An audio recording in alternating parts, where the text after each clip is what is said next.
The apocalypse has descended, and everyone is desperately fighting for a sip of water and morsel of food. Yet Jiang Xiaobai has bound himself to a Doomsday Shop System. Each day, he is rewarded with points for checking in, and merely surviving allows him to earn salary. Chapter 1. Reboot. At midnight, the city lay as dark as a coffin. Jang Xiaobai, wielding a bloodied machete, leaned against a telephone booth, gasping for breath. Behind him, corpses lay strewn about, severed limbs piled high, blood pooling on the pavement as if painting the street anew. He had long lost count of how many zombies he had slain, nor could he recall the exact day of this apocalypse. The only certainty was his impending demise. His right leg had succumbed to zombie venom, swelling to a purplish hue, veins bursting like twisted vines, sending waves of pain coursing through him. System, give me a high-powered bomb. Warning, insufficient points for redemption. The familiar, icy notification echoed in his mind. Insufficient points? Damn your points. Jiang Xiaobai chuckled softly, resembling a crazed man devoid of sanity. The last of his points had been exchanged for bullets an hour ago. Now, he found himself bereft of resources, his body failing him, and his life slipping away. He slowly sank to the ground beside the telephone booth. In the distance, a horde of wandering corpses ambled about, yet they had yet to notice him. Still, he understood that today was not meant for his survival. He closed his eyes, resting against the cold glass, visions of familiar faces flashing through his mind. Brothers, relatives, neighbors, family. He had led them to escape, to survive, only to witness each one perish before his eyes. This life is truly unbearable, he murmured, the blade pressing against his chest. Detecting self-termination behavior, the system is about to enter sleep mode. Thank you for using the Doomsday Shop System. You wretched system. A sardonic smile played at the corner of Jiang Xiaobai's lips as he plunged the knife into his heart. In the next instant, he opened his eyes. The ceiling was white, the monitor beeping steadily, and the air was thick with the acrid scent of disinfectant. Jang Xiaobai sat up abruptly, breathing easily, his body devoid of pain. He glanced out the window at the bustling street. Cars flowing like water, people coming and going, steam rising from breakfast stalls as dawn broke. This isn't a terminal care clinic, is it? He was taken aback. The door swung open, and a doctor entered. Awake? You suffered from heat stroke, you'll be fine after receiving some 4 fluids. His gaze shifted to the bedside, where his uncle, Li Hu, sat, looking weary, alongside Li Jin. Jiang Xiaobai stared at his cousin, who had sacrificed himself to protect him in his previous life, the memory chilling his fingertips and quickening his heartbeat. You scared us to death. Li Hu clapped him on the shoulder. The doctor said it was nothing serious, just fatigue from travel. Fatigue? The scene was etched too vividly in his memory. In his previous life, it was this very afternoon that the hospital first experienced an outbreak.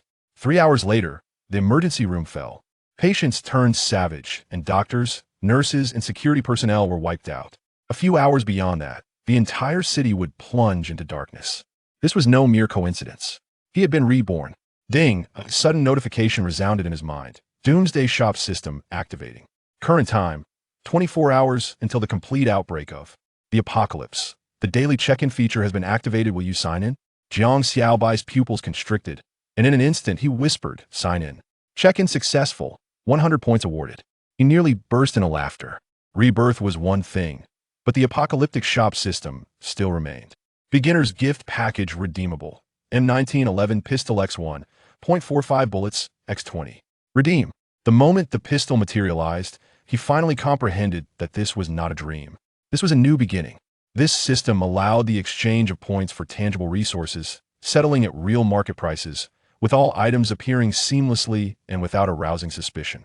In his previous life, he had relied on this system for a full 2 years, trading points for food, medicine, firearms, and ammunition to survive.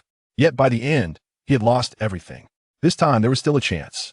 He opened the system marketplace, and the familiar interface appeared. Apocalyptic shop system redemption equals reality. Prices synchronized with actual costs. Bottled water. 2 points bottle, 10 kilograms of rice. 30 points M1911 pistol. 500 points M4 assault rifle. 1,500 points grenade. 200 points each. Jiang Xiaobai stared intently at the system page, breathing slowly. Water, food, weapons, and medicine each was a matter of life and death in the apocalypse. The early autumn sunlight slanted into the hospital room, casting a gentle glow on the pristine tiles, creating an appearance of calm. Yet he knew this tranquility would last at most until tomorrow. This city would fall within 24 hours. In 3 days, the entire world would follow suit. Uncle, we must leave the hospital immediately. Li Hu was taken aback. You just woke up, don't rush. We cannot wait. Jiang Xiaobai's voice was low and calm, imbued with an undeniable urgency. This place will soon be in turmoil. He recalled vividly how it began initially, just a few bite victims, dismissed as ordinary flu. Hours later, the emergency room became a scene of carnage. Patients going insane, the cordon collapsing within 10 minutes, and the tide of corpses sweeping through the streets like a flood. And this hospital was the epicenter. His first priority was to get his family out alive. Li Hu intended to speak again, but suddenly noticed a man curled up in a corner of the emergency room. The man was drenched in cold sweat, his right arm bandaged, blood seeping through, dark and purplish in hue, with eyes red and agitated, resembling a beast poised to pounce. Jang Xiaobai locked his gaze on him, his heartbeat halting. He recognized this man, first mutant in the hospital from his previous life. Time was ticking down. He turned and pulled his uncle and Li Jin along. Let's go. We need to head to the largest supermarket in town and stock up as much as we can. Wait, what exactly is going on? Get in the car, and I'll explain. He barked, his tone as cold as steel. The three of them dashed out of the hospital, weaving through the crowd. His uncle started the truck, slowly driving out of the compound. At 4 in the afternoon, the sun shone brightly, and the streets were festooned with decorations, the festive spirit palpable.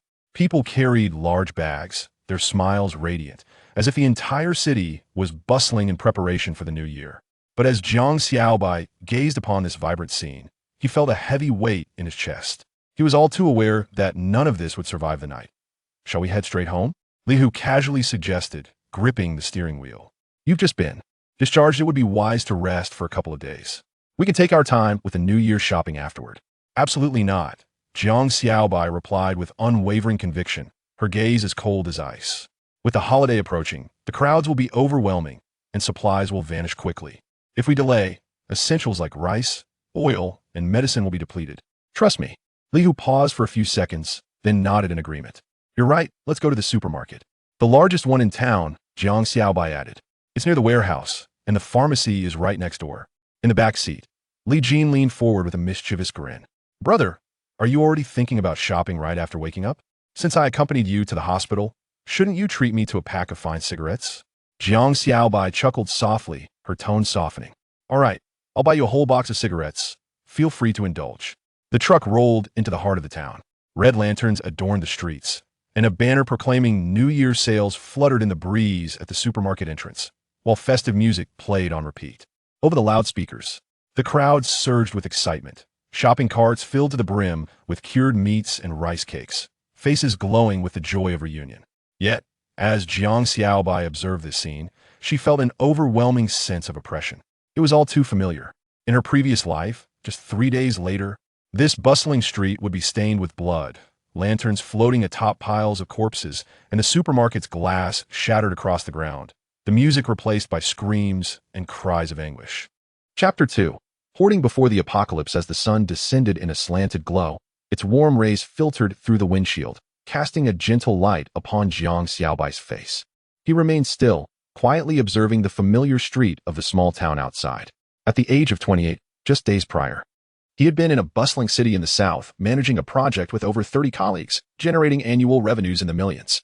After the apocalypse erupted, he endured for 2 years. Each day was spent either hiding from zombies amidst the ruins or competing for survival at supply points. Now, he had returned. Seated in a dusty old truck, he felt as if he were merely a spectator. He turned his head to glance at his uncle, Li Hu, who was driving. In his early 40s, Li Hu had a background in logistics, his hands calloused and rough as if they were sandpaper. He drove steadily, exuding a calm demeanor, and spoke sparingly. Yet, at this moment, his brow had furrowed for 3 kilometers straight. Xiaobai, it's fine to buy some food, but with your current demeanor, it seems as though you're preparing to raid a supermarket. We still have plenty at home. It's not like we're running out, Li Hu remarked, keeping his gaze fixed ahead. His tone somber. Jiang Xiaobai replied with a calm facade, fabricating a lie. This time is different. I have colleagues visiting, and there will be quite a few of them. Quite a few. Enough to fill a truck? Li Hu questioned skeptically. Jiang Xiaobai refrained from elaborating further. Simply providing a warehouse address. Let us head to the one at the west end of town. The back door allows for unloading. Li Hu frowned but maintained a steady foot on the accelerator. In the back seat, Li Jin removed his headphones, audibly chewing gum as he leaned forward to observe them. Brother, this preparation doesn't seem like you're merely stocking up for the new year. It almost makes me wonder if you're gearing up to support some refugee camp. Jiang Xiaobai chose to ignore him. Li Jin persisted. You burst into the supermarket with a massive vehicle. It looks as if you're preparing to seek refuge. Is the next step to build a bunker? Already finished building it, Jiang Xiaobai replied softly. Seriously? Li Jin paused in surprise. Just kidding, Jiang Xiaobai maintained his placid tone. What, do you trust your brother that much? Li Jin rolled his eyes. I thought after your hospital stay, you wouldn't be in such a hurry to return home. But here you are hoarding supplies. I genuinely fear you've seen some confidential information somewhere. If I truly knew the inside scoop, you'd see me in a protective suit, not chewing gum and blowing bubbles, Jiang Xiaobai said, his voice calm. Li Jin retorted, let me tell you. If something goes down, I'll be the first to charge in. Just don't rush too recklessly. You might trip over your own belt before you even step outside. Jiang Xiaobai quipped. Brother, have you been a high-ranking executive for so long that your speech has elevated as well? You're now equipped with an automatic retort. Li Jin teased. Finally, Jiang Xiaobai turned to give him a sidelong glance, his tone slowing. You once said that when the apocalypse arrives, you would live to see the end. Indeed, I have the fate of a protagonist, Li Jin replied. And now? Li Jin swallowed his gum and muttered softly now. I feel like I might only last until the opening credits finish. Li Hu, listening to their banner, refrained from interjecting, yet allowed a subtle smirk to grace his lips. Continue, you two, he said, steering the vehicle towards the supermarket's back entrance. I'll just focus on driving and enjoying the show. At the supermarket entrance, cars were jammed together, while children frolicked and played in the parking lot, their noses turning rosy from the cold. The exterior of the shopping center was adorned with banners announcing a final 3-day promotion for the new year. And the advertisement screens flickered incessantly, the festive atmosphere feeling hollow against the biting wind, akin to a mere backdrop. Jiang Xiaobai approached the cashier without hesitation. Boss, I require a substantial quantity of rice, flour, oil, water, as well as compressed biscuits, canned goods, and pharmaceuticals. Bring them all out. The more, the better. The proprietor paused momentarily before chuckling. Little brother, are you hosting a banquet for the new year? Perhaps it would be wiser to select directly from the warehouse. Very well. Load as much as you can, Jiang Xiaobai replied, immediately commencing his order. Bags of rice were transported, flour was stacked into small walls, edible oil, bottled water, and nutritional liquids were taken by the box. Canned goods ranged from beef to peaches, including military rations. He emptied 3 shelves of compressed biscuits and cleared out nearly all the children's medicine, cold remedies, antidiarrheal medication, antibiotics, iodine, and alcohol swabs. Batteries, power banks, disposable raincoats, masks, plastic sheets, vacuum-sealed bags, and emergency flashlights were all piled into several boxes. Li Hu observed the ever-growing stacks of goods, his brow furrowing in a frown. Xiaobai, this isn't procurement, it's a raid. Do you truly have that many colleagues? Rest assured, Uncle, they requested these items, Jiang Xiaobai casually tossed back. Standing by the truck, Li Jin shook his head in disbelief. Brother, you don't intend to keep your colleagues at home until next year's new year, do you? Jiang Xiaobai gazed at the fully loaded truck, remaining silent, though his expression darkened. By the time the loading was complete, night had fallen. The town's lights still shone, but the wind grew fiercer. The advertising banners flapped noisily, and a few streetlights flickered, as if to signal something. Let's go to the digital city, Jang Xiaobai said. Li Hu pressed the accelerator, and the truck roared to life once more. Digital City was ablaze with light, the illumination stark and white as the glass reflected like ice. Jiang Xiaobai stepped out, his words few, and made a beeline for the innermost counter, reporting his order, scanning items, and making payments as though following a script. High-end laptops, backup phones, portable power banks, solar chargers, walkie-talkies, satellite equipment, and more were all included in his extensive haul. He even casually grabbed a few gaming consoles and an entire cabinet of hard drives, various CDs, connection cables, battery packs, and projectors. Nothing was overlooked. The clerk, scanning items, couldn't help but inquire, Brother, are you preparing for the new year or planning to start a business? Jiang Xiaobai merely grunted in acknowledgement, offering no further explanation, as he casually lifted several boxes of CDs onto the counter. Li Jin, standing nearby, could no longer contain himself as he watched a multitude of devices being swept into the shopping cart. Brother, are you getting ready for the new year? Or do you intend to train the entire village in using smart devices? Without looking up, Jiang Xiaobai calmly replied, You can play the teacher then. You are far too familiar with this, to the point where your high school grades plummeted. Uncle Li Hu, unable to hold back any longer, questioned, What exactly are you trying to achieve? Are you genuinely worried about having no one to play cards with during the new year? Jiang Xiaobai continued scanning items, stating, knowledge must be preserved, so it can be accessed promptly. If boredom strikes, I can always indulge in some gaming. In his mind, he harbored a backup plan, intending to save thousands of gigabytes of medical literature, practical manuals, encyclopedic books, film archives, and more. Even if the world plunged into disconnection and civilization faltered, there must be someone to maintain a record. At the cash register, the printer spat out a long string of receipts, and when the total amount appeared, the air seemed to pause momentarily. Li Hu picked up the bill, his eyelids twitching. You little rascal, spending hundreds of thousands as if it were child's play. Beware of your mother's nagging. Jiang Xiaobai shrugged. It's just buying New Year's goods, perfectly normal. Li Hu grumbled but turned to start the truck nonetheless. Night fell. The headlights illuminated only a small stretch of road ahead, as the town appeared to be slowly engulfed by darkness. Jiang Xiaobai leaned against the window, his gaze tranquil, fingers lightly drumming on his knee. The truck wound into a secluded alleyway on the edge of town, stopping before an old outdoor supply store. The entrance was narrow, the exterior peeling, and the lettering on the sign faded, as if it could disintegrate with a gust of wind. Jiang Xiaobai stepped out and glanced around. Old uncle. Let us go in again. Li Hu furrowed his brow. What are we buying this time? An axe, a bomb suit, a flashlight, a tent, ropes, and some specialized tools. His tone darkened, and a shotgun. A shotgun? Li Jin's eyes widened. Brother, are you out of your mind? Jiang Xiaobai offered no explanation, simply replying, we need to go. Li Hu hesitated for a couple of seconds, but ultimately shifted into gear and drove into the alley. This old Lin outdoor shop was a half-open secret in town. On the surface, it sold camping gear, but in reality, as long as one had the money, one could acquire things that were not meant to be had. Upon entering, the bell above the door chimed. An old man with a scruffy beard glanced up at them, then returned to his newspaper. Purchasing goods. Jiang Xiaobai approached the counter, his tone low and crisp, an axe, a bomb suit, a flashlight, ropes, a shotgun, and ammunition. The air fell silent. The old man's gaze sharpened as it shifted from the edge of the newspaper. Do you know what you're asking for? I do. Jiang Xiaobai opened his backpack, revealing neatly arranged cash. The old man glanced at the money and rapped the counter. Follow me. They passed through a door behind the counter and entered a small room concealed by shelves. The lighting was dim, and tactical gear adorned the walls. The air filled with a stifling metallic scent. The old man dragged out a black wooden box from the corner, opened it, revealing a polished double-barreled shotgun within. This was no ordinary weapon. It came from a seasoned hunter. As he handed it to Jang Xiaobai, he remarked, You're in luck. Ammunition? The old man chuckled, rummaging through the bottom of the box for a few boxes of bullets. This is all there is. How much you take is up to you. Jang Xiaobai wasted no time, pulling out another stack of bills. I'll take it all. 10 minutes later, he emerged from the room, carrying the black box. His expression calm as if he had just bought an umbrella. Li Jin swallowed hard. You actually got it? Jiang Xiaobai patted his shoulder. Let's go back in and pick out some other items. They selected tactical backpacks, military canteens, night vision goggles, climbing ropes, and walkie-talkies. When it was time to load the truck, the gear piled up like a small mountain. Jang Xiaobai stood beside the vehicle, gazing at the overflowing cargo, finally exhaling a sigh of relief. These supplies may not withstand the tempest of the apocalypse, but they would be sufficient to afford them a bit more preparation and a touch less fear before the storm arrived.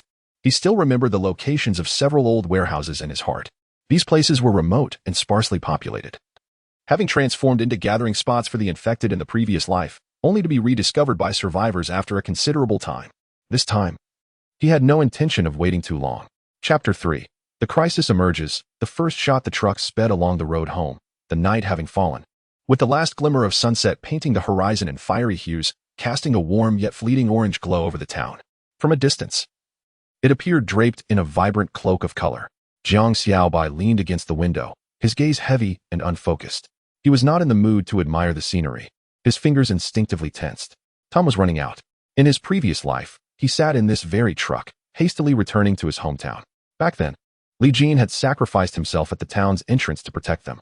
The thought tightened Jiang Xiaobai's chest, his expression darkening. Suddenly, the truck jolted violently, causing him to lurch forward, nearly colliding with the windshield. What happened? He immediately inquired. Li Hu, frowning, gradually applied the brakes. There's a situation ahead. On the roadside lay a toppled tricycle, its cargo scattered chaotically across the ground. A man dressed in dark clothing stood in the middle of the road, his head bowed, swaying as if intoxicated. Li Hu unfastened his seatbelt. Could it be an accident? I'll go take a look. No. Jang Xiaobai urgently grasped his arm, his voice low yet insistent. Don't get out of the car. That man is not right. Li Hu was taken aback. What do you mean? Not right. Don't ask. Just trust me. Jang Xiaobai's piercing gaze remained fixed on the man. Unable to bear the tension, Li Jin furrowed his brow and opened the car door. Brother, you're being overly cautious. It's just a few days until the new year. What could possibly go wrong? Before he could finish his sentence, he had already stepped out of the vehicle. Li Jin, come back. Jiang Xiaobai's voice rose sharply, echoing like thunder. But it was too late. The seemingly lifeless figure suddenly jerked its head up, revealing a pair of foggy, gray eyes that stared vacantly, devoid of life. Black and blood dripped from its lips, and its skin bore an eerie, ashen hue, reminiscent of a corpse submerged in water. This was no drunken man, nor an accident. The dead had awakened. Oh my God. Li Jin's scalp prickled with fear, instinctively wanting to retreat, but it was too late. The creature lunged forward like a ravenous wolf, arms outstretched, emitting a low, guttural growl. The stench overpowering. Help me. Li Jin cried in terror, raising his hands in defense, but the creature's strength far exceeded that of a normal human, effortlessly bringing him down to the ground. In a flash, Jang Xiaobai sprang into action, delivering a fierce kick to the creature's chest. The impact sent the monster crashing to the ground, writhing in agony, unleashing a series of bestial roars that chilled the soul. Li Jin sat on the ground, pallid and shaken. Brother, what the hell is that? Without a word, Jang Xiaobai yanked Li Jin to his feet. A surge of determination coursing through him as he accessed his system backpack. M1911 handgun 1. 45 bullets 20. Select equipment. In an instant, a sleek black 1911 handgun materialized in his side pocket, the cold metal grounding him in a moment of clarity. Bang! The gunfire shattered the night. The bullet struck the monster squarely in the forehead, causing its head to snap back violently before it collapsed to the ground. Twitching a couple of times before becoming utterly still, the air felt as though it had solidified. A chilling silence enveloped the surroundings, broken only by the distant sound of firecrackers that masked the earlier commotion. Inside the vehicle, Li Hu and Li Jin sat in stunned silence, unable to utter a word. Xiaobai. Li Hu stammered, his finger trembling as it pointed at the corpse, his voice dry. You killed someone. It is no longer human, Jiang Xiaobai replied coldly. Li Jin's complexion turned ashen as he fought back the urge to vomit. Bro, how did you know that thing was problematic? Li Hu's gaze remained fixed on the body until a sudden realization dawned upon him, and he turned sharply. Xiaobai, where did you get the gun? Jang Xiaobai refrained from elaborating. He swiftly approached the lifeless form to confirm its demise, then abruptly turned to glare at the still-dazed Li Jin. Are you out of your mind? Jiang Xiaobai hissed, his voice barely containing the tempest within. Li Jin flinched at the outburst, opening his mouth to stammer. Bro, how was I supposed to know that guy was truly problematic? You didn't know? Jiang Xiaobai retorted with a cold laugh, his eyes sharp as blades. I told you not to get out of the car. Yet you disregarded my warning? If I hadn't reacted quickly, you would have already been bitten by that thing, and your life would be forfeit. Do you understand? Li Jin dared not respond, lowering his head in trembling silence. From now on, without my command, do not move, do not exit the vehicle. Is that clear? Understood, bro. I was wrong. Jang Xiaobai redirected his focus to the open door of a nearby house, where dim light flickered and faint groans could be heard emanating from within. This is bad. That family might also be in peril. He inhaled deeply, lowering his voice. Uncle, no questions now. We need to leave immediately. We'll discuss it at home. But, trust me. Jang Xiaobai's tone carried an urgency he had never used before. Li Hu paused, then finally nodded in agreement. Jang Xiaobai dragged the corpse into the roadside foliage, concealing it to prevent panic from spreading. Returning to the vehicle, he slammed the door shut. Drive quickly. His uncle complied, and they sped into the night. The vehicle was enveloped in a suffocating silence, the atmosphere heavy with tension. Li Hu glanced at him, unable to suppress his curiosity. Xiaobai, you need to explain. What on earth is happening? Where did you get that gun? What was that creature? Li Jin, too, regarded him with a mixture of confusion and apprehension. Jiang Xiaobai knew it was time to speak. He took a deep breath, his voice grave. You must believe me. Every word I am about to utter is the truth. He paused, articulating each word with precision. This world is on the brink of transformation. Li Hu furrowed his brow. What do you mean? The being you witnessed was not an ordinary person. It was a zombie. Jiang Xiaobai's voice struck like a hammer. Anyone bitten by it will transform into one of them within a matter of hours. Li Jin's eyes widened in disbelief. Bro, don't scare me. This is the stuff of movies, right? It is not fiction, it is reality, Jiang Xiaobai asserted with unwavering conviction. I learned of this in advance, which is why I am still alive today. You both must trust me. Uncle's expression fluctuated between uncertainty and despair. Ultimately heaved a sigh. Let us head home. Jang Xiaobai understood that although he still harbored doubts, His resolve had begun to waver.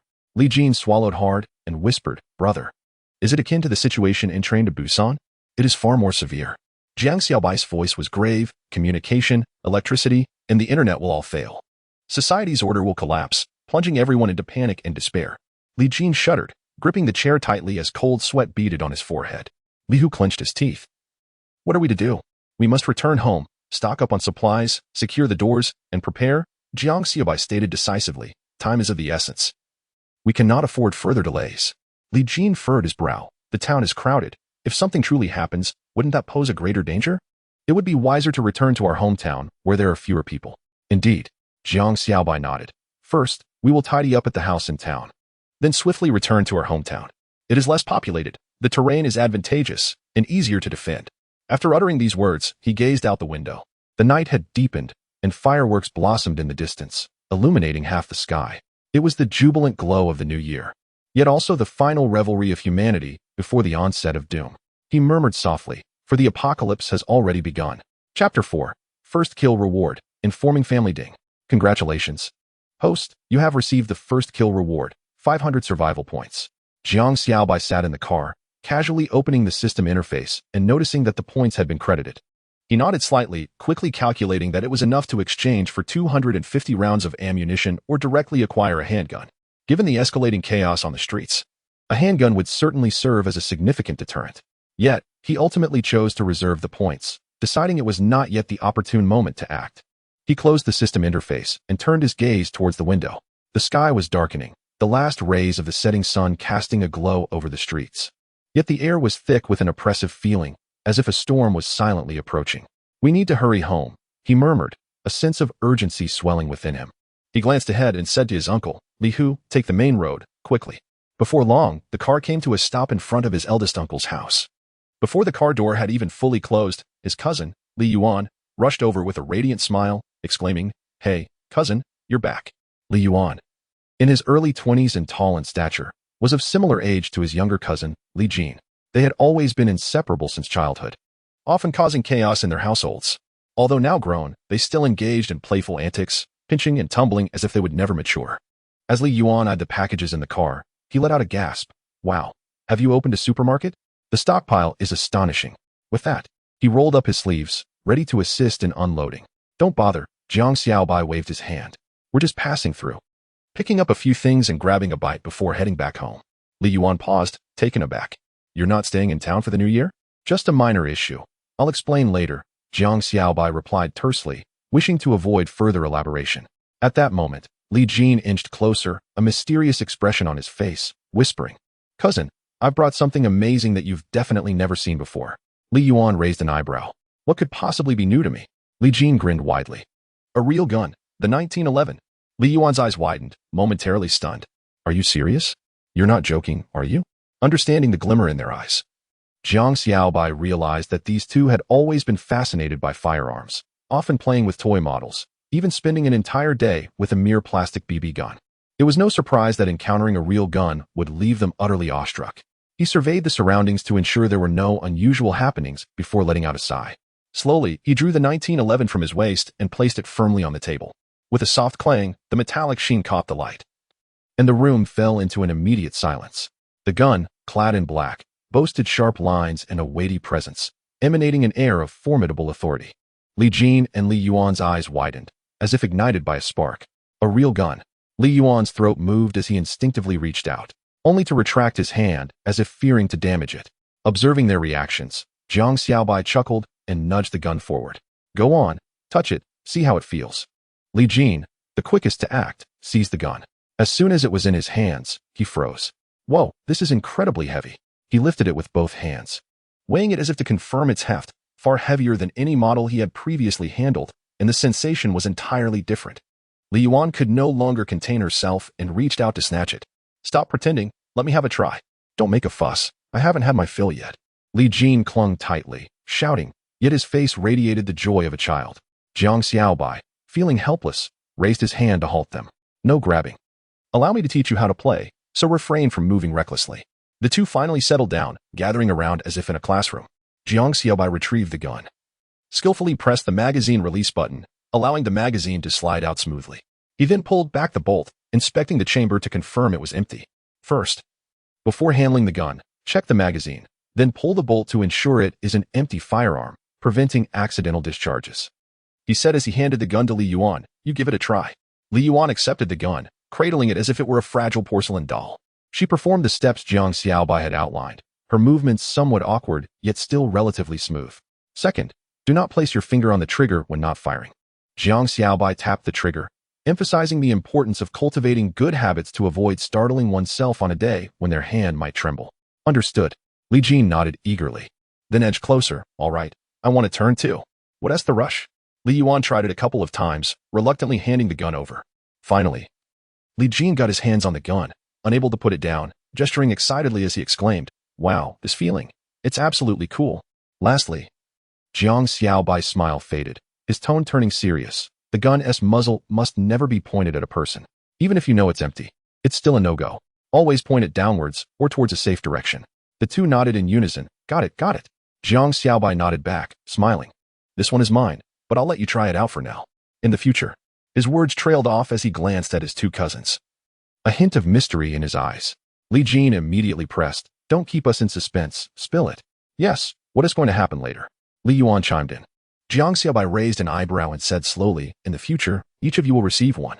What? The two jumped up, as if a hornet's nest had been disturbed. Are you serious? Li Yuan's eyes widened. Where did you get so many guns? Li Jin asked incredulously.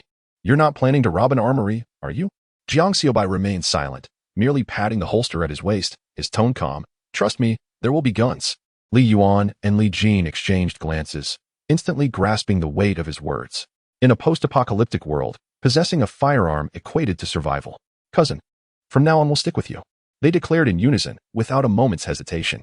Jiang Xiaobai nodded, then turned to briefly discuss the situation outside. Explaining what zombies were, how they came about, and the dangers they posed, he advised his uncle's family to quickly gather their belongings that night and return to their hometown with them the next morning. His uncle's wife appeared troubled, and Li Yuan shared rumors from her friends. After a moment of hesitation, she finally gritted her teeth and agreed. All right, we'll follow your lead and pack up tonight.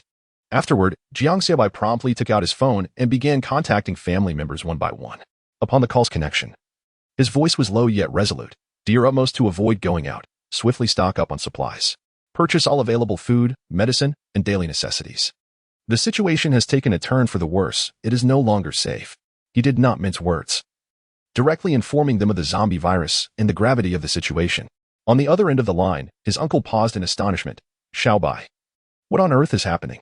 There were disturbances in town, shops had been vandalized, and individuals were attacking others, even biting them. Many had been infected, and the circumstances were more dire than one could imagine. His voice remained steady, yet it betrayed an underlying tension. After ending the call, he promptly dialed his father. Dad, take Xiaoyong and go fetch Grandpa and Grandma right away. Bring along any livestock they have, cows, horses, pigs, whatever you can manage. Don't forget the food. His father hesitated. What is going on? I will explain when I return. Just have Xiaoyong take the call. The phone switched over, and as soon as Xiaoyong picked up, he laughed. Bro, are you running a fever? Or have you watched too many movies?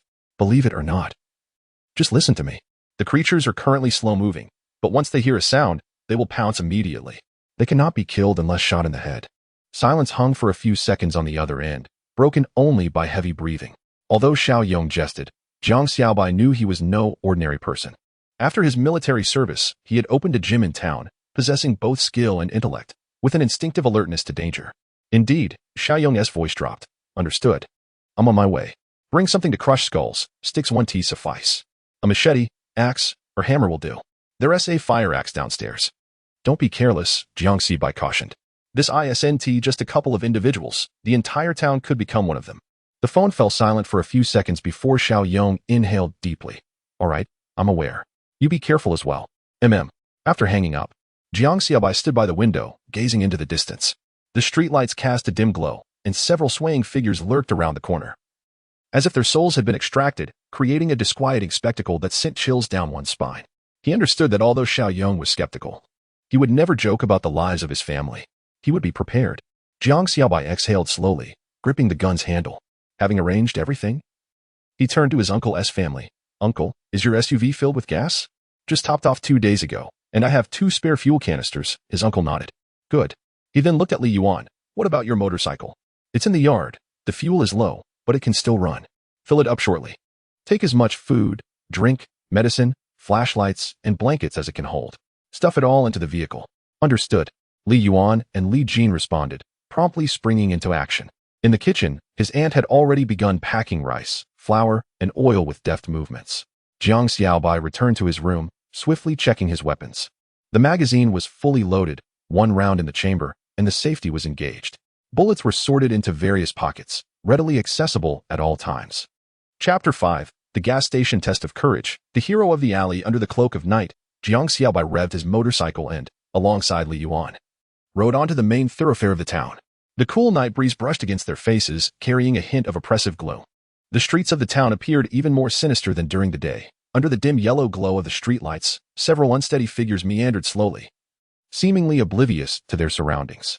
Jang Xiaobai tightened his grip on the handlebars and spoke in a low voice. The situation is deteriorating. Move swiftly, do not dawdle. Li Yuan, sensing the unease, swallowed hard and replied softly, understood. To circumvent congestion, Jang Xiaobai instructed his uncle and the others to take a detour, while he and Li Yuan sped directly to the gas station, armed with several fuel canisters to stockpile gasoline, just in case. However, upon arrival, their expression shifted. The gas station was desolate, devoid of even a single attendant. A black sedan was parked haphazardly at the entrance, seemingly obstructing the way deliberately. Damn. Li Yuan muttered under his breath. Who is this? A lunatic? Jiang Xiaobai had already reached for the grip of his gun, his gaze sharp. Silence. Be cautious. The two dismounted and edged toward the convenience store, pressing against the wall. Through the glass, a figure swayed inside the shop, its head bowed low, nearly obscuring its face. Its movement stiff as if it were a marionette on the verge of falling apart. No way. Is it really happening? Li Yuan gulped, his face paling. Without responding, Jang Xiaobai pushed the door open. The air was immediately permeated by the stench of blood, stale, metallic, mingled with decay. The shelves were in disarray, snacks strewn across the floor as if someone had knocked everything over in a frantic escape.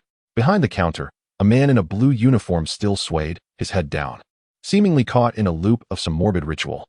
Click. Jiang Xiaobai drew his gun with precision and clarity. Bang. The shot reverberated through the store. The man's skull erupted, and he fell backward, lifeless. Li Yuan recoiled in shock, his voice faltering. You actually shot him. He is no longer human, Jiang Xiaobai replied, his expression unyielding. No sooner had the words left his lips than a low growl emerged from behind the nearby shelf. Another zombie staggered into view, its face half decayed, eye socket sunken, and dried blood caked at the corners of its mouth, clearly the owner of the black car. Oh my god, Li Yuan gasped, instinctively stepping back. This one S on you, go. Jiang Xiaobai commanded coldly. Me. Li Yuan stammered, his courage wavering. No time for hesitation. The zombie had taken notice of them, emitting a deathly rasp as it began to creep closer. Li Yuan's face turned a sickly shade of green, gripping the steel pipe as though it were a searing iron rod. Gritting his teeth, he took a stiff step forward. Act quickly. Jiang Xiaobai's voice dropped, chillingly urgent. Mustering his courage, Li Yuan lunged, raising the pipe to bring it down with all his strength. Bang. The zombie's head jerked to the side, yet it continued its advance as if unfazed. Aim for the head, Jiang Xiaobai shouted. With renewed determination, Li Yuan swung again, his eyes ablaze with resolve. Crack. The zombie's skull shattered, its body stiffened for a moment before collapsing to the ground, motionless. Li Yuan stood in place, gasping for breath, his back drenched as if he had just emerged from water, feeling utterly drained. Jiang Xiaobai approached and patted him on the shoulder, saying, Well done, you didn't falter. Li Yuan managed a bitter smile. This is far too real. It's far more frightening than playing a game. You must acclimate. It will only escalate from here, not diminish. Jiang Xiaobai replied, casting a glance his way, his tone neutral, yet laced with a hint of affirmation. Li Yuan nodded, gritting his teeth. All right. I'll move faster next time. After dealing with the zombies, the two swiftly proceeded. They filled up the tank and poured a substantial amount into a barrel, ensuring they were well equipped with sufficient fuel for a while. Jiang Xiaobai pressed the accelerator, the motorcycle jolted, and they sped out of the gas station, tires splattering mud behind them. Li Yuan, riding behind, muttered softly, Just now, I truly thought it was going to bite me. My heart nearly exploded. Jiang Xiaobai coldly retorted, If it had bitten you, I would have had to quickly smash your head. Could you not be so blunt?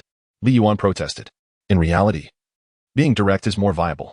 The streets echoed with roars and screams, a cacophony of cries, police sirens, and collision sounds forming a chaotic symphony.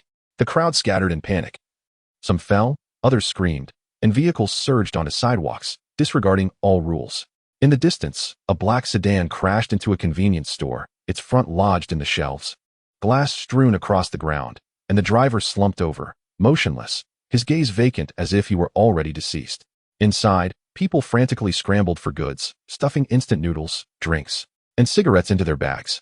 The store owner cowered behind the counter, trembling, too frightened to utter a word. Further ahead, at the supermarket entrance, several burly men fought over supplies. A store employee attempted to intervene, but was shoved aside, his head striking the steps, blood streaming down. Police shouted hoarsely from the sidelines, but their voices went unheard as they struggled to maintain control. Chaos spread from the streets to engulf the entire town. Jiang Xiaobai and Li Yuan navigated the turmoil on their motorcycle, racing swiftly. As they turned into a narrow alley, a desperate cry sliced through the night. "Please, let me go." Jiang Xiaobai immediately slammed on the brakes, his expression darkening. Deep within the alley, several men were cornering a woman, their laughter crude and unrestrained, akin to a pack of wild dogs unleashed. She was disheveled, her expression filled with terror, hands clutching her clothing tightly. It was Kong Yin, the town's young teacher. Gentle and refined, freshly graduated from university. At this moment, she appeared utterly disheveled. Her long hair was in disarray, her shirt had lost buttons, and her skirt was soiled. Trembling against the wall, she recognized these men, particularly one with a cigarette hanging from his lips and scars adorning his face, Wang Erki, the local thug. More audacious than a stray dog, a scoundrel the police had long given up on. "Ah, Teacher Kong," Wang Erki taunted, stepping forward with a malicious grin. "You were so lofty, yet here you are, at the mercy of my friends."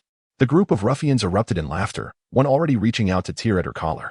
Kong Yin clenched her jaw tightly, tears streaming uncontrollably, her nails digging into her palm, blood oozing between her fingers. She understood that no one would come to her rescue. Then, a voice shattered the scene. "Stop right there." The air was frigid and somber, piercing the heart like a knife. In an instant, silence enveloped the scene. Wang Erki frowned and turned, spotting two figures at the alley's entrance. One was tall and slender, with a chilling demeanor. The other was robust, wielding an iron rod. The light elongated their shadows, resembling two weapons freshly drawn from their sheaths. Squinting his eyes, a smirk curled at his lips. "Oh, Jiang Xiaobai? You're still alive, aren't you?" Kong Yin was taken aback. Through the gaps of the thugs, she discerned the familiar silhouette. Jang Xiaobai. Just a few months prior, she had seen him in the classroom. He had attended a parent-teacher meeting on behalf of her aunt, muttering a simple, "Thank you for your hard work, teacher," with few words, a cold demeanor, and a low profile. Her colleagues had teased her at the time. "Oh, he looks rather cold, quite suitable for you." She merely smiled, dismissing their comments. Back then, she was contemplating marrying her high school classmate, a man working in the government, successful, well-connected, and promising. Jiang Xiaobai, on the other hand, was merely an ordinary passerby, clad simply and silent. But now he stood there, his gaze as frigid as a winter's night, an aura so chilling that it deterred any approach. Wang Erki, cigarette in mouth, spat onto the ground with a tone of disdain. "Scram. Leave the motorcycle and the fuel behind. I'm in a good mood today. I'll let you off with a dog-ass life." Jiang Xiaobai did not respond. Instead, he slowly drew a gun, the barrel raised and steadily aimed at Wang's forehead. The air instantly froze. The thugs, initially stunned, erupted into laughter. "Is he wielding a toy gun? Oh. Is there still someone pretending to be a tough guy in this day and age?" Wang Erki sneered and stepped forward, his forehead nearly touching the gun's muzzle. "Go ahead. Pull the trigger. Do you know who I am? A few years back, I severed a man's finger and got out for $20,000. If you dare lay a finger on me, I'll kill you." His eyes sparkled with pride and madness. Jiang Xiaobai's expression remained unchanged, as if observing an ant in its futile bravado. Then, he pulled the trigger. Bang! The gunshot echoed. Wang Erki's grin remained, but in the next moment, his forehead erupted in a spray of blood, and his body collapsed lifelessly to the ground. A single shot to the head, he didn't even have time to utter a curse. The alley fell into a deathly silence. The remaining thugs stood frozen, gazing at Jang Xiaobai, as if witnessing something beyond comprehension. This slender man truly dared to fire a gun, and it was no mere toy.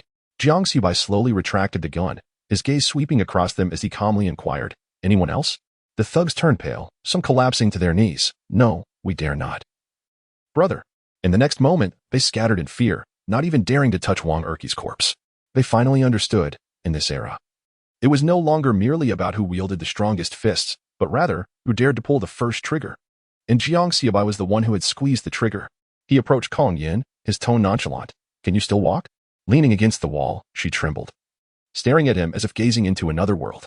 The young man who had once expressed gratitude at school had vanished. Before her stood a man who had taken lives. She swallowed hard, striving to maintain her composure. "Let us go home," Jiang Xiaobai said softly, sensing the impending chaos in the town. Kong Yin nodded, her voice trembling slightly. "Thank you. If the police inquire, I will testify." She turned and hurriedly exited the alley, daring not to glance back. Li Yuan approached slowly, swallowing hard before managing to utter, "Bro, did you really do it?" Jiang Xiaobai replied calmly, "He was meant to die." With that, he turned and disappeared into the night, his silhouette elongated in the dim light, resembling a blade drawn from its sheath. That night, the town underwent a transformation. And Jiang Xiaobai was no longer the overlooked figure he once was. He had fired the first shot. Chapter 6. The Pre-Apocalyptic Conference, System Task upon returning home. Jang Xiaobai immediately summoned his family for a meeting. The living room was bathed in a dim, yellow light, casting shadows that danced upon the walls like silent omens. Each face bore a distinct expression. Grandfather, with a pipe clenched between his teeth, appeared as steadfast as a mountain. Grandmother's hands were tightly clasped, her lips pale.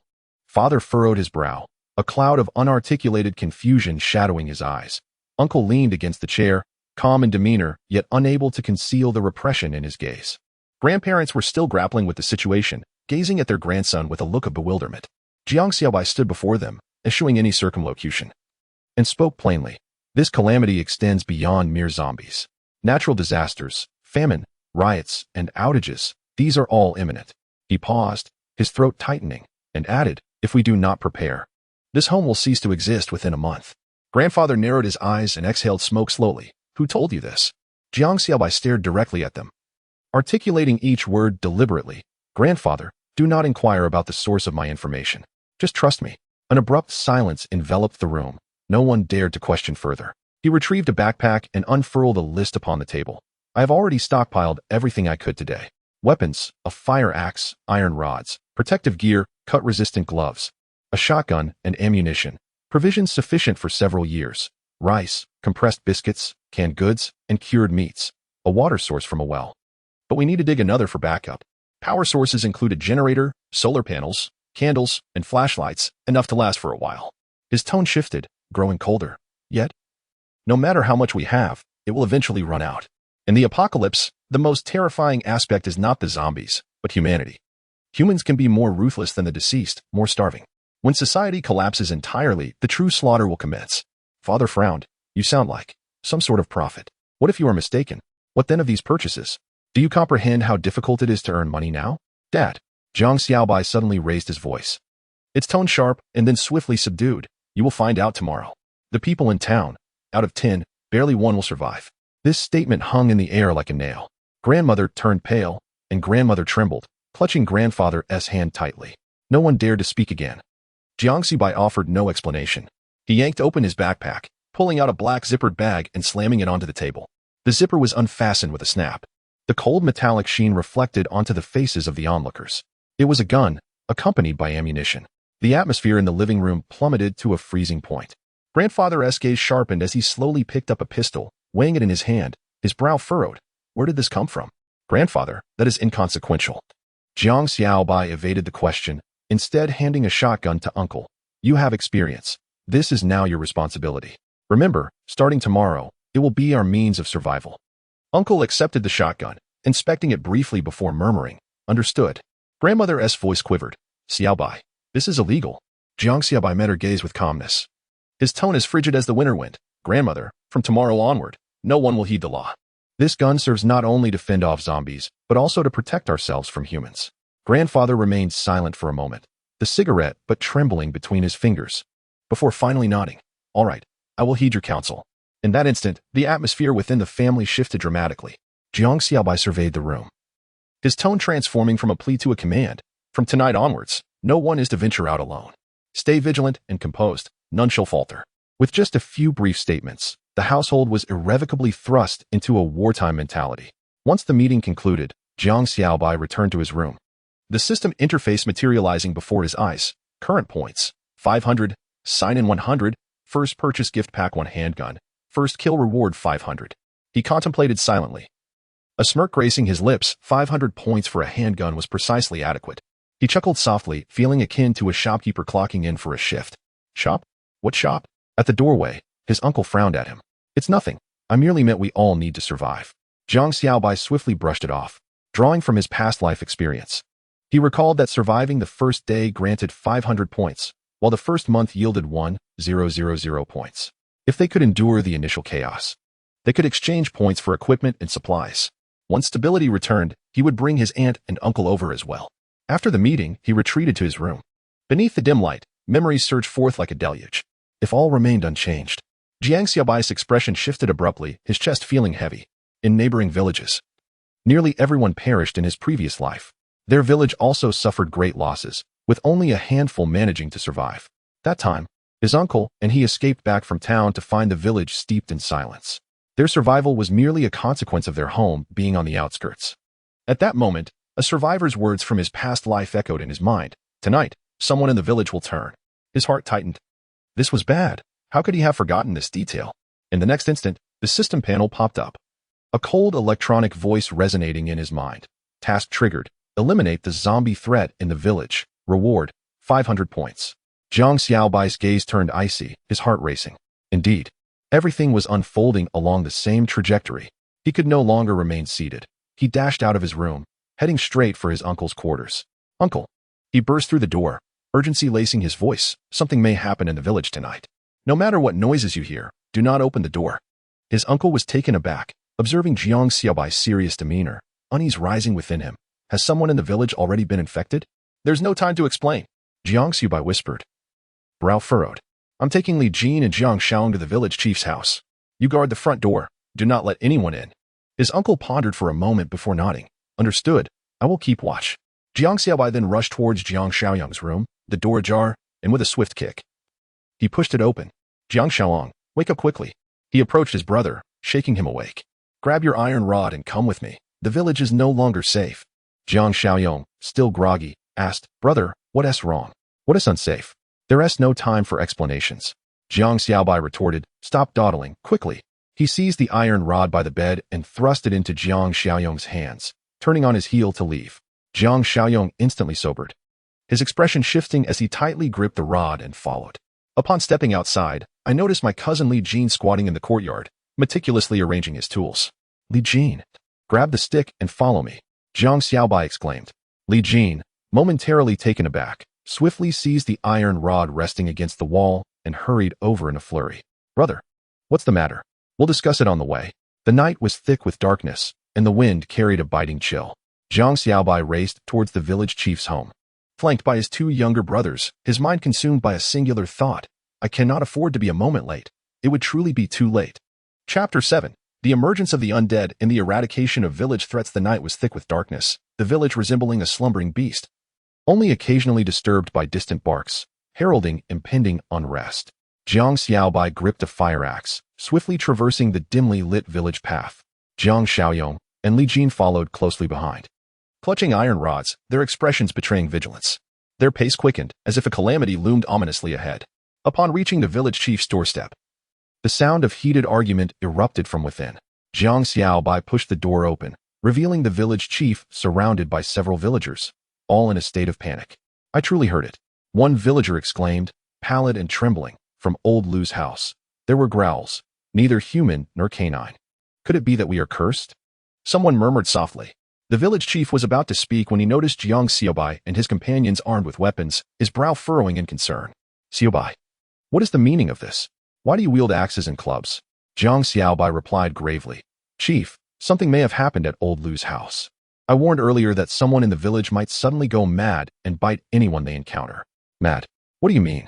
The chief inquired. Being bitten could turn one into a zombie, like the ones depicted on television. Jiang Xiaobai's words quickened. If you still doubt me, let us go to Old Lu's house at once. The chief hesitated, but Jiang Xiaobai's unwavering gaze persuaded him, and he finally nodded. All right, we shall go together. The door to Old Lu's house was ajar, the interior shrouded in darkness. A putrid stench permeated the air, inducing nausea. Aunt Lu? The chief called. But there was no reply. Jang Xiaobai tightened his grip on the axe and cautiously pushed the door open. Dragged trails of blood marked the floor. A grotesque mix of crimson and black, and the air felt frozen in time. Aunt Lu, are you there? Li Jin raised his voice, yet silence echoed back. Jang Xiaobai illuminated the way with a flashlight, kicking aside shattered bowls as he stepped into the bedroom. where a curled figure came into view. It was old Lu, or rather, what he had become. Clad in tattered rags, his skin appeared ashen, and blood lingered at the corners of his mouth. He hung his head low, emitting a low growl that was anything but human, reminiscent of a beast gasping for breath. The village chief instinctively attempted to call out, "Lu, do not move." But Jiang Xiaobai roared, raising a hand to stop him. In the next moment, old Lu abruptly lifted his head, his vacant white eyes fixated on the group. His facial muscles twitching grotesquely, revealing a mouthful of sharp teeth. With a feral snarl, he lunged at the nearest villager. The villager was knocked down. Old Lu pinning him down, his mouth opening wide to bite at the neck. Help! The scene erupted into chaos. Screams and retreating footsteps mingling with the sounds of furniture crashing. Jiang Xiaobai acted swiftly, swinging the axe down onto old Lu's back. Thunk! The blade embedded deeply into flesh. Yet old Lu, seemingly impervious to pain, continued to gnaw at the villager's shoulder, blood gushing forth. This is madness! Li Jin shouted in fury, bringing the iron rod down with force upon old Lu's back. Thud, thud. Yet the creature remained unfazed. Jiang Xiaobai gritted his teeth, adjusting his stance, and aimed for old Lu's head, delivering a powerful strike. Crack. The sound of bones cracking echoed, and old Lu finally froze, collapsing to the ground, motionless. The room was left with only the sound of hurried breaths. Aunt Lu, where is she? The village chief's voice trembled. Jiang Xiaobai scanned the surroundings. His expression grim. She is not here. There's noise from the back room, Li Jin whispered, pointing towards the ajar wooden door. Behind the door, faint yet eerie sounds of chewing sent chills down their spines. Jiang Xiaobai took a deep breath and pushed the door open. The sight before them rendered everyone breathless. Aunt Lu was hunched over a man, ferociously gnawing at his chest. The man's face was nearly unrecognizable, contorted in agony, indicating he was still alive. Her son. The village chief's pupils constricted. Aunt Lu slowly turned her head, a piece of flesh clenched in her mouth. Her face smeared with blood, eyes devoid of life, resembling a completely unhinged beast. She is no longer human.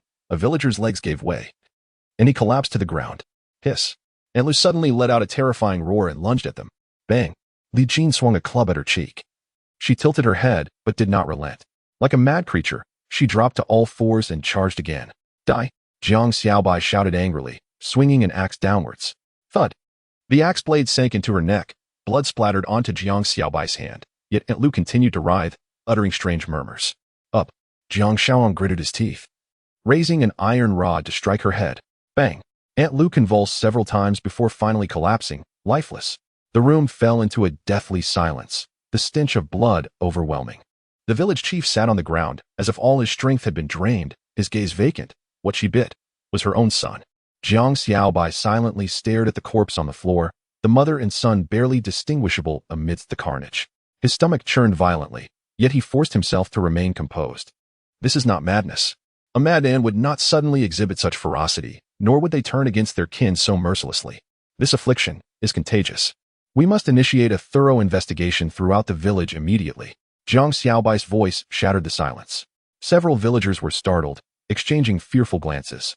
One by one, he commanded, his expression stern and tone brooking no dissent. We need to ascertain how many have been bitten or show symptoms. I won't go? A voice cried out from the crowd, eyes reddened, emotions on the brink of collapse. You saw her. She is not human. What will happen to us ordinary people if we can't even kill her? We will die? Precisely because you fear death, we must investigate now. Jiang Xiaobai coldly interrupted. If we wait until they have completely transformed, do you think there will be any chance left? The atmosphere in the room grew tense, and everyone felt it. A nightmare had descended and was still spreading.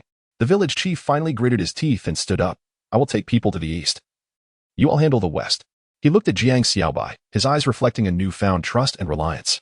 Jiang Xiaobai nodded. Before we depart, let us make an announcement. He hastened to the loudspeaker in the ancestral hall, grasping the microphone with a steady and resolute tone. Attention, all villagers. If you or those around you experience a high fever, confusion, uncontrollable emotions, or suddenly attack others, please contact the village committee immediately. If bitten, isolate yourself and keep your doors and windows tightly shut. Do not attempt to conceal anything. All abnormal individuals must be reported. The village chief added sternly. Anyone who refuses to cooperate will face serious consequences. The command reverberated throughout the village, the atmosphere taut as a drawn bowstring, stretched to its limit. Jang Xiaobai led a few individuals out, their steps measured. They needed to stay ahead of the virus. The streets were eerily silent. Only the sound of the wind echoed through the alleys. Doors were shut tight. Some houses glowed with light while others stood in complete darkness. Upon reaching the western edge of the village, Li Jin suddenly lowered his voice. Brother, I haven't seen anyone from that household in days. Jang Xiaobai furrowed his brow. That house was indeed secluded, typically reclusive, but now it seemed too quiet. They circled around to observe the windows from the side. He quietly instructed the others to spread out and surround the area. As a thudding sound emanated from within, Jiang Xiaobai leaned closer to the window, peering through a crack to see a man stuffing a piece of raw red meat through the door. His brow furrowed, signaling for caution. He took a deep breath. There are still people inside. They may have already transformed. What should we do? Li Yong gripped his club tightly, palm slick with sweat. Prepare to secure the scene. Do not attack upon entry. Assess the situation first. Jang Xiaobai glanced at them. If infection is confirmed, handle it cleanly and decisively. He kicked the door open, and they surged inside. The man turned, tears streaming down his face. My daughter, she has started to burn with fever and speaks nonsense. I locked her inside. Please, save her. Behind the door, the girl suddenly fell silent, then slammed against it with force. The door buckled, and in the next moment, she miraculously squeezed through the crack, her face pale, eyes bloodshot, emitting a beast-like growl. Jiang Xiaobai's expression shifted. Subdue her. The girl lunged at Li Yong with alarming speed. Jiang Xiaobai dashed forward, swinging his axe to block her claws, the blade slicing across her neck, blood splattering immediately. The girl continued to convulse, struggling fiercely. Decapitate her. Jang Xiaobai commanded. Li Jin gritted his teeth, delivering a final blow that rendered her motionless. The man collapsed in a pool of blood, frantically screaming. What have you done to my daughter? Why did you kill her? How dare you? Jang Xiaobai replied solemnly. When you fed her flesh, you should have known she was no longer your daughter. The man suddenly sprang up, revealing his bitten arm, his eyes bloodshot. Voice hoarse. You killed my daughter, then I shall send you to the grave with her. Before he could finish, he lunged at Jang Xiaobai. Anticipating the move, Jiang Xiaobai swiftly reversed the axe, cleanly severing his neck.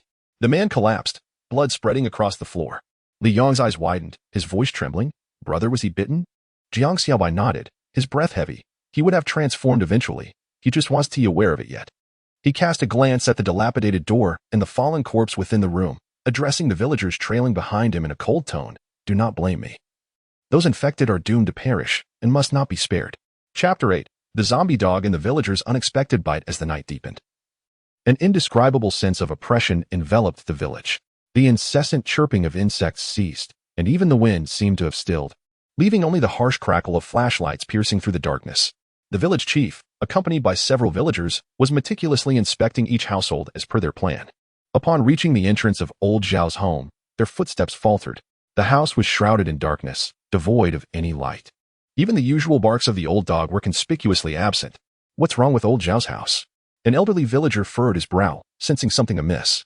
The village chief remained silent, fixated on the ajar wooden door, a heavy sensation settling in his chest. He stepped forward and rapped twice on the door. Old Zhao, are you home? He called out, but received no reply. The door creaked open, releasing a putrid stench that assaulted their senses. Let us go inside and take a look, he murmured. They raised their flashlights and cautiously entered the house. The lights remained off, and the interior was shrouded in gloom, with the outlines of the furniture appearing indistinct and blurred. The air was thick with the nauseating sense of blood and mildew. Old Zhao, the village chief called again, his voice slightly softer this time. At that moment, the beam of the flashlight swept across a corner of the room and suddenly froze. A figure sat there, leaning against the wall, utterly motionless. His complexion was ashen, his mouth slightly ajar, and his eyes were vacant. A dog clung desperately to his arm, its eyes bloodshot and its mouth dripping with black, viscous fluid. Upon sensing their presence, the creature slowly lifted its head and emitted a low growl. Is that a dog? A villager asked hesitantly, his voice tight with fear. Something's not right. The village chief recoiled, just as the dog lunged forward at them. It pounced on the nearest villager, Shaolin, sinking its teeth into his arm. The man screamed in agony, struggling to break free, but was pinned down relentlessly. Quick! Hit it! The village chief shouted, and several men frantically swung their sticks at the creature. The rabid dog was struck back repeatedly, yet its grip on its victim remained unyielding. It was only when a blow landed squarely on its eye that it yelped in pain and staggered away. Shaolin lay on the ground, blood oozing from his arm, his face pale as a ghost. Close the door, the village chief bellowed, urging the others to lock it securely and stabilize the wound. The atmosphere grew tense, the only sounds within the house being their labored breaths and the low growls of the zombie dog outside, gnawing at the door. This is not a normal dog. Someone trembled, voicing the unsettling truth. It's a zombie dog. The village chief's voice was hoarse, his mind a whirlwind of confusion. He had never encountered such a situation. Yet instinct told him that this was merely the beginning. Hurry, contact Xiaobai, he commanded, keeping his gaze fixed on the door while instructing those nearby to inform him that trouble had befallen Zhao's family and to return immediately. At that moment, Jiang Xiaobai was just returning from outside the village. Behind him trailed Li Jin and several villagers, all bearing solemn expressions after dealing with the corpses. Suddenly, his phone blared with urgency. Xiaobai? Trouble at Zhao's house. A zombie dog has invaded the village. Hurry back. Jiang Xiaobai's expression hardened, his gaze turning icy. Understood. I'll be there shortly. He glanced back at the group, his tone resolute. Arm yourselves and tread carefully. We're heading to Zhao's house. Li Jin brandished a metal rod, his demeanor alert. Brother, is that thing really a transformed dog? I hope it's merely a rabid dog, Jang Xiaobai murmured. But we cannot take that risk. The village path was shrouded in darkness, illuminated only by the flickering beam of a flashlight. As they approached the Zhao family's doorstep, Jang Xiaobai abruptly halted. Before them loomed a grotesque creature. The zombie dog stood nearly a meter tall, its flesh torn and hanging limply, its belly sagging, eyes ablaze with a sinister red, and its maw dripping with green pus. It emitted a distorted roar, a haunting amalgamation of human and beast. A creature unlike any living being. Upon spotting Jiang Xiaobai, it propelled itself forward with a powerful leap, its movement as swift as a bullet. Get back, Jiang Xiaobai barked. Raising his weapon and firing with precision, the gunshot echoed, the bullet striking true at the creature's forehead, causing it to jerk violently as if struck by a hammer. Its body was sent crashing to the ground, convulsing twice before lying still. A collective gasp escaped the onlookers, their bodies tensing in fear. Is it dead? Li Jin inquired softly, his throat dry. Jiang Xiaobai stepped forward cautiously, keeping his gun trained on the lifeless form. After a few tense seconds, observing no further movement, he gradually lowered his weapon. Suddenly, the gate to the Zhao family courtyard was flung open. The village chief, accompanied by several villagers, rushed out. Upon sighting the monstrous carcass, his face paled to a ghastly shade, and he muttered under his breath, by the heavens, is it truly a dog transformed? Jang Xiaobai cast a steady glance at them, his tone calm, yet authoritative. We cannot leave the body here. We must disinfect and incinerate it immediately. He paused, then added, who dares to deliver a final blow? Silence enveloped the group. None dared to move. Li Jin clenched his teeth and stepped forward. I will do it. Hand me the axe. Taking the axe, he approached the corpse and, without hesitation, brought it down with a resounding thud. The blade cleaved into the skull, sending a spray of pus and blood into the air, accompanied by a nauseating stench. A collective sigh of relief swept through the crowd, with someone murmuring, if a dozen or even 100 of them came, would there be any survivors left in this village? The entrance was now crowded with villagers drawn by the commotion, wielding hoes, machetes, and even spatulas, their faces etched with fear. The village chief stood grimly by the corpse, his expression as dark as iron. He turned to the crowd and bellowed, do not move. The villagers froze in place, pointing at the body. The chief spoke with deliberate clarity. Do you not see? This was not the work of a rabid dog. This is infection, mutation, a zombie. His voice trembled, yet each word was pronounced with weight. Some gazed at the cleaved skull, their faces draining of color, hands covering their mouths as they recoiled. Others stood rooted, their expressions vacant, as if struggling to comprehend the horror. At that moment, a pained groan emanated from inside the Zhao house. The villagers' hearts raced as they collectively turned toward the open door. Ugh! It was the villager who had been bitten. He leaned against the wall, his face marred with grayish patches, forehead burning, breath quickening. He is not well. Someone shouted in alarm. The crowd surged forward, concern etched on their faces. The man trembled violently, his eyes reddening, teeth chattering uncontrollably. He fought to suppress himself, but could not contain a low growl, fingers clawing at the floor, nails splintering. Father! A young girl burst forth from the crowd, leaping into his embrace. Dad, what is wrong with you? Why are you so hot? Upon sighting his daughter, he trembled, his eyes instantly reddening. With the last remnants of his consciousness, he clutched her tightly, burying his face in her shoulder. My dear daughter, keep your distance. Promise to listen to your mother from now on. Tears streamed down his face. Don't let your father harm you. Shaolin, hold on. The village chief rushed forward, his eyes glistening with tears. We will find a way to save you. Stop lying to me. He shook his head, black blood beginning to trickle from the corners of his mouth. I know. I've changed. There's a voice inside urging me to bite. The little girl wept, refusing to release her hold on him. Yet he struggled to push her away. Listen, obey and go. Li Jin furrowed his brow and quietly asked Jang Xiaobai, can he still be saved? Jang Xiaobai shook his head in silence, merely chambering a round in his handgun. I don't want to become that kind of monster. Shaolin gazed at the village chief, tears smudging his face. "Uncle, I beg you, help me find peace." "Shaolin." The village chief knelt, gripping his hand tightly, his voice trembling. "You still have a wife and child. Please take care of them for me." He suddenly grasped the village chief's collar, his vision beginning to blur. I cannot harm them. I implore you." The village chief trembled all over, tears cascading down his face. He nodded shakily. "I promise you. I will look after your family. I will ensure their safety." Shaolin closed his eyes, took a deep breath, and nodded in response. Jang Xiaobai silently approached, crouching down. "Brother Shaolin, let me do it." Shaolin opened his eyes, a bleak smile gracing his lips. "Xiaobai, thank you." Bang!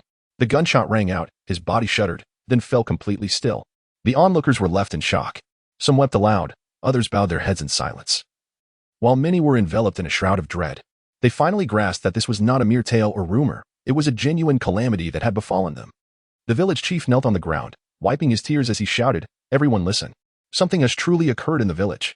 He lifted his head, his voice quivering yet resolute. "From this moment forth, we cannot afford to show compassion. Anyone who is bitten or scratched must be isolated. If symptoms appear, they must be eradicated. Those who disagree, I am sorry." Chapter 9. System Rewards and Weapon Exchange. As Jiang Xiaobai returned home with his cousin Li Jin and younger brother Jang Xiaoa, dusk had begun to envelop the sky. In the courtyard, his uncle, father, and grandfather were seated around a table. Upon their arrival, they immediately approached with an air of concern. "Xiaobai, how is the situation in the village? Has anything untoward occurred?" His father inquired gravely, his brow furrowed, suggesting a day fraught with unease. "The zombies have been dealt with, and there are currently no new infections. We are safe for the time being," Jiang Xiaobai replied, his tone steady as he scanned the surroundings. He then asked, "What about at home? Any abnormalities?" "Relatively calm. Nothing has happened." His father finally exhaled, his expression softening slightly. "That's good to hear." Jiang Xiaobai nodded slightly, his demeanor shifting to seriousness. "Let us retire early tonight. Tomorrow, Uncle will lead Li Yuan and Xiao Jun to reinforce the walls and expand our perimeter to secure our home. Father, you should stay here to watch over everyone." His uncle cast him a sidelong glance, his voice low. "What do you intend to do?" "I will take Xiao Yong and Li Jin out for a while to gather supplies," Jiang Xiaobai stated decisively, his gaze unwavering. "The village can survive for a few more months, but we cannot rely on others. Water, food, and medicine cannot be an afterthought until they run out. We must prioritize our own safety. We can assist the village if possible, but we cannot allow ourselves to be dragged under." After a long moment of silence, his grandfather finally sighed softly. "Go ahead, but be cautious." "Rest assured," Jiang Xiaobai nodded, "we will be." At dawn the following day, Jiang Xiaobai awoke and immediately accessed the system interface. Ping. "Congratulations, host, for completing the task. Eliminate the zombies in the village. Reward, 500 points. Ping. "Congratulations, host, for surviving one day. Reward, 500 points. Achievement reward. Ping. "System sign-in completed. Reward, 100 points." Jiang Xiaobai gazed at the notifications, a faint smile gracing his lips. With the previous 500 points, he now had a total of 1,600 points at his disposal. He promptly began strategizing. The melee weapons were sufficient. He possessed a fire axe and a steel rod, while his uncle had a shotgun, and he himself owned a handgun. Now, he needed to prepare ranged weapons for Xiao Yong and Li Jin to ensure their safety when they ventured out.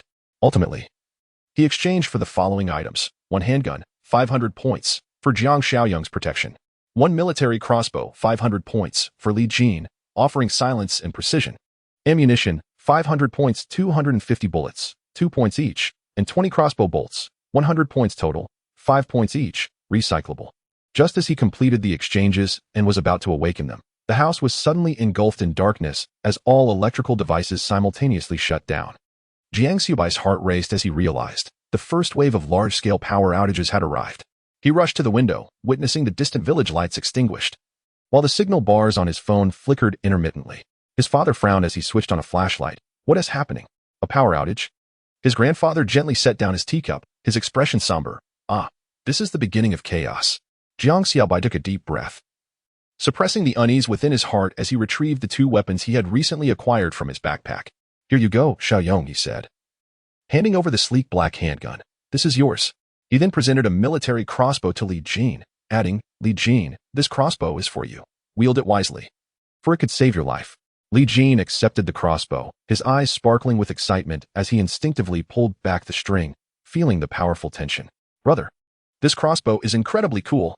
Jiang Xiaobai smiled and patted his shoulder. It may be cool, but you must practice to aim accurately. After you go outside, you can start your training. Xiao Yong grasped the handgun, his hand trembling slightly, yet he held it tightly, his expression a blend of excitement and anxiety. Brother, is this really for me?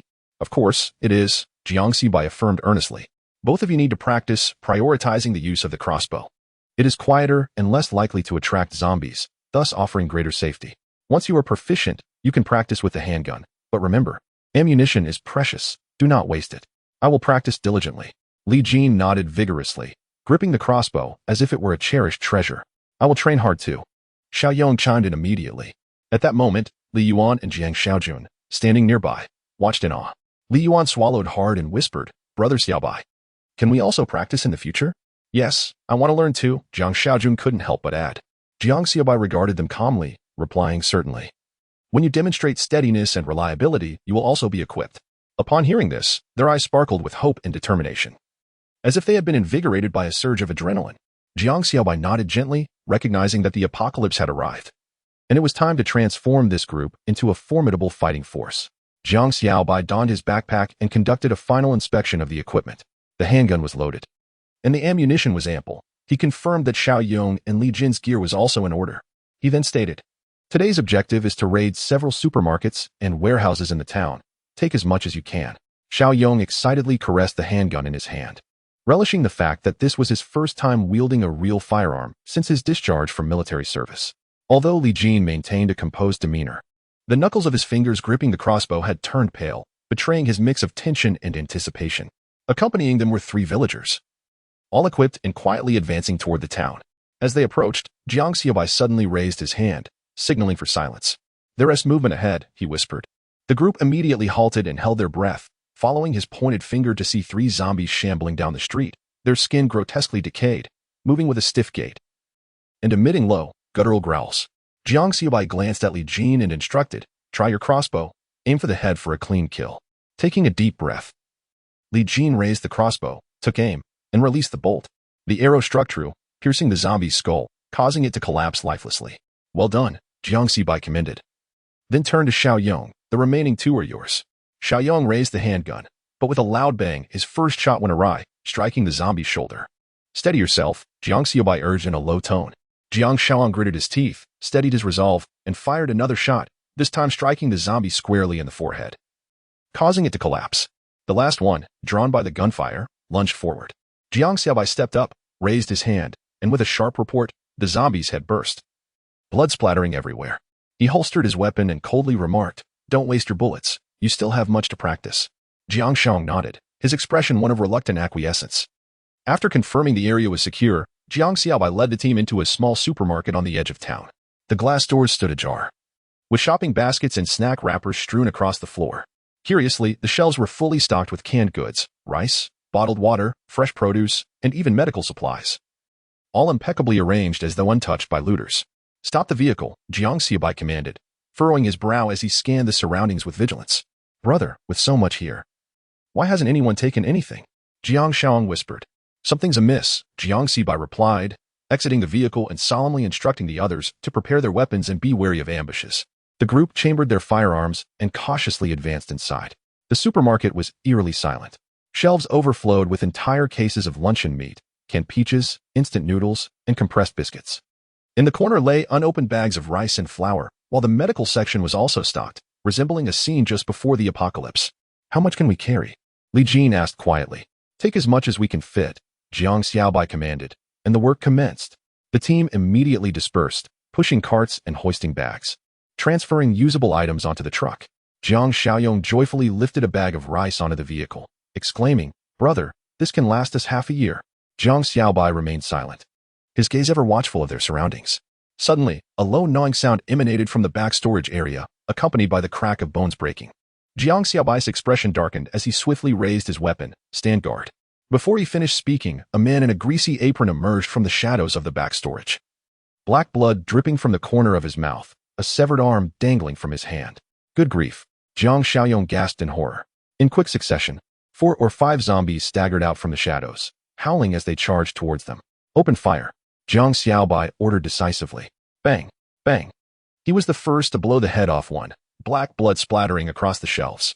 Li Jin acted swiftly, drawing his bow, releasing the string, and shooting an arrow through a zombie's eye socket, pinning it to the wall.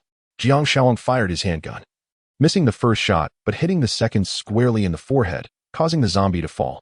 With a few remaining ferocious zombies advancing, Jang Xiaobai engaged in close combat, bringing down one with an axe and swiftly finishing it off with a shot to the head. Minutes later, the battle concluded, the air thick with the acrid scent of gunpowder and decay. Jang Xiaoyang's face was pale, his hands trembling. Jang Xiaobai patted his shoulder. You'll need to adapt. The end of days has only just begun. Once safety was assured, he commanded coldly, continue loading the goods, quickly. The team resumed their task with renewed urgency and steadiness. As night fell, the 5-ton truck was filled to the brim, its body sagging slightly under the weight. 3 tons of rice and flour, 2 tons of canned goods, hundreds of boxes of instant noodles and water, along with a batch of medical supplies. Li Jin gazed at the supplies in the vehicle, his voice tinged with barely concealed excitement. This journey had truly been worthwhile. Jiang Xiaobai cast a glance at the cargo that was teetering on the brink of overflowing, feeling a measure of relief within. Yet, he was acutely aware that such unexpected fortune would not present itself again, unless they were to discover a hidden warehouse or dare to venture into the densely populated zombie zones, of which he happened to know a few locations. On the return journey, he had resolved that the majority of these supplies must first be delivered to his home to ensure his family could endure the trials ahead. As they approached the village entrance, the village chief hastened to meet them, a look of urgency etched upon his face. Xiaobai, you've returned, he exclaimed, quickly surveying the group. Upon confirming that no one was injured, his expression softened somewhat. How was the situation? Did you encounter any trouble on the road? It went relatively smoothly, Jiang Xiaobai replied, descending from the vehicle and unloading a portion of the supplies to hand to the village chief. Let us allocate half for the village and keep the rest for ourselves. So much grain and canned goods, along with medicines and water. You've worked hard. Xiaobai, the village chief remarked, his brow initially easing before furrowing once more. This batch of supplies will sustain us for a while. It's good that you returned safely. However, the village experienced an unexpected power outage this morning. It seems the system in the big city has completely collapsed. Did you notice anything unusual in town? I noticed it too, Jiang Xiaobai responded, his demeanor darkening, his tone lowering. The power failure is merely the beginning. His gaze was steady as he continued. Next, communication will falter. Water supply will cease, and the urban systems will gradually fall apart. The resources we can rely on will dwindle. We must prepare ourselves. Leaving no room for complacency, the village chief's expression grew grave. He paused for a moment, then firmly patted Jiang Xiaobai on the shoulder. You are right. Now is not the time to rely on hope for survival. Everyone must depend on themselves and cannot afford to slacken. Jiang Xiaobai nodded, his eyes resolute. He understood that the true apocalypse was about to commence. Chapter 10, The Frantic Escape. As the vehicle sped along the highway, lively melodies filled the air, and the lights along the roadside flickered past the windows. A family engaged in cheerful conversation. Xiaonan, do you think there's an urgent matter that Big Sister wants us to attend to? Asked Zhu Haijun, who was driving. He was Jiang Xiaobai's uncle by marriage. Known for his humor and amiability, always attentive to his family. What could it possibly be? Didn't Xiaobai mention an infection? Someone has turned into a zombie, and she urged us to come quickly, replied Su Xiaonan, Jiang Xiaobai's aunt, her brow furrowing slightly with a sense of unease. Ha ha ha, has Xiaobai been watching too many movies? Zhu Haijun chuckled dismissively. Where would zombies come from? If they really existed, the military would have dealt with them in no time. Could it be that Xiaobai is in trouble out there? Zhu Ranan, seated in the back, interjected, her youthful exuberance shining through. Dad, my cousin is quite clever. I heard from my classmates that someone in their village has gone mad and bitten people. Most likely something akin to rabies, Zhu Haijun said, still unconcerned, as he adjusted the music volume slightly higher. Just as the family continued their conversation, the car's speed suddenly diminished until it came to a complete halt. What is going on? Zhu Haijun frowned and peered ahead, noticing a long line of vehicles, their red brake lights flickering ominously in the night. Suddenly, several car doors flung open, and a multitude of panicked individuals leaped from their vehicles, sprinting in the opposite direction. Run! They are eating people! The terrified shouts tore through the night rain, as a group of pale-faced individuals fled in horror, as if encountering malevolent spirits. Zhu Haijun's smile vanished in an instant. He turned sharply to see Li Xiaonan, her face drained of color, gripping the seatbelt tightly. Dad, what should we do? Zhu Ranan's voice trembled. Stay in the car. Lock the doors. Zhu Haijun commanded decisively, turning off the music and shifting gears swiftly. No sooner had he spoken than a figure violently crashed into a nearby car, pounding on the window with clenched fists and emitting a low, guttural roar. In the glow of the headlights, they glimpsed a face grotesquely disfigured, eyes clouded, with remnants of flesh still clinging to its lips. "Zizi zombie?" Li Xiaoan murmured, nearly at a loss for words. Taking a deep breath, Zhu Haijun gripped the steering wheel, preparing to turn back, but more zombies began to emerge from the roadside foliage, some clutching objects, others suddenly lunging towards the fleeing crowd. Ah! The piercing screams erupted abruptly. A man, trapped by his car door, struggled, only to be overwhelmed by a zombie that brought him down, tearing into him mercilessly. Blood splattered across the car window. More individuals fell, bitten, torn apart, consumed. Chaos reigned, transforming the highway into a veritable hellscape. "Dad, they are eating people," Zhu ran and cried out, her hands clutching her head as she cowered in her seat. Zhu Haijun's gaze darted around, cold sweat streaming down his brow. The road ahead lay in ruins. And the rear was blocked. There was no escape. Aunt Li Xiaoan swiftly retrieved her phone and dialed Jiang Xiaobai's mother's number. The signal faltered intermittently, remaining perpetually unreachable. "Hurry." Li Xiaonan's voice trembled as the encroaching monsters drew ever closer, pushing her to the brink of despair. "Sister, answer the phone." Zhu ran and clutched her mother's hand tightly. At last, the call connected. "Sister, please save us." Li Xiaonan's voice cracked with desperation.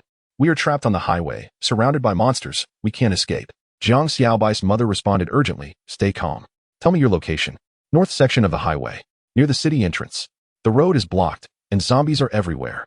Lock the doors. Stay quiet. Xiaobai and the others will come for you." Just as Li Xiaonan was about to say more, the call abruptly disconnected with a series of beeps. She stared blankly at her phone, murmuring, "It's gone." Outside the vehicle, the wails of the undead grew louder. And in the distance, a car erupted in flames, illuminating the blood-soaked ground and dismembered limbs in a ghastly glow. The air was thick with the acrid scent of charred flesh and blood, oppressive and suffocating, like a damp cloth pressing against her chest. "We can't wait any longer," Zhu Haijun said darkly, beads of sweat trickling down his forehead. "We have to break free." "But where to?" Li Xiaonan replied, her voice quavering, gripping the seatbelt tightly. Her face pale. "There might be a shelter or service area nearby. We have to take a chance." Zhu Haijun gritted his teeth and shifted the car into reverse. However, before he could move, two cars collided violently behind them, sealing off their escape route completely. "Damn it!" Zhu Haijun slammed his fist against the steering wheel, his eyes darting forward. "Dad, look!" Zhu ran and cried in terror, pointing out the window. A man clad in a cement factory uniform limped towards them. One side of his face a grotesque mess of flesh, a distinct bite mark on his shoulder. His eyes were clouded, and blood dripped from his lips like a predator scenting its prey. He slowly raised his head, locking his gaze on them. In the next instant, he lunged at the car window. Bang, bang, bang. He pounded frantically on the glass, his teeth clattering together, as if he were about to shatter the window and invade their space. "Ah!" Li Xiaonan screamed in fright, while Zhu ran and curled into a ball, burying her face in her knees, trembling uncontrollably. Zhu Haijun's complexion turned ashen. He slammed the accelerator and yanked the steering wheel. Boom! The vehicle collided with an abandoned car ahead, sending the zombie tumbling. However, the commotion acted like a flare, attracting more wandering monsters. A swarm of shadowy figures began to converge, tightening the encirclement. "We can't stay in the car any longer. Hurry! Get out!" Zhu Haijun shouted. He snatched a baton from the passenger seat, flung open the door, and commanded, "Stick close to me. Run towards the service area." The three of them stumbled into the rain. Just a few paces away, Zhu ran and slipped and fell into a puddle. "Ranin!" Li Xiaonan gasped, crouching to pull her up. Hiss! Several zombies were charging towards them with alarming speed, almost upon them. Zhu Haijun sprinted back, swinging his baton to sweep one zombie away. Crack! The sound of breaking bones resonated clearly in the rain, the creature collapsing. Yet another lunged forward immediately after. "Hurry!" With one hand, he lifted his daughter, while the other shielded them from the oncoming horde of zombies. Li Xiaonan exerted every ounce of strength to support his daughter as they dashed towards the dimly lit cluster of buildings in the service area. Behind them, an ever-growing number of grotesque creatures, dragging their mangled bodies, pursued relentlessly, their chilling howls echoing as if they were right beside them. "Sister, I beg you, answer the phone." Amidst the chaotic struggle, Li Xiaonan, undeterred, fumbled for his phone, repeatedly dialing. Yet, the screen displayed but a solitary line. No signal. Chapter 11. A deadly struggle for survival. Do not stop. Run quickly. Uncle Zhu Haijun bellowed, his baton stained with dark, grimy blood.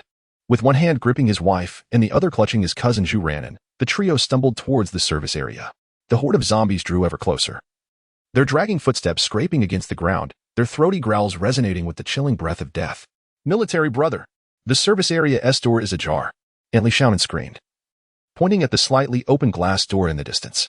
A glimmer of hope. Without a moment's hesitation, Uncle dashed forward, propelling the two women into the service area lobby. Upon entering, Aunt suddenly whirled around, exerting all her strength to slam the glass door shut, fumbling to lock it securely. Quick! Find something to barricade the door. Uncle gasped, scanning the lobby with urgency. At last, he spotted a vending machine in the corner. Gritting his teeth, he rushed over and began to push the machine towards the entrance with all his might. Hurry! They're coming! Bang! Bang! Bang! The glass door rattled violently as the zombies outside pounded against it, their distorted faces pressed against the glass, mouths opening and closing, their ghastly growls seeping through the barrier. Ah, faster. Just a little more. Uncle's arms bulged with strain as he forced the vending machine into place, finally securing the entrance. With a resounding crash, the machine wedged firmly at the door, momentarily halting the onslaught of the undead. Phew, we're safe for now. Uncle leaned against his knees, panting heavily. How long can this door hold? Cousin Zhu ran and trembled, her face ashen. It is only temporary. They will keep battering it until they break through. Uncle gritted his teeth. Surveying the chaotic surroundings, we must find another escape route. The service area lay in disarray, shelves toppled, food packaging strewn across the floor, and dark streaks of blood dragged along the ground, the air thick with a putrid stench. This place, someone was here before, Aunt murmured, lowering her voice as she surveyed the scattered bottles and food bags, unease creeping into her heart. Are there any survivors? Cousin Zhu ran and whispered. Let us hope so. But there could also be other things lurking, Uncle replied solemnly, tightening his grip on the baton. Stay close to me, and be cautious. They cautiously ventured deeper into the area, seeking a safe hiding spot. Behind the convenience store of the service area, there was a partially concealed employee passage leading to a lounge and storage room. This door is open, Uncle furrowed his brow, carefully pushing it ajar to reveal a pitch-black corridor. The silence within the hallway was unnerving, only the wind whispering through shattered windows, bringing a chill. Should we go in? Aunt Li Xiaonan swallowed hard. Let us take a look, Uncle replied, switching on his flashlight and stepping forward. The beam illuminated the walls, revealing several rooms marked for staff use, with patches of dried blood on the floor and the air heavy with decay. Mom, it seems like their SA sound. Cousin Zhu ran and suddenly grasped Aunt's arm, her voice quivering. In the stillness, a faint, sorrowful moan echoed from the depths of the dark corridor, reminiscent of a human groan. Is someone there? Uncle's expression shifted subtly as he signaled for them to be quiet, then cautiously approached a storage room at the end of the corridor. Is anyone there? He murmured, carefully pushing the door open. Inside, a vague figure huddled in the corner, trembling uncontrollably. It was a man, clad in a tattered security uniform. His face was smeared with blood, his eyes vacant, and his body twitched slightly. Uncle immediately became alert, fixating on him. Hey, are you all right? The man slowly lifted his head, his cracked lips parting as his unfocused gaze wandered, revealing an extreme frailty. Water, please, he rasped. Cousin Zhu ran and instinctively moved to fetch a bottle, but Uncle abruptly halted her, his expression grave. Wait. He squinted, scrutinizing the man's body, his gaze ultimately settling on the man's left arm, where a deep bite mark marred his flesh, a gruesome sight. Aunt Li Xiaonan gasped sharply, and Cousin Zhu Ranan's face turned pale with fright. He has been bitten. The man quivered slightly, his consciousness seemingly still intact, his lips trembling as if to utter something, but in the next moment, his body stiffened violently. A horrifying sound of dislocated bones echoed, his neck twisting at an unnatural angle as he emitted a low, guttural growl. Uncle Zhu Haijun's expression changed drastically. Back away. The man's eyes instantaneously transformed into a murky gray, pupils dilating, mouth opening at an abnormal angle as he lunged toward them. Bang! Uncle Zhu Haijun reacted swiftly, swinging his baton with force, striking the man's forehead, sending the zombie staggering to the ground. Run! Uncle seized Aunt and cousin, desperately fleeing from the storage room. The zombie behind them let out a chilling shriek, its limbs contorting as it clawed its way up, pursuing them relentlessly. At the corridor's end, Uncle Zhu Haijun spotted a tightly shut security door. Hurry! Over there! He dashed forward, yanking the door open and ushering the two inside. Bang! The security door slammed shut at the last moment, locking tightly. Gasping for breath, the three leaned against the door, their hearts racing uncontrollably. Cousin S' eyes glistened with tears, clutching Aunt's clothing tightly, her voice trembling. We are still alive. Aunt, tears streaming down her face, held her daughter close, nodding through her sobs. Yes. Darling, we are still alive. Uncle took a deep breath, his gaze sweeping the unfamiliar room, slowly turning to examine their surroundings. This was an armory. Police batons hung on the walls, a rusty fire axe lay in the corner, alongside spare handcuffs and riot shields. The air was thick with the scent of rust and machine oil, suggesting this had once been a temporary stronghold for some security personnel. The family sat on the floor, leaning against the wall to rest for a moment, striving to calm their racing hearts and breaths, yet the terror within them lingered. Uncle pinched the bridge of his nose, his expression stern, whispering, "Wife, we must first deal with that man in the tattered security uniform outside." Cousin Zhu Ranan, upon hearing this, abruptly looked up, her expression tense. "Dad, no. It's too dangerous. We are waiting here for our cousin. He will surely come to rescue us." Aunt Li Xiaoan gently caressed her daughter's head, her gaze filled with a hint of compassion, yet she understood all too well that mere waiting would not ensure their survival. Uncle Zhu Haijun shook his head, his tone resolute. "No, it won't do. Your cousin does not even know where we are. If the zombies create a commotion, it may attract even more of them. Moreover, we cannot afford to wait. There is only one outside now, which presents us with our best opportunity." Aunt raised her head, affectionately stroking her cousin Li Ran's hair, inhaled deeply, and nodded. "I will accompany you, my dear."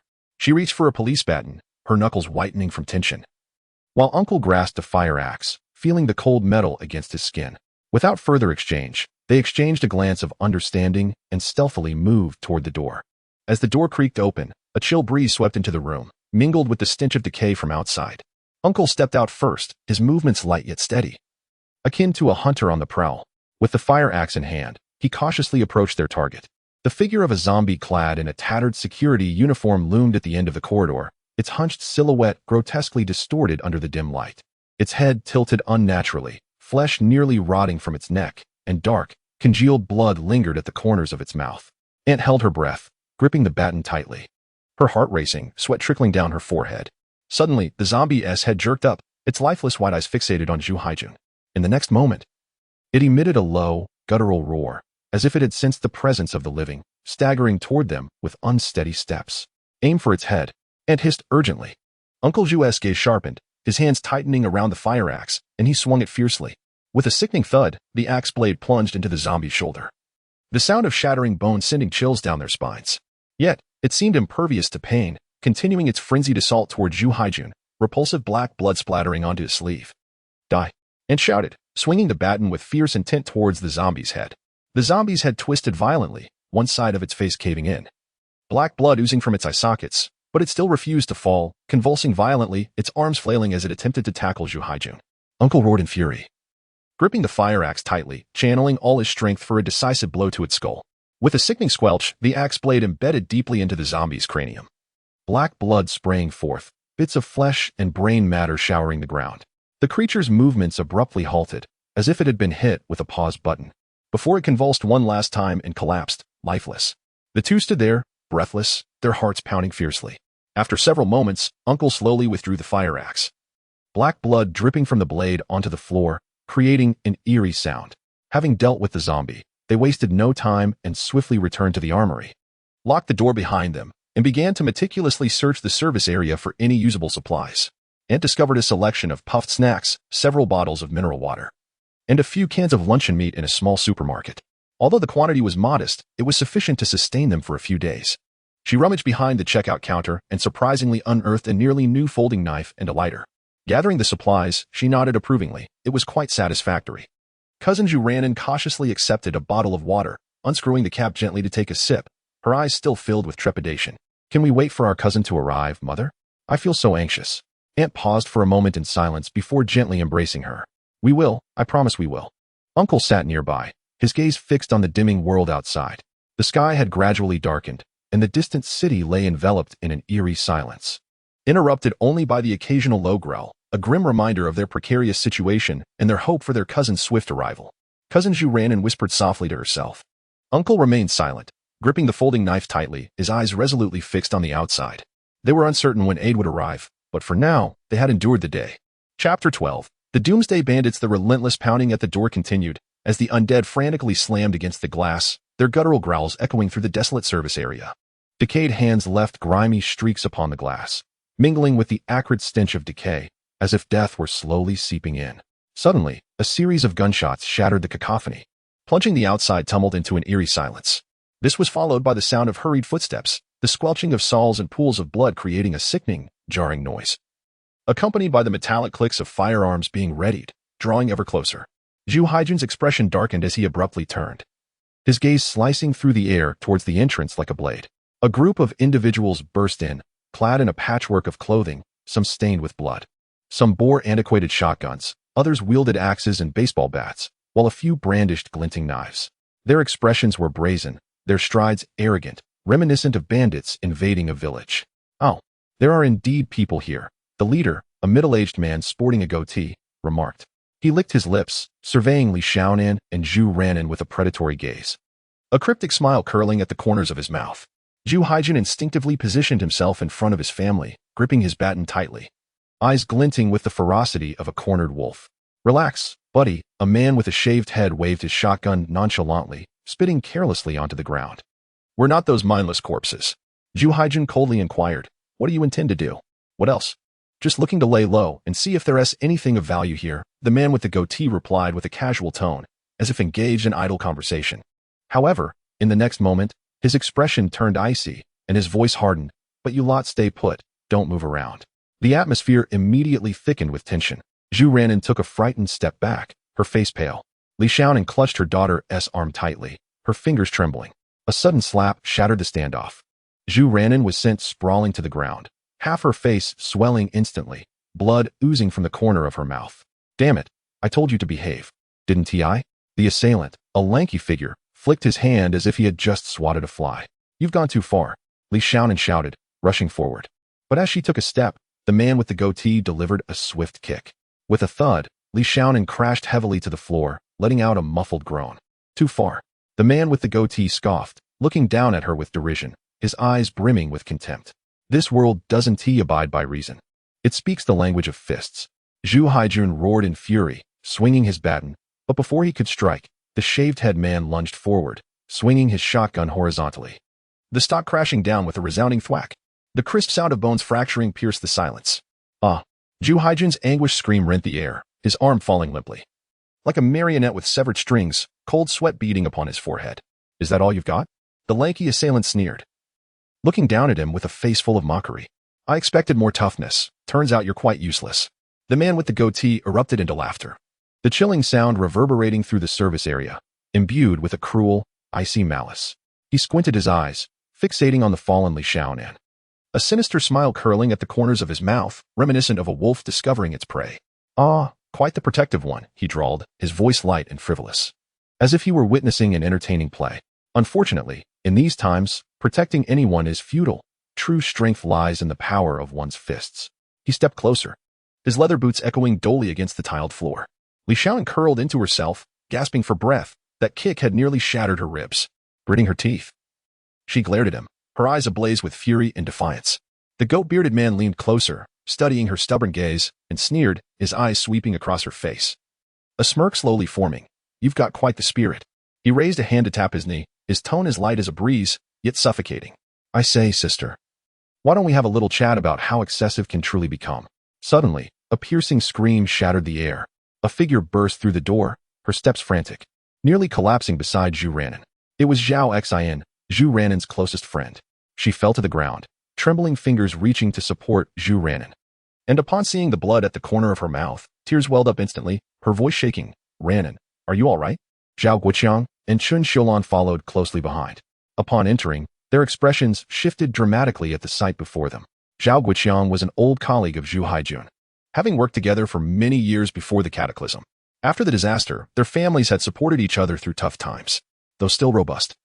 His face now bore the marks of fatigue and fury, his gaze sharp as a blade.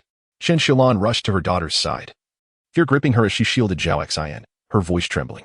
Initially, they had intended to visit Zhao Xian's grandfather's house, but en route, they encountered a horde of corpses and were forced to detour into this service area, thinking they had stumbled upon a military unit when they heard gunfire.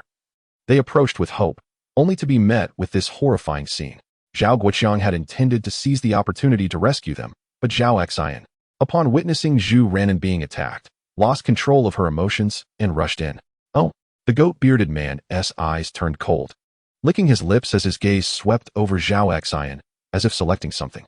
A mocking smile crept across his face. "Another little girl has come to play?" He surveyed the room casually, his tone languid. "It seems you all are in cahoots." Upon seeing Zhu Haijun kneeling on the ground, arms limp and pallid, and then glancing at the blood on Zhu Ranan's face, and noticing Li Xiaonan sprawled on the floor, Zhao Guoqiang's chest heaved with uncontrollable rage. What are you doing? He bellowed, stepping forward. How dare you lay a hand on someone? Before he could finish his sentence, the lanky assailant lunged at him, elbow crashing into his face.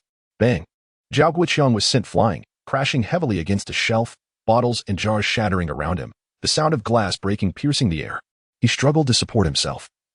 Blood trickling from his forehead, yet his gaze remained resolute. Guoqiang! Chen Shulan cried out, rushing to him, her hands trembling as she embraced him. The goat-bearded man leaned against his gun, laughing heartily. Well, the more the merrier. He raised the shotgun, the barrel pressed firmly against Zhu Haijun's chest, tapping it lightly as if toying with prey. Tell me, if I were to pull the trigger right now, how many seconds do you think you would survive? Zhu Haijun knelt on the ground, cold sweat pouring down his face, the excruciating pain nearly rendering him unconscious. Yet, he clenched his teeth and remained silent. Please. Chen Xiulan's voice trembled as she pulled Zhao Xiaobai in front of her. Spare us. We can give you money. We truly can. The man with the goat beard seemed to find amusement in her plea, letting out a cold snort, his gaze slowly sweeping over the two girls, the mirth in his eyes turning increasingly sinister. Money? He shook his head, smacking his lips in a manner that suggested distaste. We are not merely after money. The tall, thin man licked his lips, his gaze shamelessly fixed on Zhao Xiaobai, a look more chilling than any blade.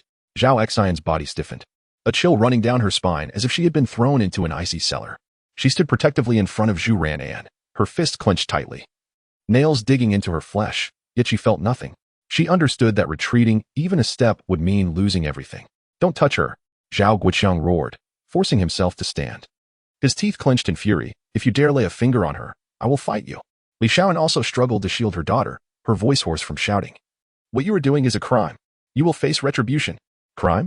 The man with the goat beard threw his head back and laughed, as if he had heard the most ludicrous joke. He slowly raised his gun, the barrel now aimed directly at Zhu Haijun's forehead, his eyes icy as he said, At this point, you still speak of law? The tall man also extended his hand towards Zhao Xiaobai, reaching out to grab her. Stop! Zhao Guoqiang bellowed, lunging forward. But before he could reach them, the tall man had already swung his club, striking fiercely at his abdomen. Bang! Zhao Guoqiang doubled over in pain, his face turning ashen, breath knocked out of him. He collapsed to the ground, his back soaked in cold sweat. Guoqiang! Chen Xiulan screamed as she rushed forward, only to be kicked down by another assailant, her body crashing against the icy floor with a dull thud. She struggled to rise, her fingers clawing at the ground, her eyes filled with terror and despair. The tall man laughed maniacally, panting as if exhilarated. Ha! This is truly delightful. Chapter 13. The diminutive light of desperation. Cousin Zhu ran and bit her lip fiercely, her eyes rimmed with red, her entire body trembling. A tumult of anger, resentment, and fear threatened to overwhelm her, yet she fought valiantly to maintain her composure. She understood that she was utterly outmatched by these individuals. Her weakness was palpable, but she refused to surrender to despair. Her nails dug deep into her palm, blood seeping forth, yet she remained oblivious to the pain, as the surging tide of hatred gradually consumed her reason. Damn it! Damn it! Never before had she yearned for someone to rescue them as desperately as in this moment. Just then, a cold yet powerful hand grasped her palm with fervor. Startled, she looked up to see her uncle Zhu Haijun. His face was ashen, sweat beading at his brow, his lips trembling slightly from pain, yet his eyes remained resolute, ablaze with restrained fury. With a stealthy motion, his other hand crept toward his pocket. He was searching for his phone. Cousin Zhu ran and widened her eyes, holding her breath, fearful of making even the slightest sound. Zhu Haijun gritted his teeth, enduring the excruciating pain, and with what little strength he had left, he typed rapidly on the screen, each keystroke seemingly a Herculean effort. We are at the highway service area, held captive. They have guns. Hurry. The message was just sent. Damn it. They dare to play tricks? The tall, lean man's eyes narrowed, his expression turning icy. He raised his foot and delivered a vicious kick to Zhu Haijun's wrist. With a loud thud, the phone was sent flying, crashing to the ground, the screen shattering instantly, skidding across the floor into a corner. The tall man's demeanor darkened, and with a fierce glare, he lifted a club, poised to strike. Boss, he is signaling for help. Stop. The man with the goat-like beard interjected, furrowing his brow as he glanced at Zhu Haijun, waving his hand nonchalantly, a faint smile lingering at the corners of his mouth. Don't kill him. Let us search for some valuables first. Reluctantly, the tall man ceased his assault, casting a menacing glare at Zhu Haijun. Keep an eye on them. We'll deal with it when dawn breaks. The goat-bearded man yawned, leaning casually against a shelf, lighting a cigarette, the flicker of the flame casting a grotesque yet contented glow upon his face. Unbeknownst to them, in the corner, The shattered phone, though darkened, had already transmitted a cry for help. Cousin Zhu Ranan's heart raced, her fingers quivering slightly as her gaze fixated on the broken device. A flicker of hope igniting within her. As long as her cousin saw the message, he would surely come. He must. Yet the pressing concern remained. They had to endure this night. The goat-bearded man glanced at them, a cold smirk curling his lips as he gestured dismissively. Take them inside. Lock them up. The tall man and another bald-headed figure advanced immediately, seizing each of them, dragging Zhu Ranan, her uncle, her aunt, and Zhao Xian's family into the back storage of the service area like so many lifeless animals. Bang! The warehouse door slammed shut. The sound of chains clanking echoing ominously, severing their hopes from the outside world entirely. In the warehouse, the air was oppressive, shadows engulfing the feeble light. Zhao Guiqiang's complexion was ashen, his body swaying precariously. Ultimately, he could no longer withstand the pain and slowly slid down against the wall, one hand tightly clutching his abdomen. Crimson blood seeping through his fingers. Dad! Zhao Xian suddenly crouched down, grasping his arm with both hands, her eyes brimming with tears, her voice trembling. Are you all right? Does it hurt terribly? Dad! Zhao Xian's mother, Chun Xiulan, also paled in fright, hastily supporting her husband, her eyes reddening. Lao Zhao. Hold on, you've lost so much blood. We must find a way to stop it. Zhao Guiqiang gasped for breath, cold sweat beading on his forehead. He forced a faint smile, attempting to comfort his wife and daughter. It's nothing, just pain. Yet his lips were devoid of color, his face nearly translucent. There was no semblance of nothing about him. Beside them, cousin Zhu Ranan tightly embraced her mother, Li Xiaonan, her body quivering slightly. Mom, her voice quavered with a hint of sobbing. Her small hands instinctively clutching her mother's sleeve, her eyes filled with panic and uncertainty. I'm so scared. Aunt Li Xiaonan gently stroked her daughter's hair. Her tone soothing yet laced with anxiety. Ranan, don't be afraid, everything will be fine. However, her hands trembled slightly. Mom, cousin Zhu Ranan gently tugged at her father. Zhu Haijin's hand, her voice tinged with anxious inquiry. Dad, how are you? How is your hand? Uncle Zhu Haijin's expression was not much better. A distinct wound marred his arm, blood staining his sleeve. Yet he feigned calmness, offering a smile. Just a little injury. I'm fine. But you're bleeding. Cousin Zhu Ranan grew frantic, tears nearly spilling. Uncle Zhu Haijun raised his injured hand, gently pressing it against his daughter's shoulder. Don't cry, Ranan. Dad is fine. We all need to remain calm to devise a way out. Cousin Zhu Ranan bit her lip, concern flooding her eyes. Dad. When will cousin arrive? Rest assured, he will come, he replied. Yet, a low sigh emerged from the corner. They have guns. Cousin Zhu Ranan froze.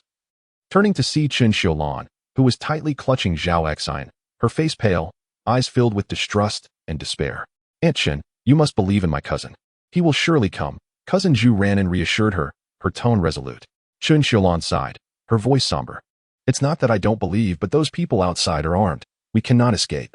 Even if your cousin does come, can he contend with them? Aunt Li Xiaonan furrowed her brow, whispering, Xiulan, now is not the time to doubt Ranan's cousin. He is our only hope. Hope? Chen Xiulan let out a bitter laugh, her eyes filled with turmoil. If hope means risking our lives, it would be better not to come at all. I believe in my cousin. He is exceptionally capable. Cousin Zhu Ranan suddenly exclaimed, her voice resolute, akin to rallying others, or perhaps fortifying her own courage. Zhao Xian gently bit her lip, her eyes trembling slightly, her voice tense. Ran, really? Her cousin Zhu Ran took a deep breath, nodding solemnly. Her gaze resolute. Indeed. Zhao Xian gazed at her, a flicker of struggle passing through her eyes, before she slowly nodded, delicately pressing her lips together. Her hands clutched tightly at the hem of her clothing. The remnants of fear lingered in her eyes, a semblance of reassurance was evident. She whispered, I believe you, Ran. Zhu Ran forced a faint smile, but her expression quickly dimmed, and she spoke softly. Uncle, Auntie, Xian, thank you for being willing to help us. It is we who have burdened you. Yes, Lao Zhao, we have indeed caused you trouble. Her aunt sighed, her eyes filled with guilt. Zhao Guiqiang managed a weak smile, his voice hoarse yet laced with determination. Lao Chun, after decades of camaraderie, who else could we assist if not you? Let us not speak of such formalities. Indeed, Lao Chun Xiulan remarked, glancing at her husband with a complex expression. She sighed softly, continuing, your family has treated Xian with such kindness. You even saved her life.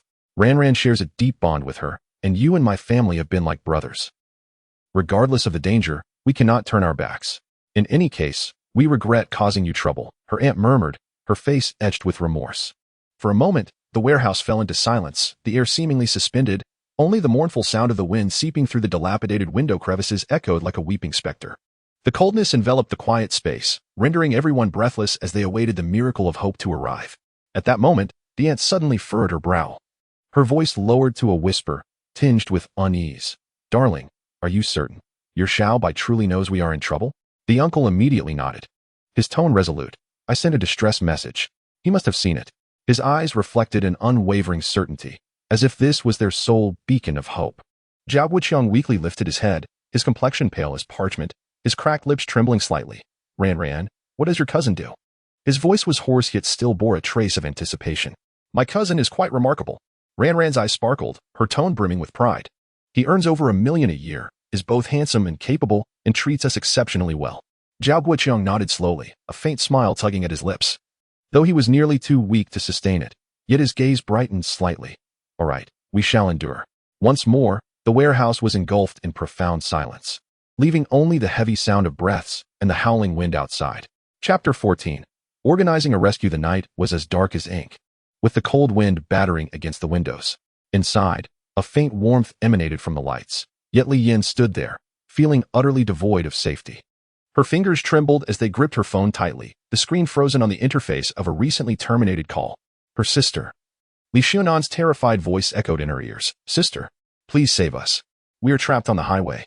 There are zombies ahead. We can't drive out. What followed was a cacophony of shouts and the sound of heavy thuds. The call abruptly ended, and no matter how she tried, she could not get through again. What was happening? What on earth was going on? Her voice quivered, her gaze frantic, her fingers turning pale from the pressure of her grip. At that moment, the phone screen suddenly lit up, revealing a new message. We are at the highway service area, held captive by someone. They have guns. Hurry. Cinder. Zhu Haijun, Xiaobai's uncle-in-law. Li Yan's heart tightened as if crushed by an invisible weight, nearly robbing her of breath. She sprang to her feet, nearly dropping the phone, and frantically looked towards her son. Xiaobai, your aunt and the others are in trouble. The atmosphere in the living room became instantly tense. Everyone startled by her exclamation. What's wrong, Mom? Jiang Xiaobai stepped forward briskly, his tone calm yet tinged with alertness. Li Yan handed him the phone. Her voice strained. Your aunt and the others. They said they're trapped on the phone, with zombies in front. And now they sent a message saying they're being held. The air fell silent for a moment, as if frozen. What? Uncle Li, who jumped to his feet, his expression changing dramatically. Where are they? Jiang Xiaoyong rushed over, his eyes filled with urgency. Jang Xiaobai quickly scanned the message. His tone grave. At the highway service area, they're being held. The captors are armed. The atmosphere became dense with tension. In this apocalyptic world, firearms represented everything. Power, life and death, and the very rules of existence. System task triggered. Rescue aunt's family. Reward, 2,000 survival points. The notification abruptly flashed in Jiang Xiaobai's mind. But he paid it no heed. His gaze sharpened, his tone icy. I will take people over and bring them back. Uncle Li, who narrowed his eyes. Are you going alone? Jiang Xiaobai turned to his brother Jiang Xiaoang and cousin Li Jin. You two, come with me. Jiang Xiaoang grinned, his hand firmly pressing against the handgun at his waist, knuckles whitening from the force. Brother, do we even need to ask? Li Jin readied his crossbow, his movements decisive, his tone straightforward. I'm prepared. Brother, I want to go too. Jiang Xiaojun suddenly sprang up, his fist cracking audibly, eyes ablaze with fighting spirit. Count me in. Cousin Li Yuan followed suit, slamming his hands on the table, his muscles taut, like a bowstring pulled to its limit. Everyone sit down. Father Zhang Daqing's voice boomed like thunder. This is not a fight. It is a matter of life and death. One misstep, and the whole family will be left to pick up your remains. The room fell silent in an instant. Jiang Xiaobai looked up at him, his tone steady yet unyielding. Dad, it's fine. I know what I'm doing. After a brief silence, Father Zhang Daqing closed his eyes momentarily and said, be exceedingly cautious. What are your plans? First, survey the terrain, personnel, and route, then devise a plan. Grandfather Jiang Zhengwen nodded succinctly. With fewer people, we can act swiftly. Xiaoyong, Li Jin will accompany you. You are in charge this time, so do not create complications. Uncle Li, who pondered for a moment before responding gravely. I will join you. Jiang Xiaobai turned to him, shaking his head. You should stay behind. Stay behind? Li, who frowned. With you, Dad, and Grandfather here. The home front will remain stable. If we fail to return, someone must safeguard it. Uncle Li, who scrutinized him for several seconds, then nodded silently. Very well. But you must return. Father Zhang Daqing spoke with a serious tone. Do not be reckless. Prioritize survival. Grandmother and maternal grandmother held the children's hands, their eyes red with unshed tears, unable to articulate their fears. Do not worry. Jiang Xiaoyong comforted softly. We will return soon. Li Jin flashed a grin. Flexing his muscles in a feigned display of ease, with this physique, I could dispatch a zombie dog with a single blow. Just wait for us to return for dinner. Grandfather Li Changchun approached, thrusting a night vision device into Jiang Xiaobai's hands without uttering a word, merely patting his shoulder with considerable force. Without further delay, Jang Xiaobai secured his gun holster, slung on his backpack, glanced at his two companions, and commanded in a low voice, "We depart in 10 minutes." The living room was so quiet that one could hear the ticking of the clock. Jang Xiaobai stood at the entrance, methodically preparing his gear. He affixed a military dagger to his waist and twirled a silenced handgun in his hand before skillfully holstering it. The edge of a short-handled axe glinted ominously under the light. He tightened the straps of his backpack, the fabric producing a faint rustling sound. "Are we all set?"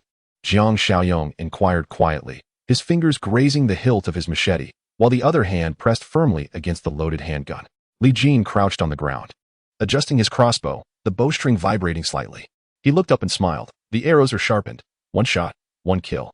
The atmosphere was tense, as if it were about to solidify.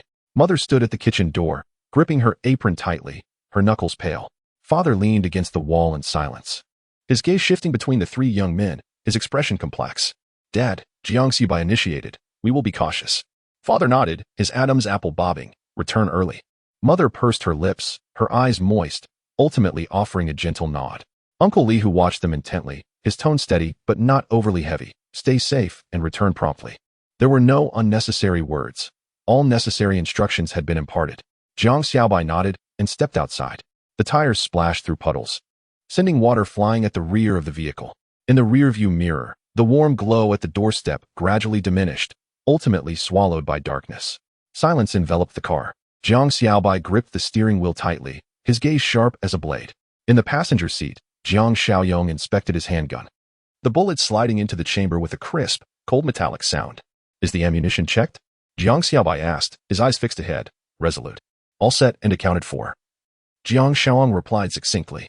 "Rest assured, brother." Li Jin looked up, a smile playing at the corners of his mouth. "I will handle the quieter matters, while you manage the louder ones." He raised the crossbow in his hand and lightly tapped the fire axe at his back, asserting, "If it comes to it, I am not defenseless. Go ahead and brag." Jiang Xiaoyong cast a glance at him through the rearview mirror. Li Jin, with a lazy smile, retorted, "Not convinced? Let us see who can take down a zombie first when we get back." Jang Xiaobai did not turn around, but the corners of his mouth curled slightly in a barely perceptible smirk. After exchanging a few jests, silence enveloped the vehicle once more. The off-road vehicle roared with a low growl, its tires crunching over the wet terrain, reminiscent of a beast traversing the night. Suddenly, Jiang Xiaobai spoke, his voice low and composed. "Listen carefully. Not firing a gun does not equate to sparing lives. A firearm is our trump card. It should remain untouched unless absolutely necessary. The moment we pull the trigger, we announce our presence to everyone." Jiang Xiaoyong nodded in understanding. "Got it. Unless you give the order to fire, I want to be the first to shoot." Li Jin also nodded, unusually serious. "The crossbow will remain silent. I'll take the lead." Jiang Xiaobai continued, "When we encounter a horde of zombies, do not force your way through. If there is a chance to circumvent them, take it. Do not act recklessly or linger in battle. Understood? And one last thing." His voice faltered momentarily, his tone growing grave, "No matter how dire the situations, no one is to be left behind.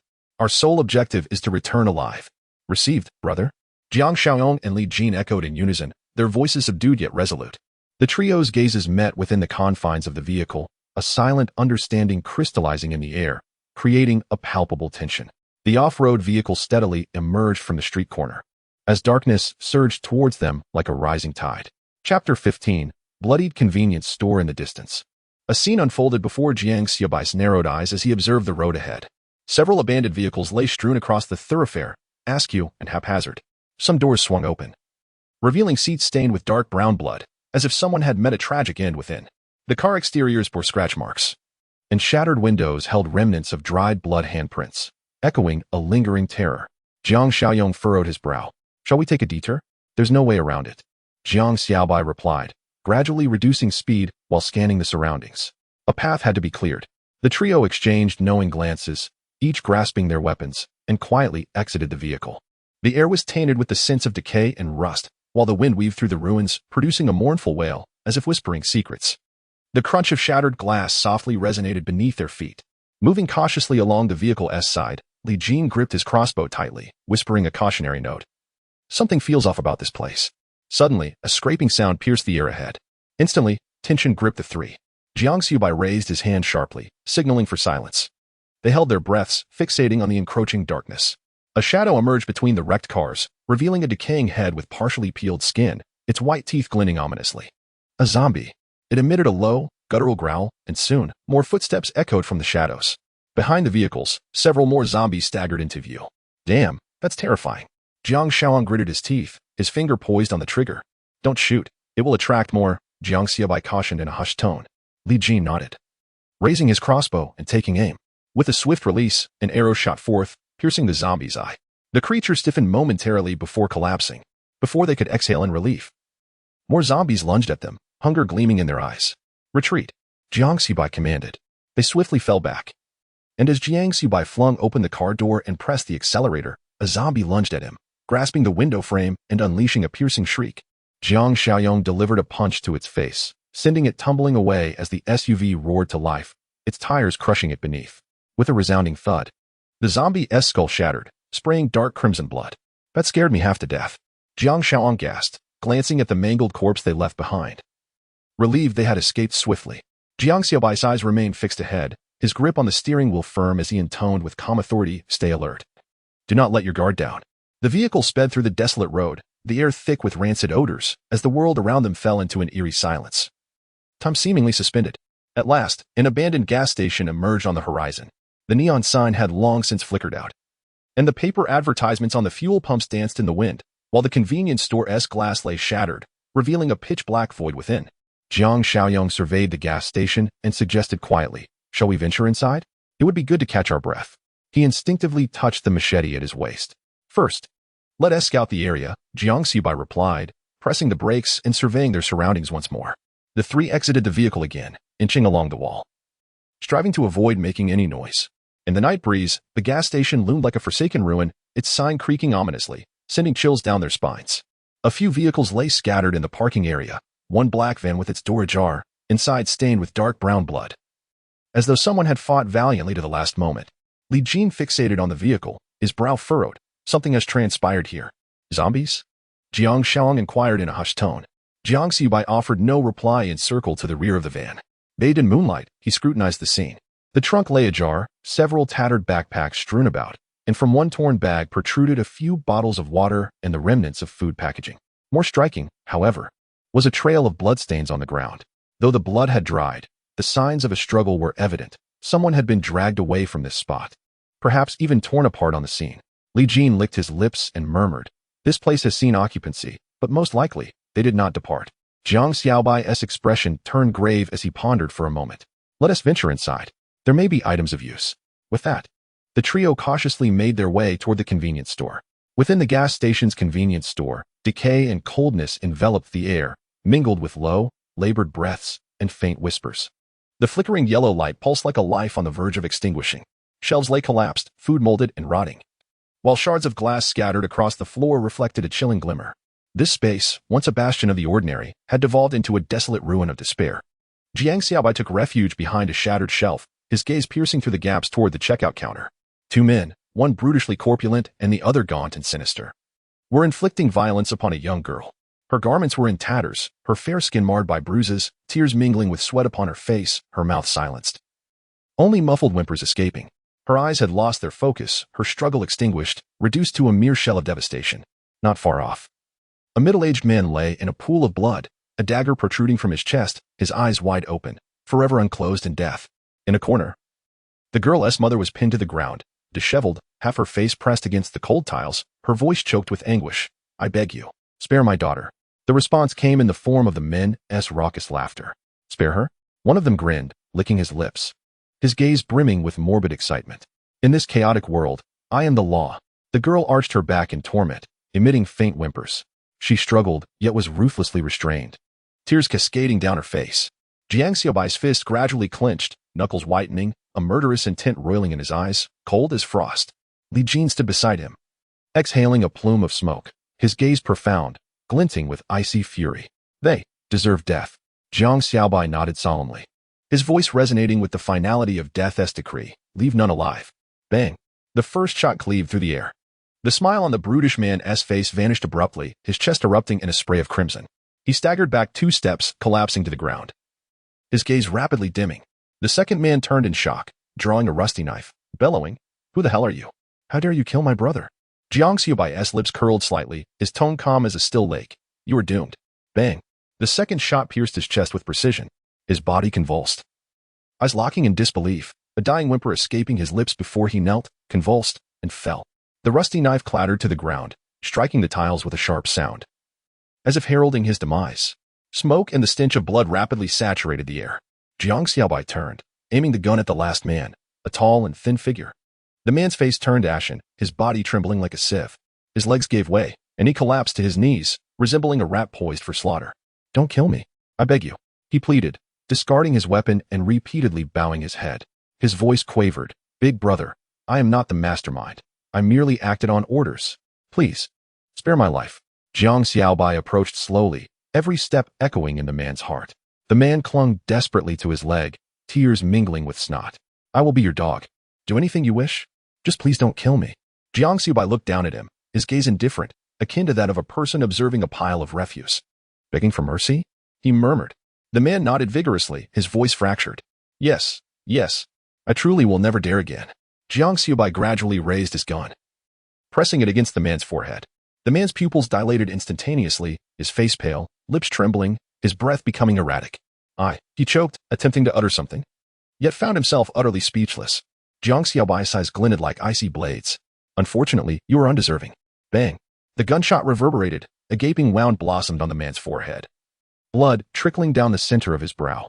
His body stiffened, then slowly fell back, crashing onto the cold tiles, his eyes wide open, refusing to close. Inside the convenience store, an oppressive silence enveloped the scene, the air thick with the stench of blood. Jiang Xiaobai holstered his weapon, his expression eerily calm, as if he had merely completed a routine cleaning. Jang Xiaoa stepped forward, gazing at the corpse on the ground, a cold smirk gracing his lips. "Deserved it." Li Jin silently retrieved a cigarette, igniting it. The flame illuminated his tranquil eyes. He removed his jacket, crouched down, and gently covered the girl's body. Speaking softly, "Can you still move?" The girl quivered slightly, her gaze falling upon the corpses, her expression hollow yet infused with resentment. She gradually stood, tears still fresh on her cheeks, her demeanor numb and contorted. She knelt down, grasping the rusted knife, her knuckles whitening from the force. "You deserve to die." Her voice was soft yet chilling. Suddenly, she swung the knife downward. Thud. The rusty blade plunged into a corpse, a dull and heavy sound. Blood splattered across her face, staining her collar. She raised the knife in a frenzy, stabbing again and again. "Die. All of you die. May you never find peace." She sobbed uncontrollably, murmuring like a beast gone mad. "Enough, child, enough." The mother rushed forward, embracing her, her voice hoarse with sorrow. Yet the girl could not hear, her body still quaking, until her strength finally waned, the knife clattering to the ground as she collapsed to her knees, weeping in despair. Jang Xiaobai approached, crouching beside her, gently patting her shoulder. "They're already dead." The girl jolted, lifting her head to meet his gaze, tears shimmering in her eyes, her lips quivering, yet unable to utter a word. Jiang Xiaoang draped his jacket over her shoulders, his tone unusually gentle. "Live well, take care of your mother." The girl clutched the hem of the coat, her tear-filled eyes searching theirs, and nodded. Li Jin exhaled smoke slowly, his voice somber. "If your father knew you were still alive, he would be very happy." The girl's tears flowed once more as she buried herself in her mother's embrace, crying with a heart-wrenching intensity. Jang Xiaobai gazed at the scene with a complex expression. He turned silently, his voice low yet resolute. "Let us go." The three stepped out of the convenience store, enveloped by the oppressive night, the cold wind swirling with the lingering scent of blood echoing through the streets. Their inability to take the mother and daughter duo with them was not born of a lack of desire, but rather an impossibility. In a world teetering on the brink of collapse, kindness has become the most extravagant of luxuries. To bring them along would entail a responsibility for their survival. Yet the grim reality is that even their own existence hangs precariously, with tomorrow uncertain. Chapter 16. Betrayal of a Lover. Crisis of a cousin. The trio glided through the desolate streets like phantoms, each step meticulously avoiding the shards of glass strewn across the ground. The air was thick with a nauseating stench of decay and burnt remnants, provoking a visceral revulsion. To avoid excessive movement while driving, they chose to approach on foot for the rescue mission. Jang Xiaobai's gaze was as frigid as ice, his heart devoid of any hesitation. His aunt and cousin's family had fallen into the hands of those beasts, Every second could determine the difference between life and death. The service area loomed ahead. Li Jin lowered his voice, his finger poised on the trigger, scanning every shadow with heightened vigilance. Jiang Xiaobai stood resolute as a boulder, his keen eye surveying each potential threat. They had already claimed that territory, and it was imperative to eliminate them first. They were still inside. Jang Xiaobai's voice dropped to a near whisper. His aunt and the others should be confined in the rear section, with the limited range of the shotgun. Timing was crucial as they approached. Suddenly, Jang Xiaobai raised his hand sharply. The trio froze instantly, holding their breath. Nearby, a chilling laughter echoed, mingled with lewd banter and the clinking of liquor bottles. The cruel and deranged sounds sent a shiver through their veins. Jiang Xiaobai's expression shifted to one of palpable danger. His murderous intent almost tangible. These individuals must be exterminated. Li Jin nodded slightly, his weapon tilting upward. First, clear the perimeter, then stealthily infiltrate, Jiang Xiaobai signaled. And the three of them circled to the side of the service area like specters. Taking cover behind abandoned vehicles, they spotted several robbers at the entrance, exhaling clouds of smoke and bursting into raucous laughter, blissfully unaware of the impending doom. Inside the service area, the fetid air reeked of blood and sweat, and faint, suppressed sobs could be heard. Kong Yin leaned against the door, her heart racing, trembling uncontrollably. Her long hair fell in disarray over her shoulders, a tear in her light blue blouse revealing red marks from her struggles, while her beige skirt was marred with stains and wrinkles, rendering her a pitiful sight. Kong Yin had never imagined that merely accepting an invitation from the man she long admired, Zhou Jian, for a weekend getaway would thrust her into this living nightmare overnight. In fact, just days prior, she had narrowly escaped a harrowing ordeal. That night, a gang had cornered her in an alley, and just as her fate seemed sealed, Jang Xiaobai appeared, unhesitatingly firing at the leader of the thugs, sending the others fleeing in terror. Had it not been for him, the consequences would have been unfathomable. Shaken, she returned home, unable to shake off the shadow of fear. Yet, soon after, she received a call from Zhou Jian. He was the one she cherished, the man who had once made her heart flutter and whom she deemed worthy of reliance. On the phone, he expressed a desire to take her away for a respite, to visit his friends and enjoy some leisure. After a moment's hesitation, she acquiesced. Not long ago, their vehicle had entered the highway when a catastrophic multi-car pileup erupted ahead. Screams, wails, and the cacophony of metal colliding merged into chaos as out-of-control vehicles crashed violently, blood pooling on the ground, and the fallen were torn apart, their desperate cries echoing into the void. She witnessed a mother, cradling her child, burst forth from a car door, only to be viciously torn apart by a monstrous creature that lunged at her from behind. Blood sprayed across the terrified face of the child. The scene was too horrific to bear, prompting Zhou Jian to decisively turn the car around and flee this hellish nightmare. They raced ahead, ultimately crashing into a service area, believing it would provide a moment's respite. However, the instant they pushed open the door, they were met not with safety, but by a group of brutish robbers. Their faces grotesquely contorted, clad in tattered clothing, armed with shotguns and clubs, their eyes glinted with malice, and a chilling smile curled at the corners of their mouths. They leered at Kong Yin, their gazes roaming over her like ravenous wolves eyeing their prey. Zhou Jian swallowed hard, attempting to suppress the fear bubbling in his chest. Straightened his back, and feigned calmness. Who are you? A man with a goatee squinted, surveying them with a mocking grin. Oh, and what might you be? I am a government official. I am a civil servant. Please, don't do anything rash. Zhou Jian stammered, beads of cold sweat forming on his forehead. His voice tinged with panic yet laced with a forced bravado. He sought to intimidate them with his status, fantasizing that they might hesitate. Yet, the anticipated pause never came. Instead, it was met with even more exhilaration in their eyes. The tall, gaunt man clutching the shotgun licked his cracked lips, his gaze greedy as a venomous serpent. A civil servant? Surely you know where there are warehouses, where food can be found. I. Zhou Jian's lips trembled, his throat dry, rendering him momentarily speechless. Heh, the man with the goatee scoffed, abruptly raising his weapon and firing a shot that whizzed past Zhou Jian's ear, followed by a resounding bang as it struck the wall behind him, causing dust to cascade down. Zhou Jian stumbled to the ground, his complexion paling instantaneously. Oh, a civil servant, how impressive. Tell me, what value do you hold for me? The goateed man pressed the gun's muzzle against Zhou Jian's forehead, his tone icy, as if pronouncing a death sentence. Please, don't kill me. Zhou Jian broke down, collapsing to his knees, hands clasped over his head, shaking uncontrollably like a leaf in the wind, a foul odor emanating from his pants. He babbled incoherently. I am useful. I know of a large government warehouse filled with food, with guns. Truly, I can take you there. No, it's more than that. She is a teacher. Young and beautiful, You will surely find her appealing. The air seemed to freeze momentarily. Kong Yin stood in shock, incredulously staring at Zhou Jian, unable to fathom what she had just heard. She had admired this man for so long, perceiving him as mature, responsible, and promising. Yet now, he knelt before a band of robbers, utterly bereft of dignity, begging for mercy, even offering her as a bargaining chip to these beasts in a desperate bid for survival. Zhou Jian, what are you saying? Kong Yan's voice quivered, a tumult of shock and rage swirling within her, disbelief etched across her features. Zhou Jian lowered his gaze, lacking even the courage to meet her eyes, his voice saturated with terror and supplication. Please, spare me. She is a teacher, pure in body. And you may do as you wish, as long as you do not kill me. The robbers erupted into a fit of laughter, their eyes gleaming with greed and excitement, nearly overflowing. Ha ha ha, this fellow is truly amusing, willing to sell his own woman? The tall, thin one licked his lips, leering at Kong Yin with a lewd expression. Brothers, we are in for a treat today. The goat-bearded man chuckled sinisterly, slapping Zhou Jian's face with a hint of cruel contempt. You certainly know your place. No. Kong Yin roared in fury, her eyes reddening, her entire body trembling violently. You beast. Coward. You are not human. Kong Yin struggled desperately, but her hands and feet were bound, rendering her powerless to resist. She felt her strength waning, each struggle seemingly slowing her breath.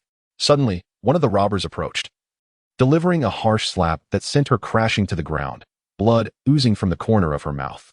Don't rush, little beauty. Soon you will be obedient. The tall, thin man squatted down, reaching for her clothing, a repulsive smile creeping across his lips, his eyes filled with lewdness. At that moment, the goat-bearded man came over, seizing the thin man's wrist, whispering, Go bring out those women you have locked up, quickly. The thin man paused for a moment, then nodded, leading a few others toward the back, their destination clear, toward the room where his aunt and cousin were confined. Meanwhile, in a corner of the warehouse, the aunt and cousin were huddled closely together. Zhu Ranan's eyes were filled with terror as she clutched her mother's hand tightly, her body trembling slightly, while her aunt, Li Xiaonan, held her daughter close, comforting her. Don't be afraid. We will find a way. Just as they anxiously gazed at the closed door, a low creak sounded from outside, followed by the thin man pushing the door open and stepping inside. His gaze swept through the darkness, landing on Zhu Ranan and Zhao Xian, who were trapped in the corner, a cold smirk flickering in his eyes. He was lean yet muscular, his skeletal frame sharply defined beneath a black leather jacket, exuding an air of danger and chill. As his gaze roamed the room, landing on Zhu Ranan and Zhao Xian, the corners of his mouth turned upward slightly, revealing a malicious grin. Bring them out. His voice was low yet carried an undeniable coldness, akin to a judge's final verdict. What do you want? Zhu Haijun, the aunt's husband, sprang to his feet, despite the unhealed wounds on his body, summoning all his strength to stand tall, shielding his wife and daughter behind him. His face was pale, cold sweat beading on his forehead, his fist clenched tightly, knuckles whitening. The thin man's eyes glinted with mockery as he scoffed. Quite the backbone, aren't you? But with your injuries, can you truly fend us off? Before he finished speaking, two robbers had already drawn near, their gazes icy, ready to strike. Do not touch my daughter. Aunt Li Xiaoan lunged forward, enveloping Zhu Ranan in her embrace, her nails digging deep into Zhu Ranan's arm, as if to shield her with her own flesh against any threat. Cousin Zhu Ranan trembled, her complexion ashen. Yet she clung desperately to her mother's arm, her lips quivering slightly. Mom. The tall, lean figure scoffed, impatiently waving his hand, prompting the robbers to advance, reaching for both Zhu Ranan and her friend Zhao Xian. At that moment, a thunderous roar erupted. Stop. Uncle Zhu Haijun surged forward, his eyes bloodshot and veins bulging at his temples, as he swung a fist at the nearest robber. Bang! The robber staggered back, caught off guard by the sudden force, but quickly regained his composure, a glint of malice flashing in his eyes. He retaliated with a vicious kick aimed at Uncle Zhu Haijun's abdomen. Cough. Uncle Zhu Haijun grunted, stumbling back 2 steps to crash against the wall, blood seeping from the corner of his mouth. Yet, he gritted his teeth, his expression fierce. Zhao Guiqiang sprang into action as well. He lunged at the robber holding his daughter Zhao Xian, landing a punch squarely on the robber's face. The robber cried out in pain, blood gushing from his nose. However, before he could continue, another robber delivered a brutal kick directly to his chest. Ugh! Zhao Guiqiang fell heavily to the ground, curling up in agony, his face paling instantly as he gasped for breath, seeking death. The tall robber's expression turned icy as he stepped forward and delivered a vicious kick to Zhao Guiqiang's shin. Crack! A sickening sound echoed as Uncle Zhu Haijun's knee buckled, sending him crashing to the ground. He gritted his teeth, beads of cold sweat rolling down his forehead, yet his gaze remained locked on the robbers, filled with resentment and fury. Aunt Li Shaoan screamed, "Let him go." The tall robber chuckled coldly, disregarding her fury, and gestured to his subordinates, "Don't waste time. Take them away." The despair of the mother was palpable as two robbers quickly approached, roughly seizing Zhao Xian's arms and dragging her away. Zhao Xian struggled fiercely, kicking and hitting with all her might, but her strength was no match for the adult man.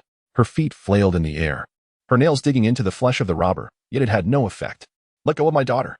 Zhao Xian's mother, Chen Xiulan, shrieked hysterically, lunging forward to wrap her arms tightly around her daughter's waist, tears streaming down her cheeks in a torrent.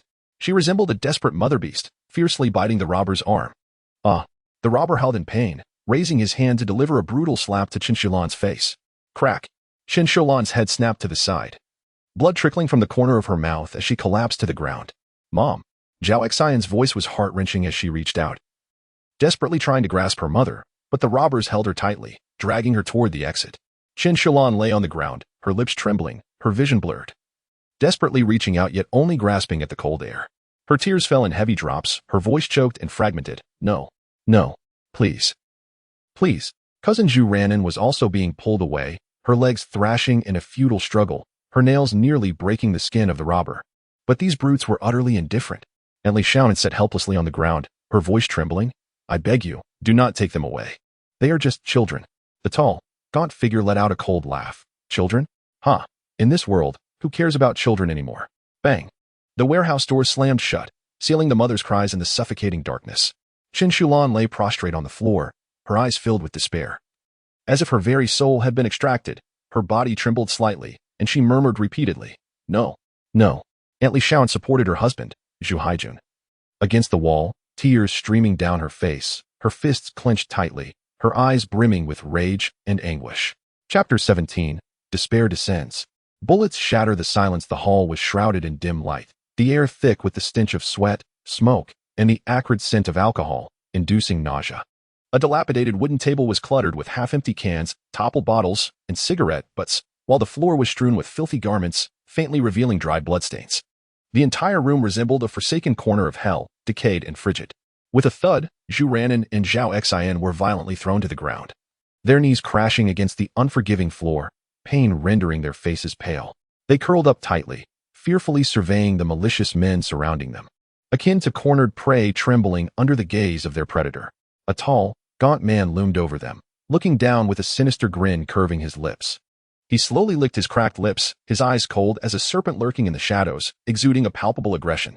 "Now, that's more like it," he uttered, his voice low and mocking, laced with a chilling excitement. "Where's the boss?" he inquired nonchalantly. "In the back warehouse, second brother," a nearby robber answered obsequiously. The second brother chuckled lightly, seemingly unperturbed. His gaze roamed over Zhu Ranin and Zhao Xian, as if assessing the prey that was soon to be devoured. "With the elder brother absent, I suppose it falls upon me to indulge first," he sneered, his eyes reflecting a deepening malady, his voice piercing like a venomous dart. The other robbers erupted into guttural laughter, coarse and exhilarated, radiating an unsettling ferocity. They fidgeted restlessly, anticipating the moment when their quarry would be utterly torn apart. Zhu Ranin's body stiffened, her nails digging painfully into her palms, a futile attempt to quell the surging tide of fear within her. She bit down on her lips so hard that she nearly drew blood, tears silently cascading down her cheeks. Zhao Xian, in a state of complete breakdown, covered her mouth, weeping uncontrollably, her body trembling like a leaf caught in a tempest. Desperately, they scanned their surroundings for a glimmer of hope, yet were met only with the increasingly fervent gazes of the man. In the corner, Kong Yin leaned against the cold wall, her face pale and her body rigid. Her legs felt weak, as if they had lost all sensation. The blood at the corner of her mouth had yet to dry, and the abrasion on her forehead throbbed painfully. Yet, these physical pains paled in comparison to the chilling dread that enveloped her heart. She had fought back, had resisted, but all that had yielded was brutal punishment. Her voice was hoarse, devoid of even the strength to cry out. Watching her cousin Zhu Ranin and Zhao Xian crumpled on the ground, witnessing the lewd smiles of those men, it felt as though a hand had clutched tightly around her chest, suffocating her with pain. Her gaze gradually shifted to a man standing aside, rigid and evasive, unable to meet her eyes. Once, he had whispered sweet promises, vowing to protect her for a lifetime. Once, she had been willing to forsake everything for him, even gamble her very existence. Yet now, they were ensnared in this wretched place, while he, the man she had once trusted implicitly, cowered in the corner like a trembling mouse. He dared not speak, nor resist, nor even glance in her direction. Kong Yin's heart sank heavily, utterly frozen in despair. She believed he would at least fight with all his might, at the very least, stand before her rather than lurking in the shadows, expecting her to face this ordeal alone. Her fingertips trembled, then gradually clenched into a tight fist, her nails digging deeply into her palm. Crimson droplets slowly seeping out and dripping to the ground, blooming into a delicate flower of blood. TSK. The tall, lean man leisurely crouched down, grasping her cousin Zhu Ranan's chin, compelling her to lift her gaze.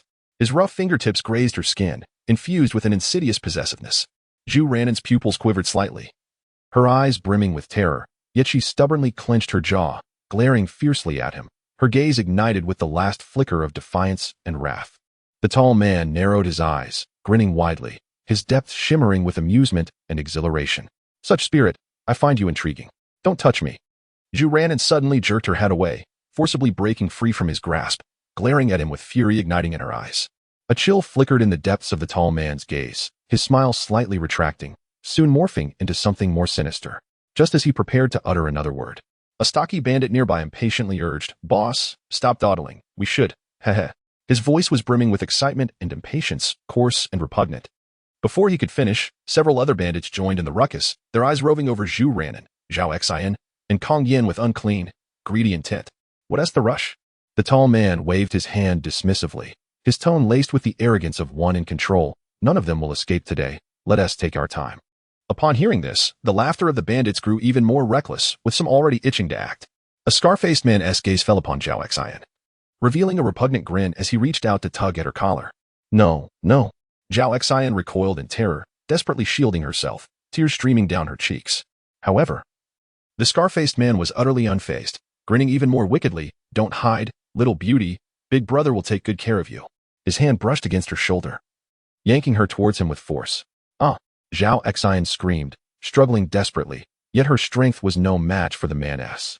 Meanwhile, a bald bandit set his sights on Kong Yin, who was curled up in the corner.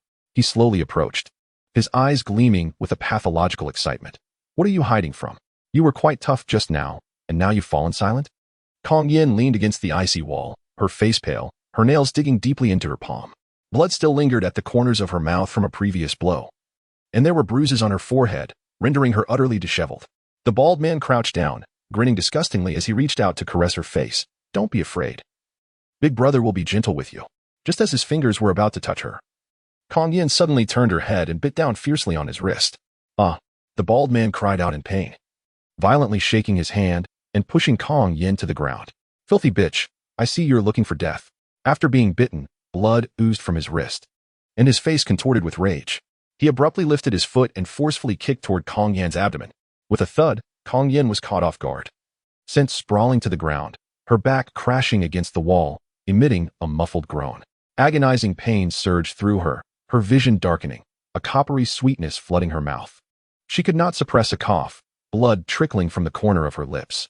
The robbers erupted in cruel laughter, their faces twisted with sadistic glee. Dare to bite me? Watch me tear you apart. The bald man roared, reaching to grasp her hair, intending to drag her off the ground. You bunch of bastards. Her cousin, Zhu Ranan, with red-rimmed eyes, struggled desperately, her hands firmly pinned by a tall, lanky thug, rendering her immobile. Yet, she shouted furiously, you beasts. May you meet a terrible end. Quite fierce with your words, the lanky thug chuckled, gripping Zhu Ranan's chin, forcing her to meet his gaze, his tone icy. You'll soon learn that defiance is futile. Scoundrels. You trash. Smack.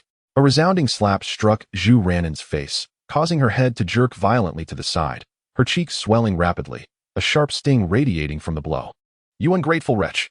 The lanky thug shook his hand, his patience evaporating. With a menacing glint in his eyes, he yanked at Zhu Ranan's collar. Boss, stop wasting time. Let's have some fun first. One robber exclaimed excitedly, his eyes gleaming with morbid desire. The other robbers joined in, encircling them, their gazes predatory, brimming with hunger and primal instincts. Zhao Xian had long since reached her breaking point, shaking her head frantically, weeping uncontrollably. Please don't do this. Let us go. Yet her pleas were met with raucous laughter. Ha. Listen to her. How pitiful. Little beauty, don't cry. Soon you'll be begging us to stay a while longer. Damn it. It's been too long since I've touched a woman. I'm about to lose control. Someone had already begun to tear at Zhao Xian's clothing. No.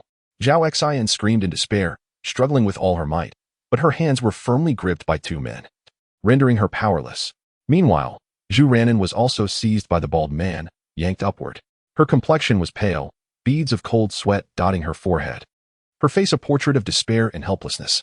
In that moment, she wished fervently for her cousin to arrive in time. However, just as the situation reached a critical point, the sound of gunfire erupted like thunder, shattering the oppressive silence. Bang! The sudden gunshot pierced the stillness, a bullet striking precisely at one robber's knee. Ah! The man screamed in agony, collapsing to the ground as his kneecap shattered, blood gushing forth. The intense pain twisted his face, and his knife-wielding hand trembled uncontrollably. The robbers froze in shock, their expressions shifting to fear as they frantically searched for the source of the attack. Bang! Bang! 2 more shots rang out. 2 robbers fell, their heads exploding before they could even react. Blood splattered against the walls, brain matter scattered upon the floor, and a pungent stench pervaded the air, inducing nausea. The bald man gripped Kong Yin's arm tightly. At the instant the gun fired, he trembled violently, almost instinctively releasing her. His expression darkened instantly, a flicker of ruthlessness and terror flashing in his eyes. The scarred man also stood frozen, his machete suspended in midair, the grotesque scar across his face twisting slightly with the convulsion of his muscles. With a fierce glare directed towards the entrance, he growled in a low, irritable tone, "Who dares to disrupt my affairs?" For a brief moment, silence enveloped the hall. Chapter 18, Blood-Spattered Hall, the downfall of the robbers. The tall, lean figure abruptly turned, his expression shifting to one of terror as he fixed his gaze on the entrance of the hall. There, 3 men stood, exuding an aura of deadly intent. With a resounding crash, the grand doors of the hall were kicked open, a chilling wind swirling in, carrying dust into the dimly lit interior. Under the flickering yellow light, 3 tall and imposing silhouettes stepped inside, akin to the arrival of Grim Reapers. Jiang Xiaobai, gripping a black pistol, emanated a chilling presence, his eyes icy and suffused with murderous intent. Jang Xiaobai held a gun in one hand while the other rested within the pocket of his tactical vest, his gaze sharp and predatory, as if he were stalking his prey. Li Jin stood behind them, a crossbow slung across his back, a fire axe clutched in his hand, his muscles taut and ready for action. The trio advanced slowly across the blood-stained floor of the hall, an air of frostiness enveloping them, as if winter had descended. "First, save Ranin," Jiang Xiaobai murmured, his voice low and frigid as ice. The tall, lean man's face turned ashen, gritting his teeth and growling, "Damn it, kill them."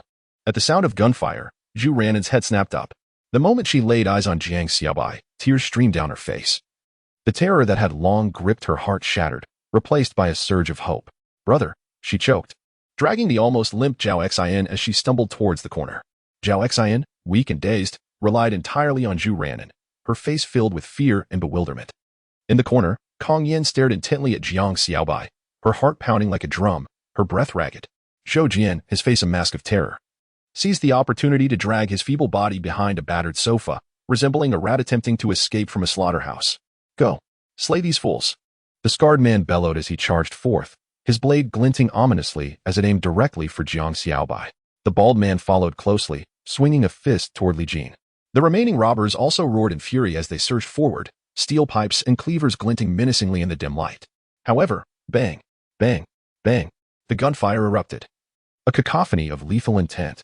Jiang Xiaobai raised his hand and fired 3 shots in rapid succession, his movements decisive and fluid. The first 3 robbers fell, their heads exploding upon impact. One man was struck between the eyes, collapsing to the floor, blood and brain matter splattered across the ground, twitching briefly before succumbing to death. Jiang Xiaobai maintained steady precision, gently lifting his gun. Bang! A bullet pierced through a man's chest. His body jolted violently, blood gushing forth as he staggered back before collapsing, lifeless. The scarred man's blade closed in on Jang Xiaobai. Whoosh! A crossbow bolt whistled through the air. Li Jin deftly flicked his wrist, the bolt piercing cleanly through the scarred man's shoulder. Ah! A blood-curdling scream echoed as the scarred man staggered back, his face pale with pain, struggling to maintain his grip on the weapon. Before he could regain his footing, Jiang Xiaobai delivered a powerful kick to his abdomen. Bang! The man flew backward, crashing into a row of tables and chairs, blood spewing from his mouth as he crumpled to the ground, unable to rise. The bald man roared, swinging his iron fist. Li Jin sidestepped effortlessly, countering with a downward swing of his axe. Splat! Blood erupted. The bald man's right arm was cleaved open, flesh torn asunder, revealing bone beneath. He clutched his wound, his face contorted in agony, retreating in terror. Bang! Jiang Xiaobai shot him in the thigh, and the bald man wailed, collapsing to the ground. His complexion as pale as parchment, The hall transformed in an instant into a slaughterhouse. The scent of blood pervaded the air, leaving the remaining robbers paralyzed with fear. Who are you? Stammered the tall, gaunt figure, his knife trembling uncontrollably in his hand, cold sweat cascading down his forehead, his eyes betraying utter despair and terror. He longed to flee, but with a resounding bang, Jiang Xiaobai expertly shot through his ankle. Ah! The tall man screamed in agony as he collapsed to the ground. Rolling in pain, blood gushing from his shattered ankle, his face paling instantly, rendered immobile. Bang! A deafening gunshot echoed. Jang Xiaobai swiftly pivoted, the bullet barely grazing his shoulder and shattering the glass behind him. He immediately locked onto his target. Deep within the hall stood a man clad in a black leather jacket, coldly gripping an old double-barreled shotgun. With a goat-like beard, his eyes glinted with venom, he licked his lips and sneered, "Dare to wreak havoc in my territory?" Before he could finish, he raised his gun, aiming directly at Jang Xiaobai. Bang! The gunshot preempted his own. Jang Xiaobai pulled the trigger, the bullet whistling forth. The man with the goat beard attempted to dodge, but it was too late. He was grazed on the shoulder, blood spraying forth. Damn! He grunted, his face shifting as cold sweat dripped from his chin. Despite the shotgun's formidable power, it lacked the agility of a handgun. He found himself at a disadvantage. Charge! Kill them! He bellowed. The remaining robbers lunged at Jiang Xiaobai and his companions like rabid dogs. Clang! Jiang Xiaobai emptied his magazine, swiftly drawing the dagger from his waist, sidestepping a steel pipe. And with a reverse strike, thrust, the blade sliced through a robber's throat, blood gushing forth as he clutched his neck and collapsed with a thud. Bang! Jiang Xiaobai reloaded with remarkable speed, raising his gun to fire. A robber fell, shot in the forehead, blood erupting, dead on the spot. Li Jin, having exhausted his crossbow bolts, let out a low growl and brandished a fire axe to engage in battle. With a swift cut, the axe blade sank into a robber's shoulder, his screams echoing throughout the hall. Another assailant charged in, shouting fiercely. Li Jin blocked with the axe handle, the blade striking against it, sparks flying. In an instant, he exerted force, delivering a powerful kick. The robber staggered backward. The opportunity arose. Li Jin grasped the axe with both hands, his gaze turning icy as he swung down fiercely. The axe blade cleaved into the robber's skull, blood and shattered bone splattering. The robber convulsed a few times before collapsing lifelessly. In mere seconds, all the robbers were vanquished. In the hall, only the goat-bearded man and the groaning tall figure remained. The stench of blood hung heavily in the air, suffocating. The goat-bearded man gasped for breath, his eyes bloodshot, fixating on the three with a trembling shotgun in hand. Suddenly, gritting his teeth, he raised the gun and roared, "Die!" His fingers squeezed the trigger. Bang! The gunshot roared like thunder. But it was not Jang Xiaobai who fell. It was the goat-bearded man. His chest erupted in a cloud of blood, the bullet striking true to his heart. He opened his mouth, attempting to utter something, but only a mouthful of blood spewed forth. His body stiffened, he staggered back 2 steps, and ultimately collapsed with a thud, lifeless. The hall descended into an eerie silence. Jang Xiaobai slowly exhaled, surveying the bodies strewn across the floor, his gaze finally resting on the sole survivor, the tall, gaunt figure. The tall, gaunt figure, his face ashen, trembled violently, blood gushing from his ankle, pooling on the ground like a crimson serpent coiling around him. He struggled to speak, his voice quivering inhumanely. "Please, don't kill me." Jiang Xiaobai remained silent, advancing slowly, his boots crunching ominously in the blood-soaked ground. Jang Xiaobai, reloading his weapon, cast a cold glance at him, sneering, "Now you know fear? What about when you were so arrogant just moments ago?" The tall figure desperately retreated until he collided with the counter, finding himself with no escape. "I beg you, spare me." He trembled, raising his hands, tears and sweat mingling on his face, which was etched with terror. "Spare you?" Jiang Xiaobai narrowed his eyes, his tone as frigid as steel. "You were just calling for their death, weren't you?" The figure suddenly fell to his knees, his forehead striking the ground and bleeding profusely. "I was wrong. They forced me. I didn't want this. I just want to live." "Just wishing to save your own life?" Li Jin approached slowly, wielding a bloodied fire axe, his gaze icy. The tall figure nodded repeatedly, his voice quaking. "Yes. I'm not truly a bad person. I beg you, spare me. I can tell you where things are hidden. I have information. Supplies. I will reveal anything you wish to know. Just please, do not kill me." Jiang Xiaobai's cold stare remained unwavering, his expression devoid of any compassion. Chapter 19. Rescuing my aunt's family. Jiang Xiaobai exhaled slowly, the barrel of his gun still emitting faint wisps of smoke. As he turned, he took a step forward and felt a gentle tug at the hem of his clothing. Looking down, he saw his cousin, Zhu Ranjan, cowering behind him, clutching his garment tightly. Silent tears cascaded down her cheeks, her shoulders quivering slightly. The terror and despair from moments ago had not completely dissipated. When those robbers extended their filthy hands, she had nearly surrendered to hopelessness, even bracing herself for the worst. Yet, in that fleeting moment, the gunfire erupted, and death swept in like a tempest, shattering the grotesque figures before her. She raised her gaze to her older cousin standing before her, her lips trembling, her voice choked with emotion. Brother. That single utterance seemed to exhaust all her strength. Jiang Xiaobai regarded her quietly, letting out a gentle sigh as he reached out to ruffle her disheveled hair. His tone unusually tender. It's all right now. Zhu Ranzhan bit her lip, yet the tears continued to flow unabated. She clung to Jiang Xiaobai's clothing as if fearing that if she were to let go, everything would vanish. I thought I would never see you again. Her voice came in broken fragments, as if she had finally found an outlet for her pent-up emotions. And she burst into uncontrollable sobs. Jiang Xiaobai remained silent for a moment before lifting his hand to gently pat her back. His voice calm, yet imbued with an undeniable sense of reassurance. You won't. It's all right now. At that moment, a complex gaze fell upon Jang Xiaobai. It was Kong Yin.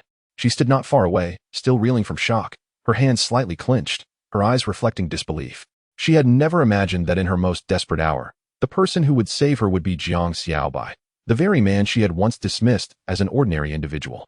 Previously, a colleague had introduced Jiang Xiaobai to her, describing him as steady and reliable, with an enigmatic aura. At the time, she had merely nodded politely, not giving it much thought. Yet now, witnessing this man act without hesitation, precise and resolute, as if he were the harbinger of death, her perceptions crumbled entirely. This man was far more formidable than she had ever envisioned. Kong Yin stared at Jiang Xiaobai, her mouth opening slightly. But her throat was too parched to produce a sound. Finally, she inhaled deeply and spoke with a tone layered with complexity. Thank you. She understood all too well that without Jiang Xiaobai, they might not have survived this day. Jiang Xiaobai merely cast a fleeting glance at her, his gaze tranquil. His tone indifferent. It's nothing, just a matter of convenience. Kong Yin's lips twitched slightly in disbelief. Convenience?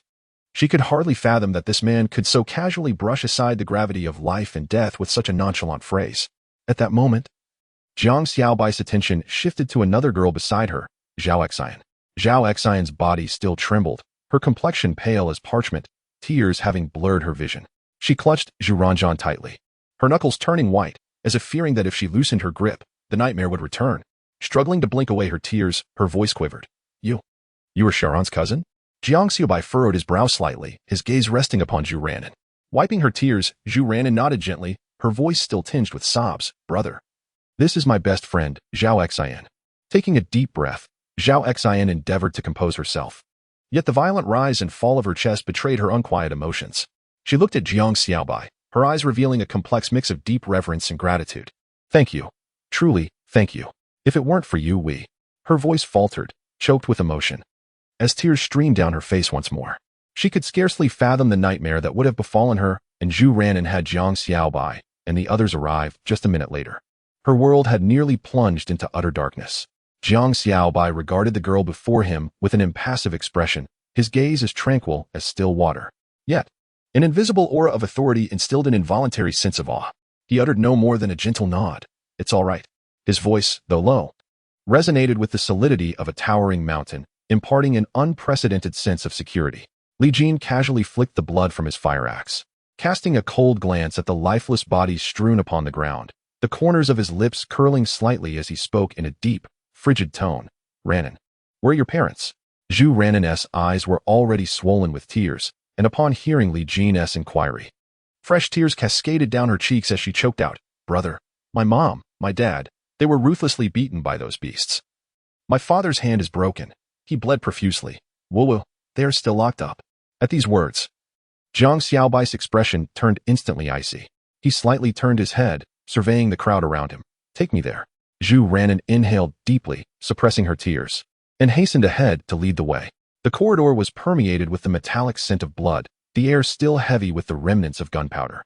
While shells and weapons littered the ground, the sounds of weeping and knocking from within the rooms were crystal clear. Woo, open the door.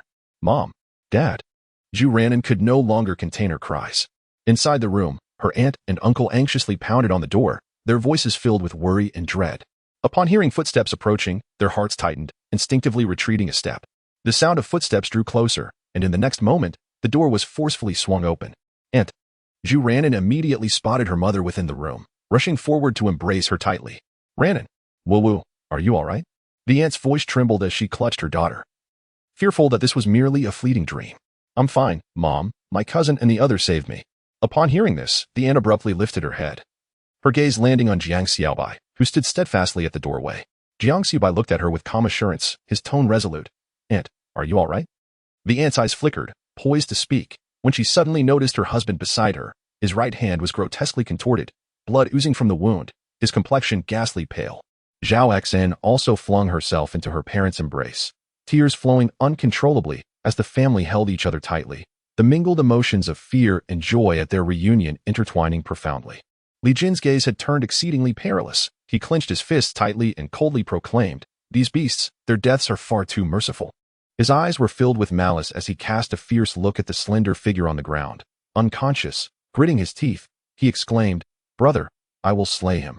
However, Jiang Xiaobai raised his hand, his voice calm and unwavering. "Let's discuss this later. We must first take Uncle Xiaobai back for treatment."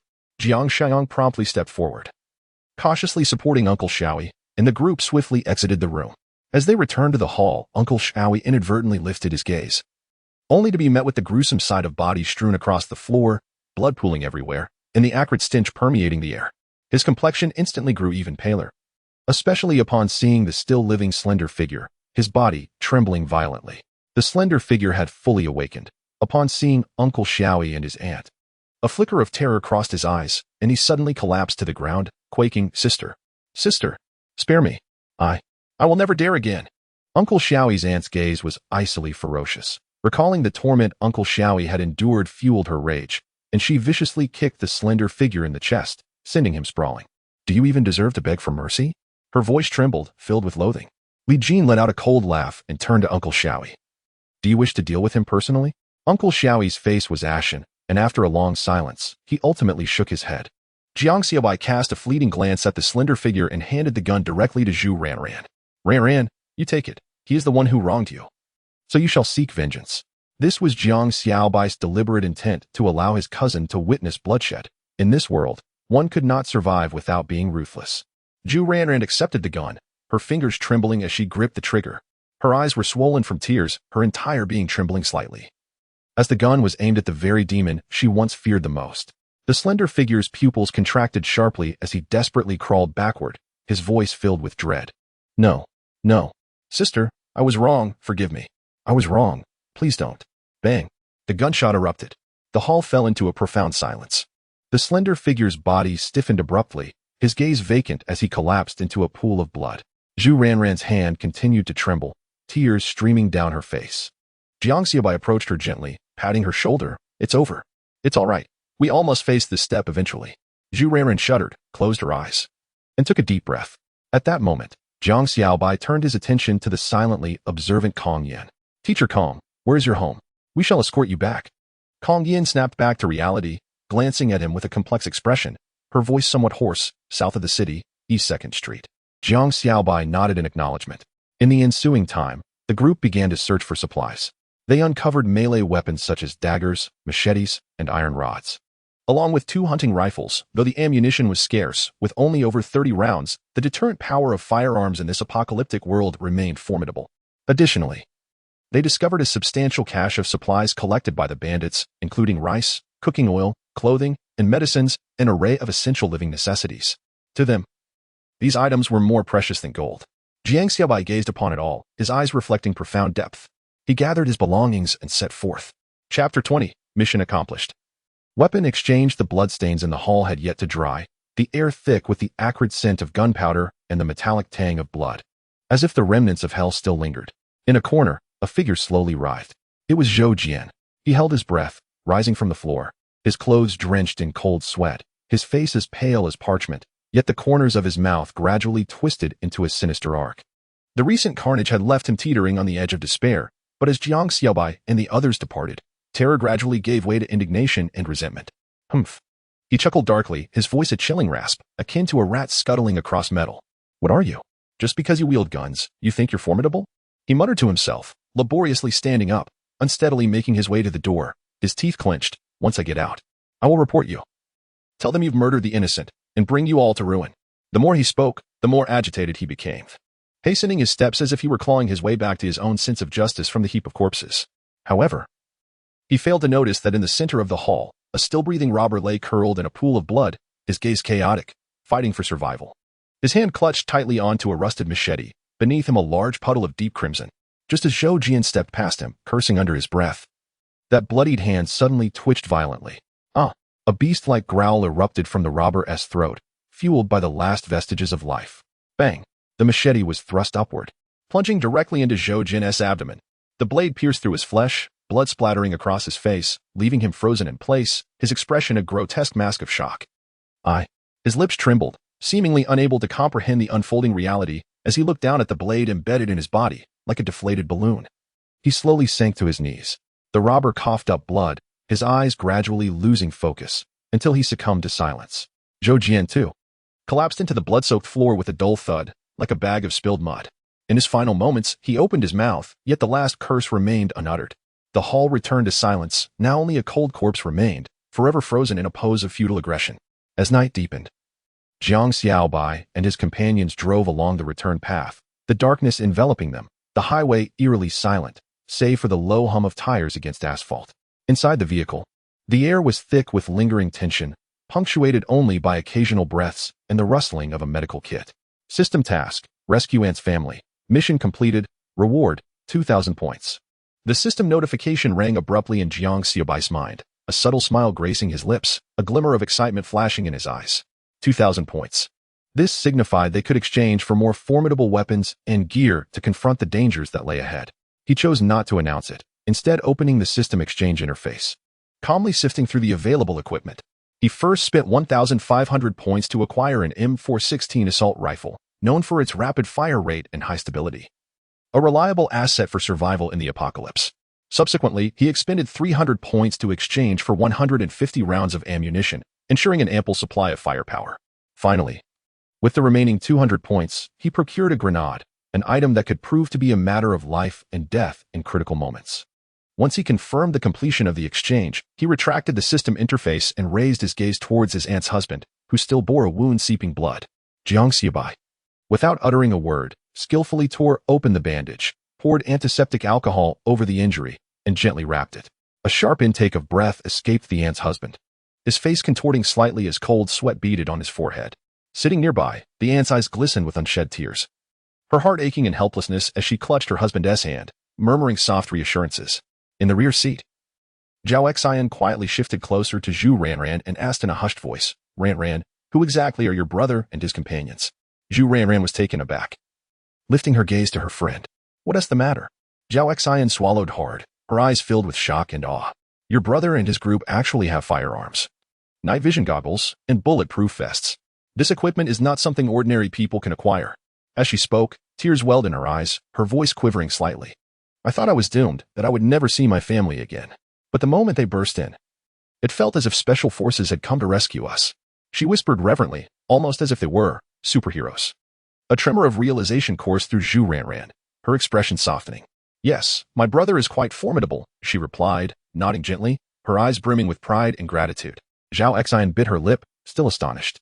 "So, did he serve in the military before?"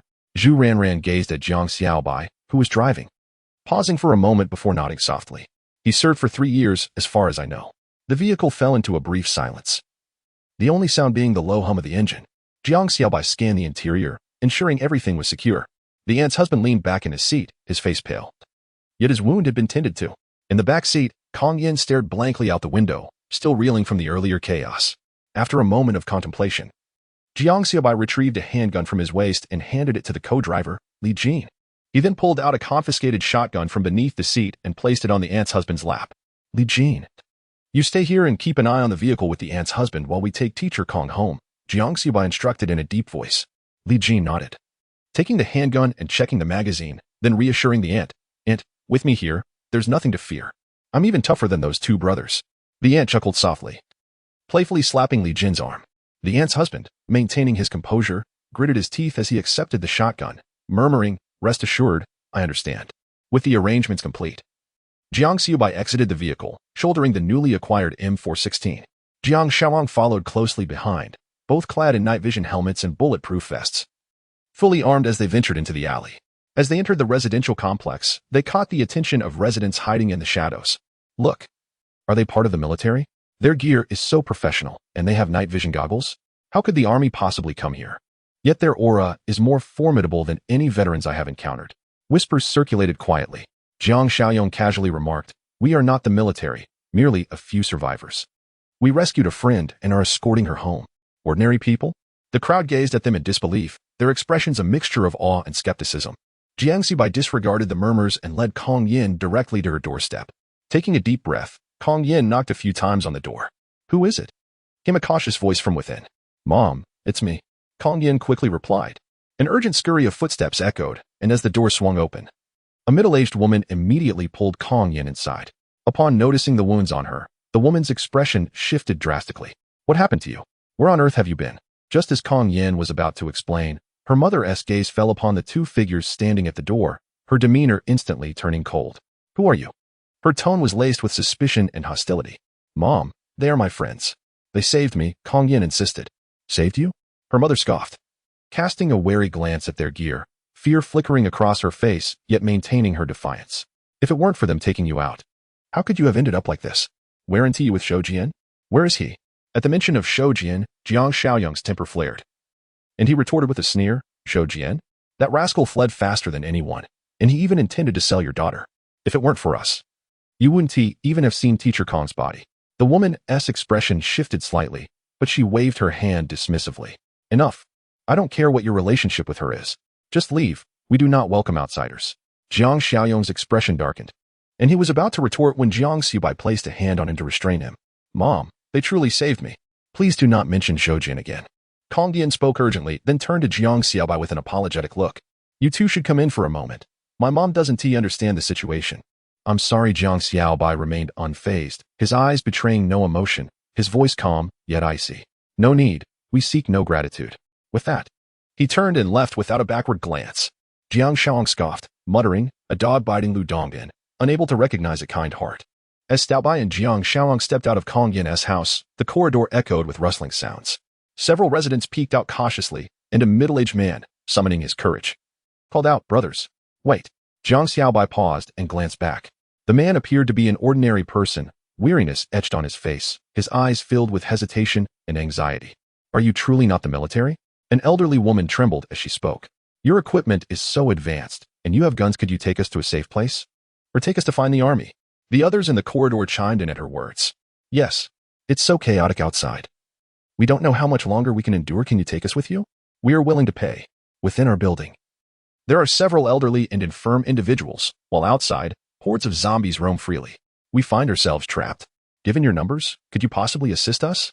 In mere seconds, the once vigilant corridor erupted into a cacophony of voices, many filled with hope and longing. Jiang Xiaobai furrowed his brow and quietly inquired, "Brother, what should we do?" "Let us disregard them. We shall simply depart," Jiang Xiaobai replied, surveying the surroundings with a glimmer of calm contemplation in his eyes. He had not considered the prospect of taking on the survivors. Their manpower was limited, and resources were scarce. To recklessly include a group of ordinary individuals lacking in mobility posed too great a risk. After a moment of reflection, he spoke slowly. "We are uncertain of the military situation. The external circumstances are far more intricate than you might imagine. We have our own matters to attend to and cannot take you with us." Upon hearing these words, the resident's expression shifted from hope to dismay. "Then, could you at least advise us on what we should do?" a young man implored anxiously. Jiang Xiaobai regarded them with a steady gaze and replied, "Your community's defenses remain relatively intact. If possible, remain here and refrain from venturing outside. Should you decide to leave, it is prudent to confirm your route and prepare ample supplies. The dangers extend beyond what you have witnessed. The farther you venture from the city, the greater the perils. But, if we do not leave, we will inevitably perish from hunger," an elderly man sighed. Jang Xiaobai chose not to elaborate further, turning to depart, but paused momentarily, contemplating. He retrieved a folded map from his tactical vest and handed it to the middle-aged man. "This is a map we previously compiled, indicating various safe zones and perilous areas we encountered. You may utilize it as you see fit." The man eagerly accepted the map, gratitude shining in his eyes. "Thank you." Jiang Xiaobai offered no further words, striding down the staircase alongside Jiang Xiaoyang, vanishing into the shadows. In the corridor, the residents gazed at the map in their hands, their expressions a complex tapestry of hope and anxiety. Chapter 21, Homecoming Night. A reunion after the catastrophe. As Jiang Xiaobai and Jiang Xiaoyang returned to the vehicle, Li Jin approached them immediately, whispering, "What took you so long?" "We encountered some residents who asked if we could take them to a safe place," Jiang Xiaobai replied while inspecting the magazine of his firearm, ensuring its readiness. "Take them?" Jang Xiaobai scoffed, his tone laced with a hint of helplessness. "We can barely take care of ourselves." Their situation was relatively stable. They could endure for a while longer. Jang Xiaobai's tone remained indifferent, and he chose not to elaborate further. Li Jin nodded, opting not to pursue the topic any further. The vehicle soon roared to life, navigating through the dimly lit streets towards home. However, it wasn't long before two swaying figures emerged under the glow of a streetlight ahead. Jiang Xiaobai's gaze sharpened, and he swiftly pressed the brakes, causing everyone in the car to become instantly alert, the atmosphere within the cabin thick with tension. "Zombies," Jiang Xiaobai stated grimly, "but they're carrying something?" Utilizing the headlights, Jang Xiaobai scrutinized the two corpses and observed that each zombie was shouldering a bulging backpack, as if they had been transporting supplies and life. Without hesitation, he flung open the car door and aimed his weapon. Bang! Bang! 2 shots rang out, and the zombies' heads exploded, collapsing lifelessly onto the ground. Jiang Xiaobai and Li Jin quickly moved forward to search the bodies, soon uncovering several valuable items: an intact medical kit containing disinfectant, bandages, and a few antibiotics, 2 bottles of high-calorie compressed biscuits, and a sealed bottle of mineral water. "Fortune favors us," Jiang Xiaobai grinned, passing the medical kit to Jang Xiaobai. "These supplies will come in handy." As he prepared to gather the items and return to the vehicle, his gaze caught sight of a wrinkled receipt nestled in one of the zombies' backpacks. He unfolded the receipt, revealing a familiar address, a purchase order for a warehouse, dated just a day before the onset of the apocalypse. Tucked beside it was a simple route map, seemingly outlining an escape plan devised by the deceased in life. "A warehouse?" Jiang Xiaobai furrowed his brow, murmuring softly. Li Jin leaned in for a closer look, contemplatively remarking, "This individual might have been an employee or a delivery person." Jiang Xiaobai's fingertips traced the map gently, his mind racing with possibilities. If this warehouse had not yet been claimed by others, the supplies within could be invaluable. "Brother, shall we go?" Jiang Xiaobai, noticing his brother lost in thought over the map, could not help but interject. Snapping back to reality, Jiang Xiaobai folded the map and cast a final glance at the zombie's corpse before returning to the vehicle, his voice steady as he declared, "Home." The vehicle jolted as it entered the village, the tranquil and familiar surroundings cloaked in nightfall, yet the occupants within appeared utterly fatigued, their faces etched with weariness. The uncle's complexion was pale, beads of cold sweat dotting his forehead, his arm's wound hastily bandaged but noticeably inflamed. The aunt sat beside him, clutching his hand tightly, her eyes brimming with concern. "We're almost there," Jiang Xiaobai said in a low tone, pressing the accelerator to the floor as the vehicle came to a steady stop in front of Dr. Zhang's residence. "Dr. Zhang should still be awake." We entered. He pushed open the car door, and Li Jin and Zhao Guoqiang promptly alighted, assisting the uncle-in-law towards the house. Jiang Xiaobai approached the door and knocked, his voice low and urgent. "Dr. Zhang, open the door. They're injured." Dr. Zhang is a seasoned traditional Chinese medicine practitioner in the village, having spent some time in the military during his youth before returning to establish a clinic, where he treated villagers with great expertise. In the stillness of the night, hearing the frantic knocking, Dr. Zhang donned his outer garment and stepped outside. Upon seeing the group, he furrowed his brow in concern. "What has happened?" "Dr. Zhang, please check the uncle-in-law's injury," Jiang Xiaobai implored, supporting the injured man, whose hand was wounded, while others might have minor injuries that needed inspection. Noticing the uncle-in-law's pale complexion and the faint sheen of sweat on his forehead, Dr. Zhang quickly lit an oil lamp. "Come inside. Help him to the bed." After the uncle-in-law settled down, Dr. Zhang lifted the oil lamp to scrutinize the injury on his arm. Though the wound had begun to scab, the edges were slightly swollen and showed traces of oozing blood. Fortunately, no tendons or bones had been harmed. Dr. Zhang gently palpated the surrounding muscles, causing the uncle-in-law to gasp in discomfort. Dr. Zhang frowned and asked, "How long have you been outside?" "Almost a day," Jiang Xiaobai replied solemnly. "We did a simple bandaging, but lacked sufficient disinfectant." Dr. Zhang nodded, expertly retrieving alcohol swabs to gently clean the wound, followed by sprinkling anti-inflammatory herbal powder and patiently rebandaging it. "For the next few days, avoid moving this hand. Otherwise, the wound may reopen," Dr. Zhang advised. "Change the dressing daily, and if you notice any fever or pus, come to me immediately." The uncle-in-law gritted his teeth and nodded, while the aunt, standing nearby, wept with concern at such a time. "Why do you still pretend to be strong? It's all right. Just returning alive is a blessing." The uncle-in-law managed a faint smile. Thereafter, Dr. Zhang examined the injuries of the others. The aunt had some bruising on her arm, which he treated, and Zhao Xian had a scrape on her forearm that was meticulously disinfected. Although Jiang Xiaobai and his companions were uninjured, they took the opportunity to acquire some anti-inflammatory medications and spare bandages for future needs. Finally, Dr. Zhang turned to Zhao Guoqiang's family and inquired, "Who are you?" Stepping forward, Zhao Guoqiang replied steadily, "We were rescued by Xiaobai and the others and are temporarily with them." Dr. Zhang nodded, refraining from further questions. Instead, exhaling a sigh, "The world has become chaotic. Surviving is merely luck. Be cautious." Jiang Xiaobai replied earnestly, "We will be careful, Dr. Zhang. Thank you for your assistance today. Do not mention such things. I will certainly help if I can." Dr. Zhang waved his hand. "Now, let the injured rest." After expressing their gratitude, the group supported the uncle-in-law and escorted Zhao Guoqiang's family home. As the night deepened and the cold wind howled, the warm glow emanating from the Jiang family's courtyard seemed to illuminate their path home amidst the encroaching darkness. As the vehicle came to a halt, Jiang Xiaobai and Jiang Xiaodong assisted their uncle out of the car, while Zhao Guoqiang shielded his wife and daughter. Their aunt tightly embraced her cousin, Zhu Ranan. And at last, the family had returned to a place of safety. Suddenly, the lights inside the house flickered on, and with a creak, the courtyard door swung open.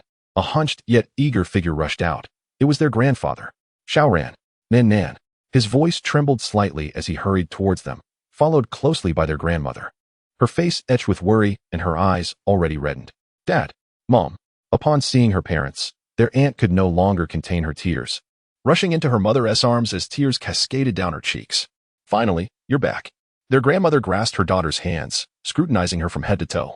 Although she appeared disheveled, she seemed relatively unharmed, which allowed their grandmother to breathe a sigh of relief. However, when she noticed the bandage wrapped around their uncle's arm, her expression shifted dramatically, and her voice quivered with urgency. "Hi June, what happened to your hand? Is it serious? How did this happen?" Their uncle managed a weak smile. "Dad, it's nothing, just some flesh wounds. I went to find Dr. Zhang in the village earlier. It's not a big deal." "Not a big deal." Their grandfather's expression darkened as he fixed his gaze on the injury, softly lamenting, "As long as you're back, that's what matters. Quickly, come inside. It's cold out here." Their grandmother wiped her tears while urging them to enter, assisting their aunt and uncle into the house. At that moment, Jiang's mother hurried over, tightly grasping Jiang Xiaobai's hand, her eyes glistening. "You're finally back. I was so worried sick." "Mom, we're fine." Jang Xiaobai gently patted the back of her hand for reassurance. Jiang's father stood at the doorway, observing the weapons and gear they bore, and solemnly inquired, "What is the situation outside?" Jiang Xiaobai briefly reported, "The town has descended into chaos, zombies are everywhere, and there are few survivors. We encountered some dangers on our way back." Jiang's father fell silent for a moment, exhaling deeply, "And there are natural disasters to contend with. How are we to endure this?" "We will safeguard our family," Jiang Xiaobai declared resolutely. At that moment, their uncle strode forward, and upon seeing his sister's family, his eyes welled with tears. He hurried towards their uncle, embracing him tightly, his voice choked with emotion. "You're finally back. I was so worried." The embrace made their uncle grunt involuntarily, prompting their uncle to realize he had squeezed too tightly and quickly released him. "How exactly did you injure your hand?" "It's a long story," their uncle replied with a wry smile. Their grandfather spoke solemnly. "What matters is that you're back. Our family is finally reunited." Once everyone's emotions had settled somewhat, Jiang Xiaobai introduced, "This is Uncle Zhao Guoqiang, a friend of my uncle who previously served in the military. Also here is Zhao Xian's mother and their daughter, Zhao Xian. We rescued them today, but given the uncertain situation in town, they cannot return home just yet. It is too late, and they have sustained injuries, so they will stay with us for now." Upon hearing this, Jiang's father immediately nodded. "Since he is a friend of Haijun, let them stay without worry. We must support each other in these times." Their grandfather added, "Indeed. In this world, do not stand on ceremony. This place is now your home." Upon hearing this, Zhao Xin's father, Zhao Guoqiang, expressed a glimmer of gratitude in his eyes and solemnly said, Thank you all." Zhao Xin's mother took her daughter's hand and slightly bowed, saying, "We are truly grateful. Really, thank you so much. Let's head inside. It's cold outside," grandmother urged, pulling Zhao Xin's family into the warmth of the home. Inside, the atmosphere was imbued with comfort. Zhao Xin's younger sister, Jiang Yiming, cheerfully beckoned her cousin Zhu Ranan and Zhao Xin, exclaiming, "You two should sleep with me tonight. My bed is spacious enough. We can chat all night." Zhu Ranan nodded enthusiastically, while Zhao Xin, initially a bit reserved, managed a smile, saying, "Sure, I've never experienced the feeling of a shared dormitory." Their mother brought in hot water, encouraging everyone to freshen up, and followed with a steaming pot of chicken soup that filled the air with a delightful aroma, dispelling the evening's chill. Have some warm soup to soothe your stomach. After a long day, you all need to rest, she gently reminded as she served the soup. Annie assisted her husband in taking a seat, her eyes glistening with unshed tears. Darling, have some warm soup to warm yourself, she urged. Her husband nodded and took a gentle sip, feeling warmth spread through his throat and heart. Grandmother grasped Annie's hand. Unable to hold back her tears, you frightened me terribly. How could it come to this on your journey? Annie sighed, softly replying, Mother, I never anticipated it would turn out like this. Fortunately, there was Xiaobai and the others. Otherwise, we would never have made it back. Hearing this, grandfather, grandmother, and mother turned their gazes toward Jang Xiaobai, their eyes filled with gratitude and concern. Grandfather patted Jiang Xiaobai's shoulder, his voice choked with emotion. Xiaobai, you've endured much on this journey. Jang Xiaobai smiled faintly and shook his head. This is what I ought to do. Surrounded by family, despite the perils lurking beyond their door. This small courtyard radiated warmth and reassurance. As they rested, Zhu Ranan and Zhao Xin leaned closer to Jiang Yiming, excitedly recounting the thrilling moments they had experienced. Ming, your brothers were incredibly impressive. Zhao Xin exclaimed to her sister, they were just like the heroes in movies. Zhu Ranan echoed her admiration. Especially when the three brothers rushed in, it was as if a war god had descended. Jiang Yiming playfully teased, were you two not terrified then? Not at all. Zhao Xin replied, patting her chest, but thinking back, I'm still quite scared. Thankfully, your brothers arrived just in time. I envy having such wonderful brothers. How do they possess so much gear? Zhu Ranan inquired curiously. Jiang Yiming chuckled, saying mysteriously, the affairs of my brother are beyond your comprehension. The group laughed, and the atmosphere lightened somewhat. Yet, Jang Xiaobai understood that their current tranquility was merely temporary. He glanced down at the map, his gaze flickering slightly. That warehouse might very well be their next objective. Chapter 22. The arrangements and plans of the villagers at the break of dawn the next day. The weather took a sudden turn. The sky was shrouded in a gloomy overcast, pressing down ominously, with dark clouds swirling as if they might collapse at any moment. A damp atmosphere pervaded the air, and the wind was significantly stronger than the previous day, carrying a hint of chill. The rainwater from the night before had not completely evaporated. Rather, it had turned sticky, imparting an unusual heaviness to each step taken on the ground. In the distance, trees swayed erratically under the wind's force, occasionally punctuated by the clattering sound of dilapidated tin roofs being buffeted about. Standing in the courtyard, Jang Xiaobai gazed at the sky. His brow furrowed in concern. This weather felt ominous. A change is coming, he murmured softly.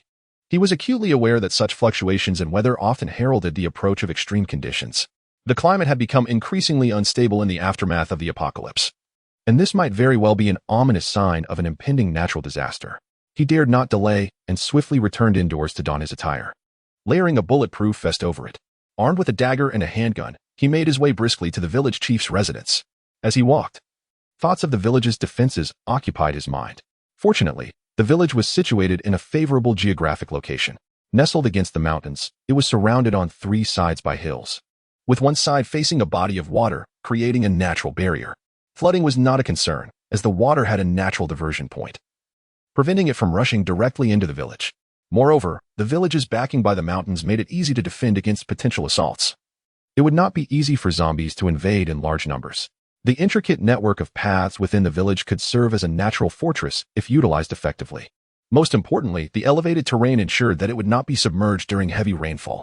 However, this did not imply that the village was entirely secure. In the event of a massive zombie horde or climbing zombies, defense would still pose a significant challenge. Before long, he arrived at the village chief's house.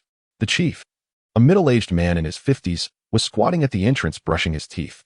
Upon seeing Jang Xiaobai, he spat out a mouthful of water and greeted him with a smile. Xiaobai, I heard you went to rescue your aunt and her family last night. Were you hurt? All is well, chief, Jang Xiaobai replied with a nod, his tone grave. I have come today to discuss our village's defense strategies. At that moment, a tall and robust young man emerged from within the house. Upon spotting Jiang Xiaobai, he broke into a broad smile. Xiaobai, you're here. This was Jiang Yiming, the chief's son, a distinguished military academy graduate and an active duty officer who had returned home for the new year, only to find himself caught in the outbreak of the apocalypse. In a previous life, he had faithfully followed Jiang Xiaobai, ultimately sacrificing himself during a last-ditch effort to protect Jiang Xiaobai's retreat.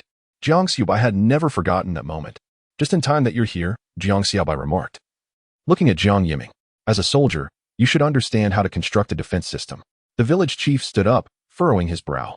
Defense is undoubtedly important, but as you know, we are facing a manpower shortage. Chief, how many people do we have left in the village? Jang Xiaobai inquired. There are over 80 households. With approximately 300 people remaining in the village, the chief responded.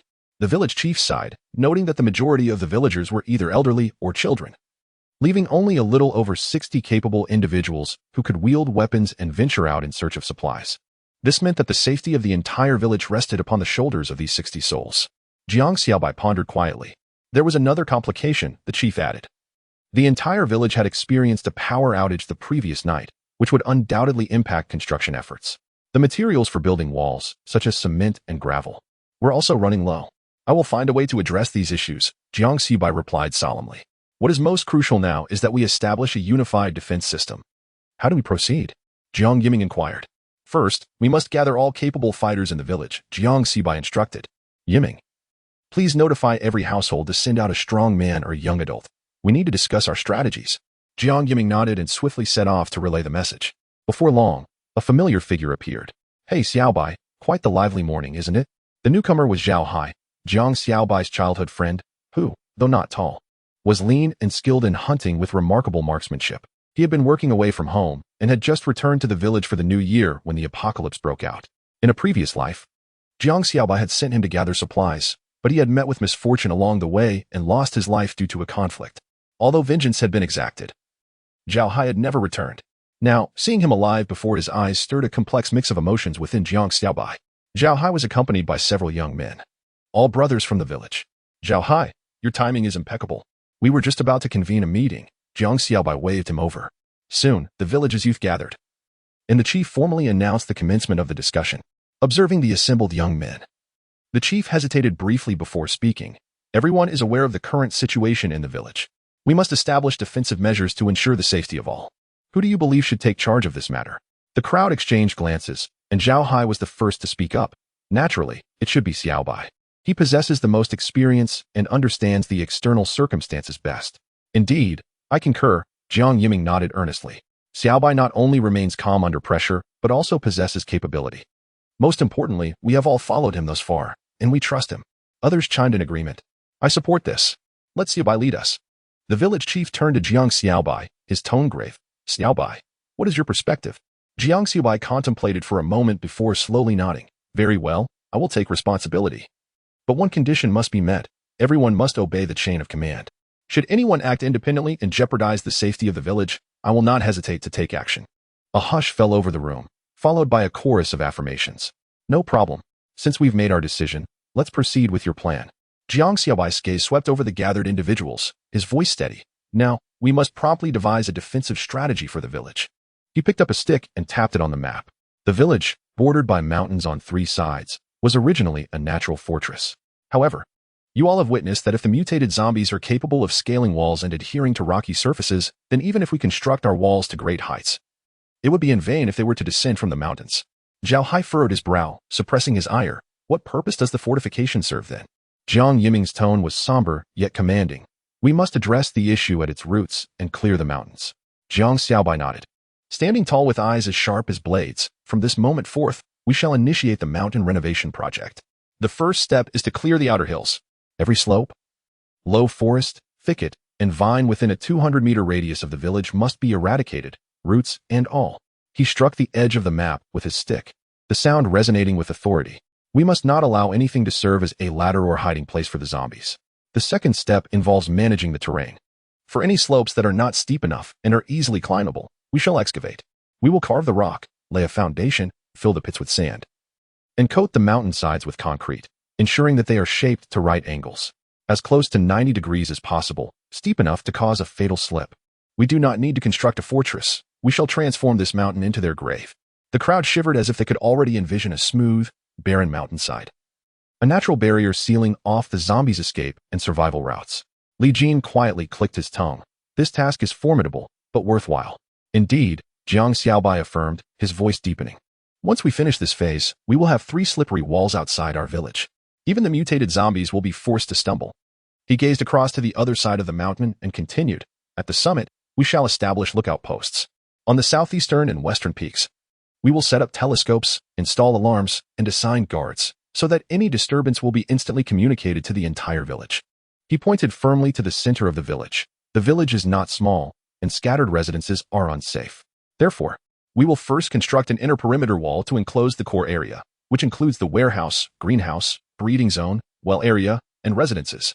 We shall leave only 2 entrances, one for transporting supplies and another for daily passage. Jiang Yiming added from the side. Currently, there are around 300 people in the village, with a maximum of 150 capable of work. For any external missions, no more than 20 individuals may venture out, while the remainder will be assigned to tasks within the village, including construction, defense, planting, and livestock management. From today onward, we shall form teams and get to work. Jang Xiaobai then turned to the elders, village chief, uncle, father, you will oversee logistics and construction arrangements. Jiang's mother, along with several village women, stood up. We will take care of the children, prepare meals, and assist in moving materials. You all focus on your work and do not let distractions interfere.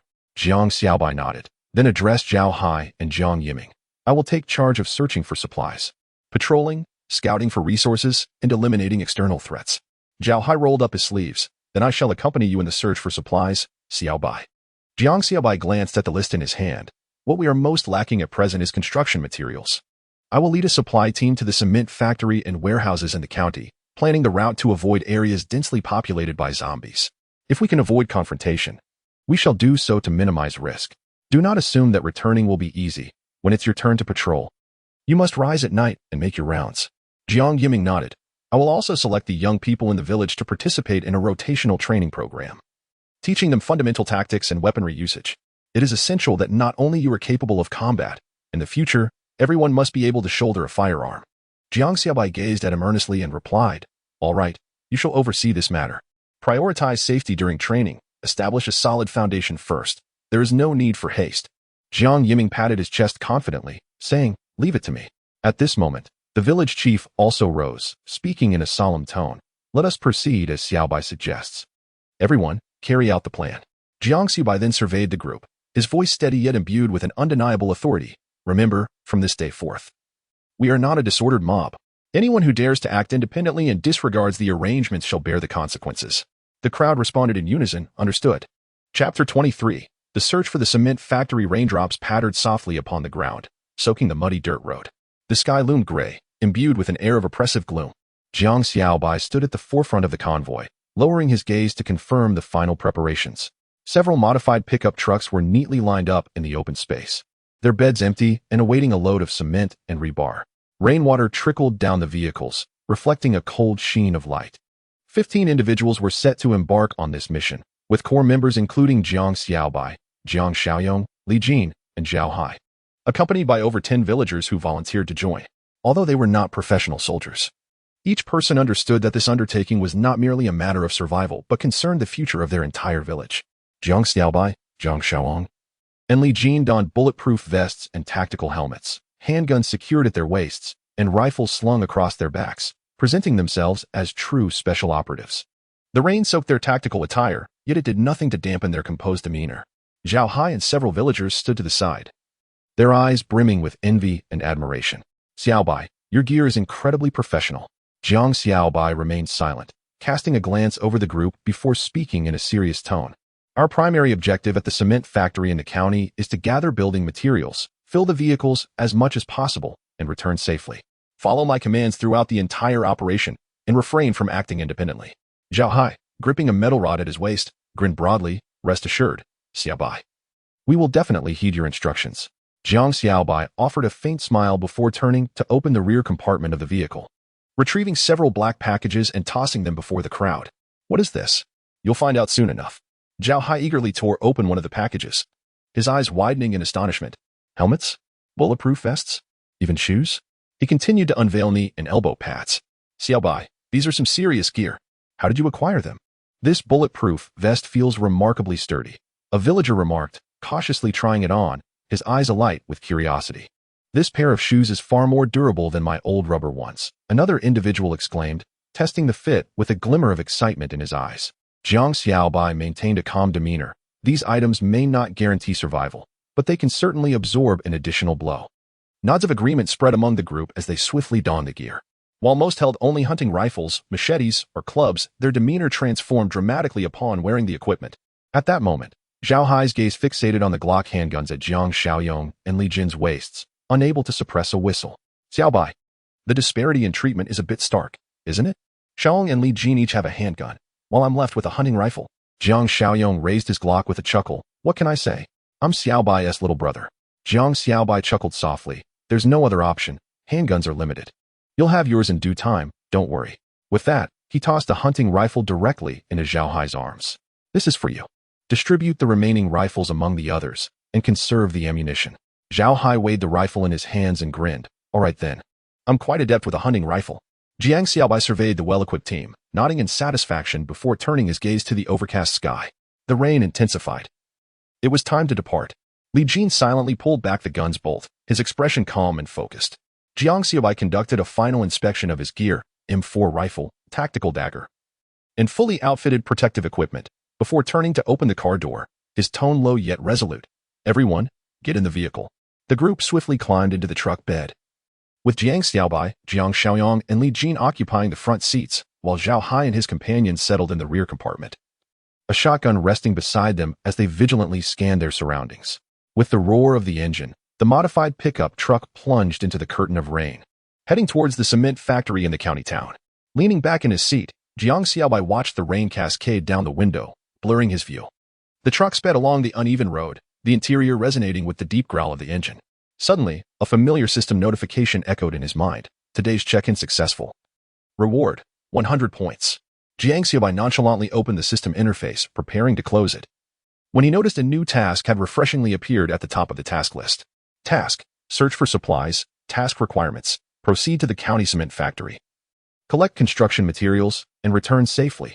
Task reward: 1,000 points. Jiang Xiaobai's gaze sharpened slightly, a subtle smile gracing his lips. This trip would indeed be profitable.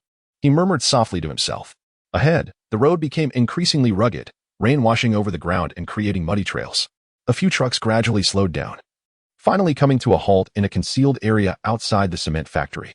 Disembark, Jiang Xiaobai signaled for the team to stop, retrieving binoculars to survey the factory's interior. A few scattered zombies meandered within, their movements stiff and their decaying skin bleached by the rain, indicating they had only recently transformed. The situation appeared relatively optimistic. There aren't many zombies. We can sneak in, Jiang Xiaobai whispered. Not so fast, Jiang Xiaobai replied, stowing his binoculars. Zhao Hai. You take 2 people to guard the entrance and ensure our retreat route remains clear. The rest of you, follow me inside. Our target is the cement, rebar, and usable construction materials in the warehouse. Let's fill the vehicle as much as we can before leaving. Zhao Hai nodded, patting his shotgun. Understood. Once the arrangements were made, Jiang Xiaobai, along with Jang Xiaobai, Li Jin, and 7 villagers, cautiously pushed open the large door, lowering their bodies as they stealthily entered the factory premises. Inside, the cement factory was even more dilapidated than anticipated, with scattered rubble and tools strewn across the floor, the air thick with a damp, moldy odor. A few zombies loitered in the distance, momentarily oblivious to their presence. Avoid gunfire. Use knives, Jiang Xiaobai instructed quietly. He drew his tactical dagger from his waist, silently approaching the nearest zombie. With a swift grip around its neck, he struck decisively, the sharp blade piercing its skull with precision. With a soft thud, the zombie stiffened and collapsed to the ground, utterly motionless. Observing this, the others mimicked Jiang Xiaobai's actions, skillfully dispatching the nearby zombies while striving to keep noise to a minimum. After addressing the potential hazards, the crowd swiftly gathered at the entrance of the warehouse. Although the large door was closed, the lock had long since rusted, and it could be easily kicked open. Preparations were underway. Jiang Xiaobai signaled 2 villagers to raise the crowbar and gently pry open the iron gate. A wave of damp air rushed forth, revealing the supplies within the warehouse. Neatly stacked were rows of cement bags, along with numerous steel bars, wooden planks, and construction tools, all appearing to be in remarkably good condition. Luck was on their side. As Li Jin raised an eyebrow. Enough chatter. Let's move quickly, Jiang Xiaobai urged, raising his hand to indicate that they should prioritize loading the cement and steel bars, taking as much as they could carry. The villagers worked with urgency to transport the cement, their sweat mingling with the rain, their hands ceaselessly exerting strength. At the entrance, one villager, Jang Daw Wong, wiped the beads of sweat from his forehead and called out to Zhao Hai. Hi Z, I need to use the restroom. Keep an eye on things for me. All right, make it quick, Zhao Hai replied, his gaze still scanning the surroundings with vigilance.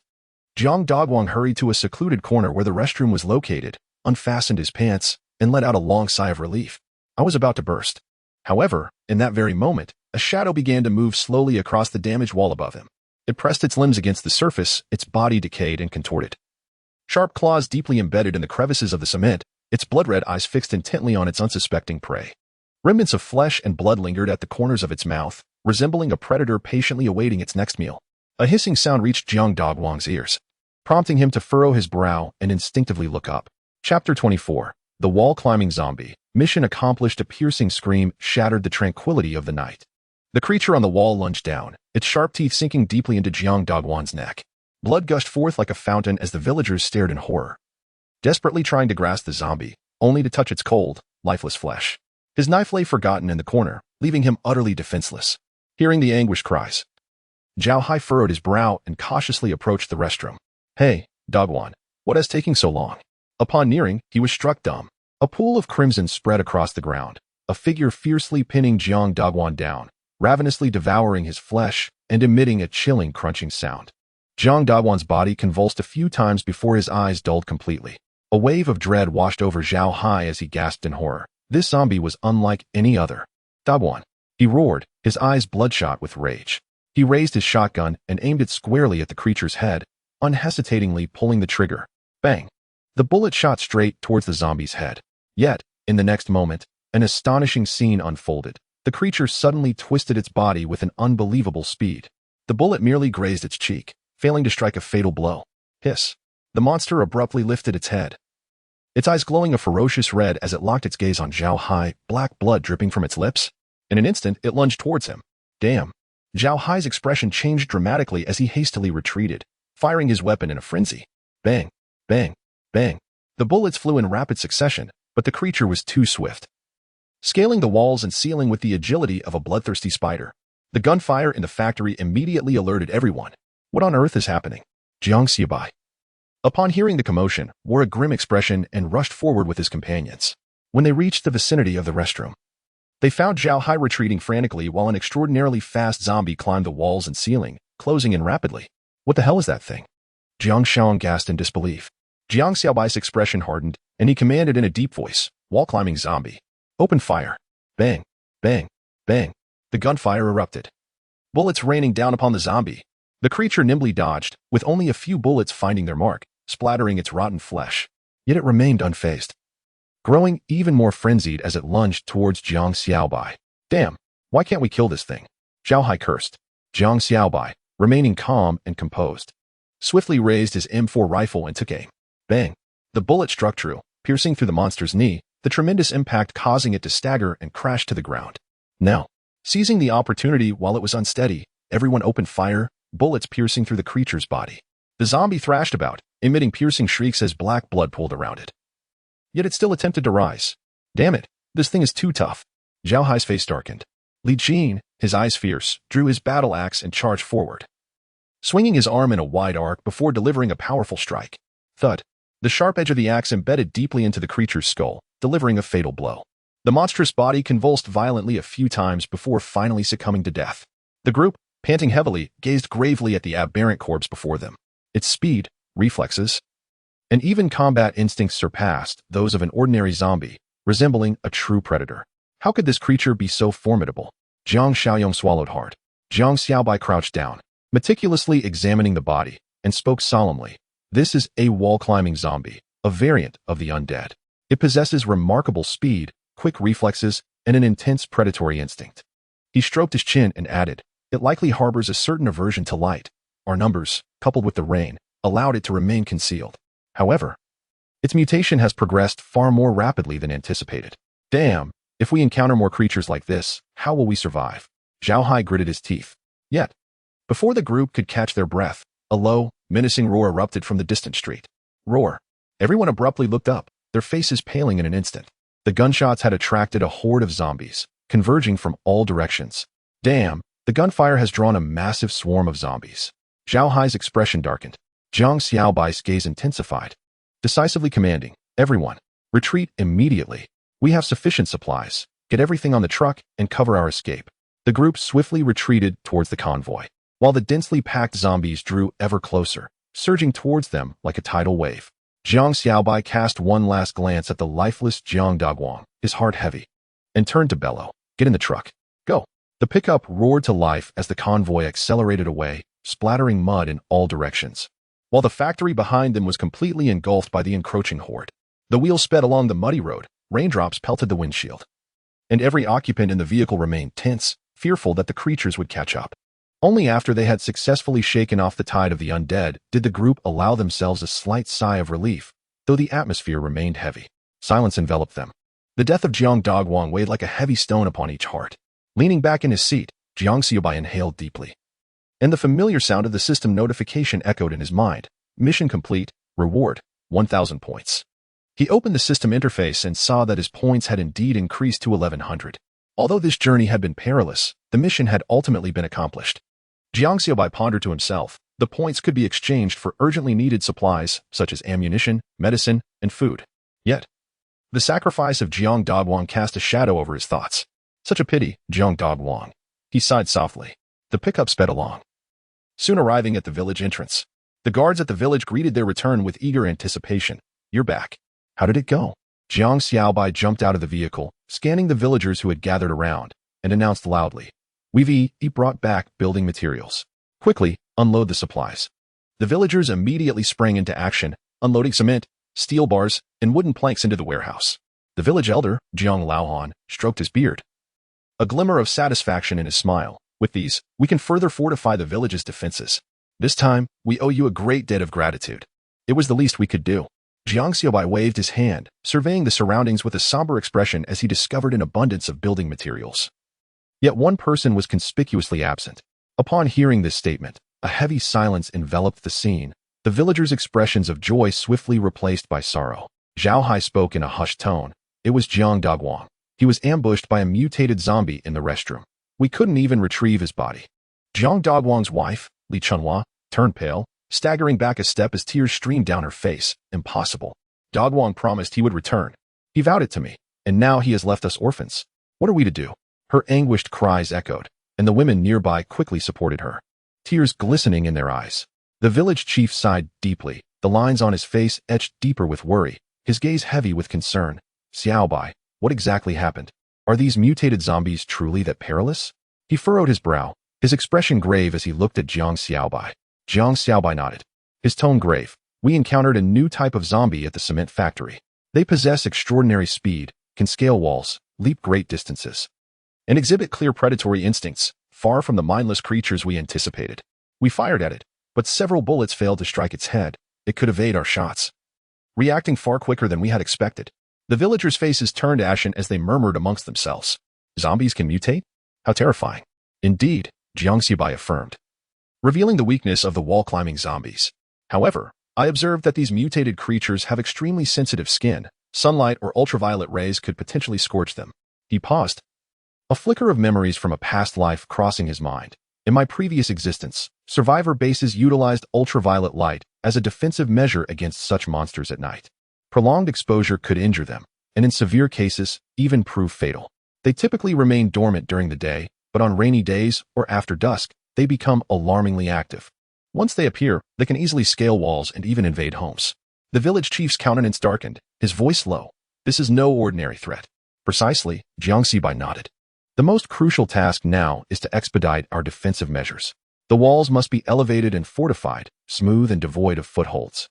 Critical points should be equipped with ultraviolet lamps, activated at the slightest disturbance, and nighttime patrols must be intensified. No blind spots must remain." Zhao Hai clenched his fists, speaking coldly. "Merely patrolling is insufficient. As these monsters proliferate, our current weapons and ammunition will be utterly inadequate." The village chief's brow furrowed in thought, gradually nodding. "This matter requires immediate attention. I will arrange for manpower. You ensure that all those capable of fighting remain vigilant. As for the ultraviolet equipment, I will instruct Zhang Yiming and the others to seek it out." Jiang Xiaobai acknowledged with a hum, preparing to continue when his gaze fell upon Li Chunhua, who sat despondently on the ground, weeping to the point of near unconsciousness, her hands clutching the hem of her garment, tears having drenched her cheeks as she repeatedly murmured Daw Wong's name, her voice choked and barely audible. Jiang Xiaobai approached, squatting beside her, his tone softening. "Sister-in-law, listen to me. Daw Wong did not die in vain. He sacrificed himself for the village. From this moment forth, you and the child are the concern of our entire village. Regardless of sustenance, clothing, or any aspect of daily life, the village shall take full responsibility. Though we mourn, life must persist. Li Chunhua lifted her head, tears streaming down her face. And with trembling lips, she nodded. Jiang Xiaobai rose, turned to face the crowd, his voice soft yet resonant. In future missions, we must all be prepared. We are exchanging our lives for tomorrow. Let me be clear. Whoever sheds blood for the village shall take full responsibility. This is not mere rhetoric. It is a genuine commitment to care for their families, ensuring they can survive and live with dignity. He scanned the crowd. His tone resolute. Our village has endured not because of individual prowess, but through our unity. From this point onward, anyone who sacrifices for the village will be remembered. Their families will be supported, and the provisions for their kin shall be shared among us, the living. A moment of silence enveloped the crowd, before someone, eyes glistening, spoke. Xiaobai is right. We cannot allow those who sacrifice for the village to do so in vain. We must ensure that those undertaking missions have no concerns for their loved ones. The village chief inhaled deeply, extinguishing his cigarette underfoot, his voice hoarse yet unwavering. Chunhua, listen closely, you are not alone. Daw Wong ventured forth for us all. This debt shall not be forgotten by the village. If you encounter any difficulties, come to me at once. Chapter 25. Rumors in the blink of an eye. More than half a month had passed. During this time, the entire village had scarcely known a moment's respite. By day, they braved the rain to gather materials. By night, they donned damp clothing to repair walls, prepare meals, and take turns on patrol. Everyone trudged through mud, burdened with labor. The village resembled a silent machine, ceaselessly operating. Yet, all this toil bore fruit. The inner perimeter walls were nearly completed, constructed with solid concrete, steel, and stone, not makeshift structures, but a genuine defense against the tide of the undead. The outer defenses offered even greater reassurance. Excavators had been directly summoned to harvest stone from a mountain thrice the height of the village chief, transporting loads down to fortify the inner and outer walls. The entire outer wall now stood level with the distant mountain peaks, forming a natural barrier, leaving only 2 grand gates for entry and exit, reinforced with heavy doors and manned sentinels. More crucially, they had amassed a significant stockpile of ultraviolet lamps and industrial batteries from abandoned power stations, shopping warehouses, and medical facilities, originally intended for sterilization, disinfection, and plant growth. These lamps had unexpectedly become vital weapons against the mutated zombies in this apocalyptic era. Now, the ultraviolet lamps filled the key positions on the walls, monitoring blind spots, and entry passages paired with batteries that could sustain power for a month or 2. Each night, those cold white lights would illuminate, casting a luminous veil over the village. That morning, just as dawn broke and the rain drizzled outside, Jang Xiaobai sat up in bed and, pulling back his covers, promptly activated the system interface. Sign-in successful. Gained 100 points. Remaining points, 3,000 points. Jiang Xiaobai glanced at the panel, his heart stirring at the sight of 3,000 available points, combined with the stored system rewards. Sufficient to support a localized major operation. Steady, he murmured softly, closing the system interface and dressing. Stepping beneath the eaves, he gazed at the gray sky, where raindrops pattered against the courtyard wall, with his hands clasped behind his back. A fragment of a rumor from his past life surfaced in his mind, one concerning a resource point. If that were true, he called out, Li Jin. Go fetch Zhao Hai. Xiaoang, find Yiming and bring him here as well. Understood, the two replied, promptly departing. Back then, he had merely been a minor character, having overheard a boastful recounting from a drunken member of a major gang in the county. The gang leader had risen to prominence after seizing a military base, which, once cleared of zombies, yielded a wealth of military supplies, ammunition, firearms, medical equipment, and even a few decommissioned military vehicles that could be repaired. He remembered that the location seemed to be near the Black Stone Ridge in the southwest. Jiang Xiaobai murmured to himself, swiftly calculating in his mind. Now, they possessed rifles, pistols, and shotguns. While not overwhelmingly powerful, perhaps they could take a gamble before the zombie plague fully escalated. Before long, Zhao Hai and Jiang Yiming arrived at Jiang Xiaobai's home. Jiang's mother warmly brought in a plate of sunflower seeds, cheerfully inviting them. Please, sit down and have some. Xiaobai and Yiming decided to stay for lunch and dinner, and I will prepare something warm for you. All right, Mom, Xiaobai nodded in agreement. Once the room settled into silence, he lowered his voice and said, I have heard a rumor that near Haishi Ridge in the southwest, there may be a concealed military base, potentially containing arms and equipment. Zhao Hai's eyes brightened with intrigue. Is that true? The source of the information may not be entirely reliable, but I believe it warrants investigation. Xiaobai spoke with a steady tone, tinged with seriousness, as you have seen. Our village is currently safe, but our ammunition is limited and our weapons are insufficient, while the zombies have begun to mutate. We cannot afford to wait for death. We must take the initiative. Yiming nodded in agreement. You're right. If we can locate that military base and acquire a batch of weapons, our village's defenses would significantly improve, greatly increasing our chances of survival. Xiaobai clenched his fists. I'm on board. Let's proceed. But we must be cautious and send someone to scout first, rather than rush in recklessly. Xiaobai smiled softly, his tone grave. Of course, we will not act foolishly. I plan to form a small team equipped lightly, armed with binoculars, to gather information. If we confirm our findings, we will return to mobilize our forces in phases to clear the area. If successful, that location could serve as our stronghold. Yiming, visibly excited, slapped his thigh. All right. I will follow your lead. Xiaobai regarded him and said, You should remain in the village for now and continue training everyone, especially the newcomers. Every expedition could be a battle for survival. We need someone capable of holding their own. Yiming nodded, understood. Xiaobai then turned to Xiaobai. Shall Xiaobai accompany us? I'm at your command. I'll follow along, Xiaobai replied succinctly. Xiaobai stood, his tone unwavering. Then it is settled. We will prepare supplies today and set out early tomorrow for Haishi Ridge. He called over Li Yuan and Jiang Xiaojun, his voice calm, yet authoritative. You two will train closely with Yiming for the next week. This is not a time to be idle. I have high expectations for both of you. Li Yuan was visibly excited. Brother, I will train hard. Jiang Xiaojun tightened his fists and nodded. Understood, brother. Xiaobai fixed his gaze upon them, his tone shifting. Do not seek glory. When executing a mission, the foremost priority is always survival. Whether or not you survive relies not on fervor but on composure, discernment, and teamwork.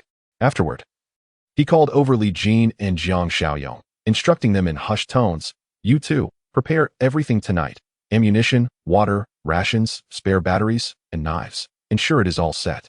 We will double-check before departure tomorrow. There must be no oversights. Jiang Xiaoyong nodded. Rest assured, brother. Li Jin checked the magazine and grinned. I'll take down one zombie with each shot. Let us see which one dares to show its face. Xiaobai patted his shoulder, his gaze resolute. Do not be careless. Avoid recklessness. Do not charge in like a mindless beast. Li Jin smiled innocently. Brother, are you scolding me or complimenting me? I commend you. Yet you are quite the reckless one. Jang Xiaobai cast a glance at him. As dusk approached, Jang Xiaobai summoned his uncle and father to the courtyard, whispering a few instructions. Father, uncle, please pay close attention to the affairs in the village along with Aunt and the village chief. This is a critical moment. We must not let our guard down.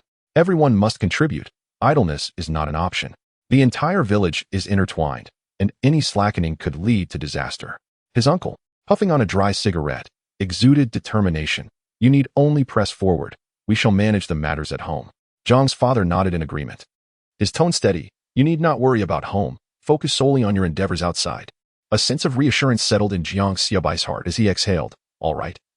I shall depart with peace of mind tomorrow. As evening fell, the darkness enveloped the surroundings, and 2 oil lamps flickered inside, casting a warm, mellow light upon the dining table. The meal was humble yet comforting. A pot of stewed potatoes and meat, several dishes of pickled vegetables, and a bowl of wild vegetable soup. Zhao Hai and Jiang Yiming savored their food, while Zhang's mother, serving more dishes, urged gently, Eat well, you will be leaving tomorrow.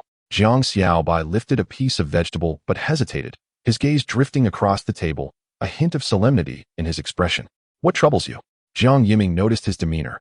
Setting down his chopsticks, Jiang Xiaobai remarked thoughtfully, Our village faces no immediate crisis, yet we must tread carefully. It is not a matter of lacking grain or fearing zombies. Rather, we are severely short on manpower and talent. The others paused, and Zhang's father furrowed his brow, inquiring, Are you suggesting we lack sufficient personnel? Jiang Xiaobai shook his head. We do lack, but more critically, we lack individuals who can provide a solid foundation. Those who can cultivate the land, repair machinery, generate electricity, drill wells, offer medical care, and produce pharmaceuticals. These are the very roots that sustain a place's longevity.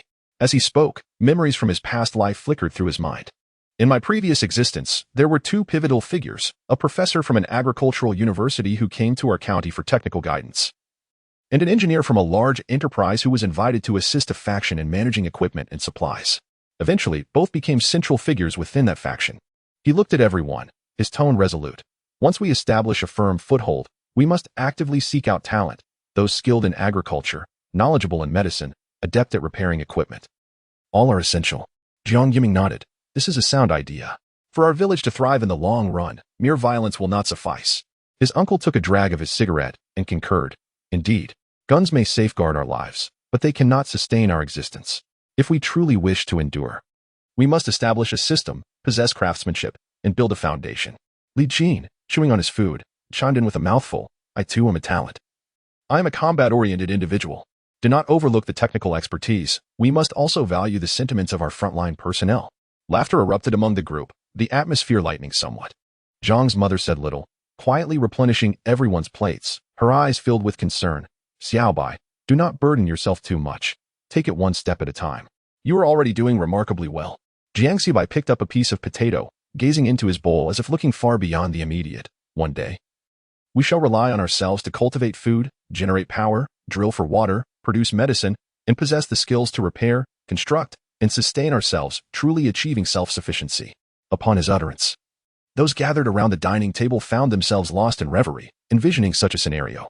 Chapter 26, an initial exploration of the military base on the following dawn. Before the first light of day broke, the village remained shrouded in a thick veil of mist.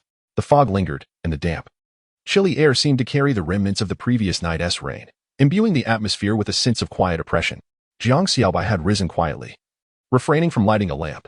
He splashed his face with cold water from the dim morning light, consumed a few bites of dry rations, and then donned his backpack. Meticulously checking his gear, he retrieved the newly acquired rifle from the wall, expertly disassembling and reassembling it, pulling the bolt back to ensure the spring responded smoothly. He glanced at the magazine and verified the placement of his spare ammunition, his demeanor calm and collected. Before long, Zhao Hai, Li Jin, and Jiang Xiaobai appeared outside the dwelling. Clad in tight-fitting tactical attire, they appeared somewhat burdened in the cool morning mist, yet their expressions were alert and focused, tinged with a mix of anxiety and barely contained excitement. Check your equipment, Jang Xiaobai whispered. The three immediately commenced their routines, accustomed to the process. Li Jin and Jiang Xiaobai each equipped themselves with a handgun, while Zhao Hai cradled his cherished hunting rifle. The handguns were loaded, flashlights flickered on and off. The walkie-talkie switched channels, spare knives were confirmed in their sheaths, and energy bars along with water pouches were properly stowed. The silence amidst these details bore a weighty atmosphere, akin to that of impending deployment. Standing beneath the eaves, Jiang Xiaobai slightly closed his eyes to access the system interface, where the familiar blue holographic screen materialized in his mind. Ding. Side quest released. Investigate the Haishi Ridge military base quest level. See objective. Proceed to Haishi Ridge. Confirm military base coordinates and ascertain the external environment quest reward. 1,500 points quest status. In progress remaining points.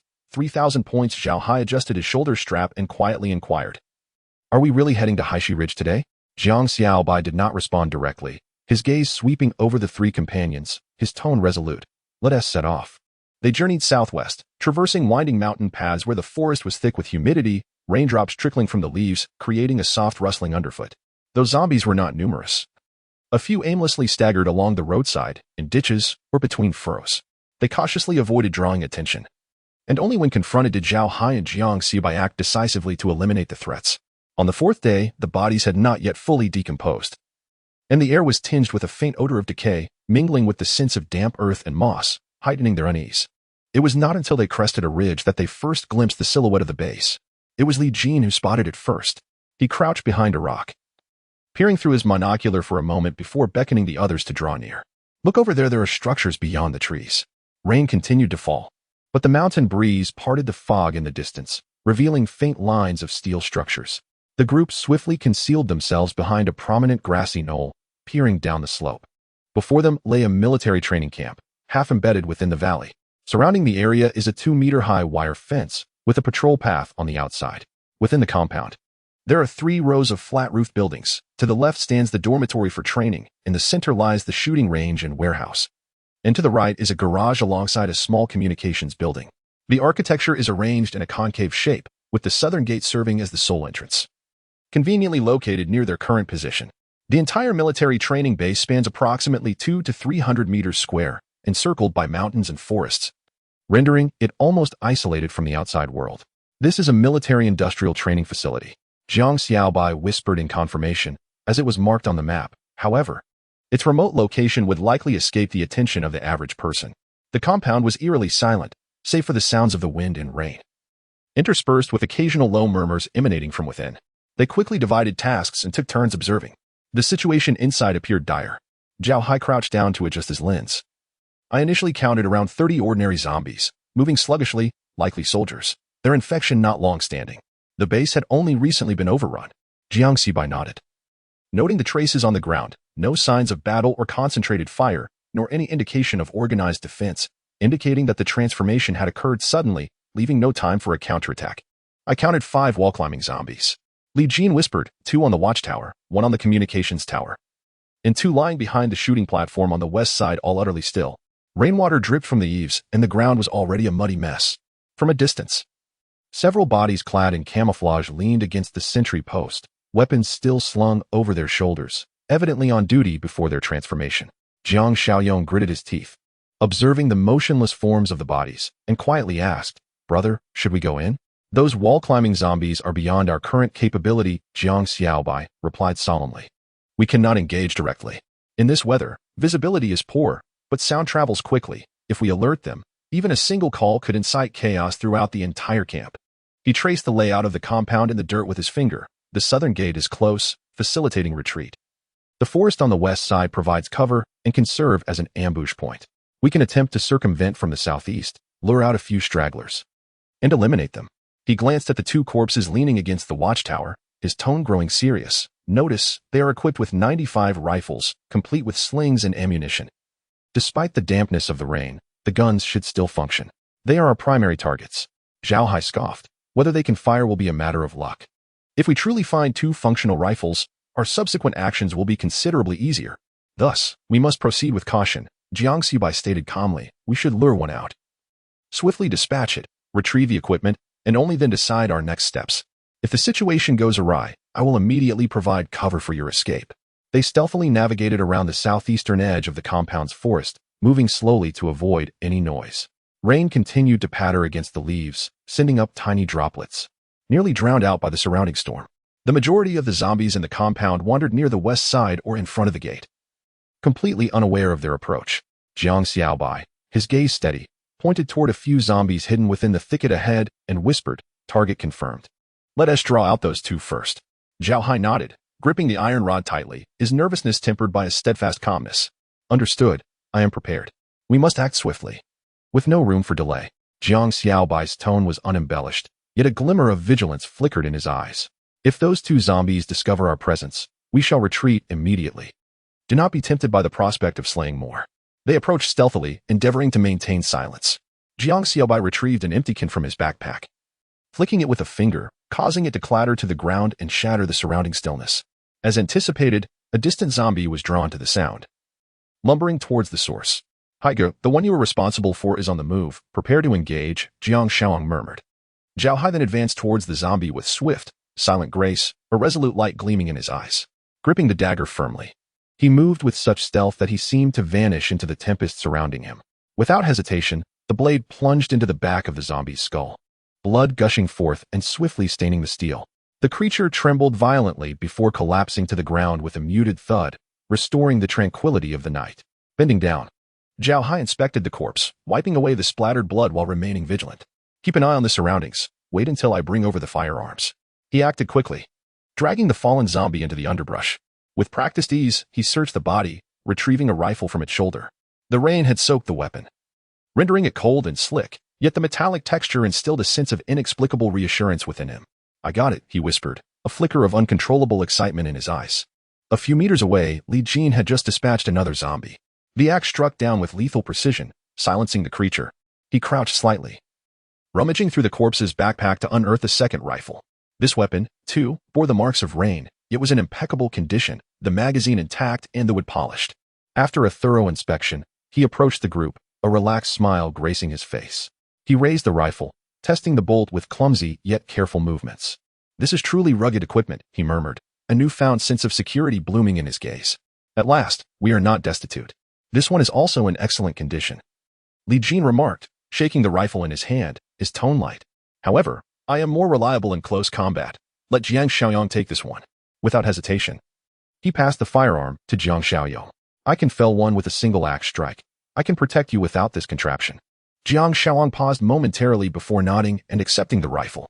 As his hand brushed against the cold metal, a newfound composure enveloped him. He inspected the magazine, pulled back the bolt, and lightly caressed the trigger guard, as if to confirm the reality of the equipment before him, ensuring it was not a mere dream. I'll take it. I'll take it, he declared, his words few but imbued with a quiet strength.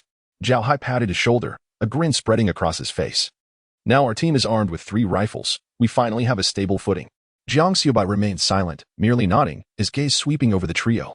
Li Jin shrugged, his smile widening slightly. Let's bring back a couple more next time. I'll give it a try too. I want to experience the long-range shooting. Each time, I end up drenched in blood. Jang Xiaobai rolled his eyes at him, surveying their surroundings. The sky had darkened considerably, with raindrops pattering against the leaves, producing a delicate sound. In the distance, fog had begun to envelop the area, rendering the world around them indistinct. The fury of the storm seemed to have unsettled the nearby zombies, heightening the tension in the atmosphere. We need to leave quickly. It's unsafe when night falls, Jiang Xiaobai said, his voice deep and resolute. He glanced at the increasingly blurred horizon and made a decisive call. Now is not the time for reckless advancement. Back to the village. Indeed, Xiaobai nodded in agreement, tightening the straps of his backpack, feeling a surge of urgency. A chill ran down his spine. In such weather, visibility was poor, and the zombies' reactions would become even more unpredictable. Jang Xiaobai glanced at the gun in his hand, taking a deep breath. Although the tense atmosphere had eased somewhat, he remained vigilant. Let us head back. We can seek opportunities tomorrow.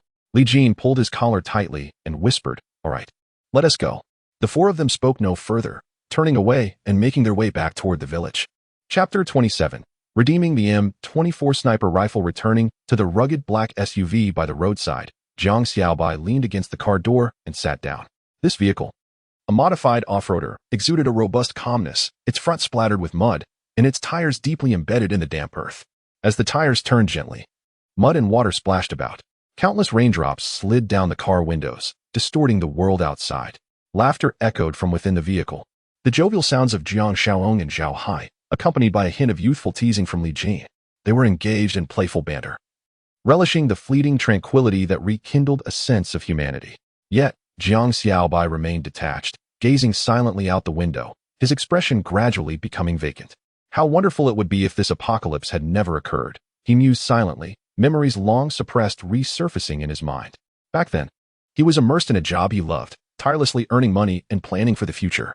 He envisioned a few more years of hard work, saving enough to marry a partner with whom he could share life's journey, to have a child, and eventually return to his hometown for a simpler job. Growing old alongside his parents and watching his child grow. Such a life, ordinary yet warm. But now, he found himself gripping a cold weapon, traversing through rain-soaked mud. His hands stained with blood, burdened by an overwhelming weariness and a thirst for violence. He had become a person so altered that he could scarcely recognize himself. The exhaustion he felt was not merely physical. It ran far deeper, penetrating his very soul. How weary he was. He closed his eyes, tears absent. It wasn't that he felt no pain. Rather, in this desolate world, he had lost the right to feel. Yet, I am fortunate, he thought. Taking a deep breath, his resolve strengthening. Fate had granted him a second chance, allowing him to reunite with his parents and live alongside familiar kin. As long as there were people worth protecting, there remained a reason to persevere.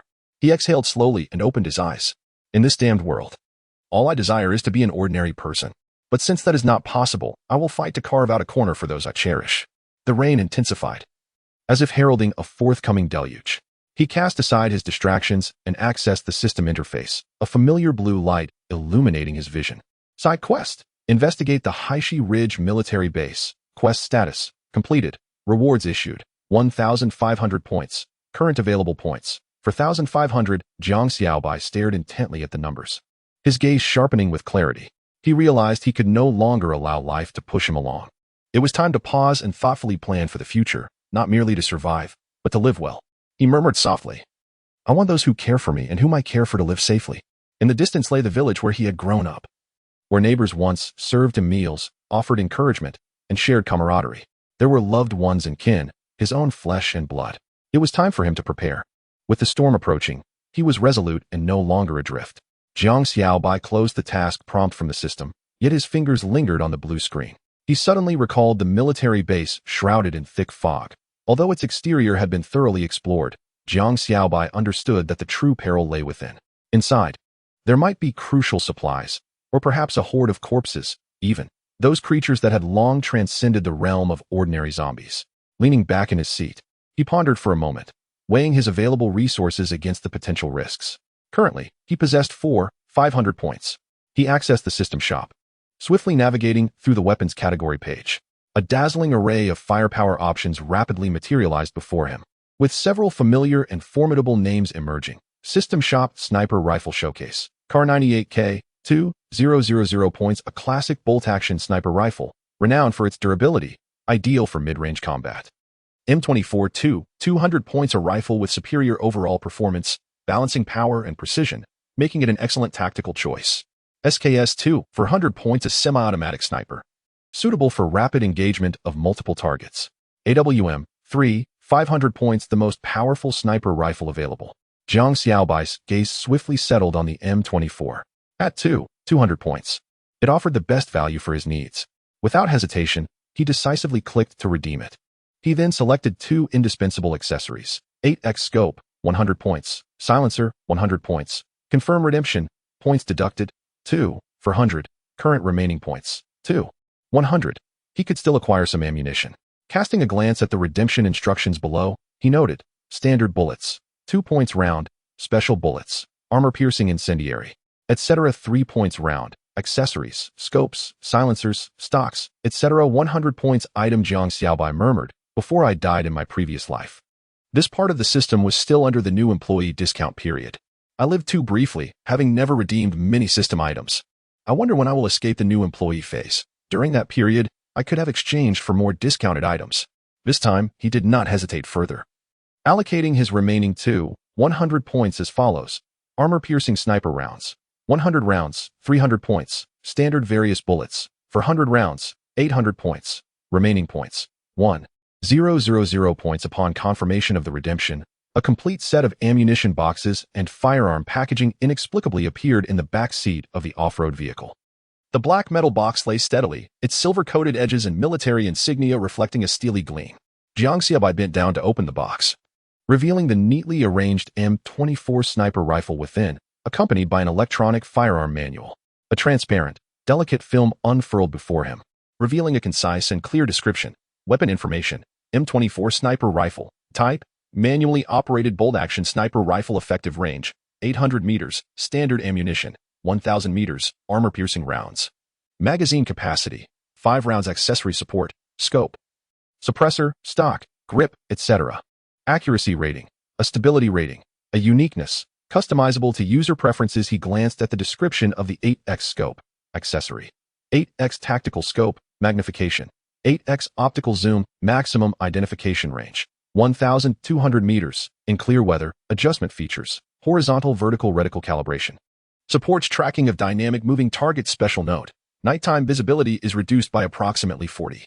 Recommended for use with infrared detection devices. Accessory, high-performance sniper rifle suppressor, sound dampening effect, reduces gunfire decibel levels by over 70, difficult to discern from 300 meters away. Side effects, slightly reduces bullet velocity, negligible. Special note, highly effective for silent ambushes against ordinary zombies and mutated creatures. Jiang Xiaobai nodded gently after reading, tucking the description away.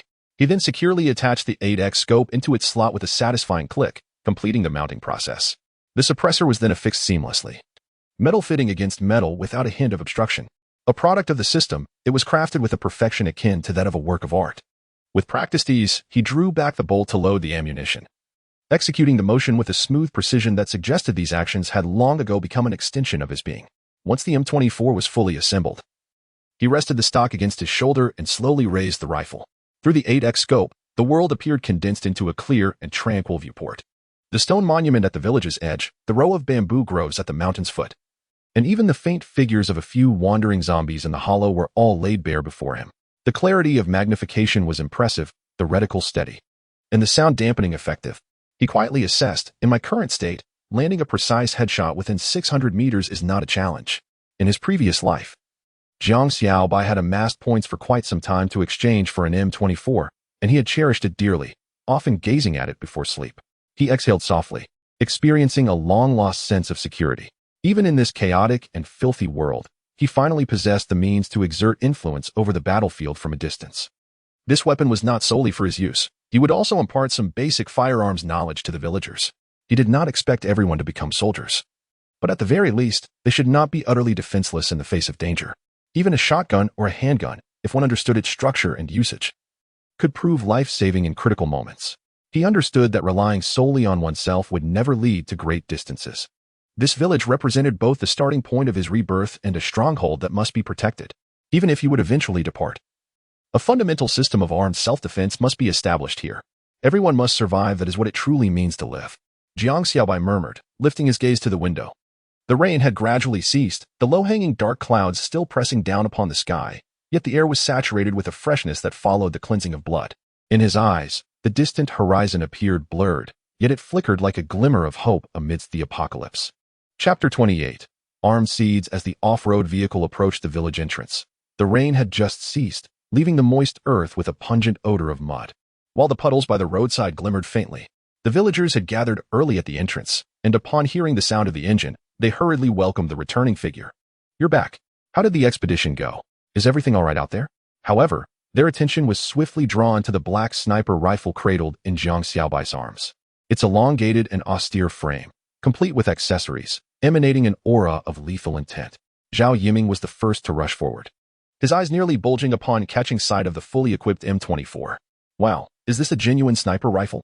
As Jiang Xiaobai opened the car door, Zhao Yiming eagerly lunged forward, his gaze fervent as if about to ignite. "Bro, can I touch it?" "No, can I just take a look?" Jiang Xiaobai chuckled softly, handing over the M24, which was already fitted with an 8-fold scope and suppressor. "Be careful, the bullet is chambered and the safety is still off." Zhao Yiming immediately cradled it as one would a child, crouching carefully, his attention riveted. "This feel, this weight, the 8-fold scope is extraordinary. I can see the dilapidated chicken coop behind old Lee's house from here." Others soon gathered around, chattering excitedly. "Is this what was found at the base? Can it fire continuously? This must be worth several tens of thousands before the apocalypse."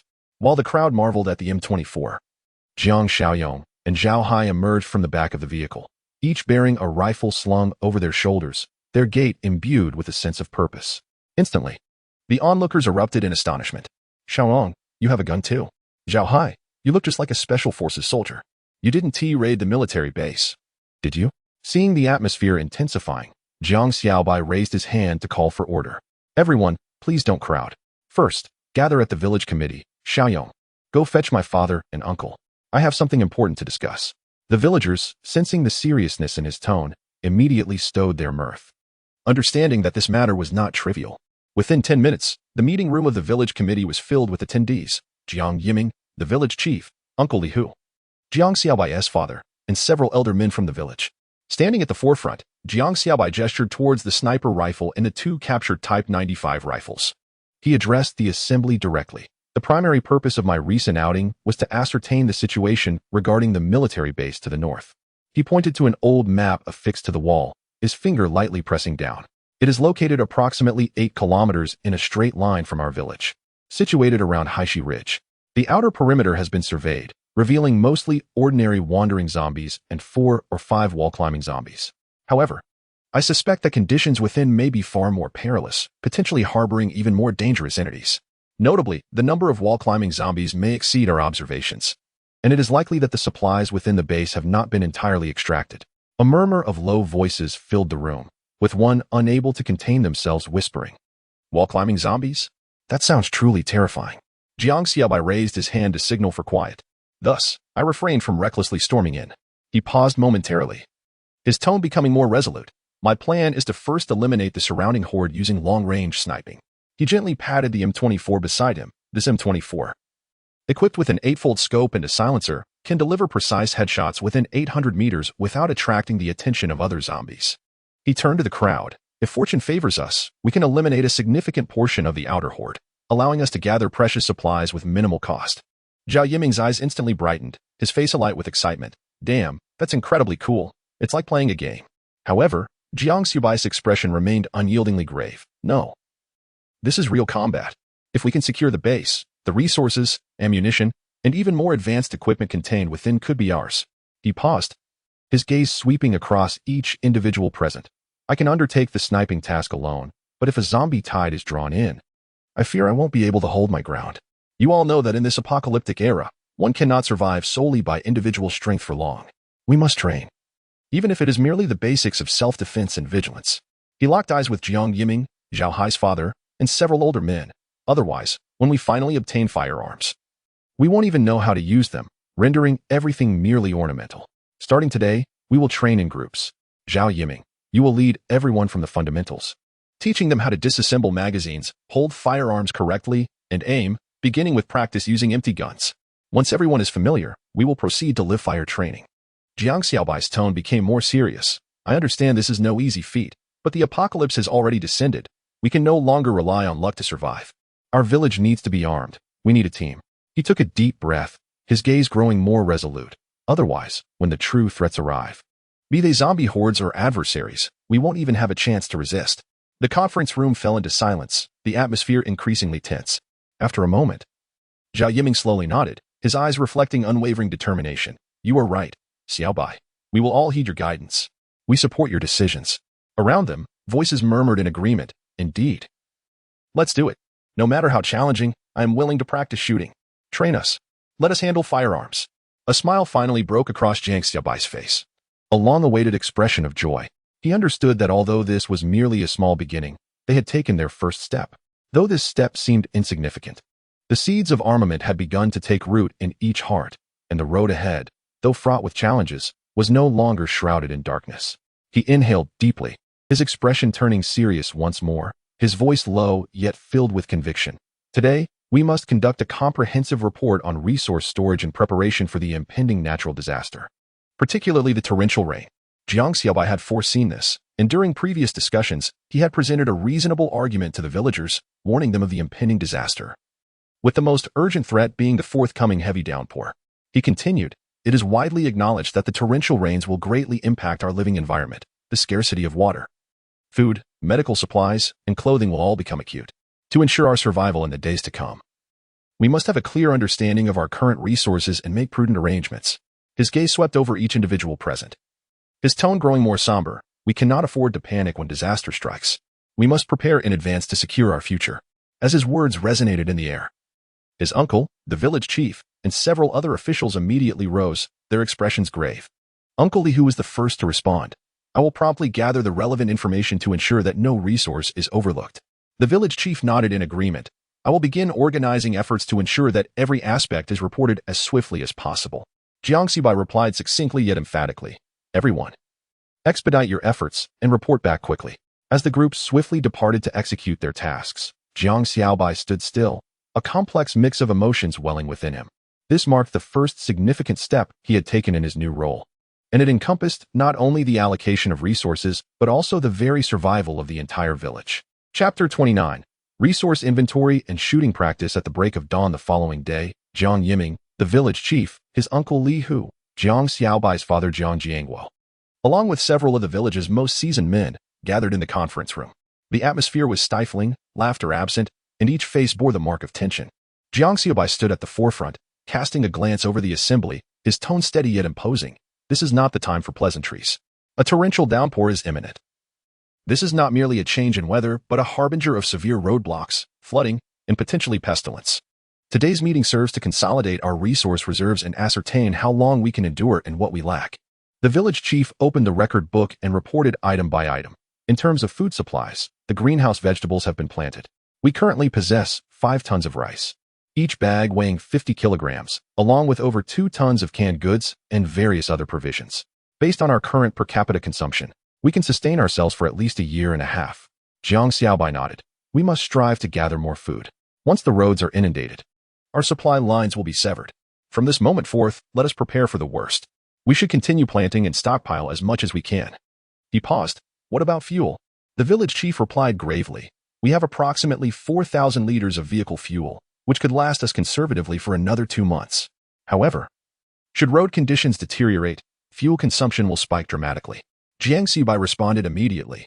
Fuel is our lifeline. Without it, we cannot transport resources or rescue anyone. Organize the villagers into groups to scour gas stations, machinery factories, abandoned construction sites, or any derelict vehicles on the roads to siphon fuel. Bring back as much as possible. Uncle Li Hu chimed in. We are comparatively weak in medical supplies. We possess some common medications, anti-inflammatory drugs, and pain relievers that could last us 3 to 4 months. But should an emergency arise, such as drowning, injuries, or fevers, we will be in a dire situation. Jiang Xiaobai furrowed his brow. This must be treated as a top priority. With the rainy season upon us, the likelihood of injuries will increase, and infectious diseases could erupt.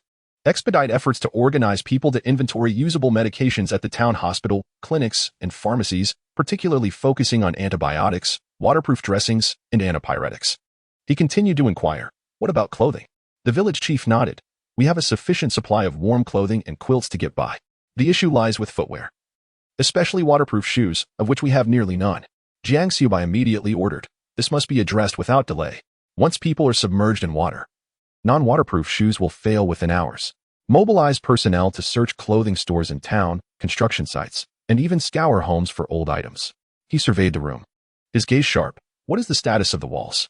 Jiang Xiaobai responded. The village plans to construct 2 layers of walls. The outer wall is currently underway, standing 4 meters tall and constructed of reinforced concrete. Efforts are also being made to clear trees and brush around the village to minimize blind spots. Jiang Xiaobai nodded. This is adequate, but it is far from sufficient. In the coming days, regardless of wind or rain, construction cannot halt. Aside from zombies, we must also contend with floods. Our waterproof structures must keep pace. If we lack building materials, we shall trade or seize what we require. He then inquired, what about our weapons situation? The village chief shook his head. We possess some cold weapons, such as hammers, iron rods, and axes, which we can make do with. The village blacksmith is working overtime, yet the output remains limited. Jiang Xiaobai adds, cold weapons are merely a contingency, firepower is paramount. Jiang Yiming interjects, currently, we possess 3 rifles, 2 Type 95s and 1 M416, 1 sniper rifle, an M24 equipped with an 8-fold scope and a suppressor, 5 shotguns, and 3 handguns. While our ammunition is scarce, its quality is satisfactory. The M24 has a range of up to 800 meters, making it suitable for clearing the perimeter. Jang Xiaobai nods in agreement. This batch of firepower is decent, but insufficient. I will organize a team to further search military bases or armed units for weapons and ammunition, particularly bullets. Ammunition is the lifeline for the next phase. He then inquires, what about vehicles? The village chief responds, we have no shortage of vehicles, trucks, SUVs, and motorcycles are all available, though they require regular maintenance. We are also salvaging abandoned vehicles outside the village. Jiang Xiaobai stresses, once the heavy rain comes, the ground will become muddy, making it impossible for ordinary vehicles to function. We must conduct preventive checks and maintenance. Every vehicle must be filled with fuel, have sound tires, and possess complete spare parts. The meeting room falls silent, each individual listening intently, none daring to harbor complacency. Jiang Xiaobai scans the room, his voice low yet powerful. Survival is not reliant on luck but on preparation. From today onwards, all resource gathering, physical training, and defensive construction will accelerate comprehensively. Anyone who falters may jeopardize their very life. He articulates each word with gravity. Do not expect others to save you. Nor should you fantasize that the government will come to your aid. Rain is not a disaster, lack of preparation is. After a brief silence, some nod in agreement. Others clench their fists, the atmosphere shifting from oppressive to tense yet invigorating. We will follow your directives, the village chief states solemnly. Jiang Xiaobai affirms, meeting adjourned. Everyone, return to your posts immediately. After the meeting, Jiang Xiaobai steps out of the village committee office, and as he enters the courtyard, a familiar notification chimes in his mind. Ding. Check-in successful, points earned. 100 current survival points, 1100. Jiang Xiaobai's eyes brighten. The timing for this check-in is fortuitous. What we need most right now are tangible combat resources. The bullets exchanged previously allowed the villagers to test their firearms, leaving only 400 rounds remaining. He promptly navigates the system panel, converting all 100 points into bullets. Exchange successful, bullets 50, current survival points, 1000. Observing the updated ammunition count in his backpack, Jiang Xiaobai refrains from further words and strides directly toward the training ground. The M24 sniper rifle lies pristine and ready on the rack. He retrieves the weapon, skillfully chambers a round, loads 5 bullets into the magazine, pulls back the bolt, and takes aim, executing the sequence fluidly and quietly. Target. Moving target at a distance of 400 meters. Wind speed. Slightly leftward. Bang. A shot rings out, and the moving target collapses in response. A few young onlookers gasp in awe. Jang Xiaobai does not turn back, adjusting his angle to consecutively take down 3 moving targets. Each shot is precise and decisive.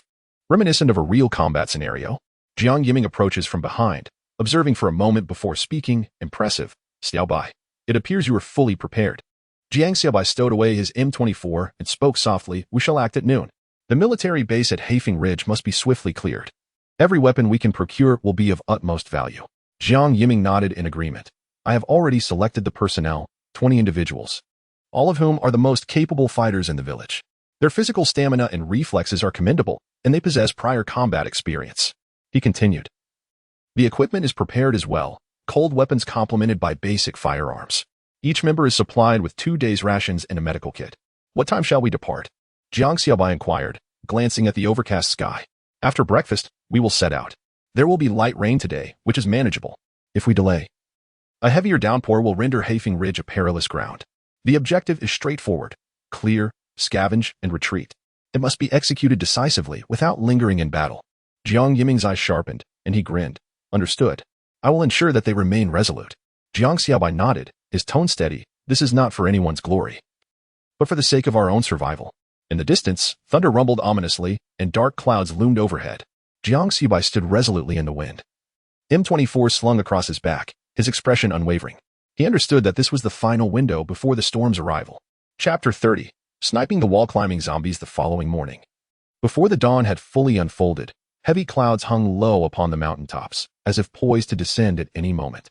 The persistent drizzle had yet to cease, rendering the forest floor a muddy quagmire, while the air remained damp and chilled.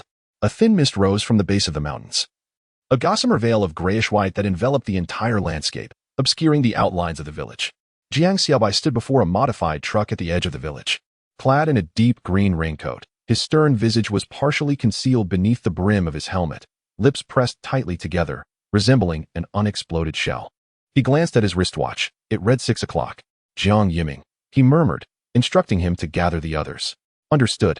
Jiang Yiming responded, then bellowed across the village, assemble. In the morning mist, his voice resonated like thunder, shattering the stillness. Shadows began to emerge from the village, figures hastening to form a line. The team quickly assembled. 20 individuals, fully armed. Raincoat-clad ponchos draped over their shoulders, some had even wrapped black garbage bags around their legs for makeshift waterproofing. Each carried a simple backpack filled with rations, ammunition, and compression bandages. Their feet were clad in military rubber boots, squelching in the mud with each step. Standing before the truck, Jiang Xiaobai's black tactical gloves enveloped his fingers tightly, rainwater trickling from the brim of his hat. He surveyed the group, then spoke. Today's mission is to eliminate the zombies within the Blackstone military base and to locate weapons and equipment. His voice, though not loud, was resolute. Each word striking like pebbles dropped into water. No one dared to interject. Listen well, this mission is crucial, but your lives hold greater significance. Regardless of how close the objective is or how valuable the supplies may be, do not act recklessly. If anyone falls behind, I will assist. But I do not wish to carry anyone back in a body bag. He paused, his voice lowering. Returning alive is paramount. Yes, the group replied in unison. Their expressions fierce. Jang Xiaobai gestured, get in the vehicles. 3 vehicles roared to life in succession. 2 modified trucks carried both personnel and equipment. Their beds covered with tarpaulins for protection against the rain. 2 off-road vehicles were strapped with spare weapon crates, the rear seats equipped with a lightweight drone. 3 motorcycles led the way, their tires spraying mud as they glided silently through the village entrance. The rain intensified, drumming against the vehicle roofs like a rhythmic march. Jiang Xiaobai occupied the passenger seat, his gaze fixed unwaveringly ahead. Just as they exited the village, a familiar electronic voice echoed in his mind. Ding. Main mission activated. Eliminate the Blackstone military base zombies, mission level. B. Reward. 3,000 survival points. Do you accept? Without hesitation, he replied, accept. Immediately. The system presented a sign-in interface. Daily sign-in successful, awarded 100 survival points. Remaining points, 2,100. Jiang Xiaobai's lips curled slightly. The system is rather diligent today. 2 hours later, the team arrived at the outskirts of Blackstone. The rain continued unabated, the ground outside the base a mire of waterlogged soil. In the distance, the familiar sight of the dilapidated watchtower and main building loomed before them, everything eerily unchanged from their reconnaissance the previous day, silent, perilous, and steeped in a decay-laden tranquility. Jiang Xiaobai raised his hand, signaling for the vehicles to halt. Xiaohai. Jang Xiaobai turned and instructed you. Equipped with the Type 95 and accompanied by those 5 brothers, are tasked with securing the convoy's position. The vehicles must remain unharmed. Should anything emerge from within, you must stand your ground. Xiaohai nodded, gripping his rifle firmly. Understood. We will keep a vigilant watch at the rear. Jang Xiaobai patted him on the shoulder. Exercise caution, prioritize defense. Move only upon my command. He removed the M416 from his back and handed it to Jiang Yiming. You are familiar with this weapon. The red dot sight and foregrip are in place, and there are ample rounds. Jiang Yiming accepted the rifle, his tone steady. I comprehend. I will secure the main entrance. I will safeguard the southern gate, Jiang Yiming affirmed. You and Jang Xiaobai coordinate to block any threats from the left and right flanks. Here is a grenade for you. Ensure nothing escapes. As he spoke, he unfolded a rough sketch. Li Jin, ascend to the high ground with me and continue your observations. Once we secure the vantage point, we will advance methodically. Li Jin adjusted the small telescope hanging from his back to his chest and nodded. Understood, brother. I will keep watch while you fire. Jiang Xiaobai glanced at the sky. The rain continued to fall, and the fog remained thick. He inhaled deeply, then waved his right hand decisively. Check your weapons and prepare for action. The sounds of firearms being chambered echoed sharply, succinctly.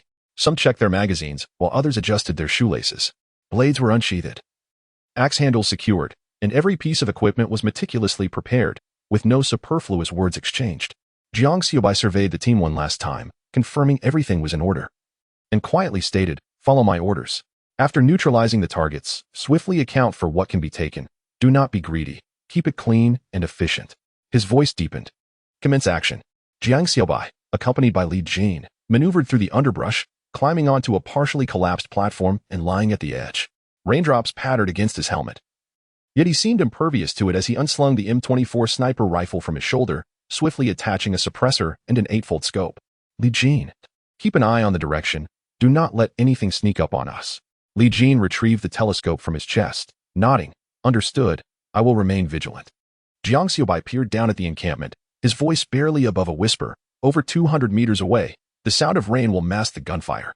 Fire from a distance. They will not hear it. He slid the magazine open and loaded 5 armor-piercing rounds into the chamber, each bullet gleaming ominously, the casings pristine and ready. Potent with destructive capability. Prioritize the wall-climbing zombies, he instructed, starting with the eastern watchtower. Jang Xiaobai narrowed his eyes as the image through the 8-fold scope gradually sharpened. A zombie was crawling by the broken railing, its skin a pallid gray, muscles taut, lying motionless like a cadaver at the edge of the crumbling wall. Bang!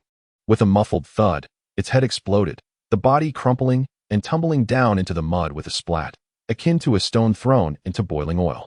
After a brief silence, several zombies in the distance abruptly turned their heads, emitting a hoarse, indistinct growl. Li Jin stiffened. They heard us. We have time, Jang Xiaobai replied. Unperturbed, next target, the right tower. Bang! Another gunshot rang out, and the exposed head near the tower vanished instantaneously, a spray of crimson mist erupting in the rain. The body momentarily hanging before crashing onto the metal surface with a clang, causing the entire tower to sway gently. The zombies displayed an alarming agility this time, stirring restlessly upon the ground, their movements marked by anxious glances and aimless pacing. A few, drawn closer to the fallen bodies, began to shuffle towards the source of the sound, emitting low, guttural murmurs. They were congregating. Li Jin's voice quickened, realizing 3 more remained behind the western target. Any delay would hinder their shots. Jiang Xiaobai decisively reloaded, the scope gliding over the target area. There, a leg began to move. Bang! The bullet pierced the wooden panel, dislodging one zombie from its hiding place. As it turned, the second shot obliterated its face, brain matter splattering onto the muddy ground. Communications tower. Li Jin nearly pressed his face against the binoculars, exclaiming, that one has started to move. It hurt us. Jiang Xiaobai raised his rifle, taking aim and holding his breath. Bang! The corpse plummeted from the tower's apex, crashing heavily onto the metal roof with a deafening clang, reverberating like a muffled thunderclap throughout the camp. This sound stirred the entire graveyard. The zombies, previously aimlessly wandering, erupted into low, guttural roars, as if summoned by some unseen signal, slowly converging towards the spot where the body had fallen. They did not sprint, yet their presence bore an oppressive weight, akin to a tide of decay surging through the rain. Li Jin fixed his gaze on the scope, his palms slick with cold sweat. Brother, they are all moving. Drawn to that location. Yet Jiang Xiaobai seemed unfazed, continuing his search through the lens. Where's the last one? In the lower left corner, beside the drainage ditch. Behind a mound of grass. I see its foot. Bang! The first shot sent the zombie tumbling from the grass pile, rainwater and mud splattering everywhere. Just as it opened its mouth to scream, the second bullet accurately penetrated its skull, brain matter erupting as the body slumped into the ditch, lifeless.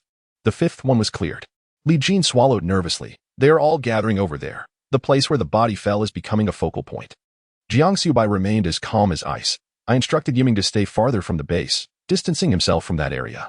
As long as they remain quiet, the zombies will not detect them for the time being. He pulled back the bolt, ejecting the empty cartridge, and spoke softly, but we cannot allow the pile of corpses to grow larger. He re-aimed at the increasingly crowded area, his gaze hardening. It is time to deal with these ordinary zombies.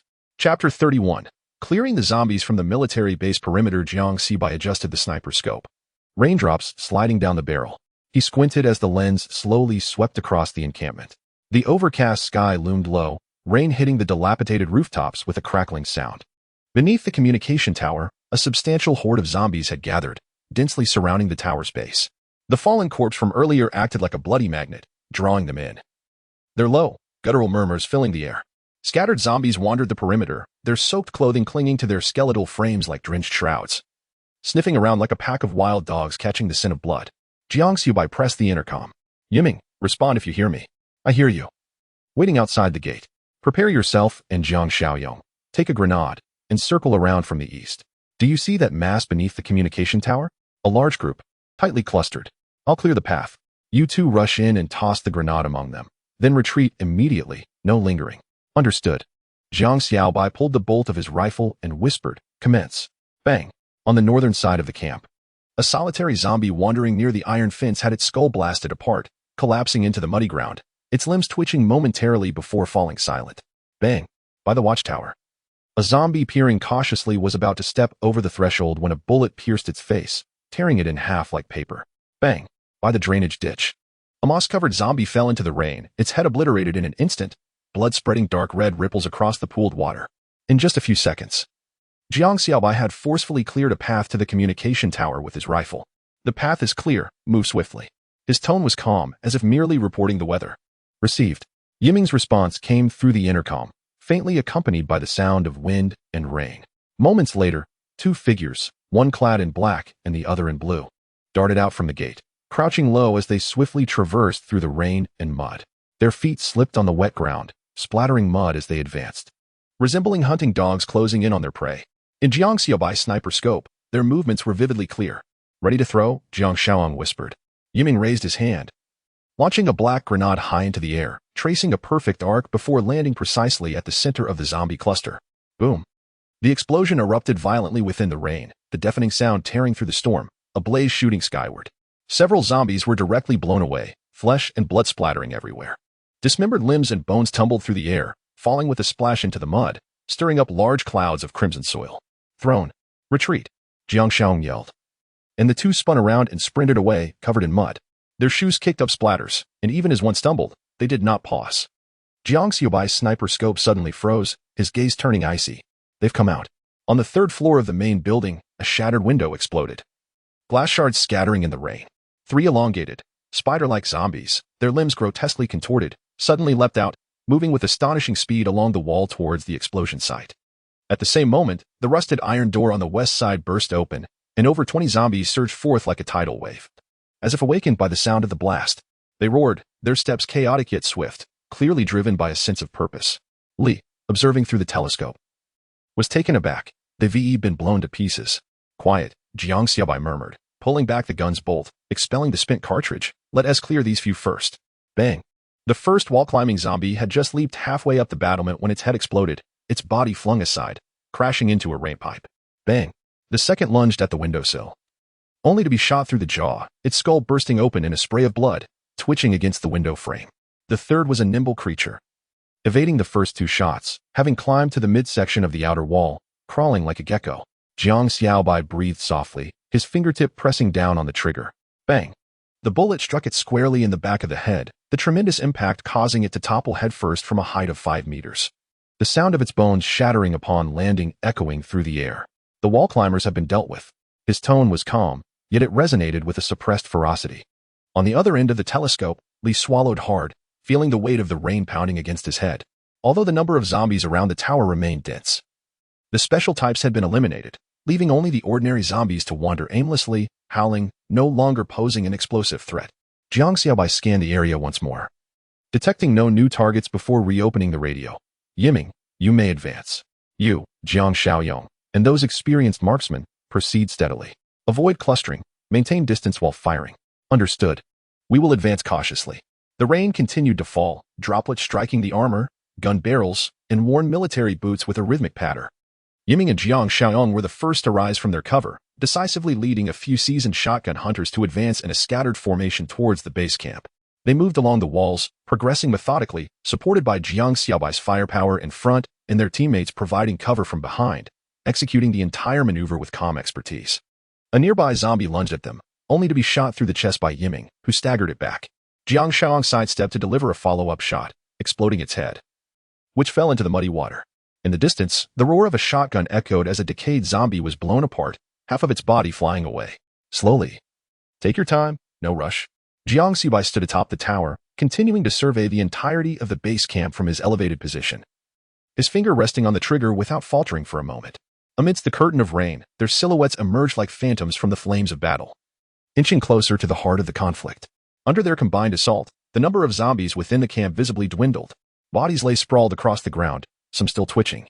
Others with their heads completely obliterated, skulls caved in, brains oozing out, as the rain washed away the remnants of flesh and blood, flowing slowly along the terrain. The entire camp resembled a slaughterhouse recently pillaged.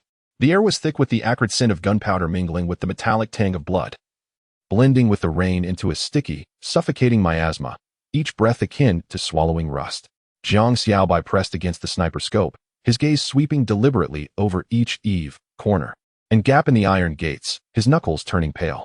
He knew that the true danger often lurked not among the howling monsters in plain view, but in the shadows, waiting for an opportunity to strike when one let their guard down. Below, Yiming and his team pressed into the midsection of the camp, nearing the central storage area. The rain intensified, the gun barrels gleaming from the deluge. A shotgun team member had just dispatched a struggling zombie and was about to step forward for a finishing blow when a sudden roar pierced the air. Retreat! Jang Xiaobai shouted fiercely. Bang! From the eaves of the storage area, a shadow lunged down with tremendous speed. It was a mangled yet incredibly agile wall-crawling zombie. Its muscles contorted into an inhuman shape, dark fluid oozing from its body, moving like a ravenous specter. It nearly grazed the scalp of the gunner as it leapt towards him.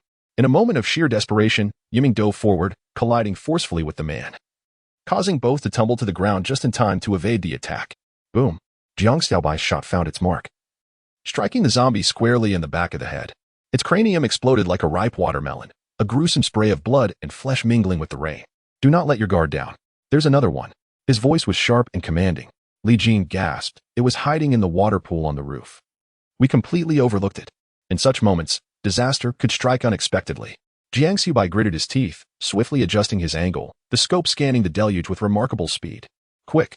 Find cover, stay against the wall, do not stand in the open. He immediately directed over the intercom, advising not to press too deep for the time being. Yiming, leading the team, reacted instantly, dispersing and crouching against the walls in vigilance.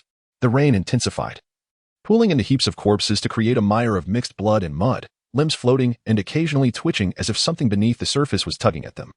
Suddenly, a collision echoed. Li Jin's voice tightened. East side building, third floor window.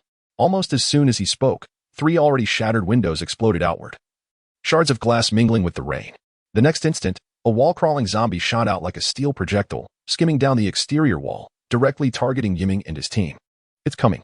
Jiang Xiaobai fired, the bullet grazing the creature's shoulder, tearing flesh but failing to halt its advance. It landed and rolled upright with an unnatural fluidity, lunging directly at a shotgun wielder who was reloading. It got past. Li Jin shouted, adjusting his binoculars, his hands trembling. Yiming instinctively rolled backward, dragging Jiang Xiaobai down to the ground as the zombie missed its target and plunged into the muddy water, only to spring back up like a coiled spring.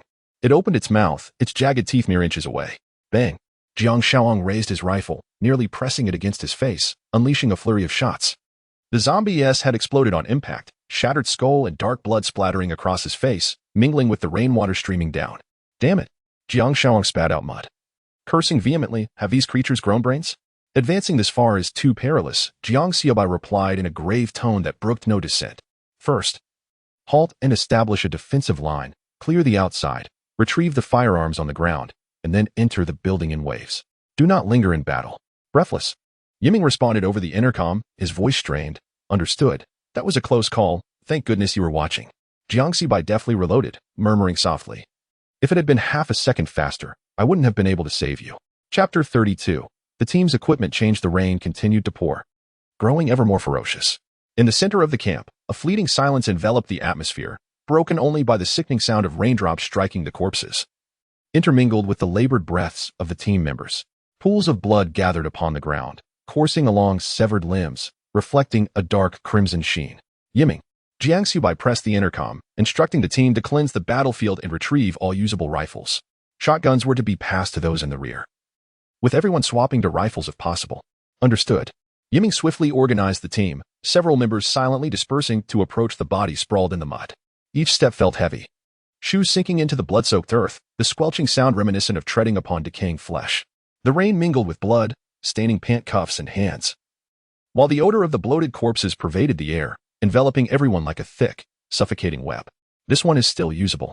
A team member unearthed a corpse clad in a tattered tactical vest, extracting a rifle from its back.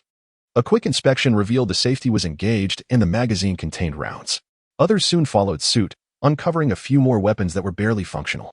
The movements were decisive, devoid of unnecessary chatter. In less than 2 minutes, the weapon exchange was complete. Some had taken up rifles, while others from the rear had retrieved shotguns. The droplets on the firearms had yet to dry, but grasping them felt akin to clutching a lifeline. At that moment of rearmament, the atmosphere within the team shifted palpably. It was not joy, but rather a fleeting sense of reassurance amidst the prevailing tension. Several members, who earlier bore weary expressions, instinctively caressed their newly acquired rifles. Some tested the trigger's feel, while others lightly wiped the mud from the gun's surface. These actions conveyed a restrained exhilaration, infused with a newfound resolve to fight back. Much more grounded, one team member murmured, gripping the recently exchanged rifle, his fingers still trembling slightly, yet his gaze was firmly fixed upon the building. Outside, the rain fell relentlessly. Inside, an eerie silence reigned. Yimming, divide into 2 groups, Jiang Xiaobai's voice echoed through the earpiece. One group will advance through the front door, while the other will maneuver to the rear, ascending to the 2nd floor via the stairs. Avoid taking the same route in the event of an ambush. We can provide mutual support. Understood, Yimming replied. I will lead the front group, while Jang Xiaoya will ascend from the rear. Do not use torches, rely on flashlights instead. Dim the brightness, and avoid unnecessary movement or erratic shining. Received. The 2 groups promptly separated, adhering closely to the walls as they advanced up the staircase.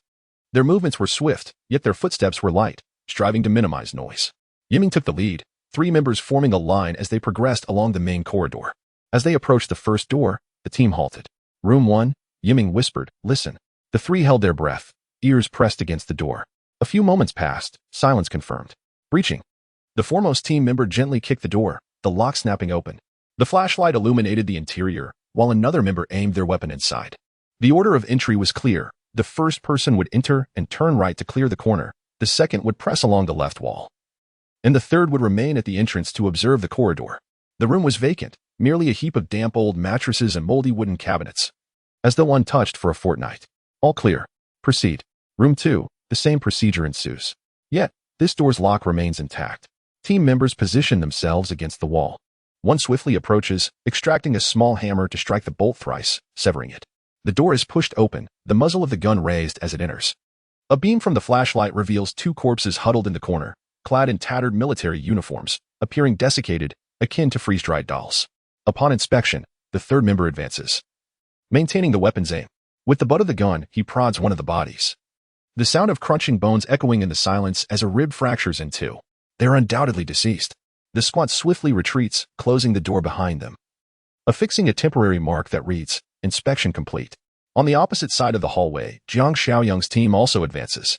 They ascend the staircase cautiously, the lead member resting one hand against the wall while the other raises the firearm, keeping the muzzle slightly above waist level, prepared for any sudden assault from above. On the 2nd floor landing, they encounter standing water, which splashes lightly underfoot, prompting an immediate halt. They wait for the sound of water to subside before proceeding. The doorway is narrow, they must not crowd. Jiang Xiaoyang gestures, and the 3 members adjust their positions. The shield bearer crouches forward. The 2nd position raises the gun for cover, while the 3rd illuminates the area, directing the light solely through the crack of the door, avoiding any diffusion. Ready. Open. The door creaks ajar, and the tactical flashlight sweeps into the room, instantly illuminating the corners. There is no ambush, no sound of footsteps. The room is eerily silent. permeated only by the musty odor in the air, with several corpses sprawled on the ground as though carelessly discarded, an unsettling stillness enveloping them. They appear lifeless. Murmurs Xiaofan, stepping closer for confirmation. Wait, Jiang Xiaobai interjects, his tone suddenly taut. The beam of the flashlight glides over the bodies, one clad in military garb, the other reduced to half a form. They seem desiccated at first glance, yet as the light shifts, the fingertips of one corpse twitch imperceptibly. Jiang Xiaobai squints, lowering the flashlight gradually. The toes begin to move as well, faint but undeniable. Retreat, he bellows. Before the echo of his command fades, the two corpses lurch violently. One, with an eye dislodged and skin flapping grotesquely, lunges at Xiaofan. The other, contorted in posture, charges towards the flank of the team. Bang! Jiang Xiaobai fires, the bullet piercing the skull of one, sending it tumbling. However, Xiaofan is a heartbeat too slow, succumbing to being knocked to the ground, desperately grappling the jaw of the zombie. Don't bite me. Bang! A third shot finds its mark at close range, and the creature atop Xiaofan collapses lifelessly. Jiang Xiaobai kicks the corpse aside and pulls Xiaofan to his feet. Wake up. This is not a morgue. Xiaofan's face is splattered with putrid fluid, breath coming in ragged gasps, his hands trembling uncontrollably. That thing nearly took my life, he stammers, voice quivering and hoarse. Thank you, Brother Yong. Jiang Xiaobai casts him a sidelong glance, saying nothing more, his tone chillingly resolute. Remember, a corpse that hasn't been shot in the head is not truly dead. The team continues onward. Xiaofan lingers at the rear, pallid and unsteady. A comrade lightly pats his shoulder. Don't be frightened. Take your time next time. Thanks to Brother Yong, that was terrifying. Xiaofan gritted his teeth and whispered, I was almost destined to meet the ancestors of the Fan family. Meanwhile, Jang Xiaobai stood outside, observing through binoculars as the team safely evacuated from the floor, releasing a sigh of relief. He pressed down on the intercom. Has the third floor been cleared? All clear, Jiang Xiaobai replied. There was a minor incident, but it has been resolved. Received. Beside him, Li Jin set down the binoculars and rubbed his eyes. Brother, my eyes are about to go blind.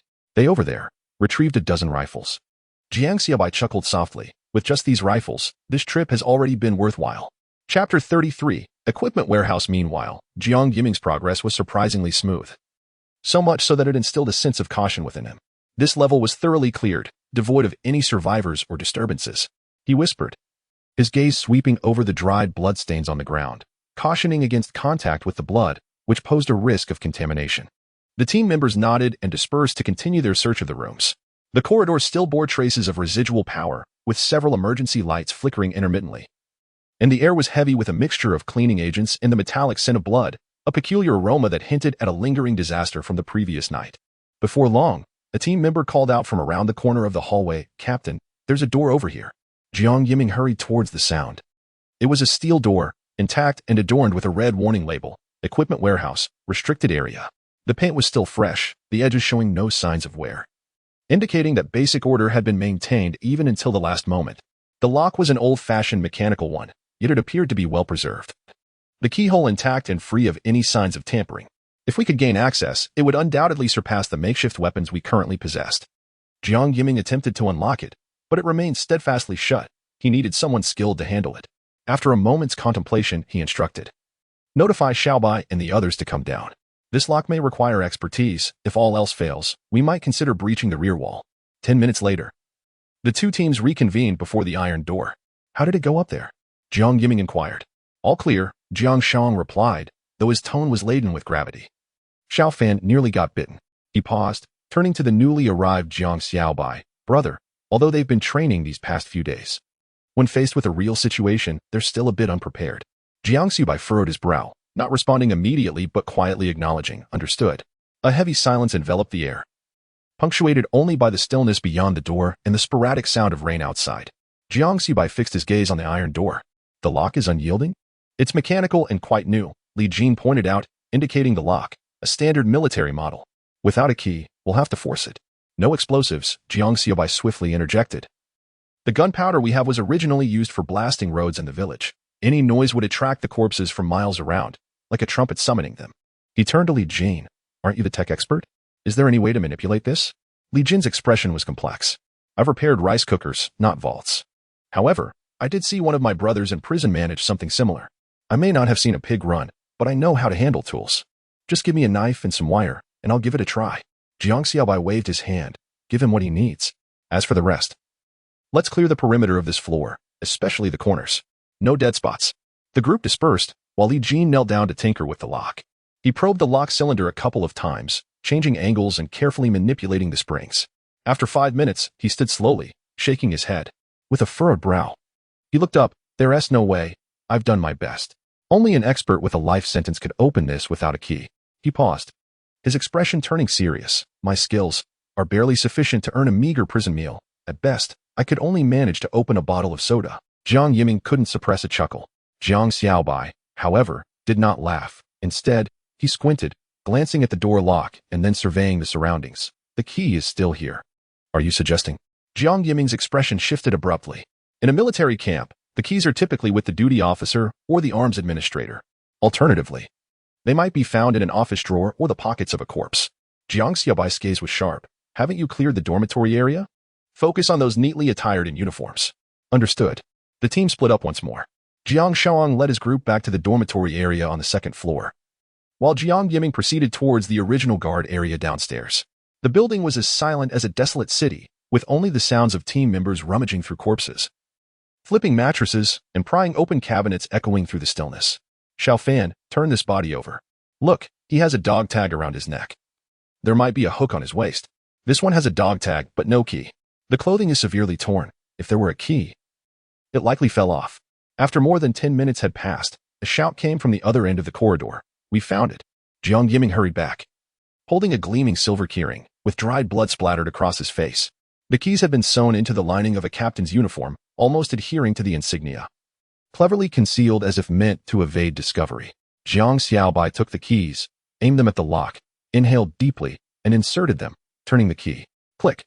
A crisp sound shattered the silence of the corridor like thunder. Everyone instinctively raised their weapons, their breaths held, eyes fixed on the heavy iron door. The door slowly creaked open, emitting a low metallic grinding sound. No zombies lunged forth, nor did any trap spring into action, yet a chill seeped through the gap, reminiscent of a long-frozen shipwreck gradually revealing a corner in the darkness. The scent was not quite decayed but weighed heavily upon the breath, mingling with the acrid smell of gunpowder, the tang of machine oil, the dryness of metal, and a lingering, antiquated aura of violence rising silently from the depths. Jang Xiaobai raised his flashlight, its beam piercing into the interior. Then, everyone was momentarily stunned. This was no ordinary equipment depot. It was an underground arms cache. 2 rows of metal shelves stood rigidly, like soldiers in formation, stretching endlessly into the distance. On the shelves, weapons piled high, genuine ammunition boxes, sealed firearms. Entire cabinets of tactical gear, untouched by time, dusting little, almost pristine. In the corner, the most eye-catching was a wheeled armored vehicle draped in military canvas. A corner of the canvas drooped, exposing the dark, formidable front, cold and beastly, like a slumbering steel monster. The air hung heavy for 3 seconds. Then it erupted. Damn, Li Jin's voice faltered. Is that an 88 sniper? Or is it a 95 machine gun? This isn't a warehouse. It's an arsenal of dreams. Rifles. All rifles. A team member was so excited he nearly lost his voice. Dozens of ammunition boxes. 5, 8mm caliber, sniper rounds, the belt gleamed with oil. And even the seals remained intact. Grenades. There is an entire cabinet full. Another individual, trembling with anticipation, opened the cabinet door, revealing smoke grenades, flashbangs, fragmentation grenades, and stun grenades. The quantities were staggering, numbering in the hundreds, all meticulously sealed. Yiming, come look over here, a voice exclaimed in excitement. As an entire rack of tactical helmets, bulletproof vests, riot shields, and night vision goggles came into view. A row of spare batteries stood neatly arranged. One of the team members lifted a wooden crate, his eyes gleaming with astonishment. Military rations, stacked 5 layers high, water filters, first aid kits, tactical bandages, and illumination sticks. My goodness, this could equip over 1,000 individuals. Drones. The youngest team member leapt as if he had struck gold. Military grade. Dual rotors. Infrared thermal imaging combined with night vision. Equipment worthy of special forces. The entire warehouse erupted in chaos. Gasps, laughter, and the sounds of unboxing intertwined, igniting the suppressed emotions of countless days and nights into a roaring wildfire. Clad in tattered tactical gear, still bearing the scars of battle, their faces radiated the exhilaration of those who had returned from the depths of hell. One team member perched atop an ammunition crate, casually holding a grenade, chuckling softly. In my lifetime, I've never even dared to light a firecracker. Now, if I were to loosen my grip, an entire building would collapse. He gently placed the grenade back down. Brothers, Li Jin called out, standing amidst a pile of rifles, just a couple of days ago. We scavenged steel pipes on the streets like rats in hiding, and now? He raised an 88 sniper rifle, the stock thudding against the ground with a resounding bang. Brothers, remember 3 days ago when we wielded steel pipes, hammers, and machetes to scavenge through the streets? Didn't it feel like we were trying to fight a tiger with a mop? He slammed the rifle stock against the ground, and now? We have snipers in hand. Ammunition by the crate. Anyone who dares to approach must acknowledge. I am unleashing my full firepower today. He raised an eyebrow, his tone slightly arrogant. Next time we encounter zombies, we'll light a cigarette first, wait for them to line up, and take them out one by one. In a corner, a typically silent team member stood up. Gazing at the plethora of weapons and ammunition, his voice, though soft, was heard by all, a few days ago. While returning to the village, I encountered 2 zombies on the way. At that moment, I didn't even have a decent stick to defend myself. I could only run desperately like a dog. Just running and running. His words were slow, yet firm, as if he were grinding down the humiliation of recent days. In that frantic moment of flight, I wondered, did heaven wish to see us live like dogs, struggling for a breath? He turned, his gaze icy, yet a smile graced his lips, and now? I am no longer a dog, but a Cerberus. His words struck like a bucket of ice water upon red-hot iron, leaving the crowd momentarily stunned, followed by a wave of laughter. Jang Xiaobai stood at the back of the crowd, silent, observing each individual closely. He understood that this was not a mere feeling of triumph. It was the culmination of days and nights filled with repression, fear, resentment, and anger, exploding in this singular moment. It was neither hope nor fervor, but a primal wildness, honed to the bone, awakening between the gun barrels and steel, ready to roar once more. This is fear, anger, and resentment pushed to their limits, ultimately turning back to shatter the very fear itself. Chapter 34. A million bullets. As the fervor subsided, the warehouse gradually fell into a serene silence.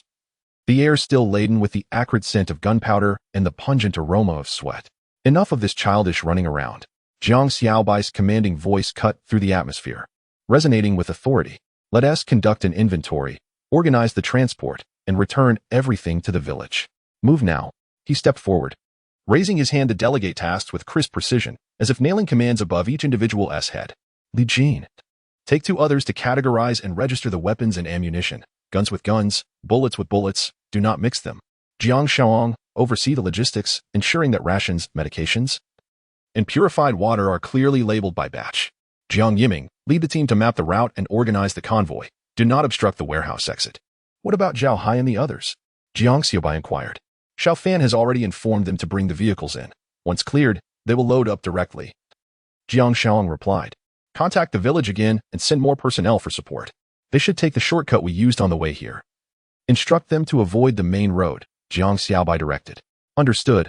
I'll have someone reach out immediately, Jiang Xiaoyong answered calmly. Proceed with sorting and packing. And transport by vehicle.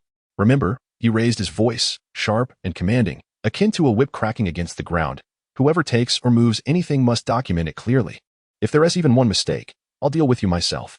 Upon hearing this, the light-hearted banner in the warehouse was doused like a bucket of cold water, and everyone shifted into combat mode. Handwritten notes were promptly reaffixed, and 3 sections of the floor were swiftly designated. Weapons zone, equipment zone, logistics zone. A few seasoned veterans knelt down, using shell casings to draw lines, chalk to mark grids, transforming the floor into a model armory. Boxes were numbered and stacked, labels affixed for archiving. Some pried open crates, others counted, and several yelled out numbers as they reported. The forms were handwritten, papers piling up, words crowded together in lines. Even those filling out the forms strained their wrists from the effort, yet no one paused. After a full hour, the first inventory list was finally compiled. Li Jin, holding a freshly inspected Type 88 sniper rifle, stood atop an ammunition box, raising a paper stained with sweat and ink high above. Material statistics, rifles, 30 boxes, 20 pieces. 600 rounds sniper rifles, 6 boxes, 10 pieces, 60 rounds general-purpose machine guns, 40 pieces pistols, 10 boxes, totaling 400 pieces grenades, smoke, flashbangs, etc., approximately 3,000 pieces total ammunition, approximately 1.2 million rounds, all types combined.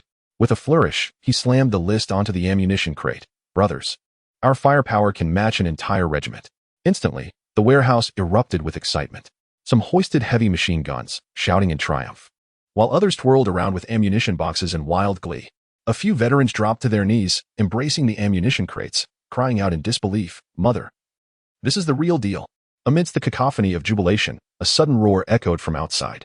Vehicles were arriving.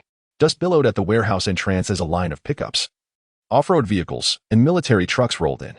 Xiaobai stood atop the roof of a battered off-road vehicle, the wind causing the hem of his military coat to flutter, reminiscent of a young maiden unadorned, leaving him slack-jawed in awe.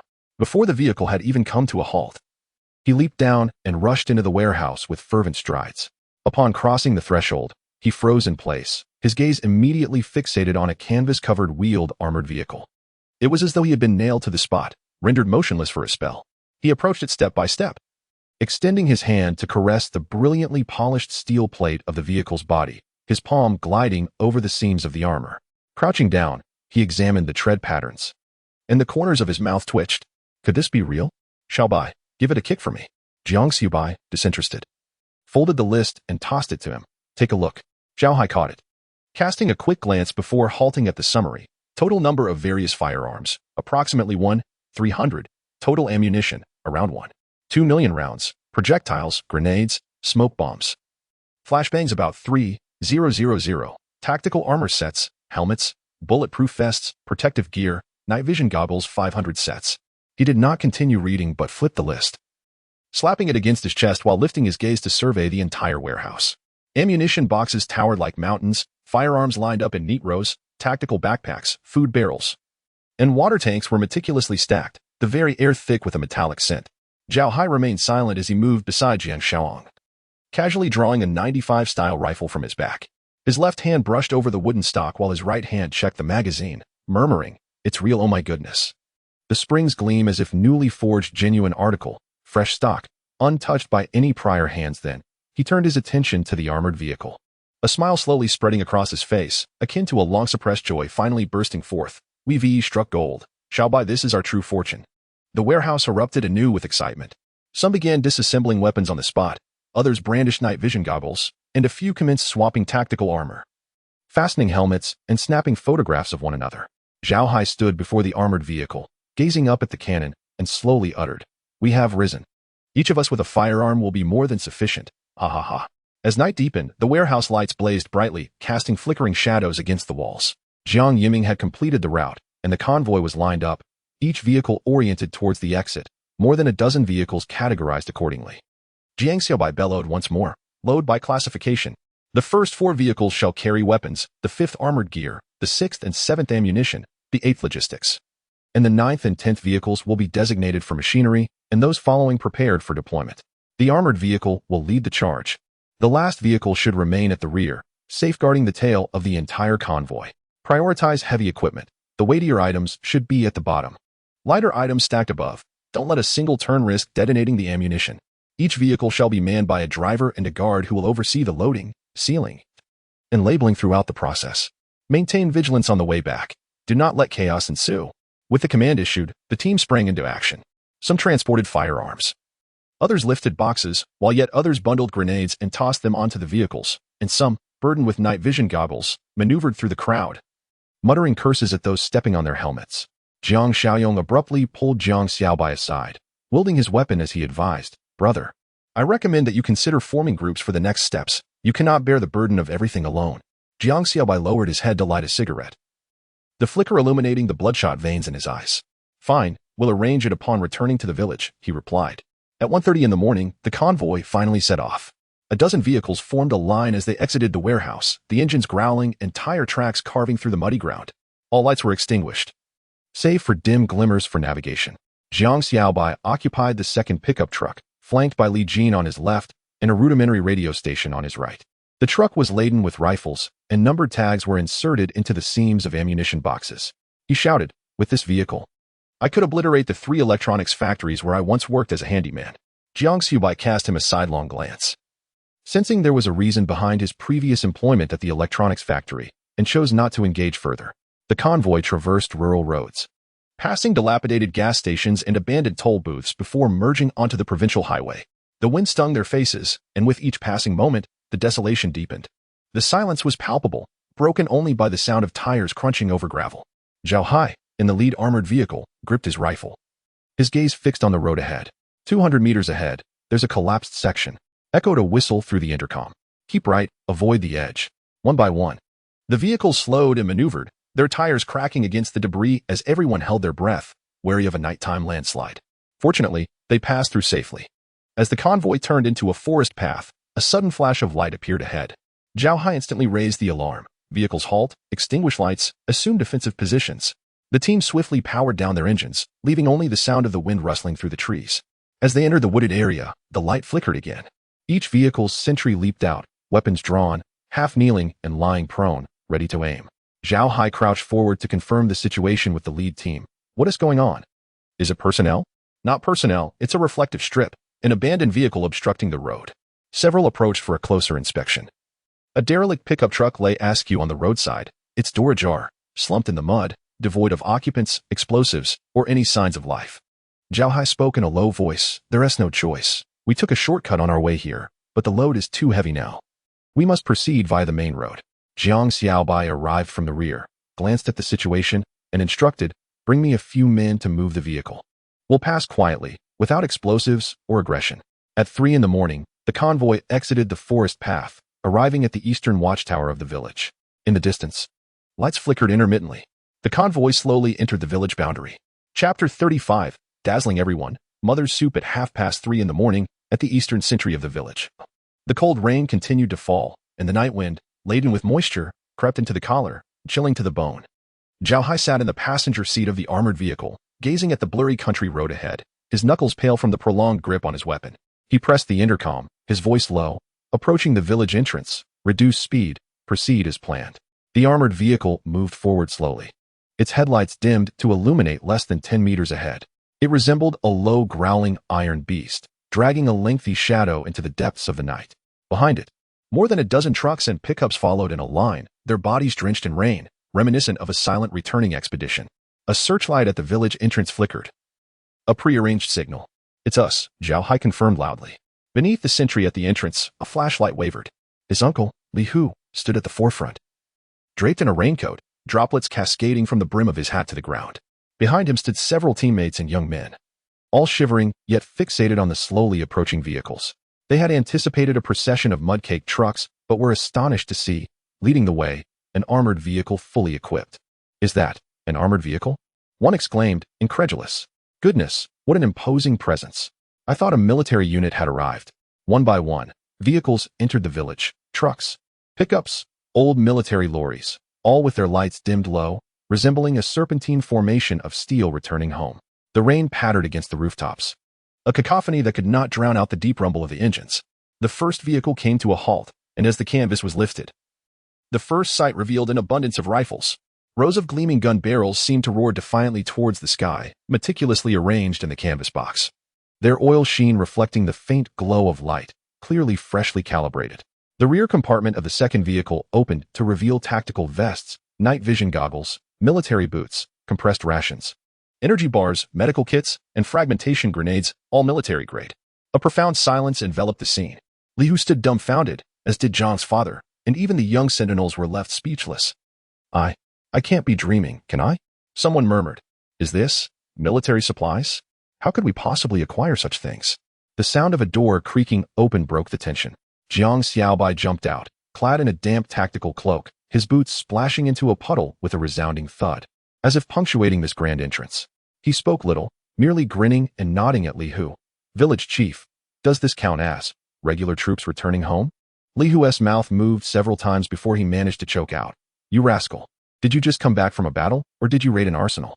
At that moment, Zhang's father stepped forward, standing in front of the armored vehicle. His gaze fixed on the cargo. His eyes glistened with emotion. After a long pause, he finally spoke. I rarely praise anyone in my lifetime, but what you've done is simply magnificent.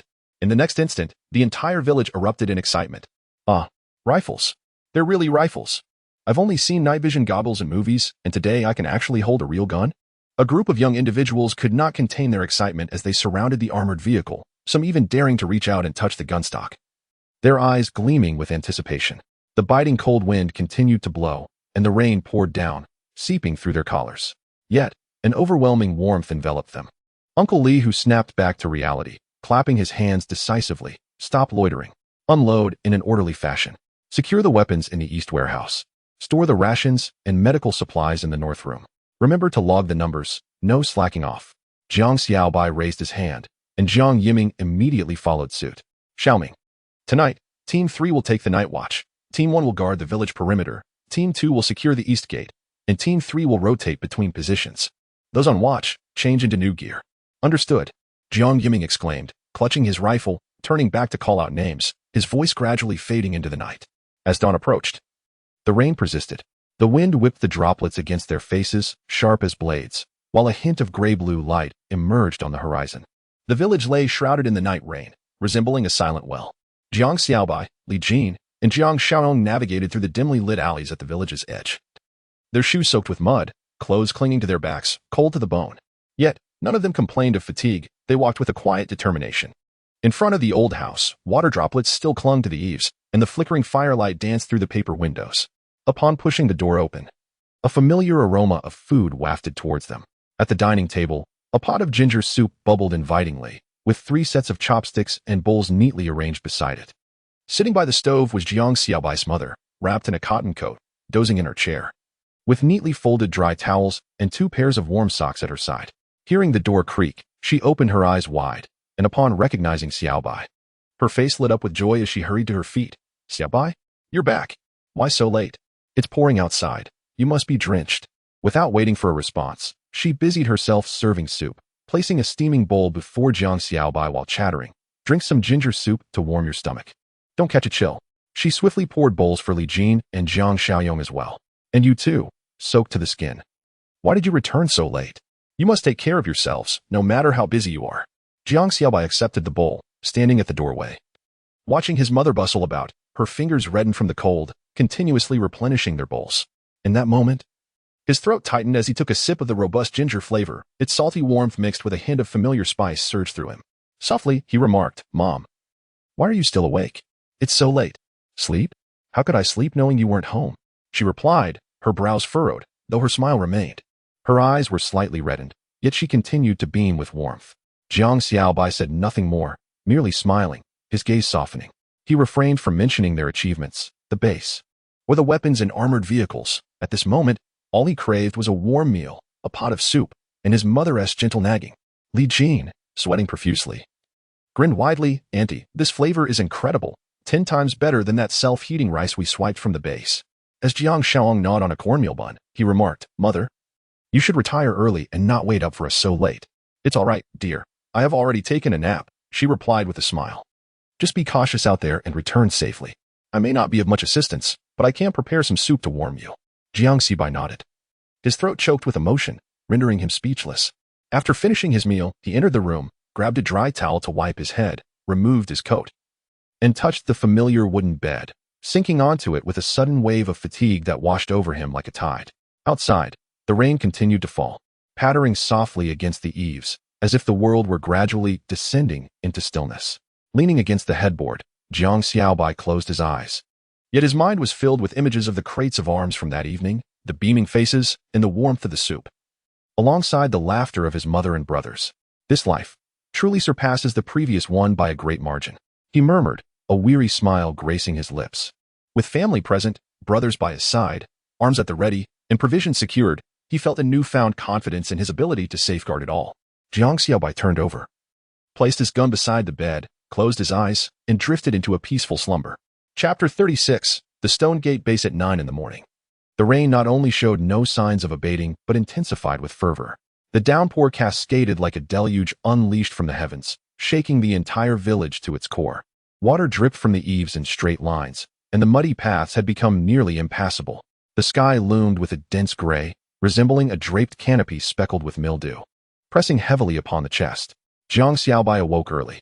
The lingering warmth from the ginger soup he had consumed the previous night still radiated in his stomach. Yet his mind had already shifted into commander mode. As he opened his eyes, a series of system notifications appeared. Main mission completed. Eliminate the Blackstone military base. Mission level. B. Reward. 3,000 survival points. Current survival points. 4,000. He glanced at the notifications, nodded slightly, and murmured, not bad.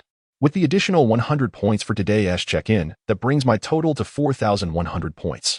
For now, I shall reserve them. He rose, dressed, tightened his tactical boots, and expertly slung the M416 rifle over his shoulder, its muzzle pointed toward the ground with a gentle grip on his wrist. Raindrops pattered against the window pane, a reminder that this was not a tranquil morning, but rather the prelude to a looming confrontation. In the village committee's meeting room, the atmosphere was tense. Outside, the storm raged, yet the room was filled to capacity. Supplies recently transported were stacked against the walls, and the buzzing of fluorescent lights overhead cast a dim glow on the weary, yet resolute faces of those assembled. Zhao Hai, Jiang Yiming, Jang Xiaobai, Li Jin, Zhang's father, Uncle Li Hu, and the village chief were all present. At the center of the table lay a freshly drawn battle map, with the village at its heart and the surrounding 5-kilometer radius marked in red ink, highlighting abandoned villages, farms, a pharmaceutical factory, fuel points, wooded areas, and collapsed bridges. As Jiang Xiaobai entered the meeting room, the dampness enveloped him. He shrugged off his coat, shook off the water, and hung the M416 on a hook by the wall. His gaze swept across the room, which fell silent. He took a seat and spoke in a calm, yet direct tone. Yiming, please report on the village's status. Jiang Yiming immediately stood, his speech crisp and to the point. The village has a population of 345. After 3 rounds of screening and basic training, we currently have 83 individuals with a certain level of combat capability. 9 of them have military backgrounds, while the others are those we trained overnight, all above the qualification threshold.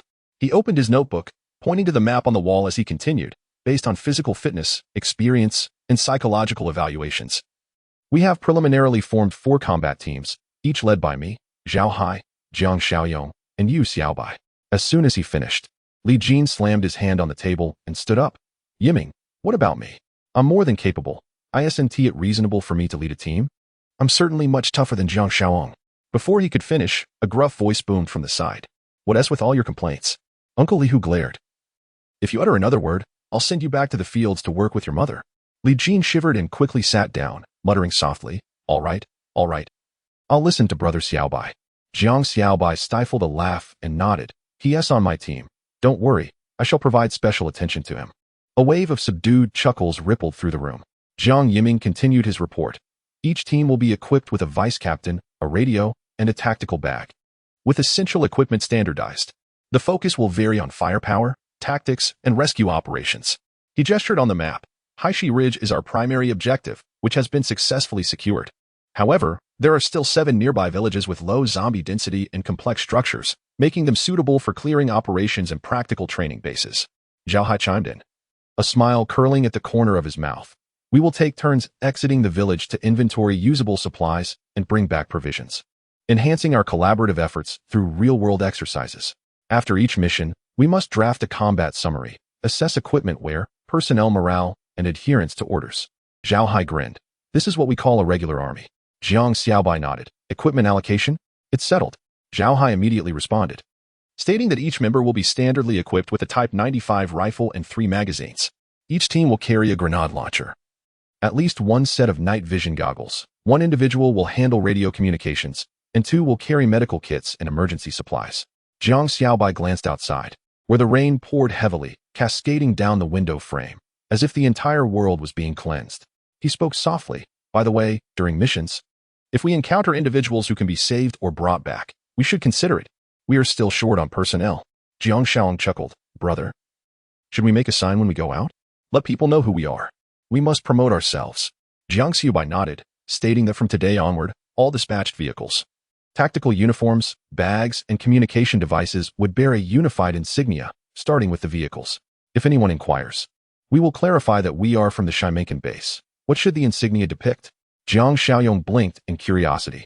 Jiang Xiaobai replied with calm authority, a stone, with a fissure cleaved through it. It symbolizes our emergence from the cracks of the apocalypse, carving a path to survival. Is there a slogan? Jiang Xiaobai asked again. Jiang Xiaobai raised his gaze to meet every individual in the conference room, articulating each word with conviction. Born from the wasteland, we fight in this world. We will not retreat before the precipice, nor yield beneath the stone. A tremor rippled through the group. In that instant, it felt as though the chilling presence entwined with the sound of rain had been forcefully subdued by his words. Li Jin, unable to contain himself, teased with a quivering voice. So what shall we call you from now on? Base leader. Jiang Yiming laughed. How about base commander? I think it has a nice ring to it. Jiang Xiaobai offered a gentle smile, his tone steady. That's irrelevant. Names are trivial. It is the division of labor that holds substance. As he spoke, he turned to the village chief, his father, and his uncle Li Hu. The logistics department will be under your stewardship. Personnel placement, agriculture and animal husbandry, resource distribution, and base construction. Your management of the rear allows us to engage at the front lines. The village chief nodded in immediate affirmation. Understood. I will oversee the overall direction, your uncle will manage personnel arrangements, and your father will handle specific affairs. Our roles are clear, and we will not lag behind. Jang Xiaobai then looked at Zhao Hai and Jiang Yiming, his gaze resolute. The armed department will be led by the two of you. All 5 teams will fall under the armed department, with duties encompassing training, reconnaissance, combat operations, and resource recovery. Upon hearing this, Zhao Yiming immediately stood tall. Saluting with a crisp military gesture, we pledged to accomplish the mission. Jiang Xiaobai did not return the gesture. Instead, he slowly clenched his fist, his gaze sweeping over the familiar faces in the conference room. Deep down, he understood that this was merely the beginning. From this day forth, Shimenkin would no longer be a remote village awaiting salvation, but rather a stronghold fortified with arms, provisions, and spirit. They were determined to survive, not merely to exist, but to stand tall. They intended to venture forth, not to flee, but to fight. The spark had been ignited, and the guns were loaded. Though the storm raged and the sky darkened, their path would commence from the very soil beneath their feet. Chapter 37. Inspecting the base, the morning rain continued to fall.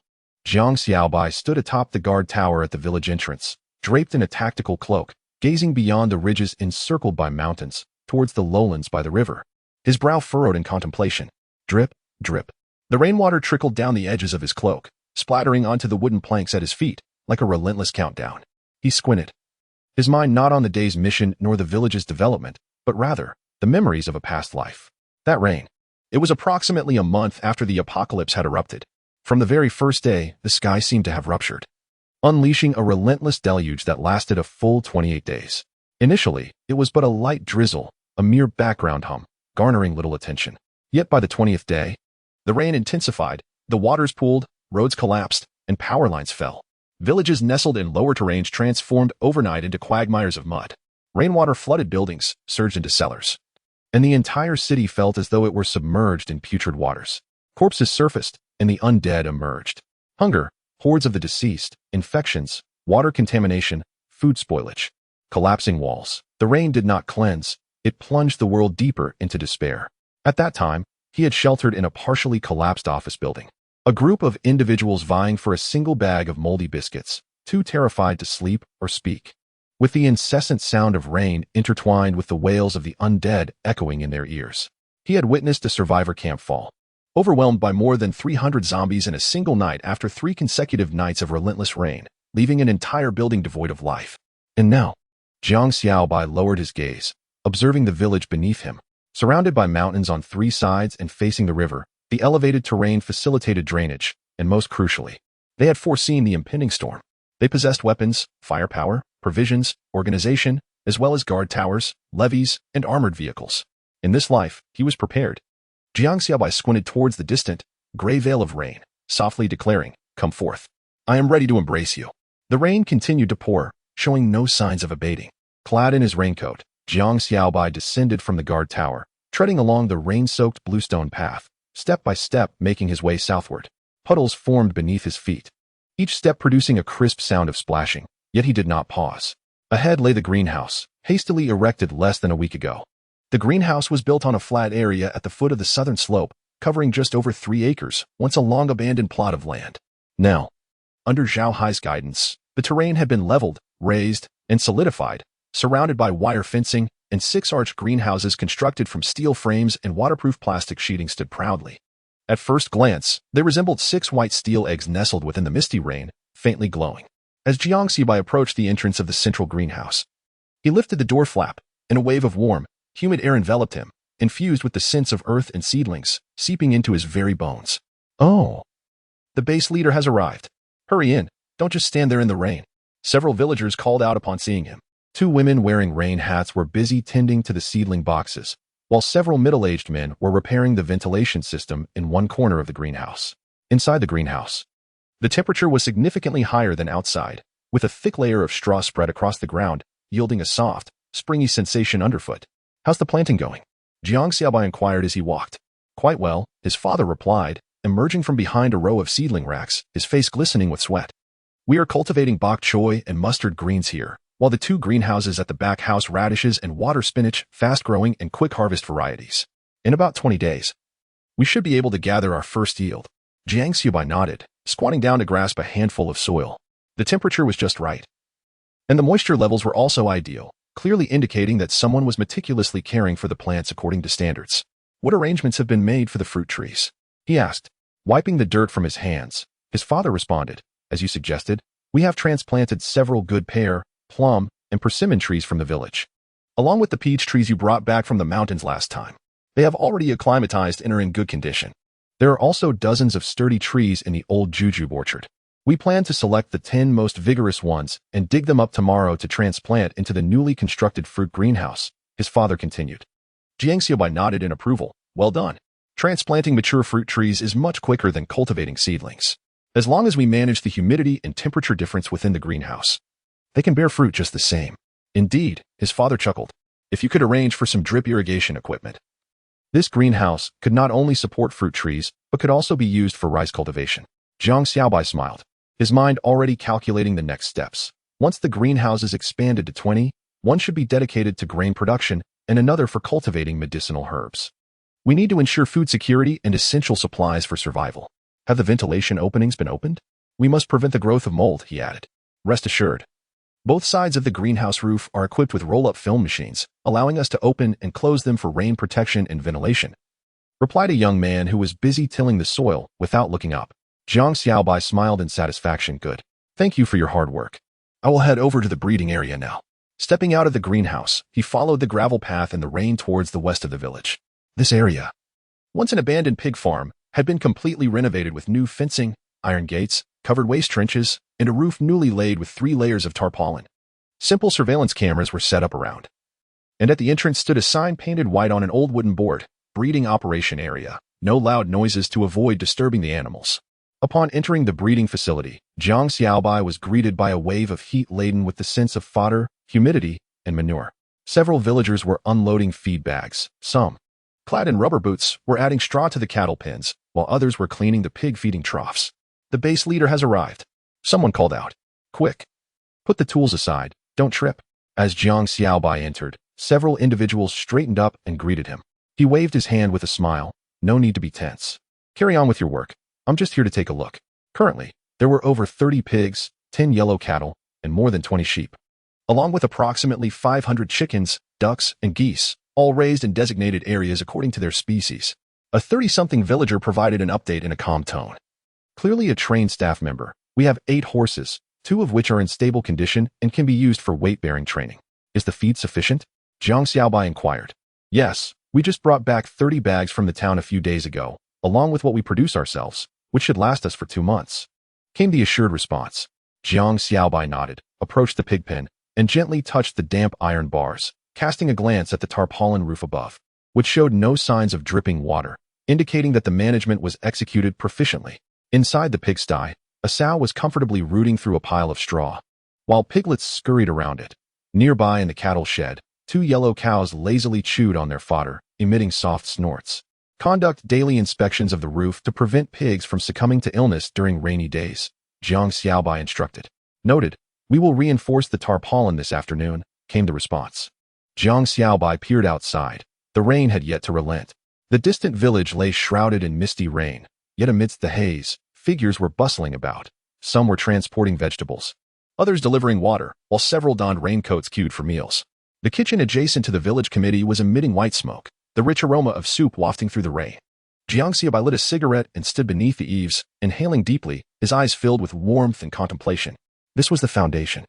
The villagers were no longer mere recipients of arrangements, but had actively integrated into the system, each person engaged in meaningful tasks, assured of sustenance and hope.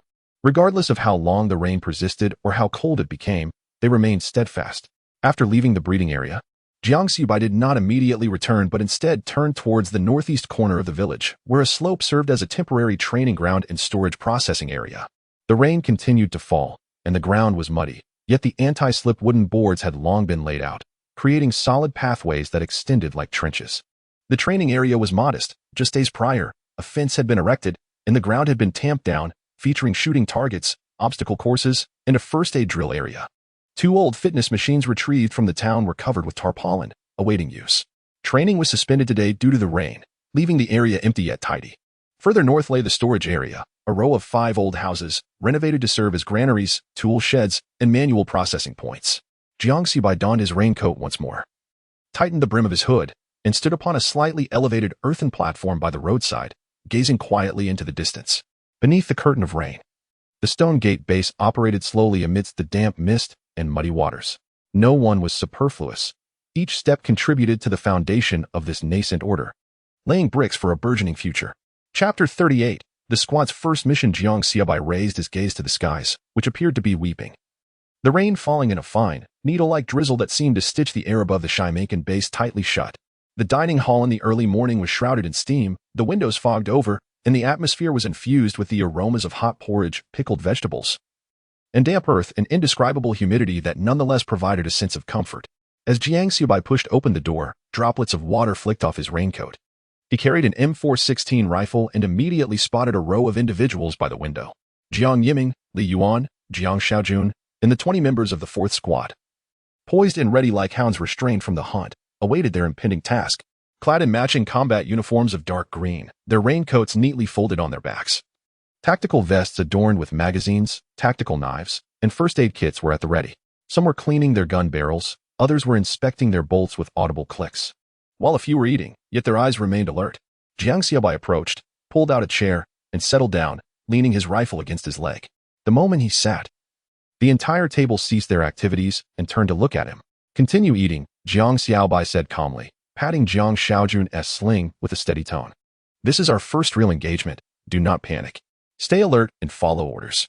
Having just taken a sip of soup, Jang Xiaojun quickly set down his bowl, standing upright with a tense yet unmistakably excited demeanor.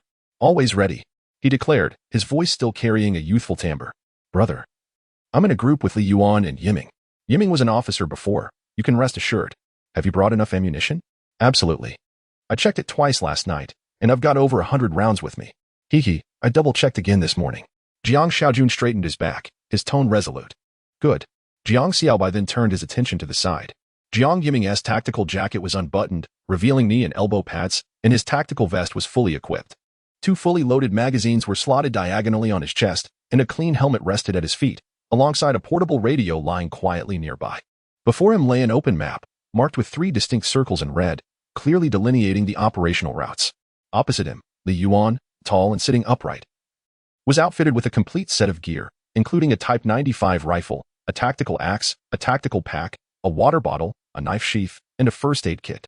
His posture was steady, yet his fingers gently fidgeted beneath the table, indicating a need for internal adjustment. Brother, Li Yuan said, breaking off a piece of steamed bun and glancing up at him. Don't worry, with Yiming leading, we'll follow orders. Just remember, Jiang Xiaobai replied, his gaze sweeping across each face. This squad comprised seasoned veterans as well as novices. There were those like Li Yuan, skilled yet lacking in combat experience, and Jiang Xiaojun, who had only recently shed his student identity, possessing excellent marksmanship but still grappling with his mental fortitude. Some were new recruits in the process of adaptation, gradually maturing. Rest assured, base commander, I will guide them well. Jiang Yiming spoke up, his tone consistently composed. Good. Jiang Xiaobai nodded, lowering his voice slightly. If you encounter a situation that is too overwhelming, do not force it. Safety is paramount. Take only a few with you, and ensure that you bring everyone back intact. Understood? Understood. Do not skimp on ammunition. When the time comes to strike, act decisively, for a life is more precious than a bullet. Additionally, should you encounter any willing souls along the way, be they refugees, acquaintances, or anyone else, as long as you have the discernment to assess their character, feel free to bring them back. We are, after all, in need of more hands. He paused momentarily before adding, particularly from Grandma's village. It is known that Uncle Li, who is currently at the base, and he holds authority there. We are all from the same hometown. As long as they are eager to survive, a place will be provided for them. Understood. Jiang Yiming nodded once more. Jiang Xiaobai surveyed the entire team and finally admonished. Your small unit will serve as the main rotating force from now on. Do not bring shame to the Xiaobai base. With no further words exchanged at the table, everyone nodded in agreement. Outside the window, the rain continued to beat against the glass, as if urging them to embark on their journey. The aroma of hot congee mingled with the cold gleam of iron, creating a serene yet taut atmosphere for this breakfast before their expedition. The rain showed no signs of abating, falling densely upon the raincoats and drumming against the iron roof of the assembly area with a rhythmic sound. The fourth squad completed their preparations and exited the cafeteria in orderly fashion, their footsteps crisp, with no one lagging behind. 3 vintage military trucks awaited at the base's entrance, their headlights casting a damp glow in the rain. Shadows flitted beneath the raincoats, their movements brisk and purposeful. The cargo area had already been lined with non-slip mats. On either side were fixed long seats, leaving the center open for the transportation of supplies. The supply area was ready and accounted for. Load the grenade box first, Jiang Xiaobai commanded, and 2 team members promptly lifted the green metal box labeled with high explosive markings, its exterior wrapped in moisture-resistant fabric. They stepped carefully along the wooden plank passage, steadily placing it onto the truck, positioning it in the middle of the cargo area, close to the front. Place the drones and terminal equipment up front, but do not crush them, Li Yuan directed from one side. 3 foldable drones, spare batteries, and communication terminals were properly packaged, lifted in one box, and arranged beside the grenade box, secured with rope against the partition, ensuring the walkway remained clear. Bring over the ammunition boxes, one shouted, and 3 members worked together to hoist 2 spare ammunition boxes onto the truck, placing them centrally in the cargo area while leaving passageways on either side. The medical box goes at the foot of the passenger seat, Jiang Xiaobai instructed in a low voice, emphasizing that the first aid supplies should not be buried too deeply for easy access in an emergency. Jang Xiaobai swiftly moved 2 first aid boxes, one on each side, fitting them neatly beneath the cockpit. Bring along water and rations. Lastly, a bag of compressed rations and a water purification packet were entrusted to the rear team for loading. Placed in a corner of the cargo area, Yiming, conduct a final inventory. Jiang Xiaobai glanced at the arrangement of supplies, inquiring if the medicines, equipment, and waterproof tarps were included.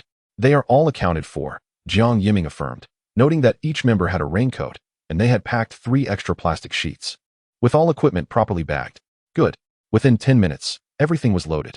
This trip carries 1 high-explosive grenade box, 2 spare ammunition boxes, 2 first aid boxes, 3 drones and terminal equipment, 1 bag of compressed rations, and purified water, all meticulously apportioned per person, with no excess. All aboard, Jiang Yiming commanded. The team members climbed aboard in succession, taking their seats on the long benches along the sides of the cargo area. With a flip of their raincoats, they secured their boots on the rubber mats, and no one spoke further. The supplies in the center were firmly positioned, steady and secure, easily reachable with an outstretched hand. Jiang Yiming secured the tarpaulin and leaped into the driver's seat. The engine roared to life, and the headlights pierced through the curtain of rain, casting cold beams of white light. Jiang Xiaobai stood still, watching as they drove towards the western gate of the base. The gate creaked open. He spoke into his intercom. The iron gate gradually swung wide, allowing 3 trucks, 1 leading, 2 following, to emerge from the Shaimankan base, vanishing into the misty rain. Chapter 39. The shelter. After the rain has ceased, yet the ground remains damp. Outside the shelter, the hillside is soaked, yielding beneath one's feet, while several planks lie haphazardly, swollen from the muddy water. A plastic sheet still stretches over the roof, billowing high with the wind as if it might take flight. This place was originally a dilapidated structure on the outskirts of the village for storing farming tools, a row of 6 or 7 rooms, now reduced to a mere 3 that are barely habitable, leaning against a sloped hill, with half of the beams askew. Over 30 individuals are crammed inside, some lying down, others crouched. The air is thick with a blend of damp earth, sweat, smoke, and a faint metallic scent of blood. Zhu Erguan lies in the far corner of the innermost room, his makeshift mattress fashioned from a door plank, covered with 2 raincoats.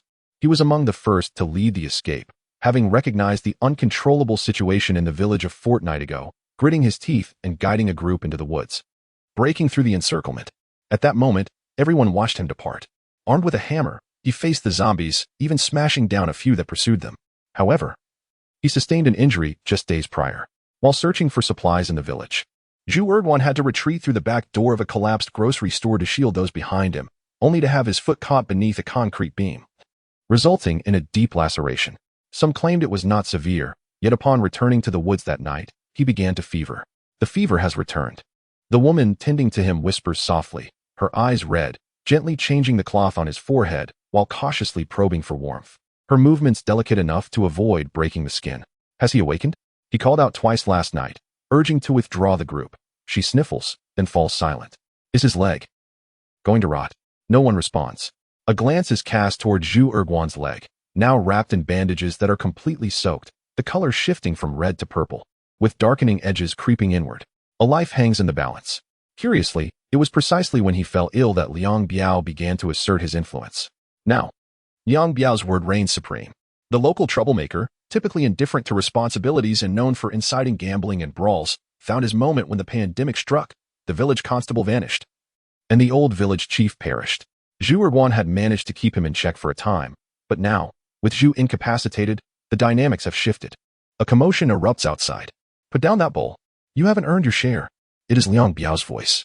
Outside, a muddy expanse surrounds a fire pit outlined by stones. Next to a black pot just uncovered, releasing a wave of steam infused with the sin of rice soup, instantly captivating everyone's appetite. Liang Biao stands by the pot, a cigarette dangling from his lips, his gaze fixed on the encroaching crowd. He wears a drenched, darkened leather jacket, unbuttoned at the front, with a makeshift iron knife sheathed at his waist, half-rusted yet menacingly gleaming, alongside a pistol of uncertain origin. 1 ladle per person, no more, he proclaims, striking the side of the pot with the back of his spoon. Today's ration is scant because those useless fools who ventured out yesterday returned empty-handed. He chuckles, adding, besides, we are all hanging by a thread. A bowl of soup is a blessing, and any water to drink is a gift from the heavens. A villager, driven mad by hunger, dares to scoop an extra ladle, only to be kicked into the mud by Liang Biao. Do you wish to die? If you're greedy again, I'll toss you out to feed those monsters. The man collapsed onto the ground, his face smeared with mud and hot soup. Yet his hands dared not rise to wipe it away. You may resent it, but you must endure. Liang Biao stood up, brandishing the iron knife sheathed at his waist, his gaze sweeping across the faces of the crowd. Your Zhuge can hardly utter a word now. He cannot awaken. Who will care for you? No one dared to speak. A shivering little girl, no more than 7 or 8 years old, timidly approached with a bowl, attempting to snatch the burnt rice clinging to the edge of the pot. Just as she reached out, a nearby thug struck her hand with a stick. She gasped in pain, recoiling, and nearly dropping her bowl. Her eyes instantly brimmed with tears, cascading down her cheeks like a string of pearls. Yet she bit her lip fiercely, refusing to cry out. Her mother rushed over, embracing her child, her voice trembling. Stop hitting her, please, she hasn't eaten. Not for a whole day. The girl, with tears glistening in her eyes and her lip clenched tightly, remained silent, her face flushed crimson, the tears mingling with dirt, dripping from her chin. Liang Biao observed coldly, as if relishing a theatrical performance. Your daughter is hungry, and so am I, he remarked. If you cannot bear to watch, then feed her tonight. Spare us your incessant whining. The villagers surrounding them remained silent, their eyes filled with fury and restraint. Some trembled. Others bit their lips until they bled, while a few furtively glanced towards Zhu Erguan's dwelling, where the door remained eerily quiet. If Zhu Erguan were awake, a middle-aged man murmured. And if he were awake, what of it? Liang Biao snapped back. He lies there waiting for death. If you still believe in him, you might as well kneel at his grave and pay your respects. The weight of his words plunged the room into an oppressive silence. Liang Biao flicked away his cigarette but, grounded underfoot, sheathed the knife at his waist, and turned to enter the innermost corner of the shelter, slamming the door behind him with a resounding thud. In that moment, it felt as though a lid had been placed upon the shelter. The fire flickered with fragile light, the air heavy as if saturated with water, suffocating everyone present. The mountain wind swept in, damp and cold, rustling the plastic sheets like sails on a battered ship. Children huddled in their parents' arms, men leaned against the walls feigning sleep, and women sat on the ground, their gazes vacant as they stared into the fire. Silence reigned. Laughter was a distant memory. Occasionally, someone would cough, only to hastily cover their mouth, panic dancing in their eyes. In one corner, an old man curled up on a plastic sheet, cradling an iron lunchbox containing but a few spoonfuls of soup. He sipped slowly, his expression hollow, as if watching a performance that bore no relevance to him. In another corner, a young woman stealthily produced a piece of yellow soybean cake from her clothing, breaking it in half and placing it into the hands of the battered little girl. The girl paused, tears welling up once more. Her lips quivered as she chewed and cried, yet she dared not utter a sound. Her mother quickly gathered her close, gently patting her back, while choking back tears. Eat, my dear, and you shall no longer be hungry. A few young men huddled in a corner, their hushed voices resembling the scuttling of insects, fragmented and uncertain. If this continues, it won't end well. Are you suggesting rebellion? No. I mean, if Zhuge truly cannot go on, someone must devise a plan. You must be mad. Do you truly wish to spend your life listening to Liang Biao? His knife was seized, the grain concealed. None of it was earned through his own efforts. Before he could finish his words, he was gently nudged by another. The man's gaze sharpened as he cast a sidelong glance at Liang Biao's watchful eyes, lurking by the pillar, his smile a vague semblance of a cat eyeing its prey. He sauntered over, discarding the cigarette but underfoot. then lightly patted the shoulder of the one who had just spoken, his tone measured and unhurried. Mind your words, my brother. I am quite weary and truly do not wish to draw my knife again. With that, he departed, leaving a few with pallid faces, beads of sweat forming on their foreheads. A gust of wind arose, lifting a corner of the plastic sheeting on the roof. A tattered piece fell, landing at the edge of the fire, causing the flames to flicker. Someone hastily secured it back in place before silently returning to their spot. Zhu Erguan's wife remained by the bedside, her forehead resting against his, her fingers cold yet persistently wiping his face, changing the cloth strips with a tenderness reminiscent of a somnambulist. His lips were parched, his cheeks flushed, and beneath his eyelids, occasional spasms betrayed his murmurs, words unintelligible. With gritted teeth and reddened eyes, she finally spoke hoarsely. My love, you are all I have. You must hold on. We are relying on you. Nightfall descended, akin to an inverted cauldron, pressing this gathering of souls firmly within the mountain hut. The path outside had turned entirely to mud. No one knew where it led, nor whether they would again witness the dawn's light.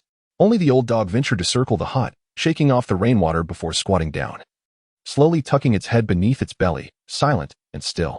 It was the only creature in the hut unafraid of Liang Biao. Yet now, even it had fallen silent. Chapter 40. An unexpected bite in the early morning. The fog was dense and a light drizzle fell. The hillside outside the shack was as damp as a wrung-out rag. Stepping on it caused half a shoe to sink into the mud. A cold breeze rushed in from the mountain pass, making the rickety wooden structure creak ominously, as if it might collapse at any moment. In the corner of the room, a small figure curled up tightly, her face flushed with fever and her body trembling. She was in a daze, her little mouth moving softly, her voice barely audible like a whisper. Brother, don't go. Her tiny hand clutched at Lindsay's clothing as if grasping the last remnants of warmth in the world.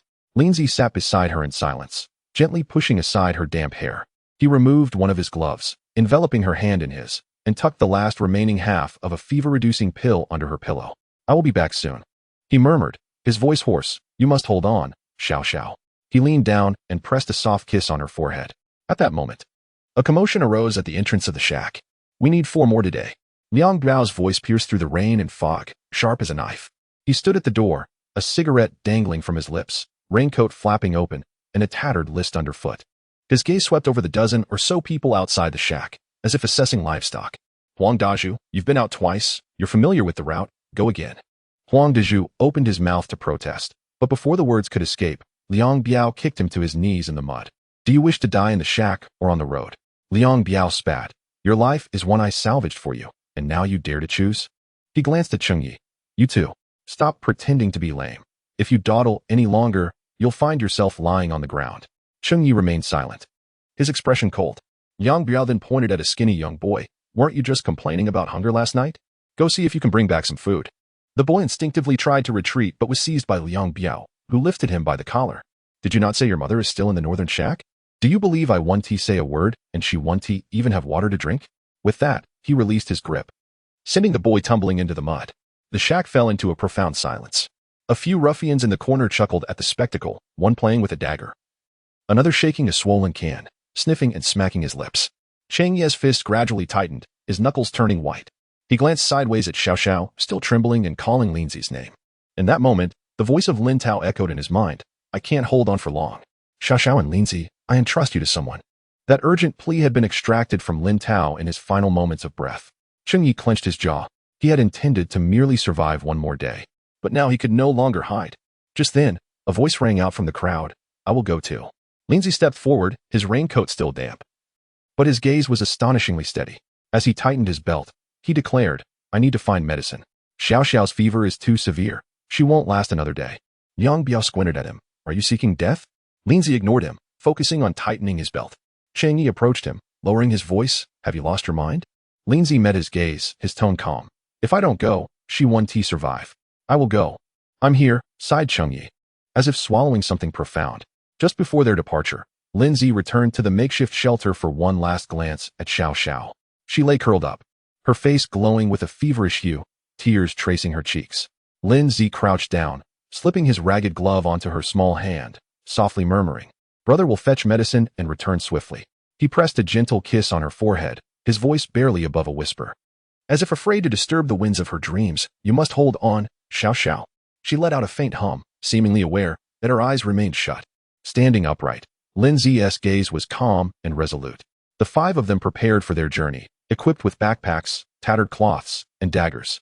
The raincoat could not shield them from the biting cold. The mountain wind seeped into their collars, chilling their spines. They bowed their heads and trudged through the muddy terrain toward the abandoned village to the east. The rain intensified. It was not a torrential downpour, but rather a needle-like drizzle, painfully cold, infiltrating their necks and cuffs, seeping into their very bones. Lindsay huddled in the corner of a dilapidated house.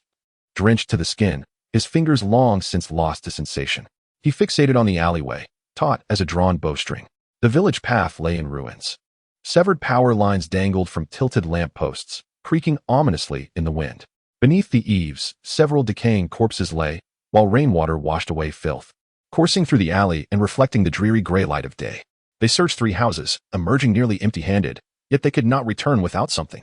Cheng Yi squatted against the wall, a tattered plastic bag at his feet containing a few stolen cold medicines, half a bottle of water, and some compressed biscuits.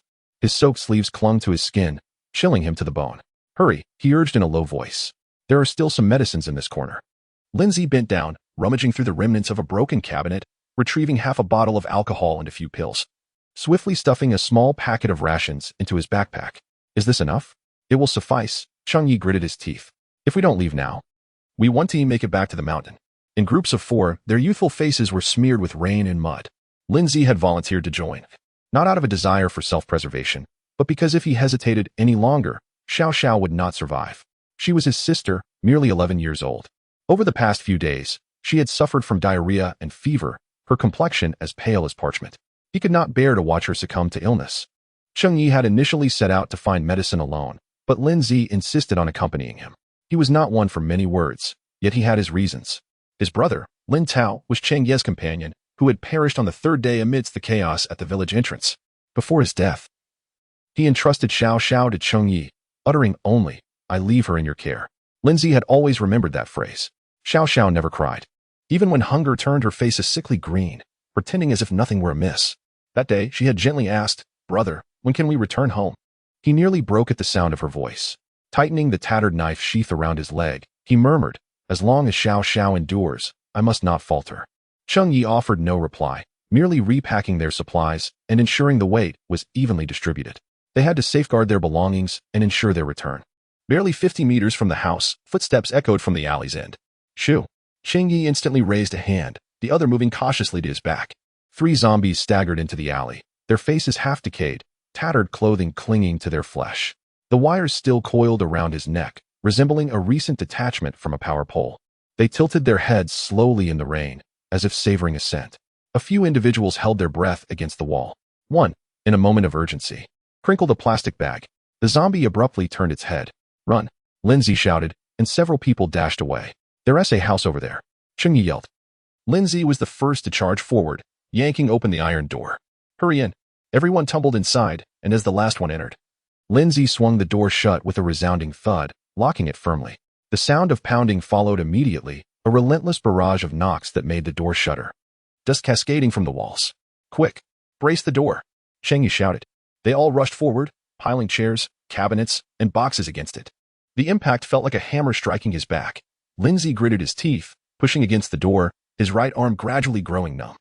A sharp pain surged along his nerves, and when he glanced down, he saw his sleeve drenched in crimson blood. At that moment, he froze. The memory flashing in his mind of the instant he had raised his hand to fend off the zombie's lunge. He hadn't seen clearly. There had been no time. But now, the evidence was unmistakable. A bruised bite mark, blood still oozing. He felt cold in the palms of his hands. Beads of sweat rolling down his forehead. "Lindsay? What's wrong?" Cheng Yi sensed something amiss. Lindsay remained silent, his gaze sweeping across the room. This was merely the foyer. There was another door behind it, their only escape route. Another heavy blow struck the outer door, nearly splintering the wood. Lindsay snapped back to reality, a fierce determination igniting in his eyes as he suddenly released his grip. "Get inside. Everyone go. Quickly take the things," he shouted. What are you doing?" Cheng Yi tried to restrain him. "Go." Lindsay shoved him towards the back door, then seized another person. "Are you mad?" Cheng Yi roared. "I've been bitten," Lindsay shouted, his voice raw. He rolled up his sleeve, revealing the bite mark. Gritting his teeth as he said, "Just now, its teeth grazed my hand." He took a breath, his eyes reddening, yet he forced out the words. "I don't want to drag you down. Xiao Xiao is still waiting for us. Cheng Yi was taken aback. In the next moment, Lin Zi suddenly turned. Bang! He kicked the inner door and locked it. The latch secured, dividing the world in two. The pounding continued, the house threatening to collapse at any moment. Yet all Cheng Yi could hear was Lin Zi's voice. I'm entrusting this to you. Cheng Yi. Lin Zi. Cheng Yi rushed forward. Desperately pounding on the door, his throat hoarse to the point of near silence. You are her brother. There was silence for a few seconds beyond the door. Then Lin Zi spoke softly. You must live on for me. Chapter 41. Lin Zi's entrustment. Cheng Yi stood frozen. Listening to Lin Zi's voice slowly emerge from behind the door. Xiao Xiao is still so young. I entrust her to you, Yezi. You must live on for me and take good care of her. Cheng Yi clenched his fists, a dull ache pounding in his chest as he thought. You are her brother. From this moment forward, you are. Lin Zi's voice was eerily calm, as still as stagnant water. She always curled up while sleeping at night, expressing her fear of being bitten, terrified that I might disappear in her dreams. She would awaken 3 times a night, just to ensure I was still there. If she were to see me transformed into that, it would terrify her, an image she would carry forever. She must not bear such a vision. With my brother and I gone, you are the only one left to protect her. Cheng Yi slammed his fist against the door, pressing his forehead against the gap. Gritting his teeth, she is still waiting for your return. Then lie to her. Lin Zi's voice trembled as she spoke, saying that she had gone far away to find food. You must promise me to live on, to truly live. Outside the door, he leaned slowly against it, murmuring, Brother. I can no longer take care of my sister. Suddenly recalling something, his voice became hoarse. And that sister. The one who saved Xiao Xiao, do you remember? The doctor's sister. She said their place was relatively safe during the outbreak, and urged me to find her. She is a kind person. If you can survive outside, seek her out. She should be able to help you live. Outside the door, the sounds of impact grew increasingly frantic. The wooden planks creaking as if they would shatter at any moment. Inside, Cheng Yi clenched his jaw, his shoulders trembling, his eyes red, yet he fought back the tears. Lin Zi. He whispered, I will take good care of Xiao Xiao. Silence lingered for a few seconds outside, before Lin Zi softly laughed. A hint of fragile warmth in her tone. She always tugs at my sleeve to sleep, like a little cat. Yezi, do not push her away. He pressed his forehead against the door, murmuring, Goodbye, Xiao Xiao. Then, gritting his teeth, he rushed to the door and unlatched the lock. With a crash, the door flew open, and several zombies lunged in unison. Lin Zi did not retreat, raising a hammer to strike back. When the first one fell, the hammer's handle broke.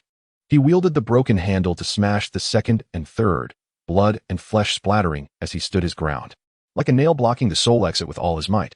Inside, Cheng Yi, hearing the commotion, abruptly turned and punched the wall.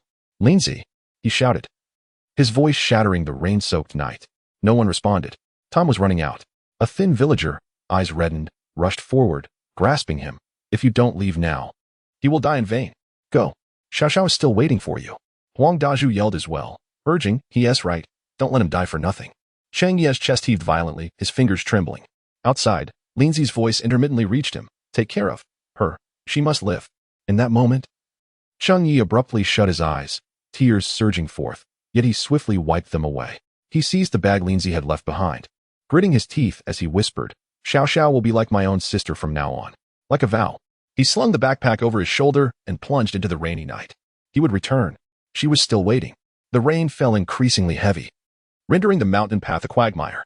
As he lost his footing, he plunged into a waterlogged pit, half his height submerged, and when he scrambled to his feet, he was entirely cloaked in mud. Without glancing back, he pressed onward with fervent determination. The filthy water cascaded down his face, its briny taste bitter on his lips. Breath eluded him, and his eyes struggled to open, yet he understood that he could not yield. Should he falter, the sacrifices made in the forest would be in vain, and little Xiao Xiao would truly be left unprotected. Gritting his teeth, he relied on instinct to surge forward. The woods loomed darkly, akin to a gaping abyss, as the wind filled his lungs with stinging gusts that made even breathing a painful endeavor. Like a deranged soul, he slipped and slid through the mire. At last, he crested the ridge where a faint oil lamp flickered in the distance. He had spotted it. That solitary light was the only thing he needed to confirm along his arduous journey. A dog barked twice. From the muddy ground outside the hut came hurried footsteps, accompanied by heavy breathing. The door flap was flung open with a rustle, and someone rushed out. Easy. Why have you only just returned? The figure recognized the muddy silhouette instantly, rushing forward to grasp his shoulder. Where's Lin Zi? Cheng Yi uttered not a word, merely panting heavily. His face pale and drenched, shoulders trembling. He dropped his backpack to the ground, while 2 villagers silently placed their cloth bags down, revealing half a bag of broken rice, several packs of compressed biscuits, a bottle of alcohol, and a few fever-reducing tablets, all earned through sacrifice. The three of them were caked in mud, their faces devoid of color, as if the rain had scoured them clean. Upon noticing their arrival, the people within the hut began to rise, gathering around them. "Where's Lindsay?" The man inquired again, his voice lowered. The atmosphere shifted to a heavy silence, even the crackling fire diminished in sound. At that moment, Xiao squeezed through the crowd from the back of the hut, trembling, her face flushed red, draped in a tattered raincoat that was already soaked through. Droplets of rain cascading from her chin. Just awakening from a semi-conscious state, upon hearing the commotion outside, she called out instinctively, "Second brother." After a couple of hurried steps, her gaze remained fixed behind Cheng Yi, as if awaiting the emergence of a familiar figure. "Where is second brother? Wasn't he with you, Cheng Yi?" Cheng Yi knelt down and enveloped her in an embrace. Xiao found it somewhat difficult to breathe under his grasp, her eyes wide as she looked at him. "Cheng Yi, where is second brother? Is he still behind?" He did not respond immediately, instead pressing her head against his shoulder, his hand gently stroking her back. A gesture meant for her, yet also for himself. "Xiao," his voice was hoarse, akin to sandpaper, "your brother. He was bitten while trying to save everyone. He did not return." Chapter 42, Medicine. Belonging to me. Xiao paused for a few moments before comprehending the situation. Her gaze turned vacant as she broke free slightly, frantically looking towards Cheng Ye's back, and then out into the night beyond the hut. "You lied to me," she whispered, her voice trembling. "You are lying. He promised to return. He said he would never abandon me. We three agreed to search for that sister together. We promised to survive together." In a frenzy, she wrenched herself from Cheng Ye's grasp, crying and shouting as she darted towards the door. "I need to find him. He must be waiting for me. Let me go. I must find my second brother. He promised to stay by my side." Cheng Yi lunged forward, wrapping his arms around her and holding her tightly. Xiao's small fists pounded against him wildly as she wept inconsolably. "I want to find him. I want to find him. He promised he wouldn't leave. He said he would definitely come back. You're lying. You're lying." Her cries grew hoarse, and many in the hut felt their eyes welling up, but none dared to speak. "I will take care of you," Cheng Yi murmured through gritted teeth. "Your second brother loves you dearly. He knows you fear the dark and the cold. He wants you to live. From this day forth, I am your brother." Xiao was on the verge of fainting from her tears, her hands clutching Cheng Yi's shirt tightly as she sobbed. "I want my second brother. My brother is gone. I need to find my second brother." At that moment, a woman from Zhu Erguan approached, gently embracing Xiao and wrapping her in an old blanket. Crouching down, she whispered, "Your brother, before he left, entrusted you to Cheng Yi." Her voice was soft, yet it compelled many to bow their heads. "He could not bear to part with you. If he could return, he certainly would. But if he cannot, he hopes you will persevere. You must live. Live for him." Xiao gradually quieted, burying her face in the woman's embrace, her shoulders still trembling, her cries rendering her weak. Silence enveloped the room. The flickering fire cast a bitter scent, as if the very air was stifling. At that moment, a plastic sheet was suddenly flung aside. Yang Biao entered, his raincoat pristine, boots gleaming, a cigarette clenched between his teeth, striding in with an air of confidence. He scanned the hut like an eagle eyeing the most emaciated chickens in its nest. "Back already?" he drawled, elongating his words as though waiting for someone to bow their head in response. No one replied. He sauntered towards the bag of supplies, lifted his foot, and stomped down on a compressed biscuit, producing a sharp crack. "This is all you brought back?" he scoffed. "Did you take a leisurely stroll?" He half-squatted, casually rummaging through the supply bag, spotting a bottle of fever-reducing medicine and some alcohol, his smile deepening. "TSK, this stuff is now more precious than grain." His gaze settled on Xiao, a cold smirk curling at the corners of his mouth. "Why are you crying? A death is not a first-time occurrence. Who are you crying for?" As he spoke, he reached out and stuffed the medicine and alcohol into his own pocket. Cheng Ye's expression tightened, and just as he was about to rise, he noticed the woman from Zhu Erguan growing frantic, quickly setting Xiao aside and kneeling at Liang Biao's feet. "Brother Liang, I implore you." Her voice trembled significantly, her hands pressed against the muddy ground. Xiao had been feverish for an entire day and night and was on the verge of collapse. Before she could finish her plea, Liang Biao struck her with a resounding slap, sending her sprawling onto the ground. Her face pressed into the earth, half submerged in the muddy water. Her hair plastered to her face, resembling a damp cloth. "Zhu Erguan?" Liang Biao exhaled a puff of smoke, looking down with a cold scoff. That useless fool had long since succumbed to slumber. Let him lie there. It would save food. He inhaled again and turned his gaze towards the girl huddled in the corner of the shack. "This medicine, my brother is also feverish. I shall keep it for him. Isn't that reasonable?" His tone dripped with self-assurance. No one dared to utter a word. Xiao curled into a tight ball, her face flushed with fever. The blanket wrapped closely around her. Though her eyes were wide open, her vision was blurred. Her hands clutched the hem of Cheng Ye's clothing desperately. She did not weep. Yet her gaze was rife with disappointment and fear. She understood the implications of the adult's words. Cheng Yi rose to his feet. That medicine was brought back by Lindsay at the cost of a life. His voice was low, yet every syllable struck like stones upon the earth. He did not return for you to shove the medicine down your brother's throat. Liang Biao slowly turned his head, fixing his eyes on him. The corner of his mouth curling into a derisive smile. You want me to give her the medicine? She is ill. You possess the cure. Then, how about you trade your life for it? Tomorrow, you descend the mountain and bring back 10 bottles, and I shall return one to you. Does that sound fair? His tone bore the weight of a verdict. Cheng Yi clenched his teeth in silence, his fingers gradually tightening. What is this? Liang Biao stepped closer, locking eyes with him. You wish to seize it? If you truly want to, I shall ensure both of you meet your end. Cheng Yi's gaze was as deep and still as a pool beneath the night sky, unmoving. He understood that acting rashly now was futile. Xiao had yet to break her fever, and he could not falter. In the corner, the slender boy, a Qing, suddenly stood up. His voice trembling as he cried out, Lindsay did this for us. Liang Biao dashed forward, delivering a kick that brought a Qing to his knees, sneering down at him. Your life is worth less than a dog's. Do you dare utter the word save? Huang Daju's face flushed crimson as he stepped forward to support a Qing, whispering, Brother Liang, this medicine is a matter of life and death. How can you? Liang Biao turned, slapping him down onto the medicine packets. Blood streaming from his nose and dripping onto the compressed biscuits. He leaned in close to Huang Daju's ear, exhaling a cloud of smoke. You wish to lead a rebellion, do you? Your son still lies over there. Shall I send you both on your way together? Huang Daju remained silent, clutching his nose, retreating to his corner. No one dared to speak further. All heads bowed, eyes averted, paralyzed by fear. Xiao quietly sobbed in the corner, her face pressed against the tattered cloth, murmuring repeatedly. Brother no longer wants me. Second brother has abandoned me too. Cheng Yi knelt down, gently enveloping her in his embrace. As if cradling a small creature caught in a tempest. He spoke not a word, simply resting his palm against her back, rhythmically patting her as a means of comfort. The force was gentle, as if fearing to rouse her, yet also intent on gradually extinguishing this nightmare. Liang Biao gathered his belongings, tugged at his collar, and cast one last glance at them, a cold smile playing at the corners of his mouth. The sooner it was burned, the more provisions could be saved.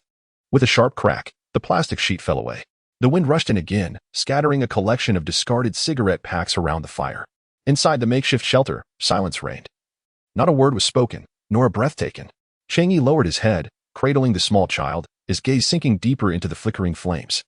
He did not utter vows, nor did he speak harsh words. Yet, every word and every action of Liang Biao's was etched in his memory. One day, he would meticulously repay every slight in kind.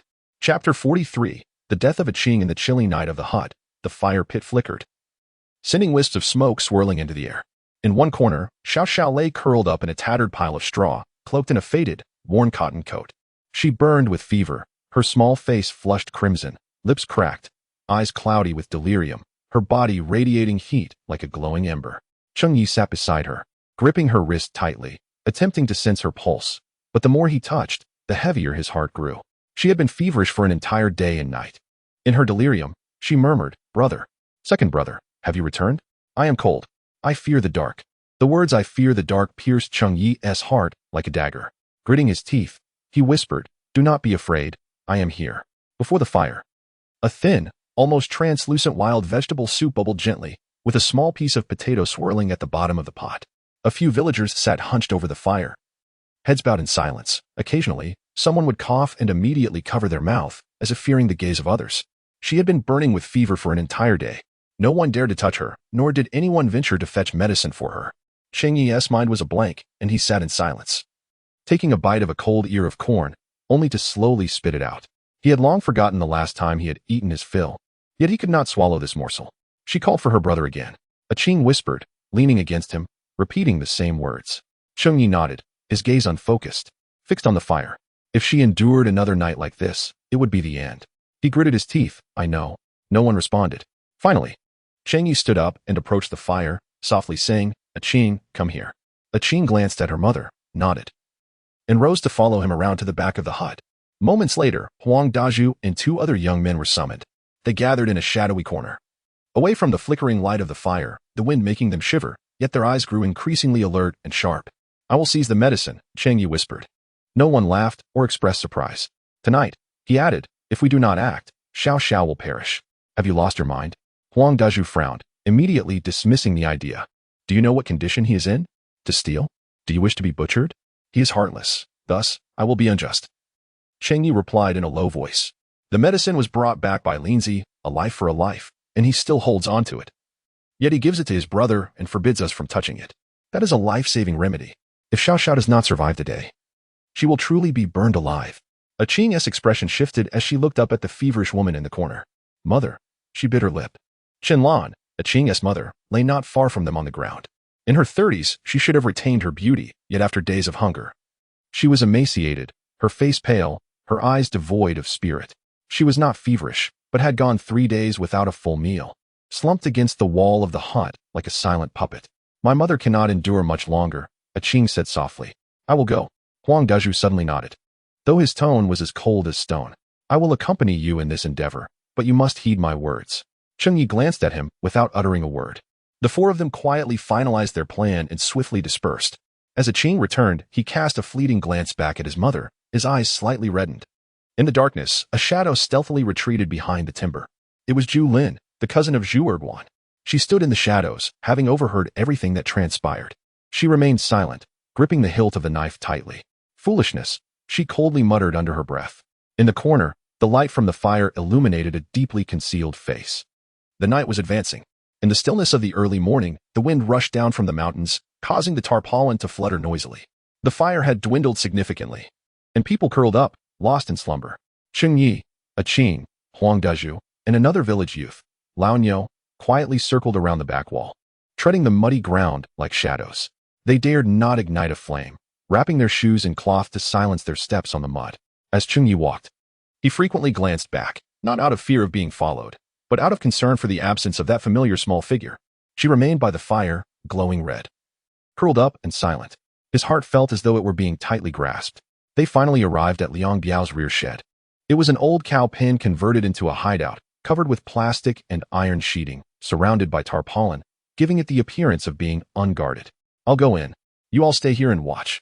Just as Cheng Yi extended his hand, a sudden flash of fire ignited, illuminating the night with alarming swiftness. A familiar yet jarring voice echoed. It was Liang Biao, clad in a clean raincoat, a cigarette in hand, wearing a mocking smile. Behind him stood 6 or 7 ruffians, all armed with knives and clubs. The second said you would come. I didn't believe it. He exhaled a plume of smoke, bemused by their audacity. In the next moment, the torch flickered, and a brawl was imminent. Hit him, Cheng Yi shouted, lunging forward. However, Liang Biao was prepared. In an instant, Cheng Yi was tackled, a club striking him on the back, leaving him gasping for breath. A Qing, just beginning to react, was knocked down by a blow, blood spurting from his nose. The other 2 were swiftly subdued as well. Bring that woman out, Liang Biao spat, referring to a Qing's mother. 2 thugs plunged into the shed and quickly dragged out Qinlan, who was so frail she lacked the strength to resist, tumbling to the ground. A Qing, in a frenzy, attempted to charge forward but was firmly restrained. If you make a move, I'll kill her, Liang Biao threatened, pointing at Qinlan. A Qing screamed, Don't touch her. Liang Biao grinned wickedly, crouching down to pat Qinlan's face, remarking that although she had lost weight, his brother's Han Ti had a taste of flesh in a long time. Let her go?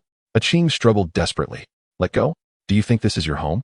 Liang Biao rose to his feet and kicked a Qing in the stomach, sending him sprawling. Beg me, a Qing. If you beg, I might show you some mercy.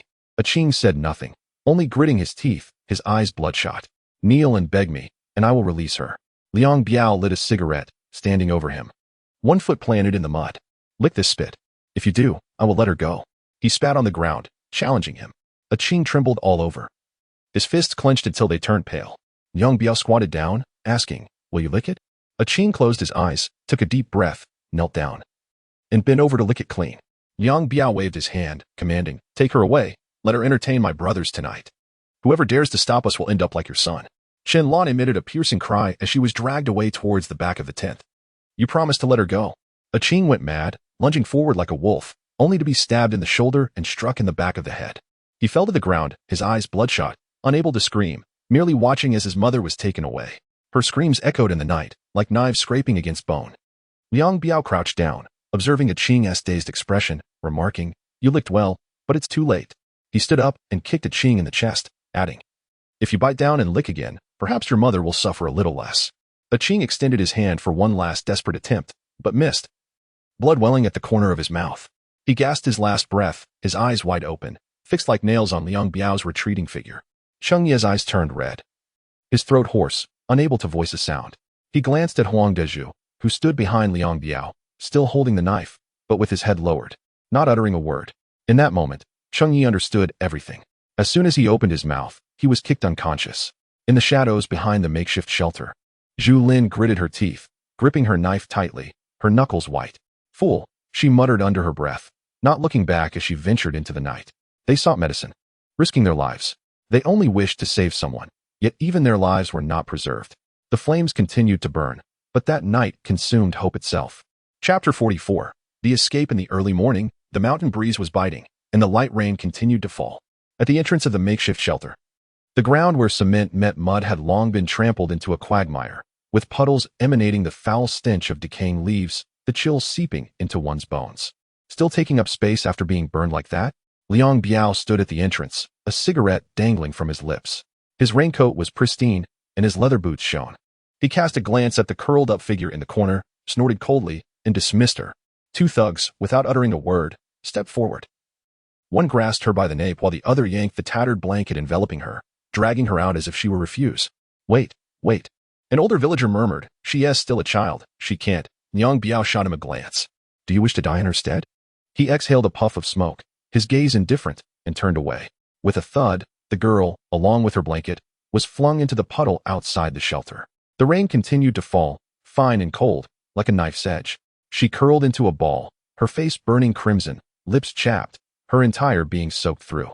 Dazed, she opened her eyes, murmuring softly, brother. Second brother. Cheng Yi. I'm cold. So cold. The muddy water seeped through the tattered blanket, soaking into her clothes, hair, and ears. She resembled an abandoned kitten, huddled in the mire, her breaths growing increasingly faint. Behind the shelter, the firewood shed was damp and chilly, corners piled with moldy boards and old burlap sacks, the air thick with a mingling of blood and mildew. Cheng Yi was bound tightly, curled amidst the rotting wood, his face marred with bruises and dried blood, the rope digging into his wrists.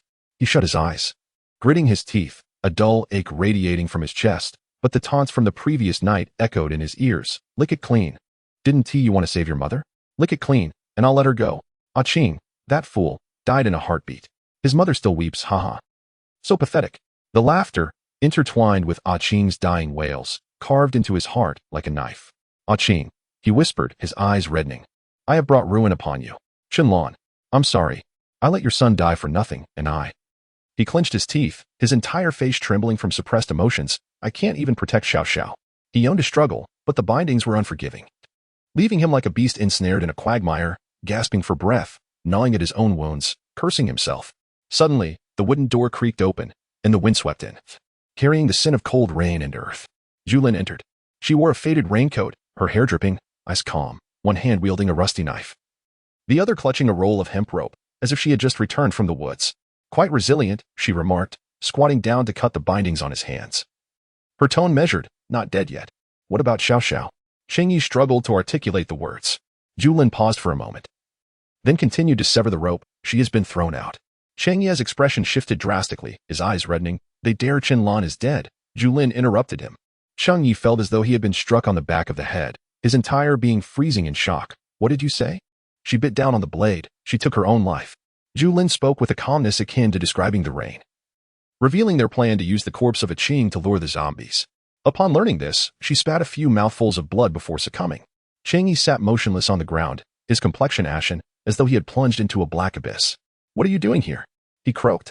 I am here to let you out, Julin replied succinctly. Xiao Xiao is still alive, but her condition was dire.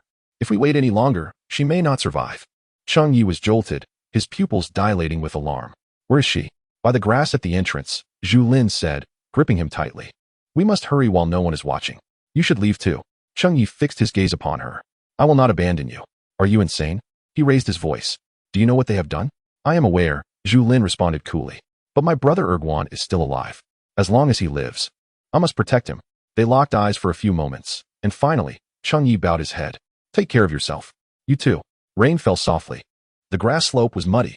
Xiao Xiao lay forgotten in the corner outside the makeshift shelter, resembling a discarded trash bag. The tattered blanket was thoroughly soaked, and mud and water trickled through her hair, seeping into her ears and neck. Her face burned a deep crimson, her lips deathly pale, fingers slightly curled, as if she were still struggling in a dream. Chang Yi rushed over, kneeling beside her with a thud. Xiao Xiao.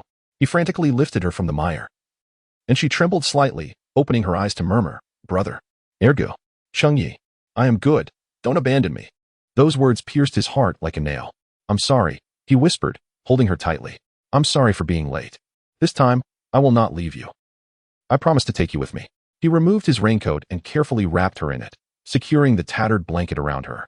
His hands trembled, his face smeared with mud, water, blood, and uncontrollable tears. He had contemplated death, yet he never imagined he would witness a child, nearly burned to death, with no one to extend a hand. There was no time to waste. Taking a deep breath, he scanned the surroundings to ensure no one was watching. Crouching as he stealthily maneuvered out from behind the shelter, evading all gazes, retreating step by step toward the forest. The shelter loomed like a gaping maw, ready to consume anyone once more. He dared not pause. The rain intensified. He carried Xiao Xiao, navigating the muddy terrain, with each step a precarious balance between deep and shallow. The wind whipped past, and Xiao Xiao's forehead rested against his shoulder, softly humming. "Brother, I am here," Cheng Yi whispered into her ear. "This time, no one shall take you away. We must survive." The rain had yet to cease, but the sky began to lighten. Cheng Yi, bearing Xiao Xiao on his back, trudged through the mountain's muddy ground, as though dragging a body on the verge of collapse. His hair was soaked, clinging to his face, a streak of blood on his forehead diluted by the rain. Xiao Xiao was in and out of consciousness, her high fever persisting, her head resting limply on his shoulder, almost entirely unresponsive. Cheng Ye's arms had long since gone numb, yet he could not afford to pause. Each step felt as though he were treading on the edge of a blade, every movement a desperate effort to prolong her life. She hummed softly, "Cheng Yi, I'm not cold, I'm good." Those words struck him like nails driven into his chest. "It will be soon. I promise we will survive." Yet, in truth, he had no idea where to go. Surrounding him was a dense fog, the putrid scent of decaying wood, and that increasingly close, low, guttural murmur. The zombies. He was aware that they had been trailing him, not far behind, slowly closing in. A faint buzzing sound swept overhead, akin to electromagnetic waves brushing against his ears. Cheng Yi halted, gazing skyward. The fog was too thick. Visibility was utterly obscured. He assumed it was the horde roaring around him, or perhaps he had misheard. He could not stop. He could not afford to pause. Clenching his teeth, he pressed onward. Yet the muddy ground was treacherously deep. He slipped suddenly, crashing onto the earth, his shoulder colliding with a stone, causing darkness to cloud his vision. In that fleeting moment of falling, he cried out, instinctively rolling to shield himself. He paid no heed to whether his bones were broken. He swiftly scooped up Xiao Xiao, glancing back. In the distance, several zombies had emerged at the indistinct end of the path, lurching towards him.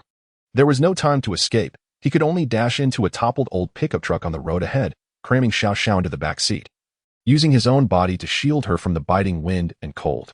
"Don't sleep," he murmured, gently patting her face, his voice gravelly like stones scraping together. "Just hold on a little longer." Yet Xiao Xiao merely murmured softly, "Brother Cheng Yi." Her eyes remained shut, her forehead burning as if aflame. Cheng Yi sat in the vehicle, suddenly engulfed in silence. That night, he had run for his life, helplessly witnessing Ah Qing being struck down, Chen Lan taking her own life, and Xiao Xiao being cast aside. He could not even dare to ponder whether Zhu Lin was still alive. He had reached the very limits of his endurance. "The forest is dead, and Ah Qing is gone," he whispered. "Are you to leave as well? I have truly tried my utmost." He knelt upon the broken seat of the vehicle, cradling Xiao Xiao's frail form, tears streaming down his face, as if his very soul were being gradually siphoned away. Outside, the footsteps drew ever closer, the sounds of guttural voices, the stench of decay, and the raspy, tearing noises heralded the arrival of the zombies. Chapter 45. A divine weapon to singe. Cheng Yi gently set Xiao Xiao down, tearing a piece of dry cloth to cover her with a raincoat, confirming her faint breaths.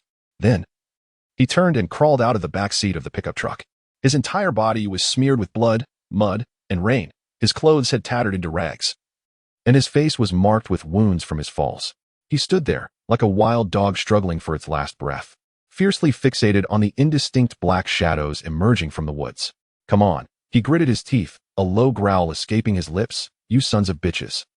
Come on." Though his voice was barely above a whisper, each word dripped with anguish and fury. Unarmed and barefisted, he advanced step by step, not even raising his hands to shield his face, simply moving forward as mud splashed beneath his feet, which he did not even glance at. If you seek to consume the living, tread over my body. Come on. He howled at the approaching zombies, his body ablaze with a fervor that resembled an imminent explosion. He had even closed his eyes, bracing himself for the final bite. Then, with a thunderous bang, a gunshot shattered the deadly silence of the forest. The foremost zombie, with its fangs bared, had its head exploded. Fragments of flesh and blood mist nearly splattering Cheng Ye's face. He stood frozen, watching as the second one was struck midair, the bullet piercing its throat, sending it crashing into a puddle.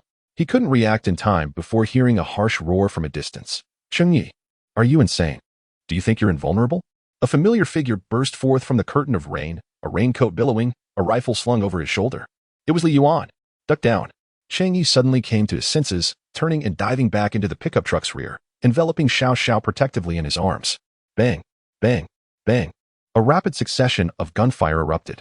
Bullets poured like rain, each zombie that fell into the woods crashing into the mud, sending sprays of blood into the air. Quick, clear them out. There are still some unmoving. Watch carefully, don't get bitten. This one, its head is still moving, finish it off. Attention to the right side of the woods. Beware of any stragglers. 4 or 5 fully armed figures surged through the rain, surrounding the pickup from various directions, their gunfire hammering down into the desperate woodland. Cheng Yi held Xiao Xiao close against the seat, the sounds of gunfire, rain, and his own heartbeat enveloping him. He remained motionless, like a statue drained of life, until the gunfire ceased. A heavy hand landed on his shoulder, an all-too-familiar grip. Cheng Yi? Cheng Yi jolted his head up, spotting Li Yuan crouched before him, half of his face caked in mud, yet grinning broadly. Did we scare you, silly? We've come to rescue you. He opened his mouth, but words failed him. Instead, he trembled and tightened his embrace around Xiao Xiao. Just then, Jiang Yiming approached, clad in a tactical vest with a raincoat draped over it, his hair soaked, yet his demeanor remained calm and resolute. What on earth happened to this child? Cheng Yi spoke in a near whisper. She has a fever, dehydration. I don't know what to do. Just as Li Yuan was about to step forward to embrace her, Jiang Yiming raised his hand, his tone grave. Wait a moment. He cast a glance at the small figure slumped in Cheng Ye's arms, then at Cheng Yi herself, bloodied and with eyes ablaze. First, ascertain the infection status. Xiao Fan. Examine her. A nearby Xiao Fan, equipped with protective goggles, promptly approached, crouching down and donning disposable gloves with efficiency. Lay her down a bit. Don't worry. Cheng Yi did not resist. She gently lowered the child, her gaze unwaveringly fixed on them. Have you sustained any scratches or bite marks? Xiao Fan inquired. No. Cheng Yi gritted her teeth in response, raising her hand slightly. I protected her all the way. The examination lasted less than a minute. Clear scara. No dark spots on the skin, no bite marks. Dehydration and high fever, but it does not appear to be an infection, Xiao Fan reported, looking up. The male's condition is stable as well, pulse rapid but unremarkable, initial suspicion ruled out. Jiang Yiming nodded and immediately commanded. Li Yuan, get the child into the vehicle. Hu Shu, prepare for treatment. Understood. Li Yuan promptly advanced, half-crouching as she removed her outer garment, addressing Cheng Yi. Yezi, don't worry. I'll be gentle. She carefully took the child from Cheng Yi's arms, wrapping her tightly in the raincoat, double-checking that her limbs were secure, then hurried towards the military vehicle. Cheng Yi exhaled in relief, her knees giving way as she sank to the ground, the world around her dimming. Jiang Yiming bent down, resting a hand on her shoulder. His voice steady yet low. The child is safe. You must hold on too. Get in the vehicle to rest. Your wound needs attention. I'm fine. Cheng Yi murmured, but before she could finish her sentence, her body collapsed as if her very framework had given way. Jiang Yiming reacted swiftly, catching her, his brows furrowing as he scolded. You're always causing trouble. Just then, Jang Xiaojun came running from a distance, smiling as he reached out. Yezi, you owe me a meal. Did you hear that buzzing sound? I was operating a drone, and when I spotted your figures, I thought, wow. ISNT that you and Xiao Xiao. We immediately called Brother Yiming to turn back. You're truly fortunate. A few of them supported her on either side, guiding her into the military vehicle. As the waterproof curtain was lifted, a clean scent of medicinal solution wafted in, reminiscent of a pristine well emerging from an apocalyptic landscape. Doctor, who had already placed Xiao Xiao in an inner position, wrapped in a heated blanket, softly murmuring, hang in there, dear, uncle will bring down your fever. Cheng Yi sat beside her, her body feeling frozen, even her breathing was stifled. It wasn't until Jiang Yiming tossed his coat to her that she realized her hands were trembling upon receiving it, revealing that she was smeared in blood, her clothes hanging off her like rags. Lowering her gaze, she noticed her knees were caked in mud, and her back burned with pain. As she bent to adjust her clothing, the corner of her eye caught sight of Doctor Who's medicine bag. She froze. The bag lay half open, brimming with an array of supplies: pain relief spray, antipyretics, antibiotics, iodine, burn ointment, and several white tablets that Lin had desperately insisted he bring back, only to have them seized by Liang Biao. In that moment, warmth surged in his eyes, nearly overwhelming him. These medications were irreplaceable, yet here they were in abundance. He lifted his gaze to the impeccably clean interior walls of the vehicle, devoid of mildew or tattered mats. Emergency supplies were meticulously arranged. Folded stretchers and compressed rations leaned against the wall. 2 rifles gleamed on their racks, polished to a shine. Beside them sat a backup drone and a bulletproof vest. He turned his gaze to the window. The mountain mist lingered, while 3 military trucks stood silently in the muddy ground, their headlights casting an ethereal glow through the trees. The tires were fitted with anti-skid chains, the front adorned with a steel mesh bumper, and supply boxes hung from the rear. Rainwater cascaded from the roof, washing the words Shiminkan base into sharp clarity. His eyes shifted to the people around him. Jiang Yiming sat opposite, his raincoat half-draped. A communication terminal nestled within his tactical vest, a firearm secured at his waist, and mud still clinging to his shoes. Li Yuan leaned nearby, clad in a windbreaker over his armored vest, a flashlight slung over his shoulder, and cradling a semi-automatic rifle, its muzzle wrapped in waterproof cloth. A dozen team members occupied their positions, some inspecting weapons while others cleared the area, their movements precise, commands clear and discernible. This team stood in stark contrast to the grim scene of last night's carnage. Last night, a Qing had been slain without a thought. And when Lulan was dragged from her shelter, no one dared to utter a word. Yang Biao, cigarette clenched between his lips, had suggested they burn the remains swiftly to conserve rations. Now, there was hot water, bandages, medications, firearms, order, purpose, and team members engaged in light-hearted conversation. He sat there, motionless, observing it all as if nailed to the spot. The rain continued to fall, the mountain wind gusting into the back of the truck, striking his face, his hand, and the still bleeding wound. Yet he did not flinch. Bowing his head, he hastily wiped away a tear. Lin, Qing, I brought Xiao Xiao out. We have survived. He was not delivering good news. He was merely conveying to them, I have finally accomplished what you could not. Chapter 46. Liang Biao's demise. The sky was perpetually shrouded in darkness, heavy clouds looming overhead as relentless torrents of rain cascaded down. The raindrops pounded upon the metal roof like a frantic drumbeat, straining the nerves of all who heard it. This was the last flicker of light before dusk. Although the sun had yet to set, the village had already succumbed to shadows. Chang Yi stood beside the military truck, clad in a freshly donned uniform, the bandages on his body soaked by the rain. He glanced back at the cargo area, where Xiao Xiao lay in slumber.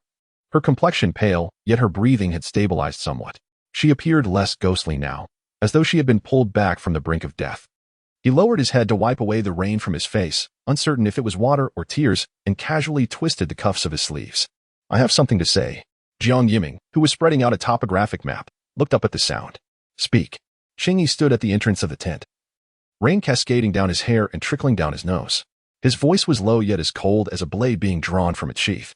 Liang Biao and his men killed a Qing and drove Lin Zi to his death. They seized the medicine, and Xiao Xiao was cast aside by them. The tent fell into a heavy silence. Even Zhang Xiaojun remained mute. Li Yuan muttered a curse under his breath. That bastard Liang Biao. Jiang Yiming spoke slowly. What now? Liang Biao's gang had commandeered the rations, and Zhu Erguan lay gravely injured, with no one daring to speak out. The villagers were too afraid to resist. If this continued, more lives would surely be lost. He lifted his head, his gaze stubbornly resolute. I implore you, go save them. Jiang Yiming fixed his gaze on him, and after a long pause asked, Can you endure? I can endure. I know of an abandoned escape route behind the mountain on such a rainy day. They will not be on guard. Jiang Yiming nodded. Let us proceed. 15 minutes later, 3 military trucks came to a silent halt at the edge of the forest. The shadows of the trees loomed heavily as the squad donned their wet camouflage gear, moving stealthily through the curtain of rain. Xiaojun, give Qingyi a rifle and a bulletproof vest. Qingyi accepted the equipment, slinging the semi-automatic rifle across his back, the lightweight vest fitting snugly against him. With a pistol hanging at his side, he looked down at his attire, suddenly struck by a realization. What if Lin Zi had this gear? If only he had possessed such equipment at that time, perhaps a Qing would still be alive. If he had encountered Yiming and the others sooner, would Xiao Xiao have endured for 3 more days? His throat tightened, and he remained silent, merely tightening the protective gear. Jiang Xiaojun passed by and patted him on the shoulder. Stick with me. Don't charge in recklessly. I know. The mountain path was treacherous with mud, and the rain continued to fall as they crept along the rock face, swiftly arriving at the fractured concrete wall. This was a hidden corner of the rear mountain, a place where Qing Yi had previously sneaked out to gather firewood. No one was stationed here. The thugs concentrated their efforts in the front, believing that as long as they blocked the villagers' entrances and exits, everyone would have to bow their heads and accept their charity. Jiang Yiming and his men had already reached the edge of the broken wall. Qing Yi, gripping his rifle, pressed himself against the tree roots, his hands growing numb from the cold. His lips were tightly drawn as he gazed at the distant flicker of light, his throat parched. Meanwhile, in the center of the makeshift shelter, the campfire crackled, and Liang Biao sat on a high stool, a cigarette clamped between his lips, a broken barrel serving as his table. Zhu Erguan, that worthless fool, is still breathing. TSK, not for long. I can't be bothered to intervene. I just relish watching him suffer slowly. Several thugs erupted into laughter, their mirth echoing in the dark. Right, brother. A ruffian approached, uncovering the fact that Zhu Lin had saved Qing Yi. Yang Biao squinted. Zhu Lin? Humph. Her brother used to strut around like a high official. Now, it's my turn to deal with her. Another thug chuckled. Isn't Zhu Lin an athlete? A university student, strong and fit. Yang Biao exhaled a puff of smoke, his gaze menacing. Bring her here. Zhu Lin was tending to Zhu Erguan, who was burning with fever, his mind wandering. Brother, hold on. I'll get you some water. Suddenly, the door was kicked open, and several thugs rushed in. Before Zhu Lin could react, her arm was seized tightly. Instinctively, she struggled, but a dagger was pressed against her throat. Don't move. If you do, I'll cut you. They dragged her out into the rain, soaking her clothes. Zhu Lin was pushed to the ground, drenched, her wrists bound behind her back. She thrashed violently, yet the grip on her was as unyielding as iron. Let me go? She shouted, her eyes devoid of fear. Hey, you've got quite the temper. One thug grinned lewdly, his hand reaching for her collar. Yang Biao stood aside, refraining from immediate action. He watched her with narrowed eyes, like a cat toying with a mouse, a playful smile lingering on his lips. Do you know what state your brother is in right now? He lowered his head and exhaled smoke. After a few days of fever, he asked, nearing his end. Zhu Lin's struggles faltered. Yang Biao chuckled, his gaze deliberately roving over her form. How about this? Disrobe one piece of clothing, and I'll give him a fever reducer. Who knows, it might just save his life. Zhu Lin's eyes were icy cold as she retorted fiercely, you must be dreaming. Is that so? Yang Biao remained silent, discarding his cigarette butt and crushing it underfoot. You refuse to drink when offered wine, then you shall taste the punishment. He waved a hand, and two thugs pinned Zhu Lin's shoulders and legs, while a third approached, ready to tear at her clothing. Zhu Lin gritted her teeth and roared, struggling with all her might, but she was no match for three large men. Just as the hands were about to reach her chest, a gunshot rang out, shattering the silence of the rainy night. The thug nearest to Zhu Lin had his head blown apart, blood mingling with the rain, splattering her face. Time seemed to freeze for a moment. The remaining two thugs stood dumbfounded. The next second, gunfire erupted again, precise shots exploding the heads of several men, bodies collapsing one after another. The firepower was ruthless and exact, as if they had been trained solely for murder. Zhu Lin was momentarily stunned, pinned beneath the lifeless bodies. She opened her mouth, yet no words escaped her lips. Through the fiery glow of the gun muzzle, Qing Yi emerged slowly from the rain and mist, drenched, his face indistinguishable between rain and sweat, but his gaze was as cold as steel. Without glancing at Zhu Lin, he directed his words at Liang Biao. Liang Biao, your doom has come. Liang Biao froze, instinctively retreating, his hand trembling as he drew a rusted homemade pistol from his waist. But before he could raise it, Jiang Yiming had already taken aim from a distance, shooting Liang Biao in the hand. Oh! Liang Biao cried out in agony as his pistol flew from his hand and clattered to the ground, his entire being collapsing into a huddled mass of pain. Before he could gather his wits, a heavy kick landed squarely on his chest, sending him sprawling into a puddle of mud. The gangsters were thrown into disarray. A sudden influx of armed men surged through the back door, each wielding firearms that rendered the thugs incapable of raising their heads. Some attempted to flee, but the treacherous terrain, combined with the precision of the gunfire, left them with no opportunity to escape through the windows. In less than 2 minutes, the scene was entirely under control. Zhu Lin propped himself up on the ground, gradually sitting up while clutching his neck, his face pale yet his gaze unwavering. Zhang Xiaojun called out a warning. Be careful. Qing Yi did not look back. He strode directly to Liang Biao, yanked him up by the collar, and pulled him from the mud. Liang Biao's face was swollen, his hair matted and drenched, a picture of utter disarray, his lips quivering. Weren't you the one who said, I should trade my life for the medicine? Qing Yi's voice was soft yet cut through the rain's din. Liang Biao stammered. Qing Yi, I was merely, you forced everyone to scavenge for food. You seized the medicine at Lindsay's expense. You killed a Qing and insulted his mother. You claimed. Xiao was a burden. Each word he uttered was deliberate and cold, with the barrel of the gun pressing down a fraction more with every statement. Yang Biao was thoroughly panicked now, his voice cracking. Don't be impulsive. We can talk. We can discuss this. Sheng Yi locked eyes with him. His voice hoarse. Do you think you are worth a bullet? Liang Biao's panic reached a fever pitch, his words tumbling over one another. Don't be rash. Sheng Yi. We can talk. I was just confused. Sheng Yi, unwavering, replied in a low, gravelly tone. I ask you again, do you believe you are worth a bullet? I beg you, spare me. I implore you, do not pull the trigger. I was wrong. I truly was wrong. Bang. The shot rang out softly. Yet it sent a jolt of shock through the air. Yang Biao's head slowly drooped, submerging into the mud, and he fell silent. The rainy night returned to an eerie stillness, devoid of unnecessary movements or words. Chapter 47. Returning to base the following morning, the mountain mist lingered. The village lay in ruins. Jiang Yiming stood at the village entrance, his gaze sweeping over each item on the list. Weapons, supplies, survivors, and the injured. Zhu Erguan remained unconscious, while Xiao slept soundly against Cheng Yi.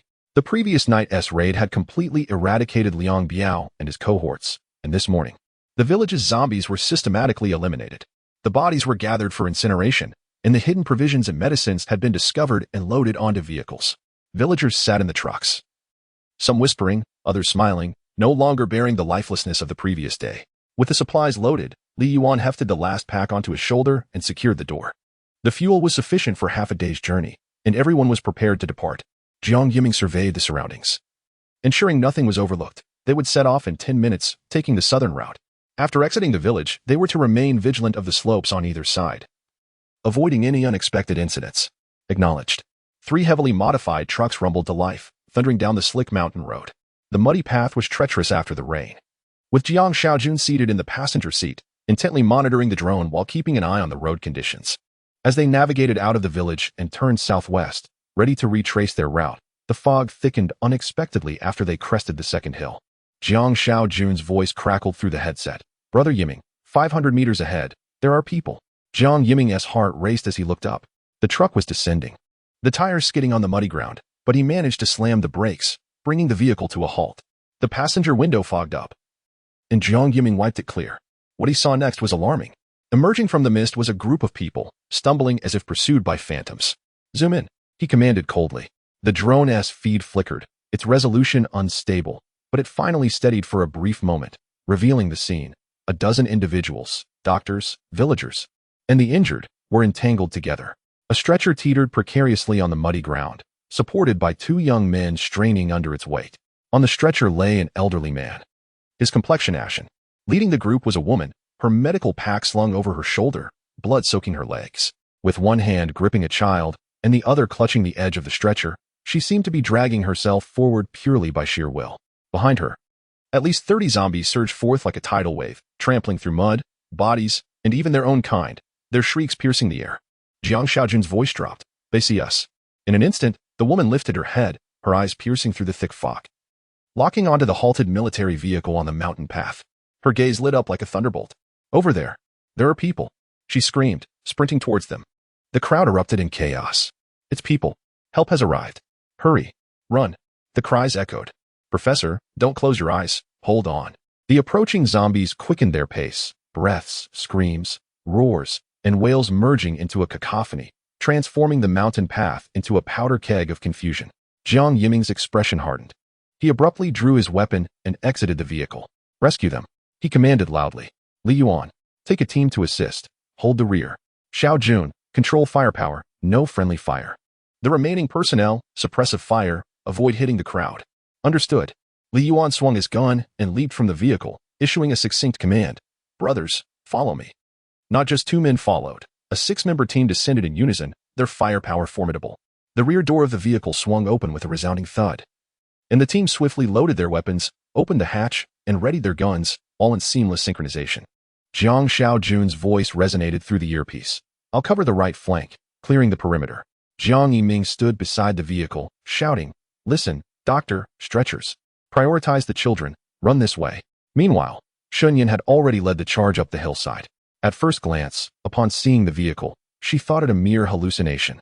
It wasn't until the door swung open, figures jumped down, darting about, issuing orders, and brandishing firearms that the reality struck her. Everything felt achingly real.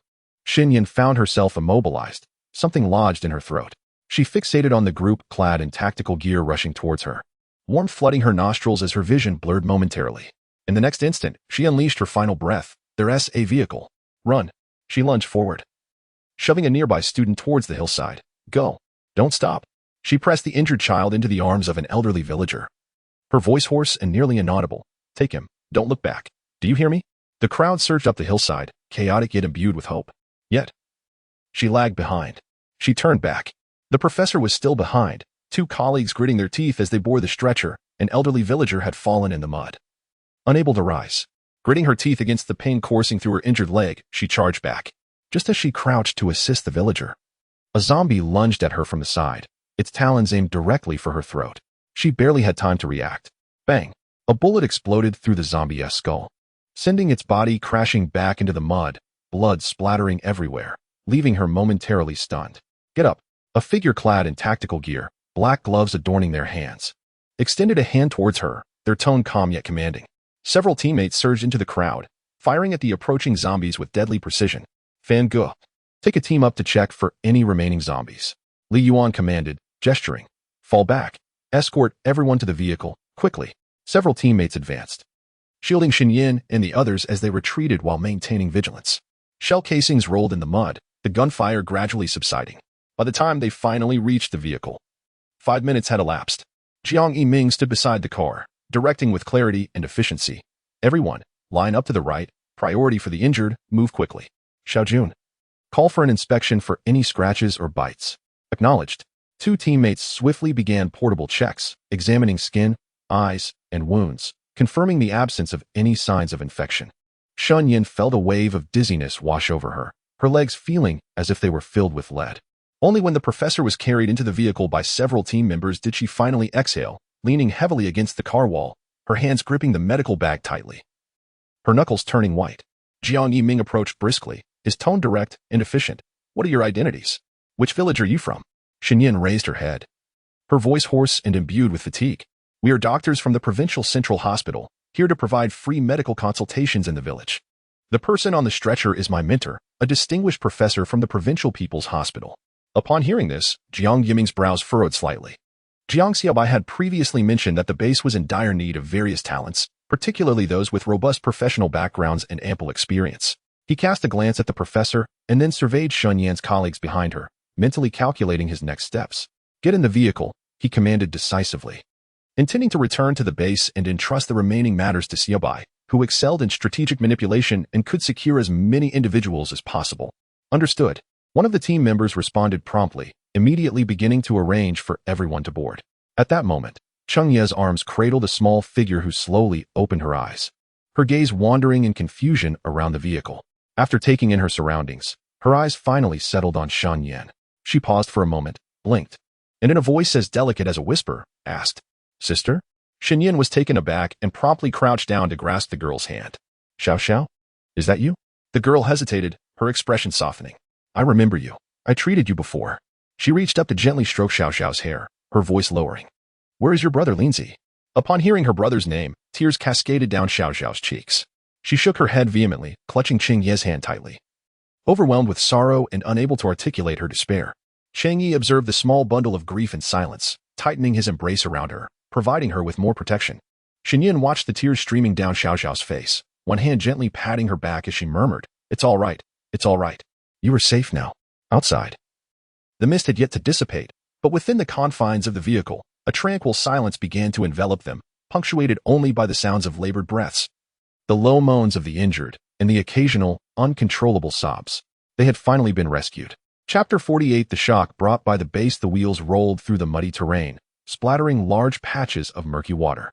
Although the rain had yet to cease, the mountain mist was gradually torn apart by the wind. Among the trees, several towering structures faintly emerged. Cheng Yi held the small girl, Xiao Xiao, by the edge of the truck bed, the child drowsily leaning against him, her face now less flushed and her forehead slowly cooling. Xinyan gazed out the window. His heart jolted as he caught sight of the distant mountains. These were not formations of nature, they were nearly vertical, resembling cliffs cleaved by a giant's blade. Their surfaces adorned with a rigid texture of concrete, rainwater cascading down the steel reinforcements in delicate streams. The mountain tops were laden with scaffolding, a lattice of steel beams interwoven intricately. In the rain, figures worked at great heights, their ponchos billowing fiercely, movements so steady they seemed anchored in midair. Jiang Yiming spoke. The new defensive wall along the base's perimeter. The mountains have been modified, filled with concrete. There are sentry posts and ultraviolet lights atop. They are currently constructing the third segment. Shen Yin stared at the concrete walls that appeared to rise from the depths of hell, momentarily lost in thought. Along their journey, they had grown accustomed to ruins, corpses, and crumbling walls, and now, encountering mankind's ability to erect such structures felt like stepping into an illusion. The outpost ahead gradually came into view.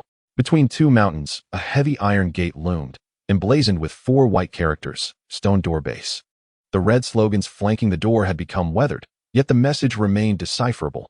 Zero tolerance for infection, infected individuals prohibited entry. A temporary rain shelter had been erected before the iron gate, where 2 guards stood armed, their windbreakers adorned with a flashlight and a walkie-talkie. At the mountain's waist and summit, others peered through binoculars, vigilantly observing the approaching convoy. As the truck drew near, the 2 sentinels stood at attention, immediately signaling for it to halt. Brother Yiming? One of them recognized Jiang Yiming and approached to greet him. It's me. I've brought a truckload of people back. Jiang Yiming replied, extending the registration book. Must conduct a thorough check. The guard glanced at the truck bed, adhering to protocol to prevent any infected individuals from entering the village. Understood, Jiang Yiming nodded, disembarking. Everyone, step down. Form a line, one by one, barked another sentinel, removing his hat and rolling up his sleeves, ready to check temperatures, skin, and to report any injuries.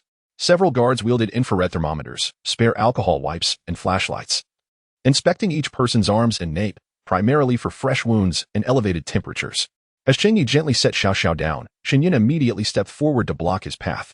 She cannot cue, she stated, her tone low yet resolute. The child has had a high fever for 3 days. It has only just subsided. She is weak and cannot be exposed to the wind. Please allow her to enter first. The soldier hesitated, following her gaze to the lethargic elderly man on the stretcher. Shen Yin continued, the man on the stretcher is my mentor, Shen Jiaming, chief professor at the Provincial People's Hospital. She indicated Zhu Erguan. And this man has a severe wound infection and persistent fever. He struggles to breathe with each step. It is inappropriate for him to stand in the rain for inspection. Who are you? The guard inquired, somewhat uncertain. Shen Yin, an internal medicine doctor at the Provincial People's Hospital and a medical postgraduate, she replied. She spoke little, her tone steady, permitting their entry. A man's voice, unhurried yet authoritative, resonated nearby. The crowd turned to see Jang Xiaobai, who approached, holding a somewhat weathered umbrella, his trench coat dampened by the rain. With a calm demeanor imbued with undeniable authority, he instructed, do not delay the child, do not drag the stretcher. Take him directly to the village clinic. Once there, assess the situation. If there are no major issues, expedite the rescue. As he drew closer, his gaze swept over Zhu Lin before settling on Cheng Yi. Are you all right? He inquired. I'm fine, Xiaobai. Cheng Yi replied softly, his voice hoarse, eyes reddened. Jiang Xiaobai nodded gently, offering no further words, then glanced at Shen Yin, his expression momentarily pausing before he commanded, continue searching for others. Bring in the severely injured first. Understood. Several soldiers, having completed their assessments, swiftly moved forward to assist Xiao Xiao and the stretcher-bound Professor Shen, guiding them along the path leading to the village clinic. Zhu Erduan was also supported by 2 individuals, one on each side. After passing through the sentry post, the convoy advanced along the newly constructed mountain pass. Rain pounded against the windshield, creating a rhythmic drumming sound, while distant mountains lay shrouded in mist. The road, recently laid with gravel and cement, bore clear tire tracks. This thoroughfare was narrow, flanked by newly erected protective walls constructed from old utility poles, rebar, and scrapboards, all covered with tarpaulin. Portions of the mountainside were still under construction, where figures braved the rain, lifting sandbags and pouring cement. A 3-kilometer buffer zone extended from the sentry to the main gate. Jiang Xiaojun explained that this was a precaution against a potential horde breach. Should they be forced to confront it, they could gradually contain it along this stretch. Amidst the rain and fog, a colossal wall loomed at the horizon's edge. This was not a natural formation but a man-made concrete edifice. The entire village lay ensconced within this barrier. Rising nearly 6 meters, it reached the height of the distant peaks, comprised of salvaged cement blocks, rubble, and rebar frameworks. Its surface was rugged yet sturdy, topped with ultraviolet lights, with armed sentinels surveying from above. The gate, repurposed industrial iron, featured a double-opening design. One side sealed with welded steel plates, the other equipped with a sliding lock for manual operation. Bold characters painted in white declared, Shaiminkan base. Jiang Xiaojun looked ahead, a hint of pride in his demeanor.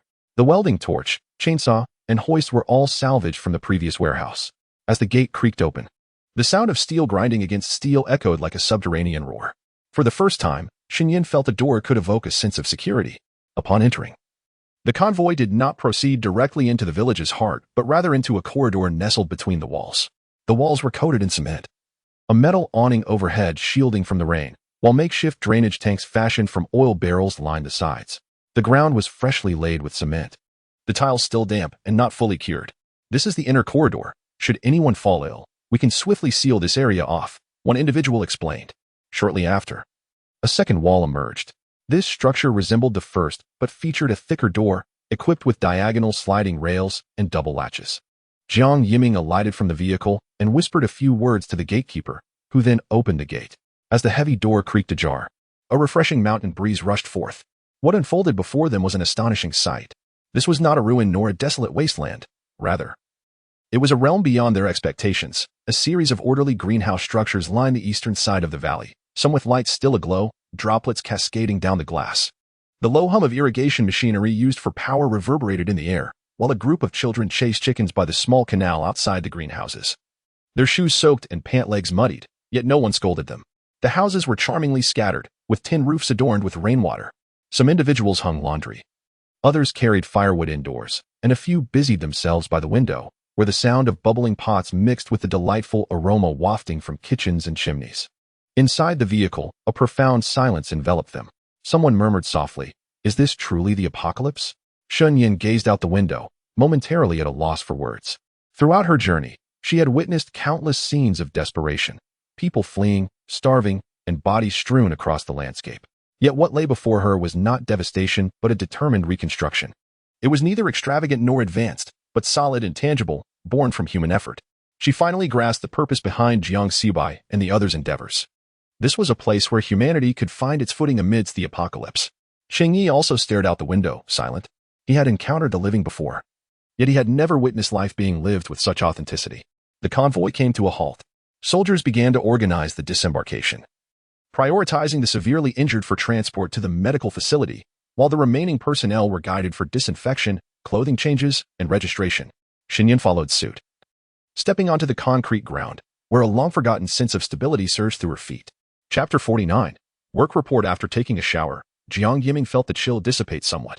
He changed into a clean, old training uniform, his hair still dripping with water, and casually wiped it a couple of times before heading straight to Jiang Xiaobai's side. The door was half ajar, and he pushed it open. The room was modest in size, with blueprints and registration forms spread across the table, and a lantern hanging by the window, casting a dim, warm light on Jang Xiaobai's face. He was sketching something in his notebook without looking up, and spoke up. "Tell me, what happened these past few days?" Jiang Yiming draped his coat over the back of a chair, his voice slightly hoarse. "Yesterday, on my way to the village, I ran into Cheng Yi. He was carrying a feverish child, struggling to make his way down from the mountains. He walked to the water jug and poured himself a cup. The child's name is Xiao Xiao, and Lindsay entrusted me with her care. Lindsay's family is left with just her." Jiang Xiaobai retrieved a pack of cigarettes, pinching one between his fingers, his voice dropping a notch. "Did you manage to save them?" "Yes. We encountered zombies along the way, but we brought them back safely." Jiang Yiming set down the cup, his expression darkening on the journey. He told us about Liang Biao murder, coercing people to death, robbing supplies, and using corpses to lure zombies. Jiang Xiaobai's expression shifted slightly, cursing under his breath. "That scoundrel. Cheng Yi led us directly to rescue Zhu Erguan and the others, which delayed us for a day." Jiang Yiming's tone was resolute. "We took care of all of Liang Biao's men. Not a single one was spared. We also cleared out the zombies near the village." As he spoke, he pulled a handwritten list from his coat pocket and slapped it onto the table. "We also collected supplies from the village: rice, flour, potatoes, dozens of bags of dry rations, a pile of cured meat and pickled vegetables, as well as cigarettes and alcohol. We found 4 or 5 boxes of medical supplies, mostly for external injuries. There are 3 diesel generators, all functional, and we managed to scavenge a few barrels of fuel." Jiang Xiaobai leaned against the table, lighting a cigarette. The spark flared momentarily as he flicked off the ash. "How about your team? Any injuries?" "2 with minor wounds. Just scrapes, nothing serious. The brothers have mostly seen combat. They're steady in a fight." Jiang Yiming paused. "With a few more drills at this intensity, they should be nearly ready to undertake missions independently." Jiang Xiaobai nodded. Good. What else? Jiang Yiming's tone softened. On the way back, we ran into a group of people in the fog. About a dozen of them, doctors, villagers, and the injured all mixed together. The leader was a female doctor, the one at the entrance who mentioned Xiao's condition. He paused. Xinyan, a master's graduate from the Provincial People's Hospital. She commands the situation well, and when she speaks, it's all professional jargon, much more reliable than Uncle Hu from the clinic. Her mentor is an old professor on a stretcher, the head of the provincial hospital. There are also 2 colleagues, all coming from reputable hospitals. Jang Xiaobai clicked his tongue, raising an eyebrow. In these times, stumbling upon a whole team of doctors is quite a stroke of luck. Jiang Yiming smiled faintly, not responding. The room fell silent for a few seconds, the only sound being the rain tapping against the eaves, each drop seeming to weigh down the very air. Jiang Yiming hesitated for a moment before speaking. Should we meet them tonight, to inquire about the situation? Shen Yin seems to be in good spirits. Jiang Xiaobai pondered for a moment and shook his head. Let us not disturb them today. Let them get some rest first. He pressed the cigarette into the ashtray and straightened his posture. Tomorrow, accompany me to meet that professor. We need to ascertain the situation first. He paused, glancing at Jiang Yiming. We must retain as many of them as possible. We lack specialized talent. Jiang Yiming nodded in understanding. I agree. This group is vital for our base. He said no more, gently closing the door behind him as he departed. Silence enveloped the room. Outside, the rain continued to fall, droplets gliding slowly down the glass, leaving trails reminiscent of the day's fatigue being silently washed away. Jang Xiaobai rubbed his temples and settled against the table. He opened the system interface, which appeared familiar before him. Daily check-in 100. Current survival points. For 1,500, Jang Xiaobai gazed at the number, a soft chuckle escaping his lips. Almost there. I can start making a difference. The rain persisted, pattering against the eaves in a rhythm that seemed unending. It had been over 20 days since the apocalypse began, and the weather had turned erratic. From initial showers to persistent drizzles, the sky had rarely cleared. For the past half-month, the atmosphere had been oppressively overcast, the humidity stifling. The rain had not been particularly heavy these last couple of days, barely manageable. Yet, Jiang Xiaobai understood that this was merely a lull before the storm. In 2 days, the first wave of torrential rain would arrive, heralding the onset of the flood season, true trouble. He raised his gaze to the window, his mind racing through the terrain surrounding the base, dominated by 3 mountains. Much of the forest had been cleared, and the slopes had been reshaped. The steepest side had been coated early with a thin layer of cement, serving 2 purposes. First, to prevent rainwater from pooling and eroding. Second, to deter the undead, as the slope was too steep for them to ascend. While significant fortifications were still underway, at least the groundwork had been laid. The location of the Shaimakan base was meticulously chosen, surrounded by mountains on 3 sides. It provided natural windbreaks and barriers against the undead. The front faced a sheer cliff connected to a main river below. Only a narrow pass between 2 mountains served as an exit. In essence, this place was hemmed in by mountains on 3 sides and bordered by water on the other. The lowland beneath the cliff acted as a natural catchment area. During floods, water would merely flow downwards, unable to breach the defenses. The mountaintops had been equipped with watchtowers on a rotating schedule, outfitted with telescopes, night vision devices, and a row of temporarily erected ultraviolet lights for nighttime surveillance and defense. The soil on the mountains had been stripped in advance and encased in concrete. The previously dense underbrush had been cleared, leaving a smooth, clean surface. Water could flow freely, and the undead had no place to conceal themselves. More crucially, visibility was thoroughly enhanced. From the watchtower, the entire perimeter was laid bare. Even if someone approached from afar or a horde stirred, alerts could be raised immediately. Jang Xiaobai knew in his heart, this place was resilient against rain. As long as the drainage ditches were cleared, the slopes reinforced, and every potential water accumulation point monitored over the next few days. Even a flash flood would not penetrate their defenses. He spoke softly to himself, as if issuing a final command, put everything else on hold for now. In recent days, everyone has been engaged in infrastructural work, drainage ditches, flood barriers, repairing leaky roofs, waterproof tarpaulins, and reinforcing slopes. We examine what can be inspected and mend what can be repaired. It is not the rain that instills fear, but the dread of a collapse mid-repair, leaving us unable to remedy anything. Regrettably, those outside are suffering. Jiang Xiaobai diverted his gaze, his brow still furrowed. Too many individuals lack even a refuge from the elements. They endure hunger by day and chill by night. When the rain falls, they might perish from the cold before encountering any zombies. And should the waters rise, when the horde sweeps in, survival becomes uncertain. He exhaled deeply, his voice hoarse. Not every place is fortified with 6-meter-high concrete walls, nor does every soul possess the resilience to pass through this gate alive. Inside the infirmary, the light was dim and mingled with the dampness of the post-rain mountains, carrying with it a faint, unpleasant medicinal odor. Uncle Hu crouched by the bedside, his brow tightly knit as he scrutinized Zhu Erguan's wound. Under the light, the redness and swelling were pronounced. The edges of the wound had begun to whiten and soften, exuding warmth. This injury had lingered too long and was beginning to fester. He murmured quietly, then looked up to instruct, Zhu Lin, please boil some water and fetch fresh hemostatic gauze. Avoid using the old ones. Zhu Lin, her eyes rimmed with red, frantically rummaged through the medicine cabinet. Chapter 51. Xinyan's reflections on the base not far away. Xinyan had just finished bathing and stood by another bed, adjusting the for Professor Xin. She had changed into a clean, deep gray outfit, her hair still damp, with droplets cascading down her shoulders, silent and gentle in her movements. Her demeanor was calm as she attentively observed her mentor's condition. However, her peripheral vision had long been drawn to Uncle Hu's side. Her fair skin and delicate features exuded a subtle sense of composure, reminiscent of someone who could endure urgent situations. After examining the injury, Uncle Hu let out a soft sigh and glanced at the medicine box. This wound is difficult to manage, and my resources here are insufficient. If we proceed carelessly, it could lead to complications. His tone was not one of fear, but rather an acknowledgement of the risks involved. At that moment, Xinyan turned and spoke. I can handle it. Uncle Hu was taken aback and looked up at her. I am a doctor, affiliated with the provincial hospital.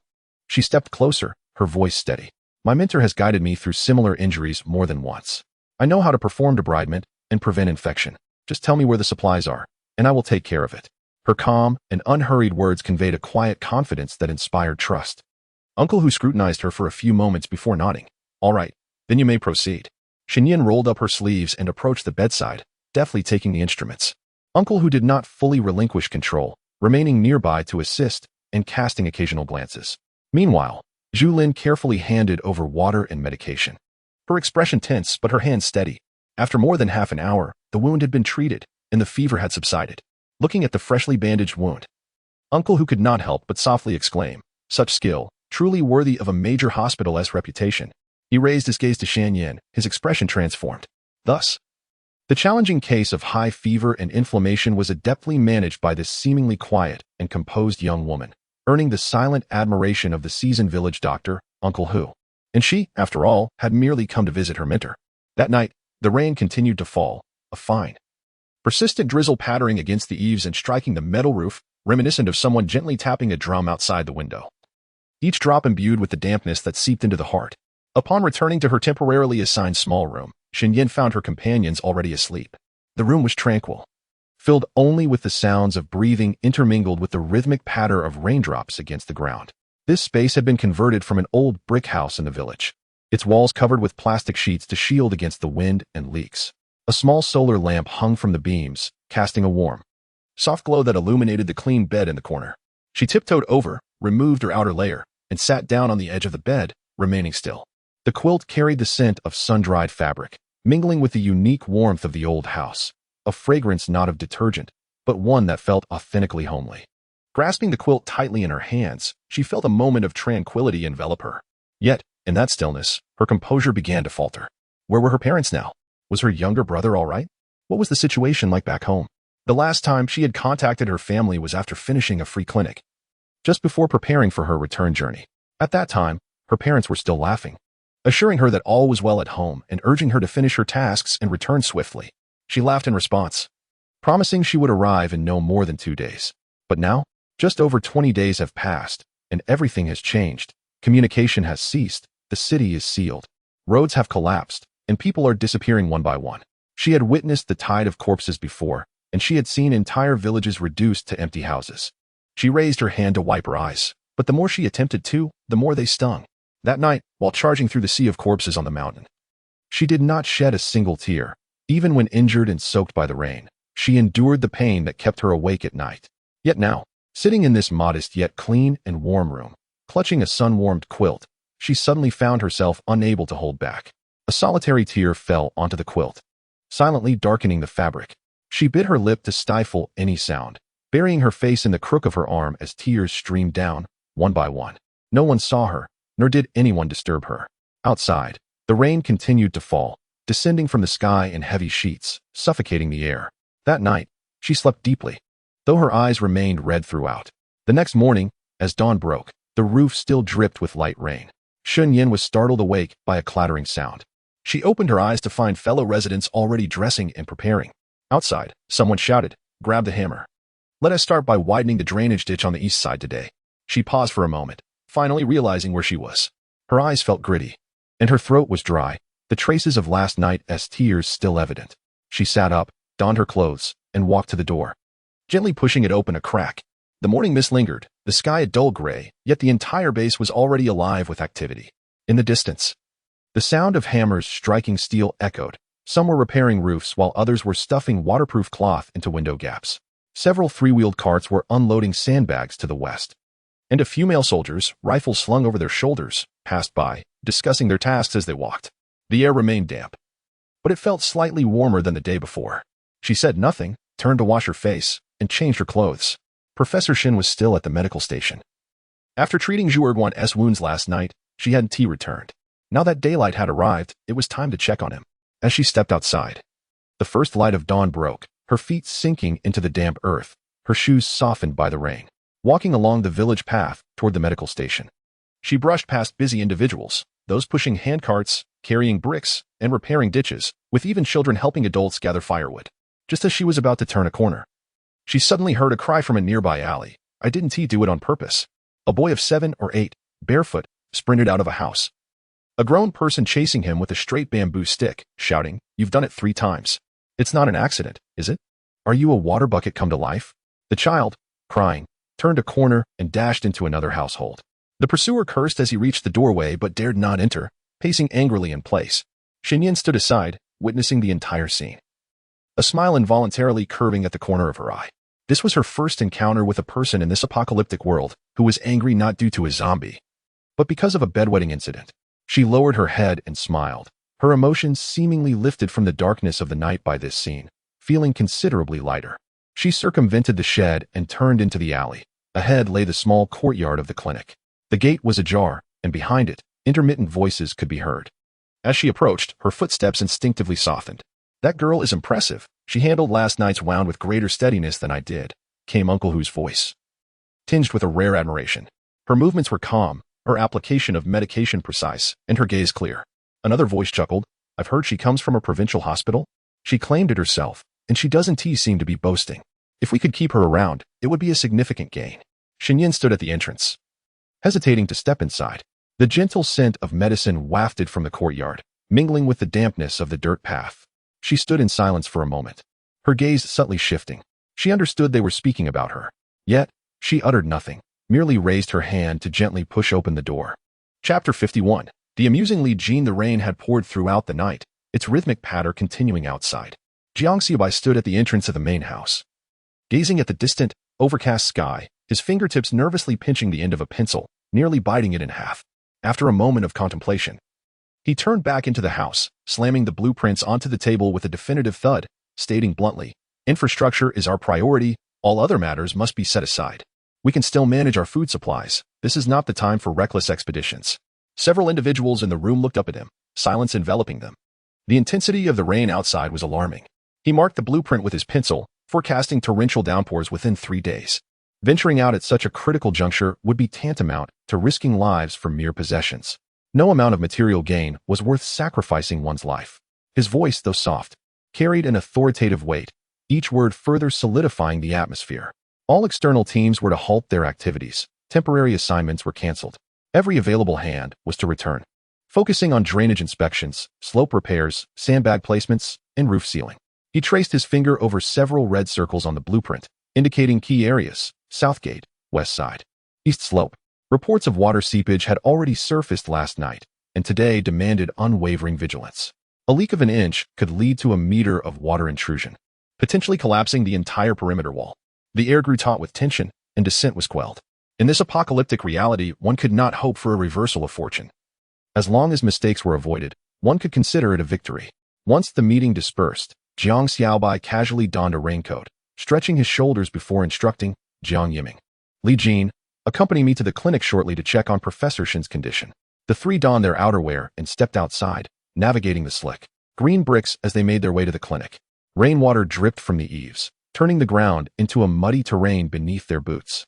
Meanwhile, at the eastern slope of the village, Uncle Zhu Haijun leaned on a wooden stick at the summit, still healing but appearing relatively spirited. He furrowed his brow as he examined the blueprints before looking up at the damp earth slope. "We need to stack 2 more layers of sandbags at the east slope," he directed, pointing ahead. "The cement surface up there is too thin. Such rainfall will surely wash it away. We must reinforce it." Beside him, Zhao Guoqiang grimaced. "It's nearly impossible to work in this weather. The rain keeps pouring, and the freshly poured cement hasn't even set before it's washed away. That's why we use tarpaulins to provide temporary coverage," Zhu Haijun replied directly. "First, lay down old bricks, with sandbags securing the sides, then place steel plates and plastic sheeting. We can only pour a solid surface once the weather clears. This makeshift support must be sufficiently sturdy." Zhao Guoqiang crouched down for a closer look. "Otherwise, when the water comes, it will be swept away. We nearly fell victim to that last night. Thus, it was imperative to stabilize this section today." Zhu Haijun surveyed the base of the slope, aware that any further delay, coupled with heavier rainfall, could lead to a collapse that would ensnare the entire eastern wall. Atop the slope, several young individuals had already begun their work, laying out pieces of tarpaulin and erecting a temporary bamboo frame, hoisting sandbags upward with determined effort.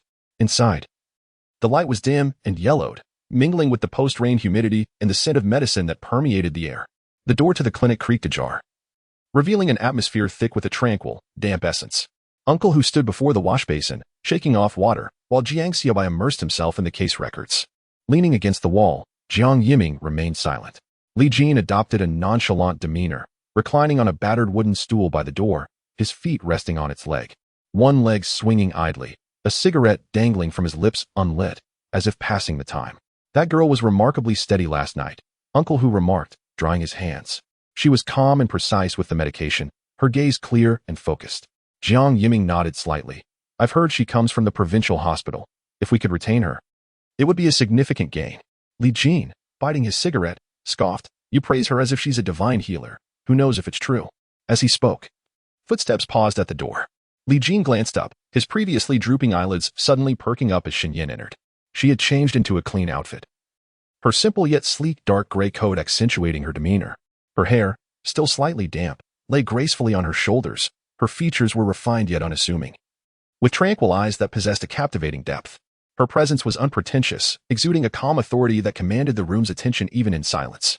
Li Jin instinctively removed the cigarette from his mouth and shifted his feet from the stool, sitting up straighter than before. "Good morning," Shen Yin greeted, her voice measured and natural, surveying the room before resting her gaze by Zhu Erdwan's bedside. "Is he feeling any better?" She did not introduce herself nor engage in small talk, yet her words flowed seamlessly, as though her presence was an expected element in the gathering. Uncle Hu was momentarily taken aback but soon chuckled. "He's improving, Dr. Shen. We were just discussing you. Allow me to introduce you." He gestured towards her, indicating each person in turn. "This is Jang Xiaobai, the head of our base. Over there is Jiang Yiming, responsible for the armed division. And this individual," he paused, glancing at the man by the door, "is Li Jin, who serves as Jiang Xiaobai's bodyguard." Li Jin, who had been leaning against the doorframe, sprang up at the mention of bodyguard, exclaiming, "Uncle Hu, please don't exaggerate. I'm the foremost warrior of the base, a paragon of combat prowess. My role is to protect the entire mountain range, not merely to guard individuals." Uncle Hu huffed, dismissing him with indifference. Shen Yin cast a brief glance in his direction, her expression unamused, simply nodding lightly. "Shen Yin, doctor, from the provincial hospital." Her tone was steady, her speech deliberate and concise, instilling a sense of reliability in her listeners. Jiang Yiming acknowledged her with a slight nod, his gaze appraising her. Jang Xiaobai, however, smiled. "Uncle Hu couldn't stop praising your wound treatment from last night." Li Jin interjected with a smirk. "He praised me for being clever as a child too. That's hardly credible." Uncle Hu playfully smacked his head. "Be quiet." Li Jin shielded his head, a mischievous grin lingering on his lips, his gaze unabashedly fixed on Shen Yin. "On a serious note, sister, if you truly decide to stay, our base's medical division will reach an unparalleled level." He paused for a moment, shrugged his shoulders, and remarked, "Look at my physique. I can certainly fight, but I often end up getting hurt. I truly need someone like you, a master at stitching and mending." Shen Yin glanced up at him, the corners of his mouth lifting slightly in a faint semblance of a smile, as he replied, "Mending is not difficult, provided you refrain from testing the resilience of steel with your head." Jiang Yiming let out a laugh, nearly bursting into a fit of giggles, while Uncle Hu shook his head and playfully scolded, You ought to keep that mouth of yours sewn shut. Jiang Xiaobai also chimed in, playfully tapping Li Jin. His tone casual, with that brain of yours, you might as well stitch in a pig's brain. It would be far more astute than what you currently possess. Shen Yin chose not to respond, his tone shifting as he lightly stated, however, for now, I shall attend to my teacher, and later, I will ponder where to stitch you up. The humor was subtle yet edged with a chill, as if a knife were slicing through tofu. The softness of his words underscored by an unwavering decisiveness. Li Jin, smiling, raised his hands in surrender and stepped back obediently, saying, all right then. You are all formidable beings I cannot contend with. Shen Yin disregarded him, approaching the bedside, his expression softening as he gently grasped Professor Shen's wrist. Teacher, she called softly. Her tone tender yet resolute, as if afraid to disturb something slumbering. The person in bed stirred slightly, their brow furrowing ever so gently. Shen Yin froze, her breath hitching, her gaze tightening with concern. Just as Li Jin was about to interject, Jiang Yiming placed a hand on his shoulder, signaling him to remain silent. Jang Xiaobai's eyes remained fixed on the bed, his voice low and steady. Is he awake? The words, though light, resonated like a hammer striking each heart in the room. Shen Yin remained silent, merely nodding, her gaze still riveted on Professor Shen's face. Once again, the fingers of the person in bed trembled. Gradually, he opened his eyes. Jang Xiaobai stood at the foot of the bed, his gaze unwavering. Silence enveloped the room. Professor Shen, you are awake. Chapter 52. A conversation with Professor Shen. Professor Shen slowly opened his eyes, his gaze still shrouded in the remnants of slumber. His eyes drifted from the ceiling to the corners of the room, ultimately resting upon the familiar visage beside his bed. Where am I? He inquired. His voice hoarse and tinged with frailty. You are at the Shaimankan base, Shen Yin replied, leaning closer, her voice barely audible over the patter of rain outside. We are safe now, Professor. Uncle, who stood nearby, pouring water, while Jiang Xiaobai stepped forward and positioned himself at the foot of the bed. His tone was steady, his demeanor composed. Professor Shen, I am Jiang Xiaobai, the head of this base. He spoke neither too quickly nor too slowly, exuding an air of calm authority. You and Dr. Shen were rescued by our field team on the road. Professor Shen nodded slightly, attempting to rise. Shen Yin, swift and attentive, supported him with gentle hands. Her movements reminiscent of her early days caring for patients in the infirmary. Once he was seated, she delicately adjusted the blanket around him. Don't move just yet. Take a sip of water to soothe your throat. Uncle, who extended a cup toward him. Professor Shen accepted the cup, took a sip, and gradually regained a hint of color in his cheeks. His gaze swept across the room, an old wooden bed, a medicine cabinet, a makeshift examination table. Despite the age of the furnishings, everything was clean and orderly. A casebook lay pressed under a pen on the wooden table, with neatly organized red and blue medicine bottles, and freshly washed gauze drying on the windowsill. This is a clinic? He inquired. It is the village's old clinic, Uncle, who responded. For now, it serves as a medical point. We plan to expand as the number of people grows. Shen Yin continued, we encountered zombies at the mountain pass that day, and they fortuitously came to our rescue. Jiang Xiaobai stood quietly, waiting for Professor Shen to stabilize before he spoke. Professor, the current situation is quite precarious. The rain has persisted for over 20 days, and if it continues, we may enter a period of torrential downpours. The low-lying village is gradually becoming isolated and flooded, forcing people to flee to the mountains. He gestured toward the window. We are nestled between mountains on 3 sides and water on one, creating a natural enclave. Before we ascended the mountain, we undertook drainage and slope reinforcement, as well as establishing a buffer zone. Given the current circumstances, as long as the sky doesn't collapse, we can endure. Professor Shen remained silent, observing Jiang Xiaobai as if analyzing an obscure medical case. Jiang Xiaobai pressed on, his tone serious yet measured. In terms of medical care, we are currently at our most vulnerable. Uncle, who is carrying an overwhelming burden alone. We have a stockpile of medicines, but relying solely on medication is insufficient. We need individuals who can act and make sound judgments. At this point, he glanced at Shen Yin and nodded in affirmation. Last night, Dr. Shen managed a patient with a high fever and infection. Uncle, who remarked that her technique was even steadier than his. This is not mere flattery. It is a testament to your expertise. It underscores that you are both skilled practitioners. Uncle, who chuckled softly, his tone sincere. Debridement, hemostasis, suturing, all performed seamlessly and efficiently. Under these conditions, that is a matter of life and death. Jiang Yiming interjected, our base has over 300 individuals, and our supplies of food, water, electricity, and weapons are currently stable. However, we are truly lacking in medical care. Li Jin at the door added with a smile, Professor, our equipment is adequate, our position secure. You will not suffer by staying here. Jiang Xiaobai nodded, his tone steady. Professor, I understand you have just awakened, and discussing these matters may seem untimely. However, there are certain truths I must convey. He spoke deliberately, each word clear. Our base is indeed in need of doctors, particularly individuals of your caliber, like you and Dr. Shin. This is not mere politeness, it is the reality. We genuinely wish to retain your expertise here. He paused, his gaze drifting to the curtain of rain outside. If you truly wish to leave, we will not impede you. Once you have recovered, when the rain subsides and the roads are clear, I will personally ensure you are escorted to safety, without any debts of gratitude lingering. He shifted his tone slightly, adopting a more serious demeanor. However, should you choose to depart, we must settle accounts during your recovery here. The provisions and medications are not offered freely, resources are scarce, and we must account for what is expended. He glanced at Professor Shun, his tone remaining calm yet unmistakably firm. We will arrange for the students to take on responsibilities, caring for the injured, assisting in treatment, organizing supplies. Those capable will contribute. They will not be burdened, but idleness is not an option.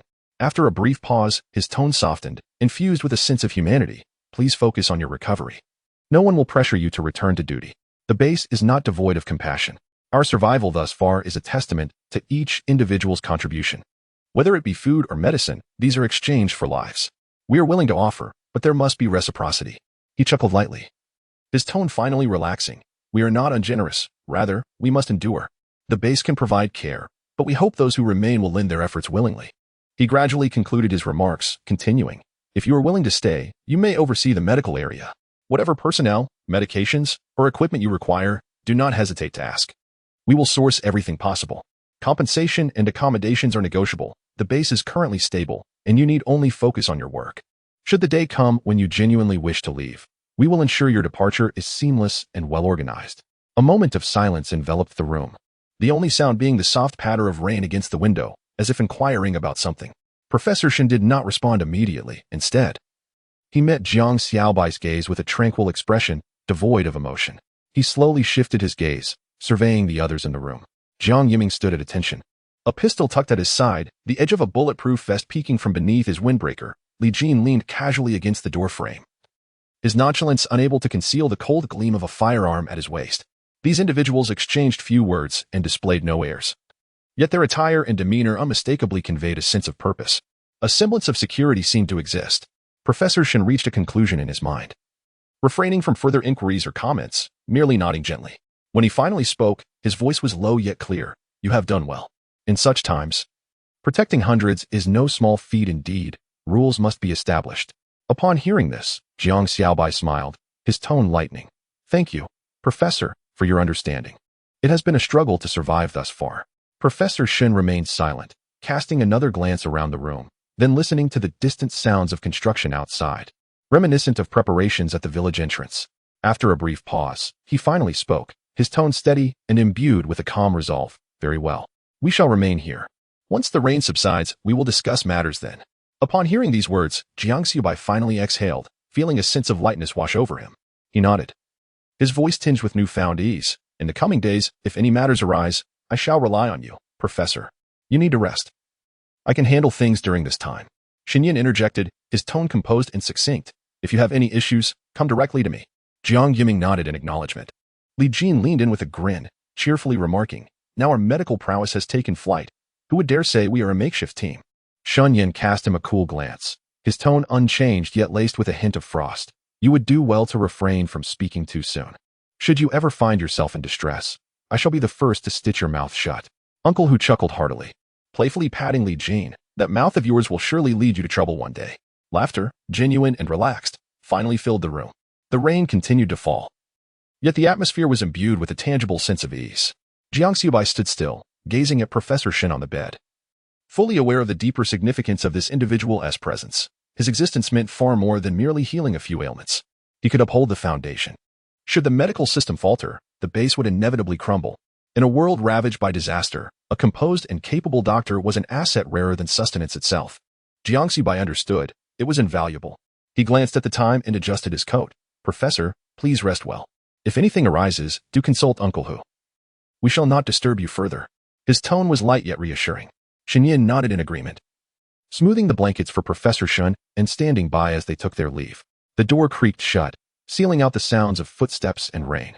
The room fell silent once more. Professor Shin leaned against the bed, gazing silently at the door for a few moments before turning to Shan Yin. His voice barely above a whisper. Xiao Yin, what do you think of this Shiminkan base? Chapter 53. Cheng Yi joins Jiang Xiaoyang's team teacher. This base seems to be a livable place, Shan Yin remarked, her tone firmer than usual, as if she had reached a resolution. The location is well chosen. She paused, noting the 3 mountains that enclosed the area, with the entrance wedged at the narrowest point, a heavy iron gate forged from steel plates.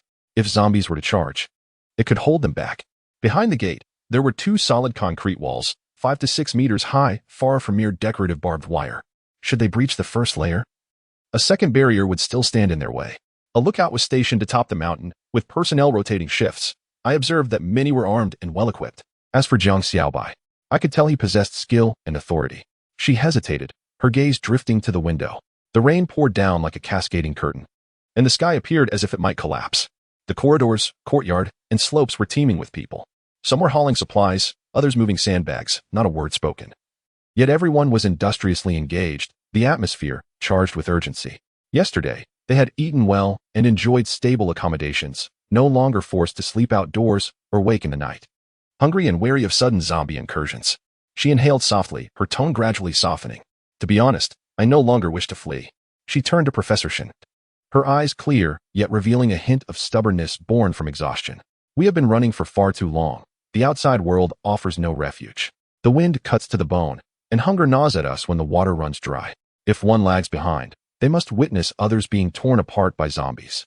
Even though this base is merely a temporary sanctuary, it is vastly superior to the perilous world beyond. Here, they have food, weaponry, order, and the morale of the people remains intact. In this place, we are neither hungry nor cold, and we need not fear calamity when darkness falls. She concluded her statement in a hushed tone, as if delivering a final verdict. At least for now, staying is the right choice. Once the rain ceases, we can reassess our departure. Professor Shen regarded her in silence for a long moment. He lowered his gaze, his voice barely audible. That is acceptable. This place indeed felt unlike those desolate locales barely clinging to existence. After uttering this, he shut his eyes briefly, as if finally able to release a tension that had burdened him throughout their journey. Meanwhile, at the main house, Jang Xiaobai and Jiang Yiming had just returned from patrolling the southern slope, their pant legs caked in damp mud. The raindrops from the eaves plopping onto the bluestone tiles below. A few people were busy hammering stakes in the courtyard, while sandbags were tightly stacked along the drainage ditch. The first slope has been reinforced, Jiang Yiming reported, but the section along the west wall is loose. If it rains a few more days, it will need to be cast anew. As Jiang Xiaobai stepped through the doorway, someone called from behind, Xiaobai, there's an issue, base leader. He turned to see Cheng Yi rushing toward him, his clothes half-soaked, mud clinging to his feet, but his eyes sparkled with an uncontainable fire. Is there something you need? Jiang Xiaobai halted. Cheng Yi came to a stop, catching his breath before resolutely stating, base leader, I wish to apply for external duty. To join a team in searching for supplies and eliminating zombies. Jiang Xiaobai glanced at him, his tone calm. Aren't you supposed to be helping my uncle with the wall and moving sandbags? Yes. Cheng Yi nodded, his tone low yet infused with determination. I do not wish to spend my life merely engaged in menial tasks. I am not here to squander my days. He clenched his teeth, his gaze as resolute as a nail. I want to venture out, to learn, to confront the zombies. One day, when disaster strikes, I want to be able to protect others, to safeguard Xiao Xiao. He lifted his eyes to Jiang Xiaobai, his voice soft yet imbued with an unyielding stubbornness. I do not wish to merely survive. I fear death, but I fear even more the prospect of perpetually relying on others for my existence. As soon as he finished speaking, the sound of rain seemed to quieten. Jiang Yiming cast a sidelong glance at him, about to voice a comment, when Jiang Xiaobai interjected. Jiang Xiaoyang's team is shorthanded. Report to the training ground. Cheng Yi was taken aback, as if he had not anticipated such a swift response. Am I to go now? Should I wait until the rain stops? Jiang Xiaobai's tone was not heavy, yet it carried a chill. If you wish to enlist, do not be selective about the weather. He did not elaborate further and turned to enter the house.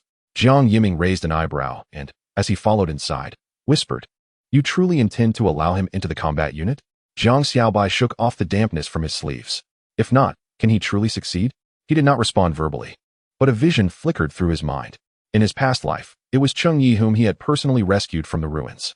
After that, the lad had consistently fought alongside him, slaying zombies, clearing strongholds, and breaching besieged cities without faltering or complaining. Yet, during that time, Xiao Xiao had already perished. Since then, Cheng Yi had transformed, speaking little, his eyes devoid of light, resembling a block of ice, resolute and unyielding, bearing the weight of hardships. However, the present Cheng Yi still called him base leader, still smiled, and fervently declared, "I want to protect her." Jiang Xiaobai blinked, choosing not to speak further. He simply reached out and closed the door. The rain had not ceased, merely softened into a fine mist. Fog enveloped the mountain's base, and the air was thick with the scents of earth, oil, and wet grass. Cheng Yi's pace was unhurried, yet it exuded an undeniable urgency. Approaching the training area, a row of canvas tents stood on the hillside, supported by bamboo poles and rain lots. The ground was not excessively waterlogged, and several individuals were already cleaning their firearms and changing targets. Jiang Xiaobai was stationed beneath the tent, perusing a registration book. Upon seeing Cheng Yi approach, he raised an eyebrow. "What brings you here?" "Xiaobai asked me to find you," Cheng Yi replied, breathing heavily yet maintaining a steady voice. "I am joining your team." "Oh?" Jiang Xiaobai scanned him with a smile in his tone. "Aren't you still competing with my aunt's husband for the drainage outlet?" "Indeed," Cheng Yi replied succinctly. His eyes focused on the direction of the training field. "But I do not wish to remain engaged in those tasks. I want to venture out." His declaration was direct. Jiang Xiaobai closed the registration book. "You wish to go out and confront zombies? You also wish to see the world for what it truly is?" Cheng Yi met his gaze, his tone resolute. "I understand that I am not a born warrior, but I do not wish to wait for death. I want to live with clarity, not merely cower behind walls. If the day comes when I must die, I wish to do so standing." Jiang Xiaobai regarded him for a couple of seconds before suddenly breaking into a smile. "All right then, let us first get you accustomed to handling a firearm." Pointing towards a nearby gun cabinet, he asked, "Do you know what this is?" "Type 95, Cheng Yi replied instinctively. "Correct, that is it." Jiang Xiaobai opened a box and withdrew a brand new Type 95 rifle from the foam padding, wiping away the raindrops on its surface before handing it over. This batch of firearms had recently been procured from a military base, fully equipped with all components intact. Cheng Yi accepted the rifle, his movements somewhat clumsy yet steady. He recalled this weapon from the day he was rescued back to the base, when he had briefly held it. That time, he was the one being saved. Now, he sought it for himself. The metal felt cold, the coating pristine, the scent of factory oil still lingering. He attempted to shoulder the rifle and aim. His motions unpracticed but imbued with a sense of seriousness. "Keep your shoulder relaxed, loosen your waist a bit," Jiang Xiaobai casually advised, then refrained from further interference. "Come on. I'll let you fire a shot to feel the recoil." The temporary shooting range was at the other end of the tent, with a corner of the canvas lifted. Jiang Xiaobai loaded a blank cartridge and placed his hand on Cheng Yi's shoulder. "Don't hesitate. Your first shot is for your own ears." Bang! The gunshot erupted, the recoil solidly slamming into his shoulder. Cheng Yi stood firm, neither flinching nor frowning. He turned to glance at Jiang Xiaobai, his eyes gleaming. "Can I fire another shot?" "That's enough. If you truly wish to shoot, you must first endure the training." As he spoke, he kicked open another box, revealing an entire set of combat gear. Fresh gray-green uniforms, bulletproof vests, tactical vests, protective gear, headsets, and foldable ponchos were meticulously folded, pristine and untarnished. Cheng Yi hesitated for a moment, reaching out to touch the gear in silence. "That's yours." Jiang Xiaobai pushed the box closer to him. "If you want to join the combat team, this is your starting point. We won't issue firearms yet. You'll undergo 3 days of physical training, shooting practice, coordination drills, and vigilance procedures. If you falter in any aspect, you won't receive a weapon. Only those who endure are considered part of us." Cheng Yi nodded, his voice low yet resolute. "I will pass." He embraced the gearbox and turned to leave. Just before exiting the training area, he couldn't help but glance back. The imprint of the blank round remained on the target wall, striking the right shoulder of the target paper. A small crack marred the gray-white concrete surface. The gun cabinet stood half open, weapons lying quietly within, rain slanting in and casting a cold gleam upon the barrels. Cheng Yi stood for a few seconds, holding the gearbox, raindrops trickling down his forehead into his eyes, which he did not wipe away. He exhaled softly, as if releasing something long held within. He had not merely infiltrated, no one had bestowed this upon him. This step was one he had forged himself. With a resolute gaze, he turned away without a word, stepping into the rain. In the evening, when Jiang Xiaobai found Cheng Yi, he had just changed into his new uniform and was leaning against an old locust tree, checking the headset frequency. "We're short on personnel for the night watch. Come with me. Let us see what the night shift entails. Don't just think about fighting zombies." "Okay," Cheng Yi replied, standing up and fastening his collar. "Don't think it's just standing around. Night shifts are prone to incidents. If you truly intend to stay, it starts tonight. Don't falter." Cheng Yi acknowledged with a nonchalant his tone steady. He was ready. Chapter 54. Anomalies discovered during duty. The night shift was accompanied by a biting wind. sharp as a dagger against the skin, leaving a tingling sensation. The heavens loomed low, the clouds heavy and dark, resembling a massive stone pressing down upon the mountaintop.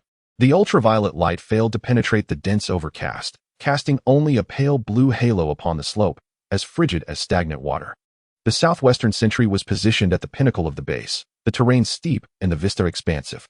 The underbrush below had long been cleared, revealing layers of wet earth and stone walls, cascading down the incline like a jagged ridge ruthlessly hewn by nature. Cheng Yu stood at the very edge, cold gusts infiltrating his collar.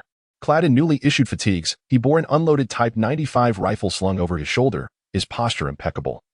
The stock nestled firmly against his shoulder. The weapon felt light, yet a tingling numbness crept into his shoulder, and a thin layer of cold sweat formed on his back. This was his inaugural night duty. He had concealed his trepidation when departing with Jang Xiaobai, but now, stationed at the sentry, he realized he was truly standing on the precipice. A single step forward would plunge him into the depths of the mountains, into darkness, and into the unknown lurking within. He clenched his teeth, reluctant to move, his throat parched, his gaze fixated on the glistening black line of the underbrush below, his ears straining to capture any sound. Suddenly, Jang Xiaobai broke the silence. Do not fixate on a single point. His voice, though not loud, resonated with clarity. Night duty does not rely solely on sight. The more intently you stare, the narrower your perception becomes. The real danger lies beyond what is visible. Cheng Yi instinctively nodded, refraining from verbal acknowledgement. Yet his grip tightened subtly. He understood that Jang Xiaobai was not reprimanding him, but rather offering a reminder. Nonetheless, the more he was cautioned, the more taut became the string of anxiety within him. Behind the sentry, a drainage ditch meandered, the water flowing sluggishly, imbued with the scent of mud and decaying leaves. The wind carried this aroma upward, mingling it with the odors of plastic and damp earth, creating an oppressive atmosphere. The earpiece crackled with communication from other sentries. South no. 2 reports no anomalies. Adjust the angle of the lights on the north slope. A blind spot exists to the lower left. These voices were meant to instill a sense of security, yet, for Cheng Yi, they only deepened his solitude. He was acutely aware that should an incident arise, communication would be merely a fleeting response. Thereafter, survival would rest solely upon his shoulders. Time trickled by, the wind continued to howl, yet the forest remained eerily silent. It was too quiet. He could not resist lowering his voice. Jiang Gu, their S movement at 3 o'clock. Jiang Xiaobai's actions remained almost unbroken. Hold your position. He quickly switched channels, his tone subdued. 3 o'clock. All sentries, hold your fire for now. The illumination team will sweep the area slowly. I will confirm. The earpiece fell into an instant hush, save for the wind-s whisper. At the base of the mountain, a dark figure was stealthily maneuvering along the ground. It crawled close to the earth, its movements slow yet remarkably fluid, devoid of the usual clumsiness associated with ordinary zombies. Every inch of its progression seemed meticulously controlled to minimize sound. It resembled a dog, yet more akin to a person crawling on all fours. In the next moment, the creature sprang into action, its body bursting forth like a tightly coiled spring suddenly released, lunging toward the wall, hands clawing at the rock. It pressed itself against the wall, utterly still, like a clump of wet clay or a crouching gecko. Cheng Yi felt a tightening in his palm and swallowed hard. What? What is that? Wall-climbing zombie, Jang Xiaobai replied in a low voice, his gaze unwavering. Don't shoot. The ultraviolet light is still on. Before he could finish his sentence, the creature abruptly thrust its head out from the crevice, its limbs pressed against the ground, muscles coiling like a drawn bow, fingers wedged into the rock fissures. Its movements were reminiscent of a snake's vertebrae, each segment springing forth, and in mere moments, it darted up the wall. As the ultraviolet light swept over it, a cold blue glow illuminated its shoulder. The creature seemed to be scalded by boiling water, its body jolting violently, suddenly rigid, as if struck by a solid object, and it lost its balance, tumbling down from the wall. With a thud, it crashed onto the rocky slope, producing a muted sound akin to the breaking of bones. Cheng Yi's pupils contracted as he whispered it. Fears ultraviolet light? Indeed, Jang Xiaobai replied calmly, his skin scorched, eyes stinging. We only discovered this last month. He paused and added, but remember, it is afraid of ultraviolet rays, not regular light. Ordinary illumination is ineffective. No sooner had he spoken than the bushes at the foot of the hill rustled. 2 ordinary zombies staggered forth, moving slowly yet persistently, inching closer to the base of the watchtower, seemingly drawn by the earlier commotion. Your turn, Jang Xiaobai said, fixing his gaze ahead. First shot, practice. The others at the watchtower are not to interfere. A swift response crackled through the earpiece, received. Cheng Yi took a deep breath to steady himself, raising his weapon to load it. His movements were relatively standard, but his breathing was erratic, and his heartbeat pounded like a hammer. In the darkness, the target swayed as he struggled to control the trembling of his finger. Bang! The first shot went astray, the bullet grazing the slope and striking a rock crevice, sending a small cloud of debris into the air. Gritting his teeth, he recalibrated his aim. Don't rush, Jiang Xiaobai advised, his tone measured. Wait until you can see clearly before you fire. Chasing shots will only lead to chaos. The second shot hit, but it was slightly off, nearly grazing the chest of one of the zombies. The creature stumbled but then continued its relentless advance. Bang! Jiang Xiaobai raised his weapon and fired decisively. The bullet striking true, and the corpse collapsed, rolling into the darkness below the slope. He glanced at Cheng Yi. Not shaking is already commendable. Accuracy is honed through practice. Cheng Yi remained silent, wiping his face vigorously. Rainwater, sweat, and cold wind mingled, clinging to his skin. He gasped for breath, his shoulders rising and falling as if pressed by an unseen weight. Suddenly, Jiang Xiaobai frowned, raising his powerful flashlight to scan the deeper woods at the foot of the slope. Step back. Cheng Yi immediately retreated a step. The beam of light swept through the darkness, revealing several fleeting silhouettes. They flashed by in an instant, and when he looked again, there was nothing. Was that a person? Cheng Yi whispered, lowering his voice. Perhaps, Jiang Xiaobai replied, his expression darkening. Their posture is upright, and their movements are light, unlike zombies. He pressed the earpiece. Attention. West Watchtower. 4 to 5 unidentified figures have been spotted in the southwestern direction at the foot of the hill, suspected to be living humans, approaching the perimeter wall, and currently showing no signs of aggression. Other watchtowers are to refrain from firing. Received. He added, wait for me to contact the base leader. A few seconds later, a brief response echoed in the earpiece. Jiang Xiaobai lifted his gaze, continuing to sweep the edge of the mountainside with his flashlight, his brow furrowed in concern. Cheng Yi stood beside him, gun in hand, his shoulders slightly tense, yet his breathing gradually steadied. The darkness loomed heavy, akin to an unturned cart. How did they circumvent the outer patrol line? Jiang Xiaobai murmured, his tone as cold as stone. He remained fixated on the dense black forest, motionless, as if awaiting something. Cheng Yi stood still, his grip on the gun tightening slowly. He was uncertain whether those figures were truly human, yet he understood that this night was far from over. Chapter 55. The people at the foot of the mountain. The sound of footsteps mingled with the splashing of mud, quietly spreading through the night. Hurry up, Achang, don't look back. Zhang Lin growled, tugging at the lanky figure behind him. His body was already smeared with rainwater and mud, rendering him almost unrecognizable. His fingers were stiff and numb, yet his eyes were fixated on the faint darkness ahead. They had emerged from the desolate village of Baishuego on a quest for supplies. That place could no longer sustain them. The villagers had largely transformed into zombies, with the remaining few huddled together in a dilapidated grain storage building and a cellar, barely surviving. Even the noodles they had scavenged a few days prior were running low. Just yesterday, they buried a 5-year-old child, not from bites, but from starvation. Zhang Lin, Achang, Wang Jinzhong, and Li Dabin had set out together in the morning, hoping for a stroke of luck to find any untouched warehouse or a solitary derelict house that might yield some food. To their surprise, they actually stumbled upon a few items, several bags of crushed noodles and a basket of sprouted potatoes, albeit muddy, but still edible. As they prepared to retrace their steps, they unexpectedly encountered a few wandering zombies at a bend in the road. From that moment, their path was irrevocably thrown into chaos.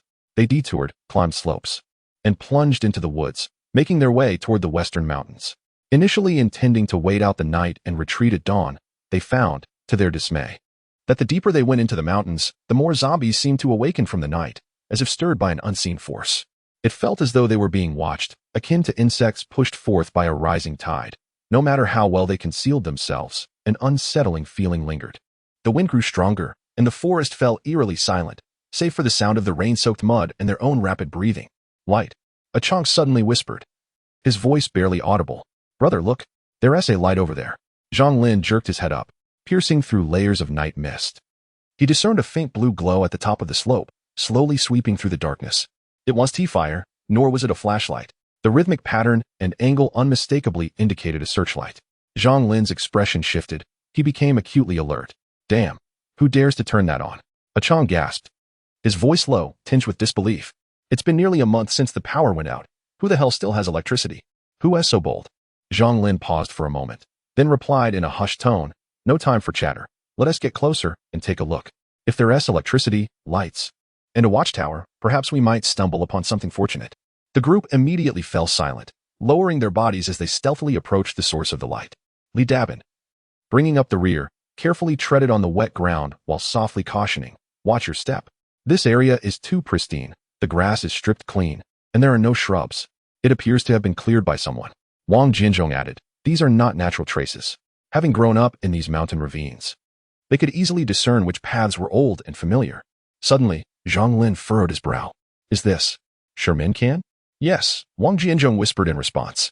"It used to be a dilapidated mountain nest, damp and remote, where one could freeze to death in winter. And now, they've managed to set up a searchlight? Look at that row of lights, and then at that wall," a Chong murmured, his voice laced with astonishment. "Goodness, this place might have transformed into something extraordinary."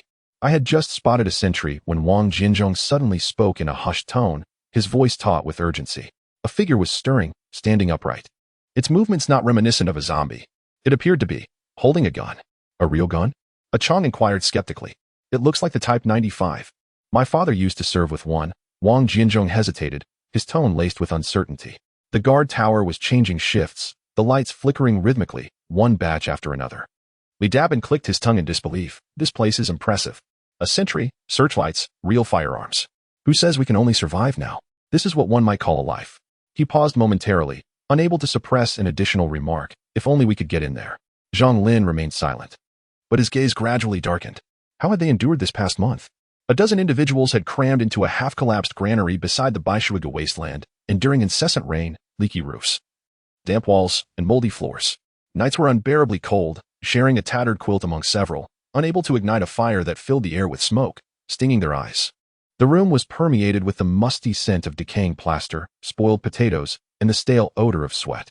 Once the door was shut, darkness enveloped them. Even coughing required a hand over the mouth, fearful that the lurking zombies outside might hear them. This was not living, it was merely existing. Yet now, what they beheld was a stark contrast: searchlights sweeping the mountaintop, sentries on duty, lights rhythmically cascading down the slope, and even individuals armed with real weapons, standing guard through the night. A place still alive, still operational. The group slowed their pace, stealthily crouching behind a pile of rotting wood at a broken embankment. Rubble and withered vines formed a natural barrier, just sufficient to conceal 4 individuals. As they settled, a vague shadow flickered a few dozen meters ahead. The group instinctively held their breath, fingers tightening around their meager weapons, a broken stick and a rusty knife, both pitiful yet their lifeline. The mountain breeze, laden with moisture, swept into the forest, as if counting down. Zhang Lin narrowed his eyes, whispering almost inaudibly, "Don't move. Let us see it clearly first." No sooner had he spoken than the shadow shifted again. "Brother, what is that?" A Chang gulped, his voice quivering, eyes wide with fear. Zhang Lin did not respond, but his hand tightened around the dull knife at his waist. A shadow was crawling on the ground, its posture reminiscent of both man and beast, limbs contorted, movements low and swift, almost imperceptible. It suddenly propelled itself against the wall, springing upwards, fingers gripping the crevices of the stones. Its form twisting as if attempting to merge with the wall itself. It was a wall-crawling zombie. Li Dabin's expression shifted, his voice barely above a whisper, fast and agile. "I've seen one before. It charged like a cannonball." As soon as the words left his lips, the zombie lunged with force, heading straight for their slope. Its target was clear, movements decisive, as if it had caught the scent of humanity, leaping over the rocky crevices with fervor. Wang Jinzhong clenched his teeth and cursed. "Damn it, it's zeroed in on us." Just as Zhang Lin prepared to shout, "Scatter!" a beam of cold blue light shot down from the mountaintop, illuminating the climbing zombie. A ultraviolet lamp. The creature trembled as if ignited by flames, emitting a brief, high-pitched scream before plummeting straight down from the wall, crashing into the muddy ground below. The 4 individuals stood frozen in astonishment. "Goodness," a Chang croaked. "Is it afraid of the light?" Zhang Lin fixed his gaze upon the beam of blue light above, his eyes widening in realization. This is no ordinary light. It is ultraviolet. This place knows how to counter wall-climbing zombies. It's remarkable. Before they could fully comprehend the situation, a series of gunshots suddenly echoed from the mountaintop sentry. Bang, bang, bang. The gunfire was muffled yet crisp, resonating with a precision and control that suggested rigorous training. Bullets sliced through the night sky, prompting the group to instinctively duck behind a pile of stones. "They aren't firing at us." Wang Jinzhong whispered urgently, "The shots are directed downhill. They are targeting the zombies." He was correct. 2 ordinary zombies had emerged from the left side of the slope, swiftly detected and eliminated by the sentry. Zhang Lin raised his eyes to look upwards. Chapter 56. Jiang Xiaobai advised the silhouettes at the sentry stood rigidly, motionless. As the searchlight swept past, its beam slanted down upon them, reflecting the cold metallic glint of their weapons. Even through the mountain mist, it was evident they were fully armed, their movements decisive, and their gun barrels steadier than those of mere recruits. This was the demeanor forged in the crucible of battle. Zhang Lin felt a tightness in his chest and whispered, "This place is not one we can recklessly enter."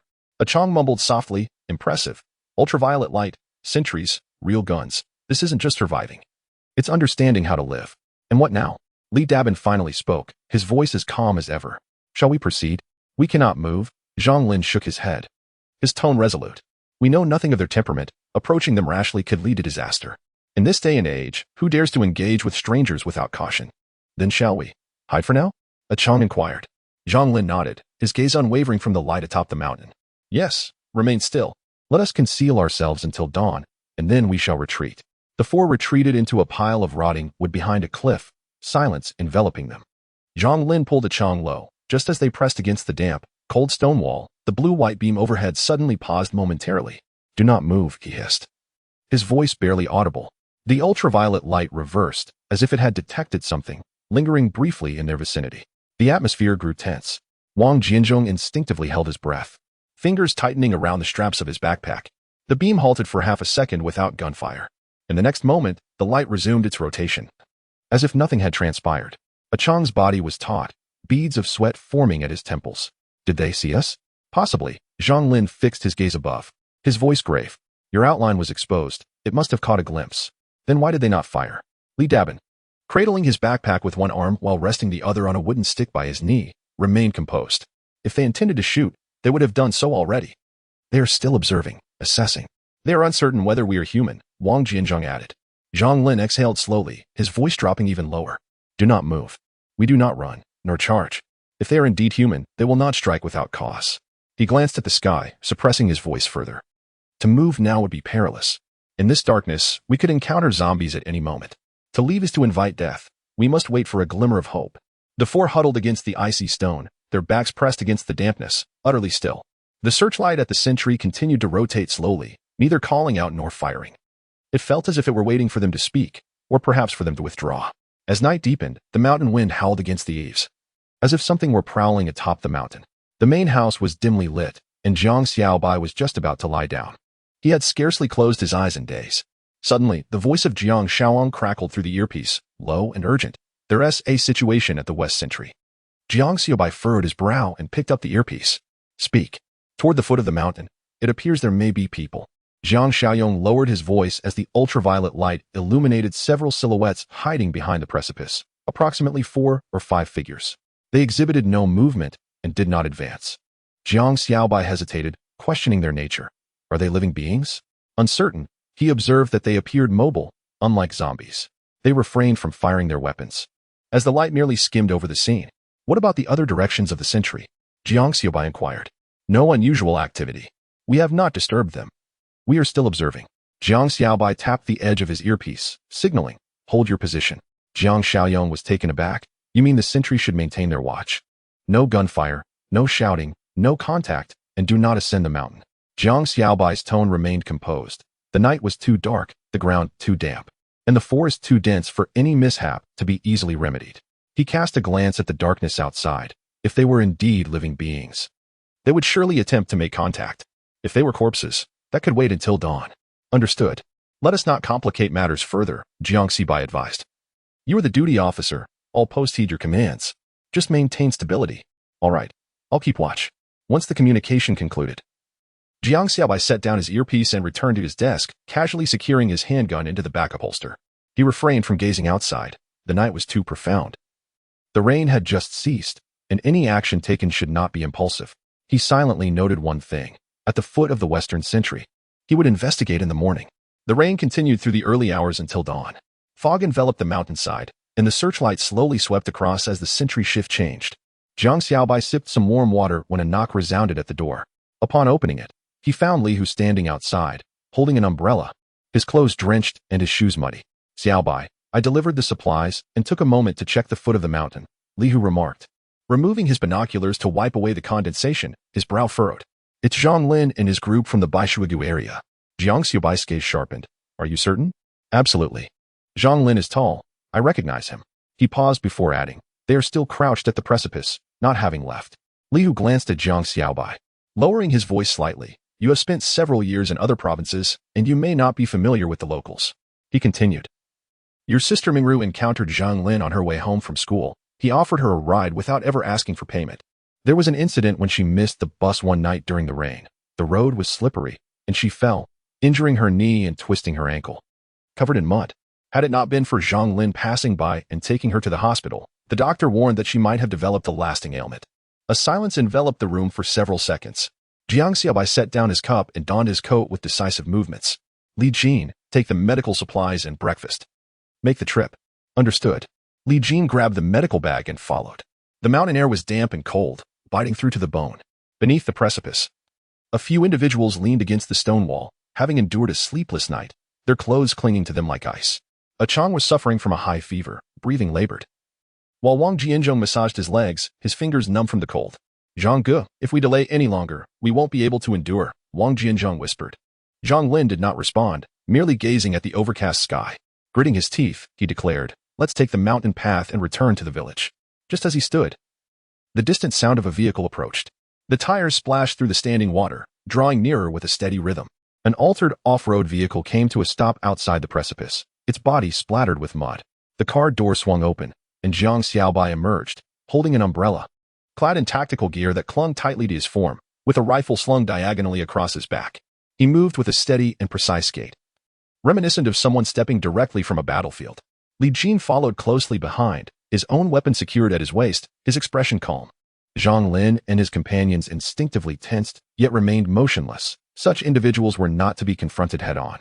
Jang Xiaobai positioned himself at the edge of the precipice, his umbrella slightly askew, his gaze unflinching. "Is it severe?" he inquired, his voice low and resonant. Without awaiting a response, he retrieved a medical pack from his pocket and tossed it over. Following that were provisions, several potatoes, a bottle of clean water, and a few compressed biscuits, all landing upon the stones below. "Eat a little, take your time," he instructed, his eyes scanning each individual before resting on Zhang Lin's face, lingering for a moment. "There has been heavy rainfall these past few days. Do not wander about recklessly." Zhang Lin swallowed hard, about to speak, when Jiang Xiaobai continued. "Do you know Li Hu from Bai Shuigo? He is my uncle." "Yes," Zhang Lin nodded, his throat dry. "I am Jiang Xiaobai, the commander of this base." His words were measured, as if he were assessing the situation while presenting an option so simple it could not be refused. "If you find it unbearable," Jang Xiaobai said softly, "you may come to the base." There were no superfluous explanations, no promises, merely the path to survival laid bare, the choice left entirely to them. Jiang Xiaobai turned and walked away, his movement steady. Li Jin stowed away his weapon and followed him into the vehicle. The door slammed shut with a resonant thud, echoing in the air. The engine roared to life, the pickup truck splashed through the water, vanishing into the mist. Below the precipice, Zhang Lin and his companions remained motionless for a while longer. Wang Jianzhong swallowed hard, his voice hoarse. "Brother Zhang," he said, "can we go to their base?" Zhang Lin's gaze lingered on the medicine and food scattered on the ground before he replied softly, "Yes." He mentioned it. Achang coughed a few times, his breathing finally easing. The mist hovered thickly, yet the light of day was breaking through. The path lay ahead, not a lifeline, but a summons to fight for their own survival. Chapter 57. The deluge. The torrential rain persisted for 2 days, and on this particular day, the sky seemed to crash down. Dark clouds rolled over the mountain peaks, casting the entire valley into an ominous blackness, as if the heavens were about to collapse. Thunder roared consecutively along the ridges, causing the iron beams of the watchtower to tremble. Lightning struck the mountainside, illuminating the base with a stark white flash, akin to a mortuary's desolation. The rain cascaded down with ferocity, dense as a waterfall, hammering the rooftops as if under siege. Water overflowed from the drainage, rushing down the hillside in torrents of mud, carrying with it debris, branches, and swollen carcasses of dead mice, crashing into the valley below. Jang Xiaobai stood atop the watchtower, his raincoat clinging to his form, rustling fiercely in the wind. He remained silent, gazing downwards, his expression darker than the stormy sky. The base still held firm against the encroaching waters, the walls intact, drainage functioning, lights unextinguished, and the people orderly. Yet, he understood that this was merely the beginning. Inspections had been conducted, sandbags piled high, and emergency drills executed multiple times. However, this deluge was beyond any human preparedness. It fell with a vengeance, as if the heavens intended to wash away all traces of humanity from the earth. He cast a glance back at the base. The main road was leveled by the water, and the footpaths creaked underfoot, nearly pulling shoes off. Under the awning, people huddled together, some squatting to monitor the water line, others guarding the warehouse. No one dared to relax. The moment they did, the base would collapse. In the kitchen, a fire still burned. But the scent of firewood mingled with steam was quickly whisked away by the gusts. The base remained steadfast, yet it was reliant on the sheer will of its occupants. He inhaled softly, having just begun to ease the tension. "Brother, you must come out quickly. This rain is utterly ferocious." Li Jin's voice floated up from below, carried by the wind as if someone were speaking in a dream. He crouched in the corner, clad in rain gear, staring excitedly at the water below, as if contemplating lighting a cigarette. "Don't you find the thunder exhilarating?" "It rattles my head awake," he exclaimed, stretching his arms. "If it weren't for the circumstances, I would genuinely consider lying out here with a mat to listen to the rain and drift off to sleep." Jiang Xiaobai ignored him, casting a sidelong glance. "If you dare to sleep, I won't even call out if you get swept away. Fear not. I am resilient. I won't be carried off," Li Jin grinned. "But if this continues for another 2 days, we may have to consider building a boat. I'll practice, and if the situation worsens, I'll take you with me." Leaning against the railing, his gaze remained fixed on the curtain of rain, but his voice lost its earlier levity. "Honestly, the base has held up until now, largely due to your strength." "Don't be too quick to flatter," Jiang Xiaobai replied coolly. "The real challenge is only just beginning." Footsteps approached from behind. Jiang Yiming waded through the water and called out, "Brother Xiaobai." Jiang Xiaobai did not turn, merely lifted his chin to signal him to keep his distance. Jiang Yiming joined him, both of them gazing down the mountainside. The forest at the foot of the mountain was entirely obscured, leaving only a roiling mass of murky water. Rainwater, mixed with mud, cascaded down the slope like a beast charging into the valley, smashing and devouring everything in its path. The wind sliced through like a blade, the raincoat flapping wildly, and the iron railing trembled violently in the downpour. The three stood in silence, enveloped by the sound of water crashing to the ground. As if buckets of water were being poured over their heads, Jiang Yiming gazed down at the muddy waters below and murmured, "If this rain continues for a few more days, it will surely claim many lives." Jang Xiaobai spoke with calm assurance. "Venturing outside means death. Staying indoors offers no refuge either. The ground is saturated with water, every step risks sinking. The ditches beneath and the slopes by the roadside, along with the bodies submerged below, all pose a lethal threat. Yet, what if one chooses to remain indoors? With water and heat cut off, provisions dwindling, the dampness within the walls, and the chill gnawing at one's bones, starvation will inevitably ensue. In a matter of days, despair will set in." He paused, his gaze fixated on the churning waters in the valley. Those who had constructed low shelters had already met their demise. Once inundated, the roofs collapse, and the mud walls wash away. Some still lie asleep as the waters surge in, leaving no time for reaction. Even if one awakens, survival is not guaranteed. When the water floods the dwelling, the doors become jammed, trapping individuals inside. Darkness envelopes them, the cold seeps in, and debris floats around. One cannot discern whether it is a corpse or a ghoul until it lunges forward. The room becomes a morass of putrefaction, decaying flesh, lifeless creatures, all submerged in the deluge. Bodies may float, and so too can the viruses. A single sip, a mere brush against a wound, and infection is imminent, fever, convulsions. Transformation, there is scarcely time to cry out for help. He fell silent, his voice a chilling whisper. This is not merely a torrential downpour, it is a reckoning. The unprepared shall perish from starvation. Those who are prepared will freeze or drown. Even the resilient must endure the dampness, hide in the waters, and contend with the corpses until madness prevails. Jiang Yiming gritted his teeth, his voice barely above a whisper. This is not the heavens weeping. It is the divine collecting souls. The trio remained silent for a while longer, the rain intensifying, the sky lowering ominously, as if the entire mountain were ensconced in a vast cauldron. "Let us depart and return," Jiang Xiaobai suggested, turning away, his voice steady despite the storm's fury. "We can leave this to those on duty. No need for concern. We prepared well in advance." Li Jin shivered in his raincoat, shouting back, "Are we not to return? Stand here for another 10 minutes, and my eardrums will shatter from the thunder." Jiang Yiming nodded and descended the watchtower with him. The stairs were slick, rainwater cascading down the steps as the trio splashed downwards. Li Jin, trailing behind, continued to mutter, but suddenly lost his footing, stumbling forward with a jolt. "Damn," he exclaimed, startled, as Jiang Yiming instinctively turned and grabbed him, the raincoat rustling loudly. Li Jin nearly toppled over the railing, his body pressed against it, teetering on the brink of disaster. The wind howled at the summit, revealing a vista of swirling rain and steep slopes below, causing him to shudder as he peered down. Good heavens! Li Jin gasped, steadying himself against the railing, narrowly avoiding a fall that could have ended in catastrophe. One more step, and you would have joined the pile of corpses, Jiang Xiaobai admonished, his tone grave yet tinged with suppressed alarm. Your life hangs by a thread, reliant on another's grasp. I possess a robust constitution, strong bones, Li Jin retorted, attempting to mask his fear with bravado. It's merely the stairs that are too slick. That is not my fault. Then you should lead the way. Jiang Yiming withdrew his hand and patted his shoulder, saying, we shall support you from the bottom. Never mind. I suppose I shall just walk along the wall, Li Jin replied, steadying himself, his tone softening yet tinged with a hint of trepidation. The thought of sliding all the way down was one he dared not entertain.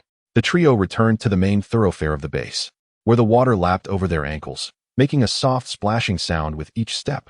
All around them, people bustled about, handing off patrols, inspecting warehouses, and checking the lines for leaks, each engrossed in their own tasks, creating an atmosphere of order amidst the smallness of the base.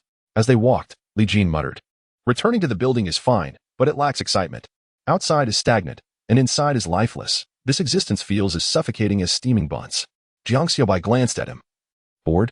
Of course. Otherwise, why would I be stationed up here with you? Watching the rain has nearly turned my eyes white.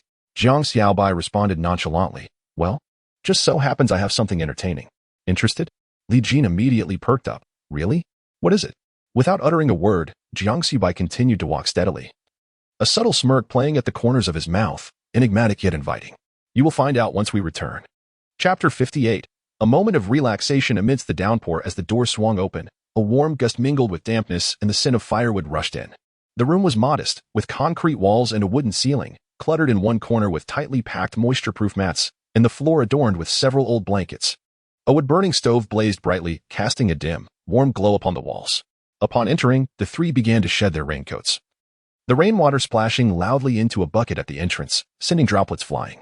Jang Xiaobai, while removing his rain boots, instructed, hang the gear on the door. Don't just toss it around. We'll need it again soon. Li Jin shook his hair, tousled by the wind, and while peeling off his coat, shivered. I feel like my skin is dripping with water. That's merely a byproduct of your incessant chatter, Jiang Yiming quipped, changing into dry slippers. Shoving his wet boots beneath a water trough in the corner, and taking a dry towel to wipe his head, advising, don't catch a cold. Approaching a table against the wall, Jang Xiaobai lifted a layer of black cloth, revealing a collection of seemingly unremarkable yet impeccably preserved equipment. Stacks of computers, game consoles, mobile phones, and a heap of headphones and spare batteries, all hoarded from the pre-apocalyptic era. Isn't it a bit stifling? He remarked casually. Here, something to invigorate us. Li Jin, hearing the commotion, leaned in and upon seeing the array exclaimed, wow. I completely forgot you had amassed such a trove. Were you not there helping me move this stuff? Jiang Xiaobai replied, dragging out a computer, a projector, and a hard drive, adding with a grin. You even mocked me for planning to return to the village to teach computer classes. That was my lack of foresight, Li Jin said, plopping down by the stove. His voice sincere, seeing all this now, it could be a lifesaver. Jiang Yiming approached and glanced over the equipment on the table, asking, is all of this functional? Indeed. Jang Xiaobai affirmed, already connecting the devices. As the computer powered on, the screen illuminated the dim space, brightening the oppressive atmosphere. He opened a storage box beside him, retrieving several hard drives, and placed them on the table with a resounding thud. A dozen hard drives lay neatly arranged, each labeled Movie 1, Movie 2, Game 1, Animation 1, Data 1, Audio 1, with small annotations indicating their types. Jiang Yiming picked up one labeled Animation 1, sliding his fingers over the polished surface, a glimmer of rare admiration in his eyes. You've categorized everything? He asked quietly, and backed it up? Yes, Jiang Xiaobai replied, extracting the hard drive marked Movie 1 and connecting it, explaining, if one drive cannot accommodate all, I split the files. With so much content, backups are essential to prevent total loss. Once connected, the interface appeared, displaying a cascade of folders on the screen. Action movies, comedies, Hong Kong films, disaster films, short films, hidden gems. Jiang Yiming stared at the screen for a few seconds, his tone involuntarily softening. This isn't just a hard drive. It's a packaged fragment of the entire internet. Quite close, Jiang Xiaobai replied, his fingers gliding over the touchpad. Back then, the internet speed was swift. And with ample hard drives, we downloaded as much as we could, one list after another. Li Jin also leaned in, glancing at the screen. Wow, brother. You truly are something else. Your elder brother is indeed your elder brother.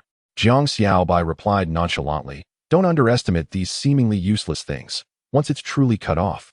Who else can tell you a joke, play a song, give a lecture, or engage in a game? Li Jin remained silent, merely giving a thumbs up.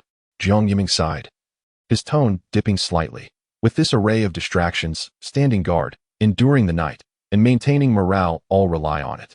Choose, Jang Xiaobai said, tilting his chin slightly. A drama? A movie? Or shall we engage in a game?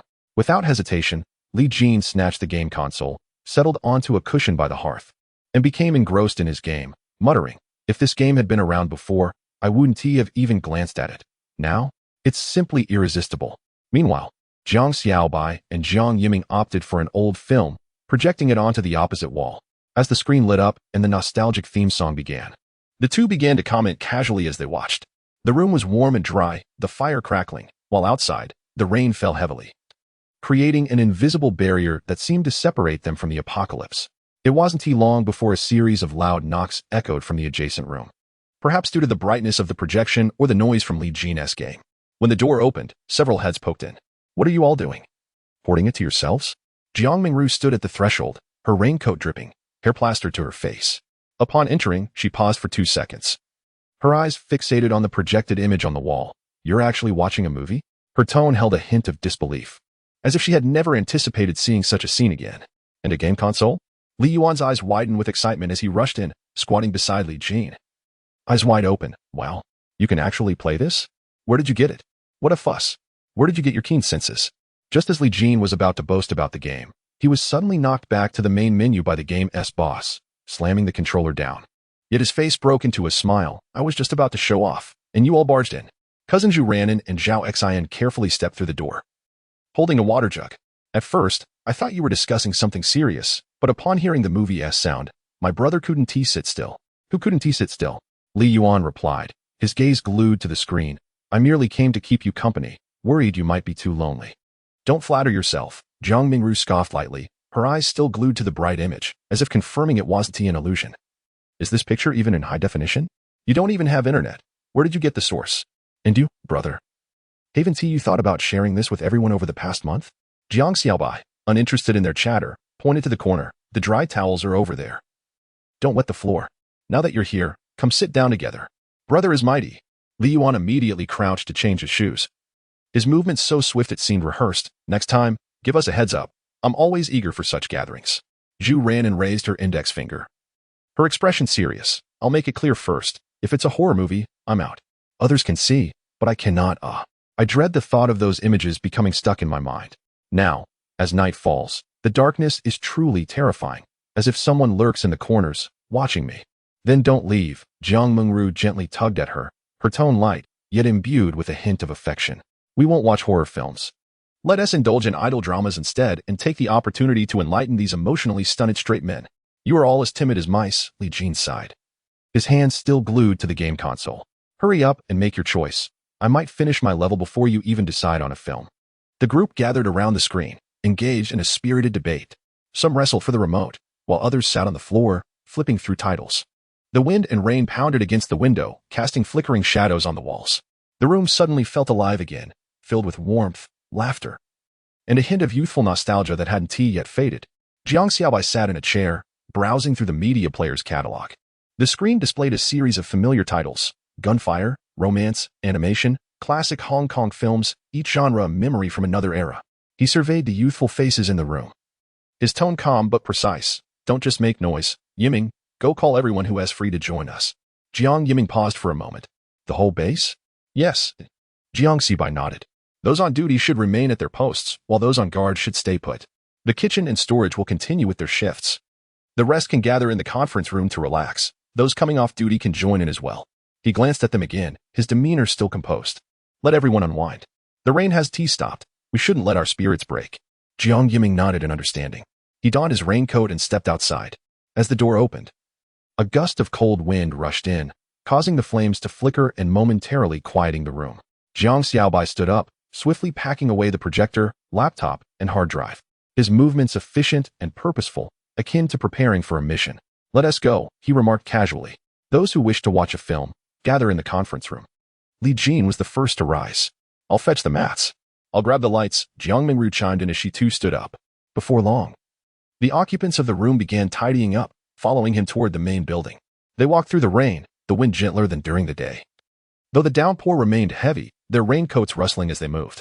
Water flowed down the incline, each step echoing with a sound. Jiang Xiaobai led the way, carrying his bag. His pace unwavering, as if guiding this small group toward a light that transcended the rain-soaked night. Chapter 59. Watching a movie in the conference room. As the door to the conference room swung open, a warm, humid breeze rushed forth. Jiang Xiaobai adeptly set up the projector and computer on the front desk, connecting the cables with practiced ease and adjusting the brightness while calibrating the angle.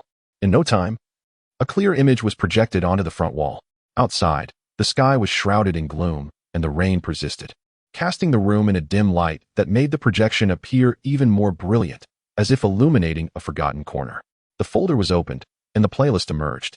A once chart-topping classic film was selected, and the familiar blue background with white text unfurled at the beginning. Jiang Yiming moved a chair, and Li Jin dragged a mat to sit by the stove. Minutes later, several people trickled into the conference room. Some were returning from duty shifts. Others had finished their rounds and sought a moment's respite, while a few simply seized the opportunity to sneak in and join the gathering.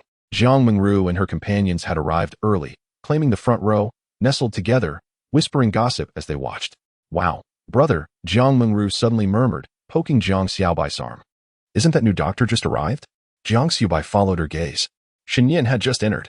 She peeled off her damp raincoat to reveal a basic deep blue knitted sweater and gray work pants issued by the base. The style was ordinary, yet she wore it with an exceptional flair. Neat and composed, it seemed as if her attire instinctively complemented her presence. Her hair was casually tied up, not a strand out of place. She exuded a serene beauty, a quiet grace that radiated a calming aura. For a moment, Jang Xiaobai was taken aback, not in a dazed manner, but rather as a visceral reaction to the sight of a clean, beautiful girl, something he had not encountered in a long time. In the post-apocalyptic world, where life and death lingered closely, beauty had become a rare luxury. Though Jiang Mingru and Zhu Ranan were also pretty, they had grown up within the confines of these protective walls, lacking the sharp edges honed by adversity.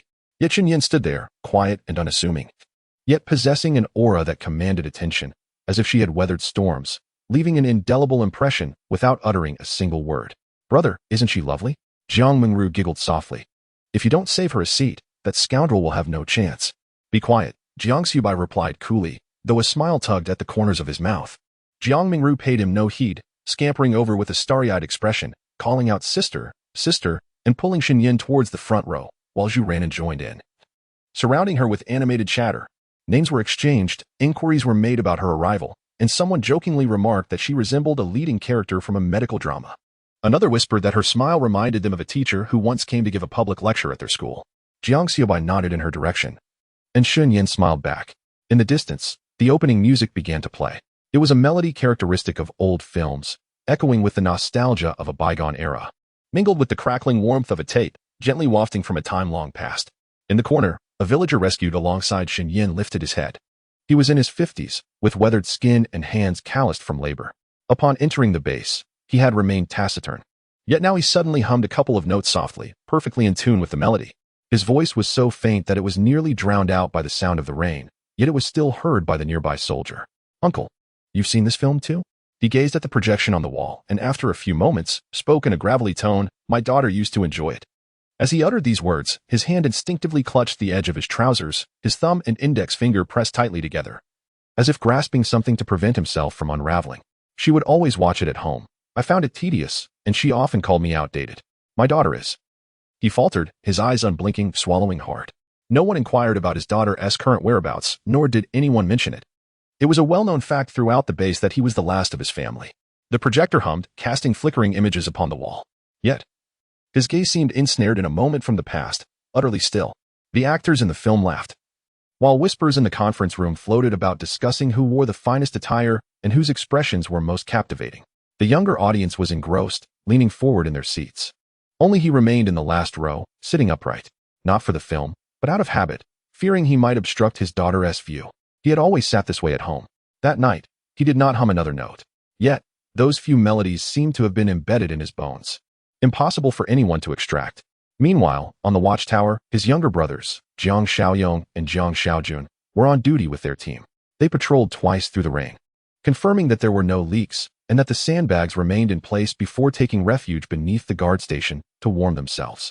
The dim light from the conference room flickered, accompanied by snippets of dialogue and scattered laughter.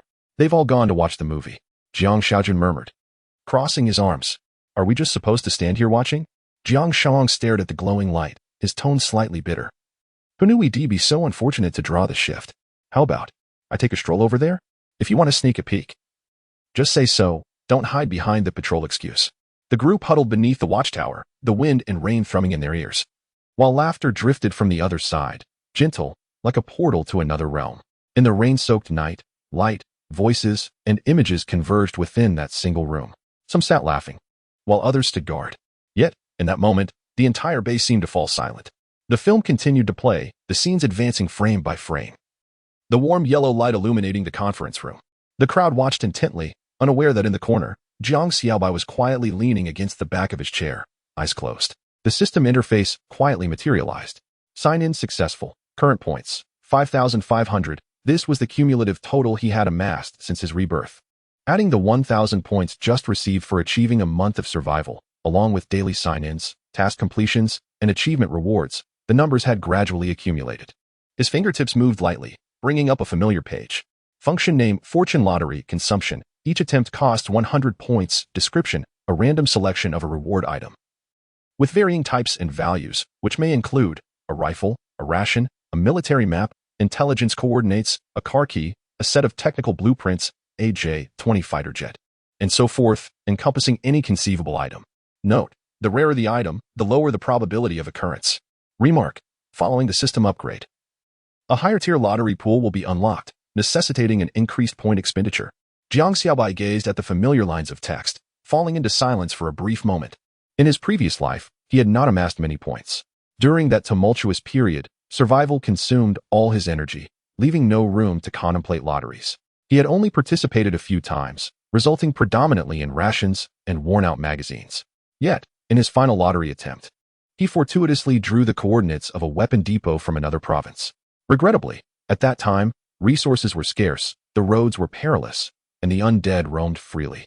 Merely safeguarding his immediate surroundings was a luxury beyond reach. He dared not act upon that information, nor did he possess the strength to embark on such a journey. Ultimately, when he took his own life, that intelligence remained unutilized. Jang Xiaobai's gaze dulled slightly. In this lifetime, he vowed that as long as he had the audacity to receive, he would also have the courage to pursue. He exhaled slowly, lifting his hand to press the lottery button. Do you wish to consume 100 points for the lottery? Confirm. Chapter 60. The Wandering Zombies Approaching the Base. Ding. Reward obtained. Compressed ration X1. Expiration. 3 days remaining. Jang Xiaobai glanced at the note. Tastes like shoe soles. Chewing it makes one want to curse. With an expressionless demeanor, he accepted it and continued to draw 4 more times. First draw. Ding. Reward obtained. Today's fun fact. Li Jin is not wearing underwear today. Left in neutral. Jiang Xiaobai raised an eyebrow and scanned the front rows.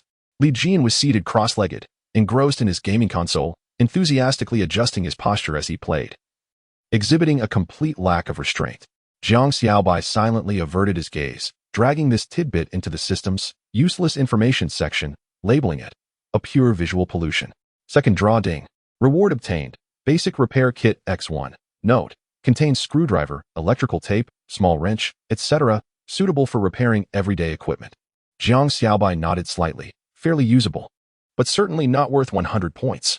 He proceeded to draw again. Third draw. Ding. A portion of air. Thank you for participating. Jiang Xiaobai. Fourth draw. Ding. Reward obtained. Second-hand standard pistol X1. Note, 60 new, accompanied by 2 spare magazines, sourced from pre-war military regulations. Jang Xiaobai exhaled in relief. Although it was worn, it was still serviceable, and, in this era of scarce resources, it was not a loss. After completing the 5 draws, he had 5,000 points remaining. It felt somewhat inadequate, yet not entirely a loss. He closed the system interface, leaned back in his chair, and closed his eyes to rest. The movie in the conference room continued to play, casting a warm, soft glow over the scene, with people gathered, laughter echoing in pairs. Jang Xiaobai sat quietly, as if he had not moved at all. The following morning, although it was already 10 o'clock, the sky had yet to brighten fully, and the rain outside poured down as if in a frenzy. The wind rattled the windows, and water cascaded from the eaves, as though the entire hillside was in the throes of a flood. Jiang Xiaobai sat in his small sleeping quarters, just having taken a sip of steaming water, still unswallowed, when a loud banging erupted at the door. Brother. It was Zhao Xiaoyong's voice, tinged with urgency. Jiang Xiaobai set down the cup and rose to open the door. A gust of cold, damp air rushing in. Zhao Xiaoyong was soaked to the bone, his raincoat clinging to him, water dripping from the brim of his hat. His face dotted with raindrops, as if he had just crawled out from the mud. Once inside, he hurriedly exclaimed, "I just completed the shift change with Brother Zhao Hai. The rain is too heavy. The foot of the mountain is turning into a pond. The zombies washed down by the flood are floating everywhere. Now, as the wind blows and the water pushes, they drift up the mountain path. We have already dealt with a portion of the ones near the base gate last night." Jiang Xiaobai remained silent, merely lowering his head to retrieve the rifle from beside the bed, his movement steady as if he had performed this countless times before. He grabbed a raincoat and donned it, buttoning it up while walking toward the gun rack, withdrawing a spare magazine to secure at his waist. The raincoat could not conceal his helmet, bulletproof vest, holster, and sheath for the knife. He was fully equipped, as if he had seamlessly transitioned from a moment of rest to the battlefield. How many are there now? It's not very clear, perhaps around 50 or 60. But more keep appearing. Jiang Xiaobai spoke in a calm tone, advising not to let them cluster together. Waves of them coming in would make it easier to manage. Relay to Jiang Yiming that whenever zombies are spotted at the lookout, fire at will. Do not conserve ammunition, but do not waste it either. Follow the commands. And let the team leaders set the pace. Understood. Jiang Xiaobai secured his firearm and retrieved a short knife from the table to tuck into his waistband. His demeanor shifting dramatically. He stood at the doorway, peering outside. The distant mountain path appeared blurred as if washed by rain. Yet he could faintly discern several moving shadows swaying in the wind and rain. By the way, let Yiming select some individuals who have not yet been on patrol to practice their skills. Zombies are not for mere observation, nor is our ammunition meant for frivolous use. Understood. Zhao Xiaoyong straightened up and dashed into the downpour. Jiang Xiaobai turned and shouted towards the door. "Li Jin, we're heading out." The door across the way swung open with a crash. Li Jin appeared, disheveled and bleary-eyed. "Bro, why are you yelling so early? You nearly made me drop my game." Jiang Xiaobai cast a sidelong glance at him, his gaze landing on his waistband. He paused. Without further ado, he tossed a raincoat at Li Jin's chest. "It's pouring. Wear this. Don't leave yourself exposed, or you'll catch a cold." Li Jin fumbled to catch the raincoat, bewildered. "What? Who is exposed?" Jiang Xiaobai, without lifting his head, replied, "What do you think?" Realization dawned on Li Jin, and he flushed. "You're meddling too much, aren't you? Why do you care what I wear?" Jiang Xiaobai turned, slinging his gun over his shoulder. And as he walked away, he added, "Hurry up, stop with the nonsense." The rain was torrential, as if the heavens had opened. Upon reaching the summit lookout, they found their feet submerged, water spilling over their shoes, and the brim of their hats failed to shield them from the deluge pouring down their chins. The distant mountain trail had transformed into a murky gray, obscuring all visibility. Yet, the group of zombies was still unmistakable, approximately 40 or 50 of them sluggishly ascending the path, resembling a mass of rotting clay. Each one was draped in soaked, tattered clothing, clinging to their bodies like sodden rags. Some had faces so obscured that their features were unrecognizable, with half their skin hanging off, the rain washing away the flesh, revealing grotesque bone beneath. "Look at that shot."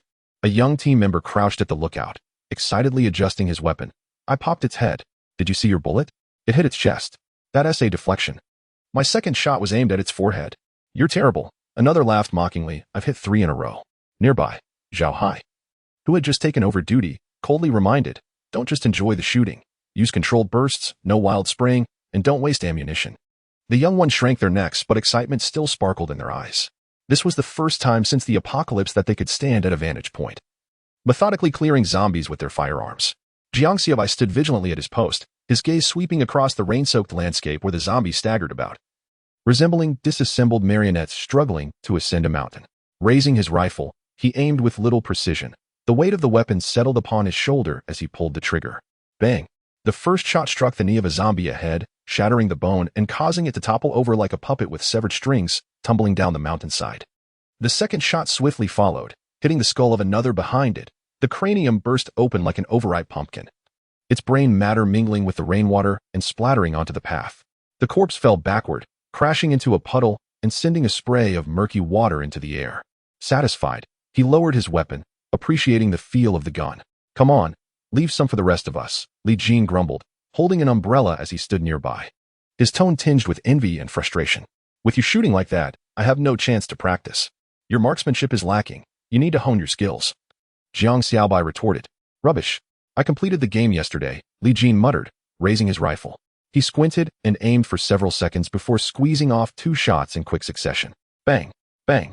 The first shot went awry, the bullet ricocheting off a nearby rock, sending debris flying. The second shot fared slightly better, grazing the shoulder of a zombie and tearing away a chunk of decaying flesh. Yet the creature continued its relentless advance, undeterred. Damn it, the wind's too strong. Li Jin protested, his bravado faltering. Let us try again. He fired 2 more shots. One missed entirely while the other merely grazed its foot. Gritting his teeth, he changed the magazine, muttering, how is this like playing a game with lag? Jang Xiaobai glanced at him. You really think of zombies as NPCs, don't you? As the wind howled ever louder, the watchtower felt suspended behind a curtain of water, the rain slicking against everyone's bodies with a persistent rustle. At the post, some finished firing, while others raised their weapons, holding their breath as if preparing for their first official match. Meanwhile, on the other side, Zhang Lin and his group, whom Jiang Xiaobai had rescued with medicine and food, had safely returned to the abandoned grain station. The dilapidated building was drafty and leaking, but it provided shelter beneath a roof, walls to shield them from the rain, and an iron door that could be locked. They even had access to a makeshift basement, which served as their temporary sanctuary. The several dozen pounds of sprouting potatoes and a few bundles of dry noodles that Zhang Lin's group had brought back were instantly regarded as treasures by the others. Chapter 61. The situation at the granary. Zhang Lin trudged forward with heavy steps, his foot sinking into the muddy water with a squelch, nearly losing his shoe to the mire. In his left hand, he clutched a woven bag swathed in tattered clothing, while his right arm supported a Chong, whose high fever lingered, rendering him as limp as a rag doll, relying on their alternating efforts to bring him back. Behind them, Wang Jinzhong carried several softened bundles of dried noodles, and Li Dabin hoisted a portion of sprouted potatoes. The trio was soaked to the skin, their shoes reduced to shapeless masses, each step splattering mud. As they approached the entrance, the iron gate creaked open a narrow crack. A pair of eyes scrutinized them through the gap for a few seconds before the lock clicked audibly. The figure behind the door was Biaozi, a man affiliated with Luda, broad-shouldered and barrel-chested, with a scarred face and a gaze colder than the weather. He scanned them, his tone as rigid as his demeanor. You made it back alive? Zhang Lin nodded, his face a blend of sweat and rain. No one dared to speak further. In these times, even footsteps had to be muted. The slightest noise could summon a horde of the undead. Biaozi's gaze fixed on the bag in Zhang Lin's hand, lingering for a moment before he grunted, Good haul, old Zhang? Almost lost my life for it, Zhang Lin replied hoarsely. Biaozi scoffed, swinging the door wide. De is in the basement. He said to bring you down as soon as you returned. The group supported a Chong down the stairs, their steps heavy and labored. The basement resembled a steam chamber, damp and stifling, the air thick with the mingling scents of mold, sweat, and the earthy aroma of decay. As Zhang Lin stepped inside, water squelched from his shoes, leaving a trail of mud in his wake. The moment they entered, the granary fell into an immediate hush. Over 30 pairs of eyes turned sharply from the shadows, expressions of deathly silence, vigilance, hunger, and scrutiny etched on their faces. Some huddled in corners. Others sat on tattered quilts, and a few lay on the ground, their faces pale and sunken.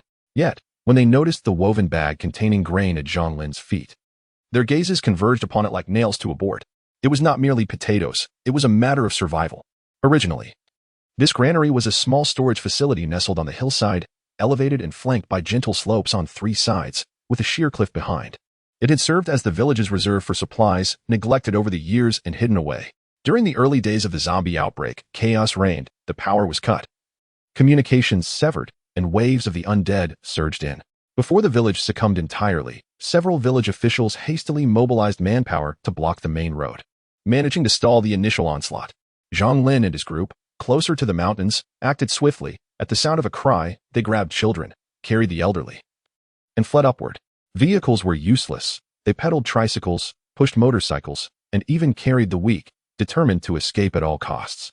There was no strategy then. Only one imperative: survive. This dilapidated warehouse on the mountain became their refuge. Amidst the rubble, iron sheeting, and dust, it felt like paradise compared to the chaos below. Gradually, more individuals found their way to the mountains. Thus, with sheer will, a rickety door, and a meager stock of provisions, the remaining 30 souls managed to endure until now. Zhang Lin, Wang Jianzhong, and a Chong were among over 20 individuals, mostly villagers, relatives, and neighbors who knew one another well, providing mutual support in these dire times.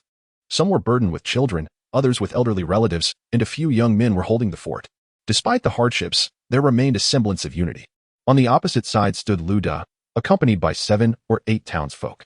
Having arrived early, he claimed his territory and regarded himself as the nucleus of the organization.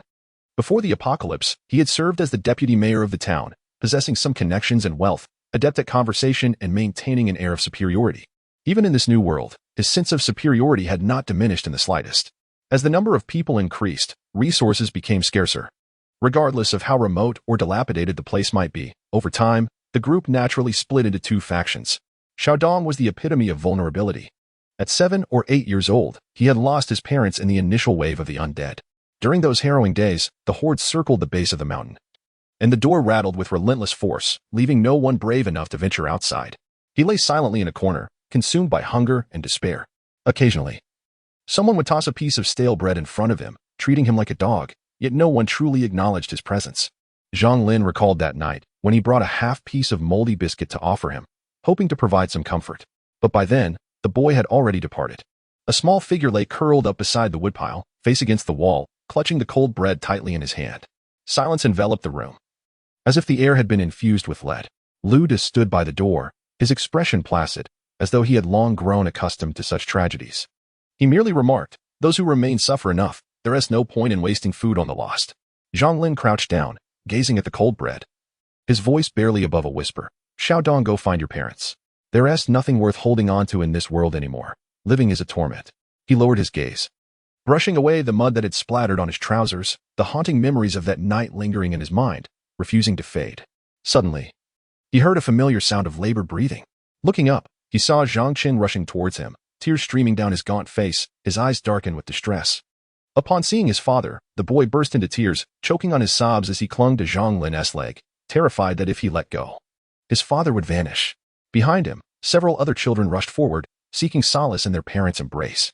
Wang Jianzhong's wife enveloped him in a tight hug, unable to articulate her emotions.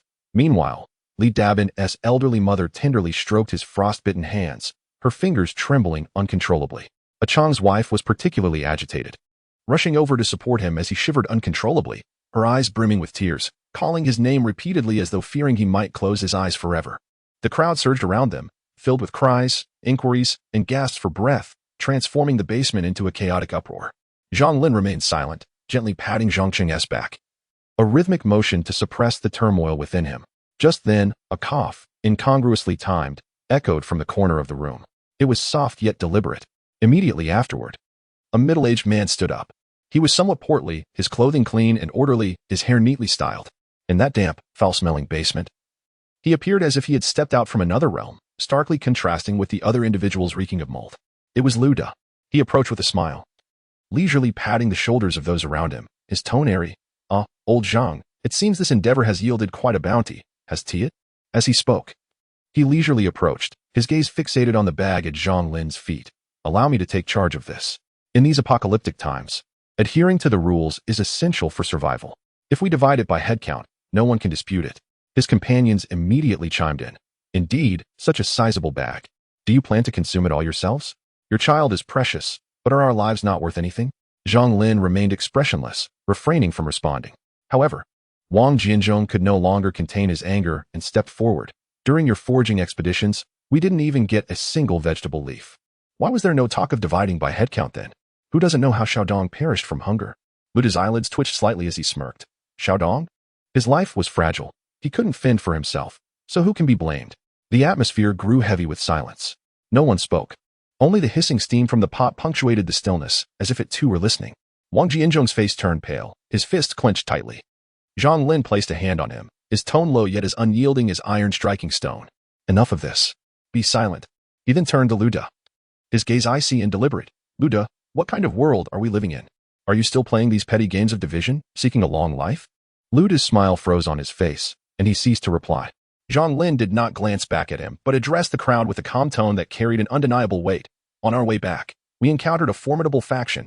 He paused, surveying the weary yet vigilant eyes of the onlookers. His voice lowered, yet it rippled through the air like a stone cast into still waters. "I sense we might consider aligning ourselves with them." He lifted his head, his voice regaining clarity and strength. "In a moment, I shall share the details to determine if it's worth pursuing. Let us deliberate together." The firelight flickered across his face, his gaze as steady as iron. In that moment, silence enveloped the group. Yet, all were attentively listening. Chapter 62. Luda's journey to the base. Having finished speaking, he approached the stove, placed the bag down, and rolled up his sleeves to begin preparing the potatoes. They were sprouted, with green skins, having soaked in water, emanating a strong earthy aroma. He meticulously peeled each one and tossed them into the pot, and soon steam began to rise. No one complained about the bubbling pot. After all, they were still alive. Wang Jinzhong replied in a low voice, tossing a few wilted vegetable leaves into the pot, then turned to say, "Make these last. We should be fine for 10 days or so." Zhang Lin quietly pulled out a piece of compressed biscuit from his pocket and handed it to Zhang Qing, instructing him to hide it and eat it slowly. Zhang Qing tightened his small hand around it, as if fearful of it being taken away, and took a small bite, tears welling in his eyes. "Dad, it's sweet." Zhang Lin patted his head, swallowing the lump in his throat. "Go ahead, this is saved for you." Luda stood a short distance away, casting a glance at the pot, then at Zhang Lin, let out a cold snort, and returned to his group.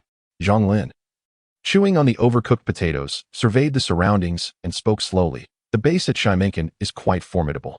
It has guard towers, surrounding walls, heavy weaponry, and sentries patrolling with lights even at night. They can eliminate the undead that can climb walls. Their equipment is indeed comprehensive." He paused for a moment before adding, "It seems the one in charge is the nephew of Li Hu. Our side still has some connections. However, among the crowd, few were moved and many were hesitant." Achan's father shook his head. Life was salvaged, not to be squandered. On this road, a single misstep could be fatal. If we encounter the undead, who will come to our aid? Do you trust that base? Who would save someone for no reason these days? What isn't it for them? You all return by sheer luck. What if we perish on the way? Whose responsibility would that be? Zhang Lin's voice grew hoarse, his eyes reddening as he pleaded. But the crowd remained silent, heads bowed, devoid of hope. It was that they didn't wish to survive. They had long since been gripped by fear of living. Some were truly burdened with elderly and children, and the weather was dire, making travel cumbersome. Zhang Lin understood that this matter could not be rushed and needed to be set aside for the time being. Yet, Luda, who had been listening with a dismissive expression, felt a sudden pang of realization. He remained silent, but the thoughts were clearly etched in his gaze. As night deepened and the fire in the basement pot had long extinguished, leaving only a trace of warmth in the air, Luda squinted in the corner. He said nothing, his usual air of disdain lingering on his face. But his hand had secretly retrieved a pack of cigarettes from beneath his bedding, one of the supplies he had pilfered from the town government office prior to his ascent, which he had kept hidden, never offering even a single one to Zhang Lin. He pulled out 2 cigarettes and beckoned, "Come here." The group surrounding him, including Biaozi, Hozi, and Lao Huang, immediately gathered around, squatting by the flickering light.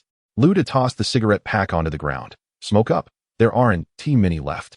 I've been saving them for a month." Biaozi took the pack, lit a cigarette, and with squinted eyes took a drag, grinning. "De go. This cigarette is truly fragrant." "Stop the chatter," Luda replied, inhaling deeply, the smoke wafting slowly from his nostrils, his tone languid. "Didn't Zhang Lin just rave about Xiaobai? He made it sound like paradise. Is it truly that remarkable? How come we, the living, are only just hearing about it now?" The monkey murmured. "He mentioned watchtowers, walls, and equipment. It must be real, right? I don't think he would deceive us, de go." "Indeed," Luda nodded, a cigarette dangling from his lips, his speech slow yet oozing a slick confidence. "If such a place exists, we ought to go. It would be quite fortuitous." He leaned back, narrowing his eyes, his tone dropping to a conspiratorial whisper. "Consider it. A place with watchtowers, walls, heavy artillery, and patrols at night. It's not something an ordinary person could concoct. I suspect it's a stronghold established by the government." A slight smile played on his lips as he exhaled a cloud of smoke, his eyes gleaming with satisfaction. "If it's official, my presence there would not be in vain. As the deputy town chief, while it may not be of utmost significance, it certainly carries some weight." Biaozi squinted in agreement. "If you go, perhaps you could secure a position." "Of course," Luda laughed heartily, his tone sharp like a barbed hook. "What is Zhang Lin? Just a transport worker, a mere porter. What could he possibly achieve? If he makes it to the base, he might only stand guard at the entrance, risking pneumonia in the process. But I am different." He pointed to his chest with the cigarette butt, enunciating each word deliberately. "I have held a deputy position. I understand personnel, the processes, and I know how to communicate.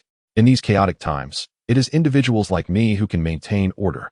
With one hand resting on his knee and the other shaking off ash onto the ground, his tone grew increasingly authoritative, as if lecturing from a podium. "Outposts, logistics, supplies, management. Which of these can be done without someone like me, who understands the rules and value structure? Perhaps they are currently in need of someone just like me." The monkey licked his chapped lips and quietly inquired, "So should we prepare something?" Luda's expression darkened slightly, his tone softening. "Preparation is essential, but we must not make a fuss. We still have some provisions left, and there's no rush. Once Zhang Lin's group finishes their supplies, they will start to panic. When hunger drives them to desperation, they will naturally gravitate towards us. He paused, pressing the cigarette but into the muddy ground, his voice lowering. At that point, we can make our move. We will say we are assessing the situation, but in truth, we will be seeking refuge. The first to arrive will secure the advantageous position. The others nodded in understanding, their faces illuminated by a mixture of excitement and greed. A few days later, the torrential rain had yet to cease, as if the heavens were pouring bucket after bucket of water downwards, relentless in its downpour. The mountainous terrain had turned into a swampy mire. In the basement of the granary, the dampness was so thick one could almost wring water from the air. Luda's group had been living quite comfortably these past few days, having stocked up on noodles, pickled vegetables, and canned ham. They enjoyed 3 hearty meals a day, with steam continuously rising from their pot. Let us indulge in some good food now to fortify ourselves. We can negotiate terms once we reach Xiaobai, he declared. And those beneath him nodded, convinced they were following a man with a promising path. However, by the afternoon of the 4th day, the fire had extinguished. Biaozi rummaged through his backpack, uncovering only a fragment of a biscuit and a bit of dried vegetable scraps, not even enough for a broth. Luda's face darkened as he stared at the pot in silence for a long while. Half an hour later, he slapped his thigh and murmured, "Pack your things. We leave today." Now, Lao Huang exclaimed in shock, as the relentless rain continued to pour. "If we wait any longer, it won't just be rain, it will be starvation." Luda hissed through clenched teeth. "Those people are eagerly anticipating our downfall, reveling in our inability to move. Damn it, if they refuse to leave, we shall take the initiative." As he spoke, he distributed his stash of antibiotics and provisions among the group, ensuring they were ready for the journey. He then left them with a single statement: "We will scout a path and return for you." Yet, everyone in the room understood that such words were mere deception. This was not a reconnaissance mission, it was a desperate escape. They departed in haste, a group of 7, donning raincoats and tightening their shoelaces. Slipping quietly into the night from the grain station, the mountain wind cut like a blade, and the rain blurred the boundaries between heaven and earth. The mountain path resembled a quagmire, and each step felt as though they were sinking into a deep pit. They had barely traveled 5 kilometers from the grain station when they encountered a throng of zombies, scattered and disoriented by the torrential downpour. Chapter 63. Luda is bitten. A multitude of corpses staggered forth from the depths of the forest, their bodies pale, swollen, and rotting. The squelching of mud beneath their feet echoing like a chorus of the undead emerging from a ditch. Retreat. Luda's expression shifted dramatically as he turned to flee. This way. Monkey had barely uttered half a sentence when his foot slipped, sending him tumbling down the muddy slope. A dull thud resonated as he clutched his leg, wailing. "Ah, my leg." Lying in the muck, his pant leg stained with blood, his face ashen, his voice quivering with desperation, he cried, "Brother Da, help me. My leg is broken. I can't get up." "Brother Da?" Luda halted, standing atop the slope, rain cascading down his face obscuring his expression. Yet he remained motionless. Below him, Monkey struggled and cried out, each plea imbued with raw emotion. They had weathered the tide of corpses together, shared a bed, and fought to survive until now. Monkey had followed him for 5 years, never once faltering. But in this moment, Luda merely gazed silently at him. His eyes narrowed as if calculating. He understood the necessity to flee, yet the image of the approaching horde in Monkey's twisted leg gnawed at him.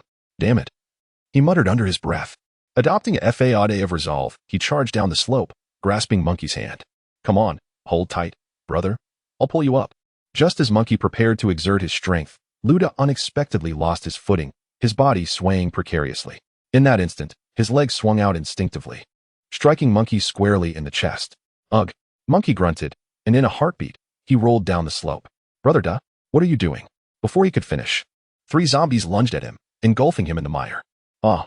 His scream shattered the night like a cacophony of broken brass. On the slope, Biaozi and Old Du turned pale, instinctively moving, but as soon as they lifted their feet, they hesitated. It was too late. The horde was closing in. And Monkey's leg was indeed broken. The muddy ground was treacherous. If they descended, they would only meet the same fate. "Run." He has finished. Luda wiped the mud from his face and shouted back. Standing atop the slope, he gasped for breath, his expression a tumult of guilt and panic at his failure to save a comrade. Old Du, startled by the shout, turned and fled. Biaozi remained rooted, gazing towards the direction where Monkey was being gruesomely devoured, then cast a glance at Luda. He said nothing, his face frozen in an expression of disbelief. As Luda crouched to help, Biaozi observed closely. There was nothing wrong with the action itself. Yet, inexplicably, he felt an unsettling dissonance. It was a feeling he could not articulate, akin to a lump of bitterness lodged in his chest, suffocating him. "Are we going or not?" Luda urged again. Biaozi gritted his teeth and turned away. He harbored no doubts, nor did he possess any evidence. Yet that flicker of unease within him, from this moment onward, could no longer be suppressed. The mountain path grew increasingly arduous, his legs feeling as though they were encased in lead, his shoes reduced to mere rags. Squelching with each step, Luda's group had dwindled to 3, himself, Biaozi, and the tall, thin old Du. The monkey lies dead, old Huang has vanished. And the other 2 have fled, leaving no trace behind. The sky is as gray as a pot's bottom, rain pours down in torrents, saturating the vegetation. And the air is so humid it feels as though it could be wrung out for water. Even the metallic scent of blood has been diluted. Yet, danger has not receded. It merely lurks deeper in the shadows. We're almost there, just a little further. Luda gasps for breath, muttering to himself, his gaze fixated on the indistinct high ground ahead. There, do you see it? The watchtower. It is indeed the watchtower. He exclaims with frenzied excitement, pointing ahead, his eyes nearly bulging from their sockets. Amidst the fog, a shadow resembling a wall flickers along the mountainside. Higher up, a watchtower stands solemnly, its faint light flickering in the downpour like the eyes of a beast.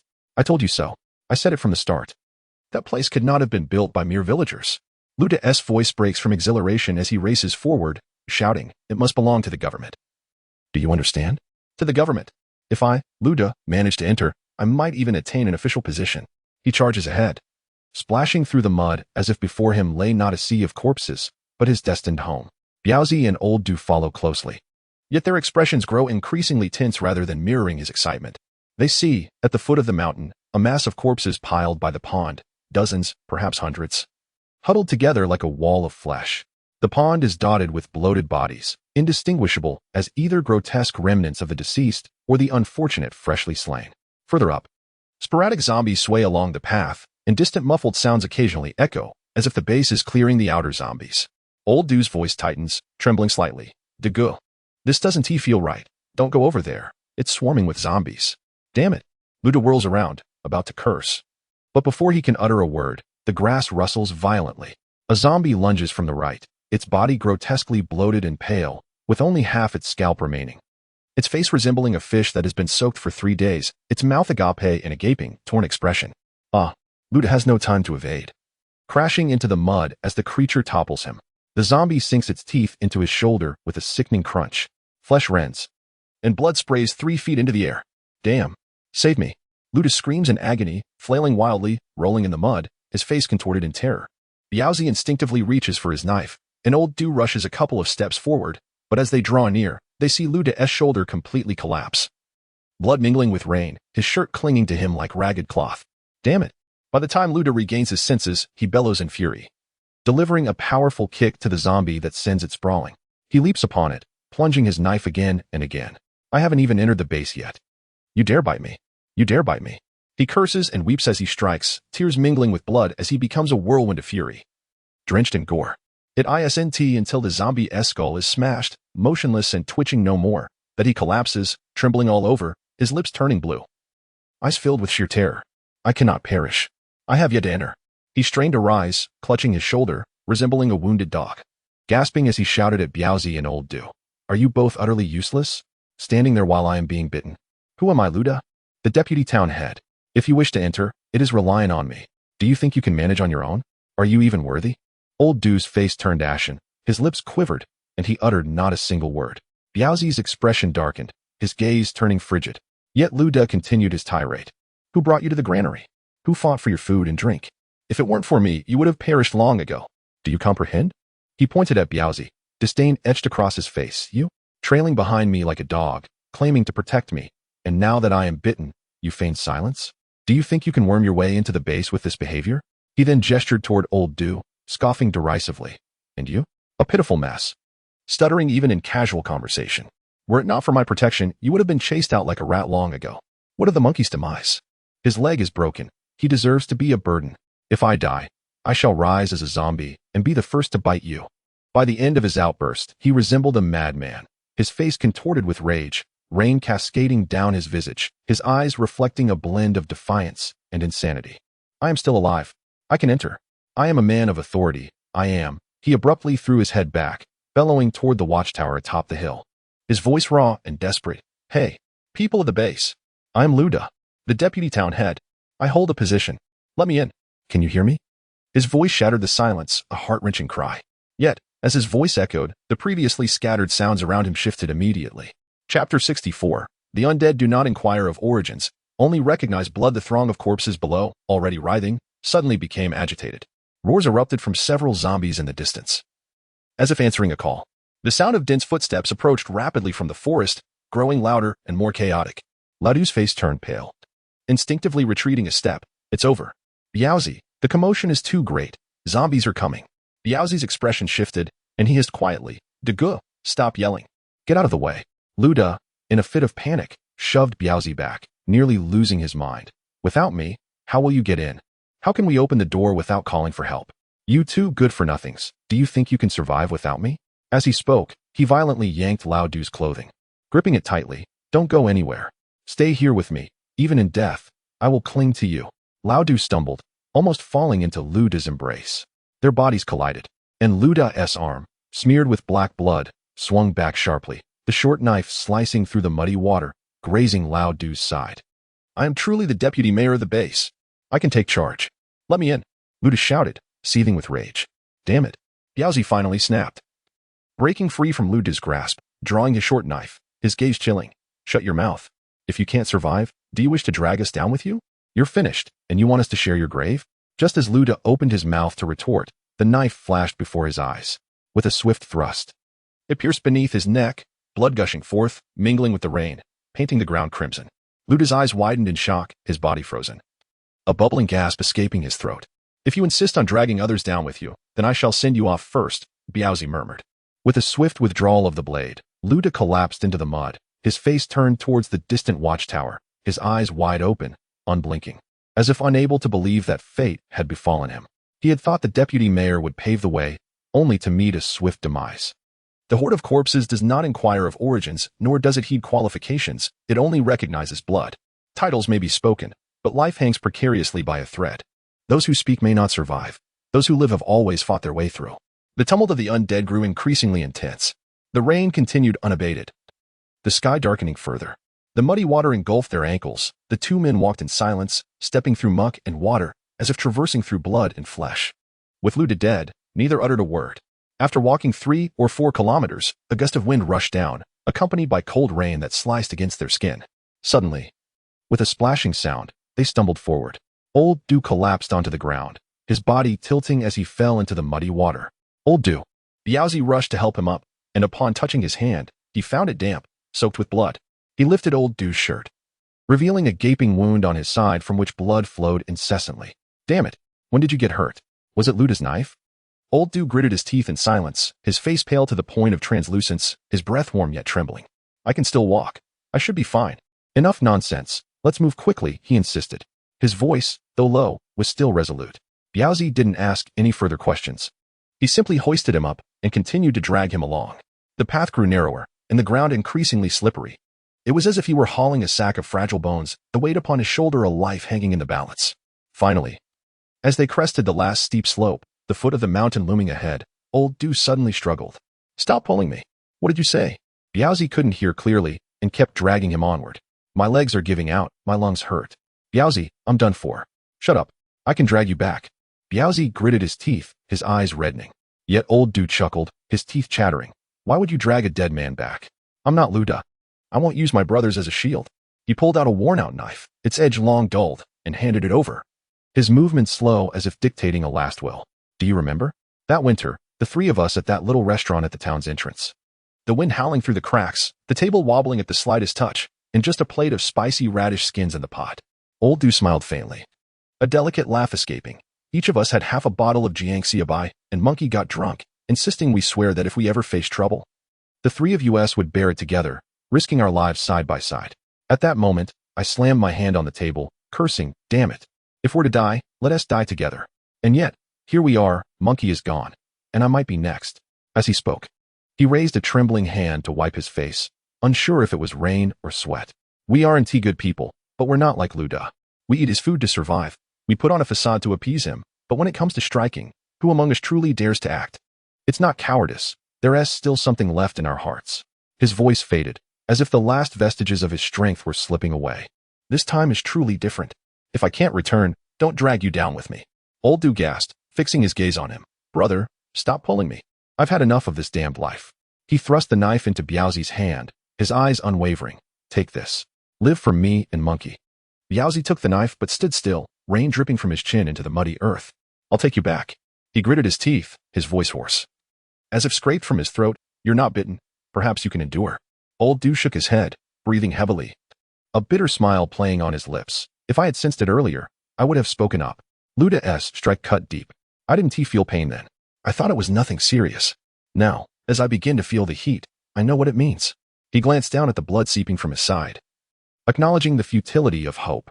Having spoken, he rolled over and sat down against the grassy slope, his back pressed against the trunk of a tree. If you take me with you, we both shall face our fate, he declared. My life is but a matter of time, whether it be sooner or later. It is better to remain here a while longer, allowing you to escape further. I will not drag anyone down with me, unlike Luda. We are brothers. And I accept my fate. The rain continued to fall, and the sounds of approaching corpses grew ever closer. Yao stood, his knuckles turning white as he stared intently at him, unable to utter a word. Lao Du managed a faint smile. One life saved is worth it. Go now. I implore you. Yao's throat tightened, yet he ultimately said nothing. Gritting his teeth, he turned sharply and stepped into the night rain, without a farewell. Only the sound of his footsteps remained, growing fainter yet heavier with each step. As Lao Du listened to those footsteps gradually fade, he finally closed his eyes. Leaning against the cold tree, and exhaled slowly. He bore no weapon, only empty hands. Yet, in that moment, he sat like a general. In that moment, Biao understood. Luda met his demise in a pitiful and disgraceful manner. But Lao Du, he was a true man. This was a memory he would carry for a lifetime. Some individuals falter at the slightest hunger, their true selves revealed. Others refuse to bend an inch. Even in the face of death. Chapter 65. Biaozi returns to the granary. The rain poured down like a deluge, rendering the mountain path nearly impassable. Biaozi limped back to the granary, drenched to the bone, his hair plastered to his forehead, his clothes and shoes caked in mud and blood. The granary was perched on the mountainside, its yard desolate, as rainwater pelted the ground, creating countless muddy puddles that splashed with each drop. Occasionally, the distant, hoarse growls of zombies echoed from below, but the heavy rain blurred the sounds, making them faint and remote. Panting heavily, Biaozi dragged his injured leg to the front door. A thick iron chain secured the door tightly. Gritting his teeth, he raised his hand and knocked forcefully twice. The muffled sound of his knocks was quickly drowned by the rain, fading into the night. After catching his breath, he knocked again. Thud, thud, thud. In the basement, dozens of figures huddled in the darkness, the sound of the rain seeping through the thick ground, pressing down heavily on their ears. Someone whispered, "Did you hear that? Someone is knocking." The atmosphere grew tense. In the corner, an elderly man clutched a child tightly. The little one whimpered, swiftly silenced by their mother's hand. Zhang Lin leaned against the wall, brow furrowed, squinting to listen intently. Another series of knocks followed, rapid and rhythmic. It did not resemble the mindless assault of a zombie, but rather the deliberate knocking of a human. Amidst the rain, a faint, intermittent voice called out, "Old Zhang." Wang Jianzhong. The voice was weak yet clear. Wang Jianzhong clenched his fists, his voice hoarse. "It's Biaozi." Zhang Lin whispered, "Let us go check." They moved swiftly. Zhang Lin drew a short knife, its handle wrapped in cloth for better grip in close combat. Wang Jianzhong wielded a steel pipe, its end polished to a shine. Li Daibing held a hoe, its handle slick from use. The three of them advanced cautiously, the relentless rain pelting the yard like a multitude of whips striking the ground. Zhang Lin crouched in the corner, scanning the yard vigilantly. It was empty, devoid of zombies. Distinct growls echoed faintly from the distant mountainside, still far away. Zhang Lin crept slowly toward the door, leaning down to listen through the crack. Outside, a weak breath could be heard, along with the intermittent calls, "Old Zhang. Open the door." Only one voice persisted, devoid of any zombie growls. Zhang Lin gritted his teeth and nodded in acknowledgement. He tightened his grip on the short knife, while his other hand cautiously reached for the chain. With a soft click, the chain stirred gently, dispersing in the rain's roar. Bracing his shoulder against the door, he slowly pushed it open a crack. Rainwater surged through the opening. Outside, Biaozi slumped against the door, his body covered in mud and water, still instinctively knocking. Zhang Lin took a deep breath and reached out, grasping Biaozi's arm and pulling him inside with force. Biaozi was nearly dragged in, limp and exhausted. Wang Jianzhong and Li Daibing stood at either side of the door, steel pipe and hoe raised, eyes fixed on the outside. Only the rain persisted, with no zombies in sight. Zhang Lin abruptly shut the door, securing the chain with a decisive click. Biaozi fell into the muddy water, trembling and gasping for breath. Zhang Lin crouched, the short knife hanging naturally by his side. His gaze icy as he fixed it upon Biaozi. Wang Jianzhong stood at the side, the steel pipe angled towards the ground, his step steady. Li Dabin gripped a hoe. His breath reduced to a mere whisper, his gaze fixed intently on Biaozi's movements. The sound of rain incessantly pounded against the roof. The entire courtyard engulfed in a curtain of rain, the mingling sense of moisture and sweat creating an oppressive atmosphere. No one relaxed, nor was there a single word wasted. Each individual's fingers were tightly clenched around their weapons, poised for any sudden change. Biaozi cowered in the corner of the courtyard, leaning against the wall, trembling all over.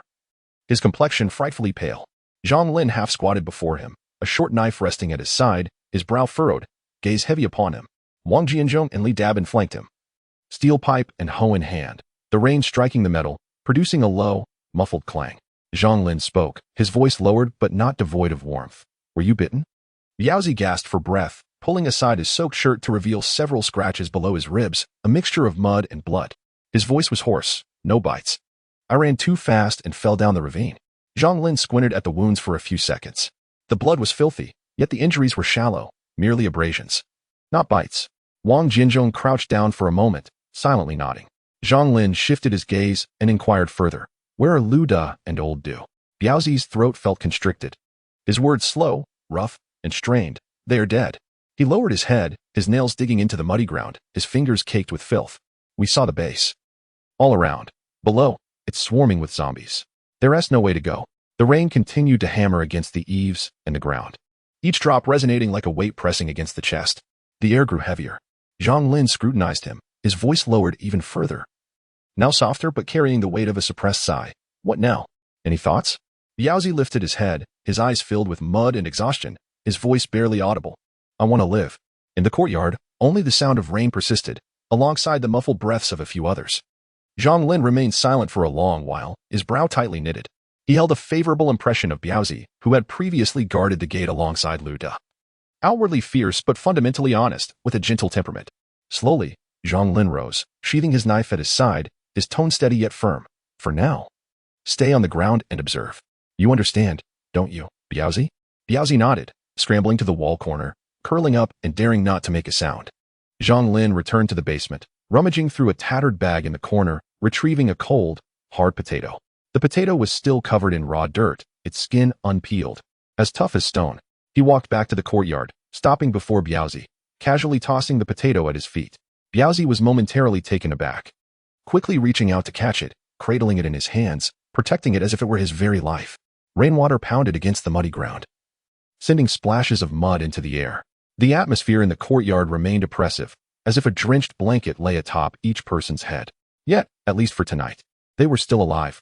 The torrential rain continued for several days, as if the heavens themselves had sprung a leak. The mountain path outside the grain station was so muddy that the road was nearly invisible. The rain had washed away several protective walls, and the yard had accumulated puddles deep enough to reach one's calves. Inside the basement, the dampness had fostered mold, and the air was thick with a suffocating scent of wet earth. The food supplies were nearly exhausted. In the corner lay a small pile of sprouting potatoes, with the edible grains barely countable. The number of hungry souls was increasing, children weeping at night with heart-wrenching cries, while the adults' faces grew paler by the day. Chang's cold had finally subsided, leaving his voice hoarse, but he was able to move with difficulty. Biaozi had also gradually blended in, silently continuing his vigil at the gate, just as before. That night, Zhang Lin stood at the basement door, gazing at the thick, dark curtain of rain outside. He turned to look at his wife and son, his gaze tender yet bittersweet. A fleeting sense of happiness surged in his heart, only to be quelled by a profound sense of loss. Time was running out. If he did not venture out to seek food soon, they would face starvation. Zhang Lin mentally listed the names of Wang Jianzhong, Li Dabin, Biaozi, Chang, and a few able-bodied young men from the village. All who could move must join him. With a sigh, Zhang Lin turned back to the corner.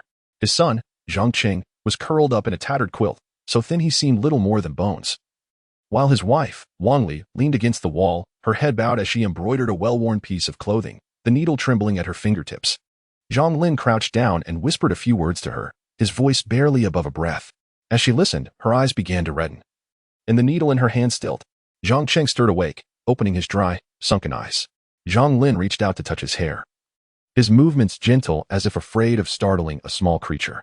My boy, from tomorrow onward, you must listen to your mother and take good care of her. Do you understand? Zhang Qing, still in a daze, nodded and grasped his father's wrist tightly. His tiny hand felt like nothing but skin and bone. Zhang Lin's heart tightened. He bent down and pulled his son into his embrace. Then he extended his arms to include Wang Li, and the three of them held each other tightly. Wang Li choked back a sob, wanting to say something but biting her lip to suppress it. Clinging fiercely to Zhang Lin, her knuckles whitening from the pressure. Zhang Lin closed his eyes, his arms trembling with the intensity of his grip. He knew that this embrace might very well be their last. In the darkness, the sound of rain pounded against the dilapidated wooden boards, echoing like nails driven into his heart. After a long time, Zhang Lin finally released his hold, gently pushing his son and wife back under the quilt. Zhang Cheng grasped the hem of Zhang Lin's garment once more, but this time, Zhang Lin merely patted his small hand and turned to leave. He moved to the corner, leaned against the wall, and slowly crouched down, hugging his knees, remaining completely still. Sadness washed over him like a tide, silently drowning every inch of the air around him. The rain continued to fall. Chapter 66. The rain has ceased early the next morning. The sky remained shrouded in darkness. The inhabitants of the basement gradually awoke, having tossed and turned throughout the night, their hunger gnawing at them, preventing any restful sleep. At Zhang Lin's call, everyone swiftly began to prepare. Breakfast consisted once again of potatoes.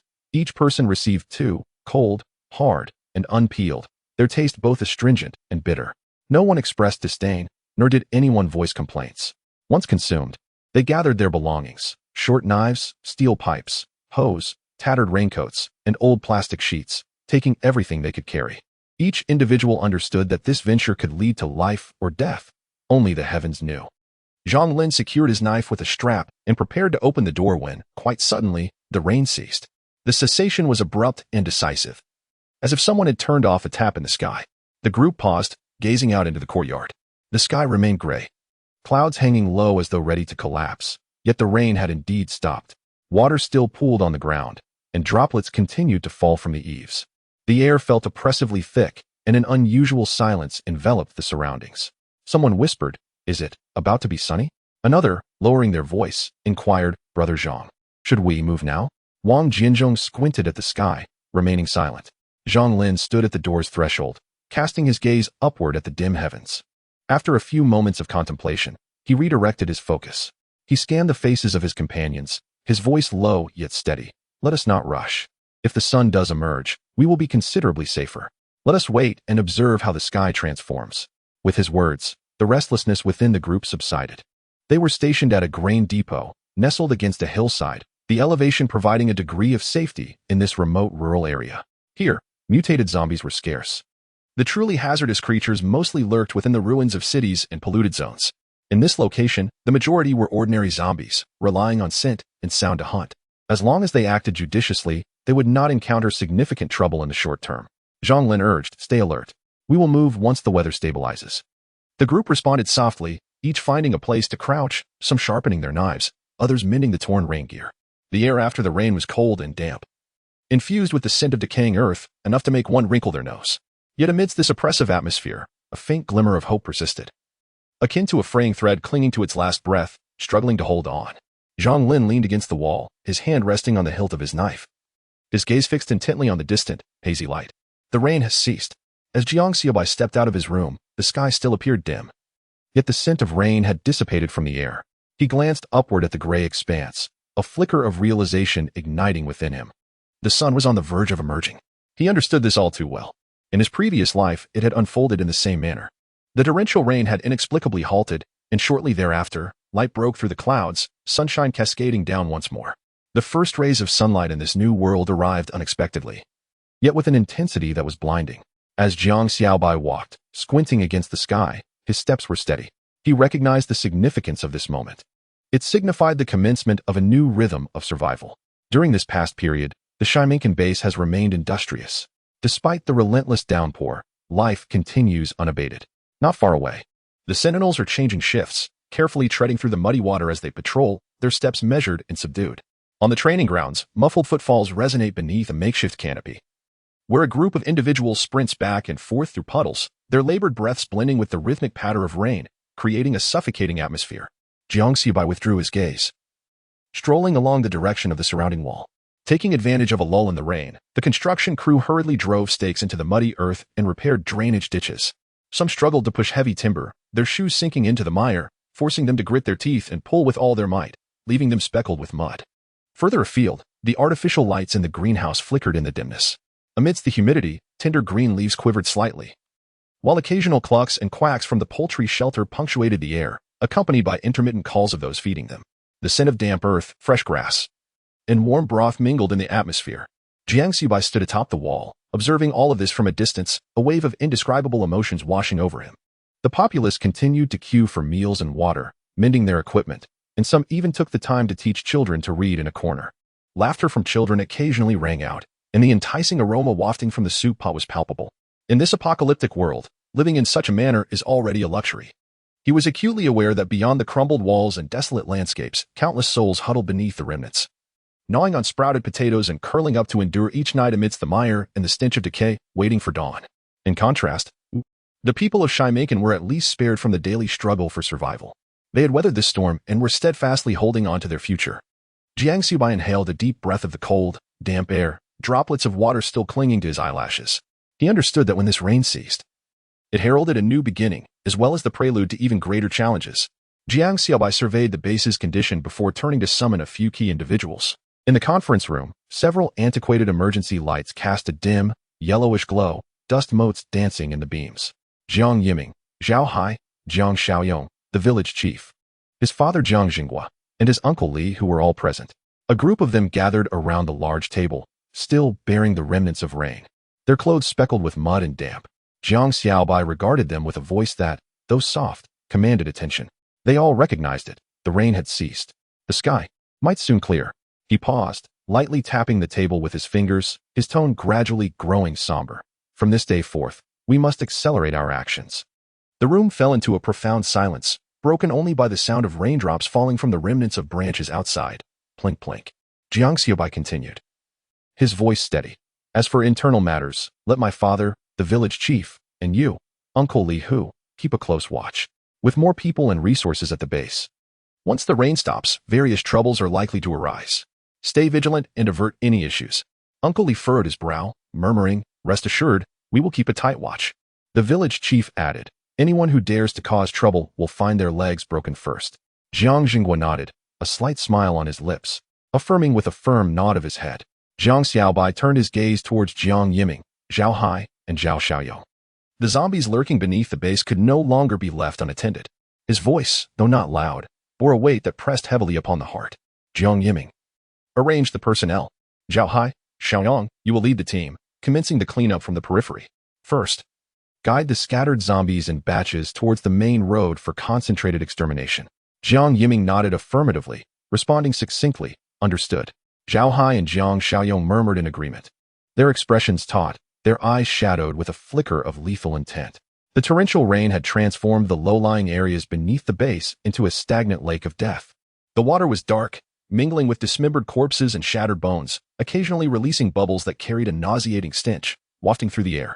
Beneath the surface, countless zombies floated like aquatic weeds, their hollow eyes faintly visible as they stirred in the murky depths. Scattered living corpses wandered in the shallows, intermittently struggling to ascend to higher ground. With the rain having just ceased and the waters still not receded, the zombies remained immobile. Once the water evaporated, this horde would surge forth in overwhelming numbers, rendering any cleanup efforts futile.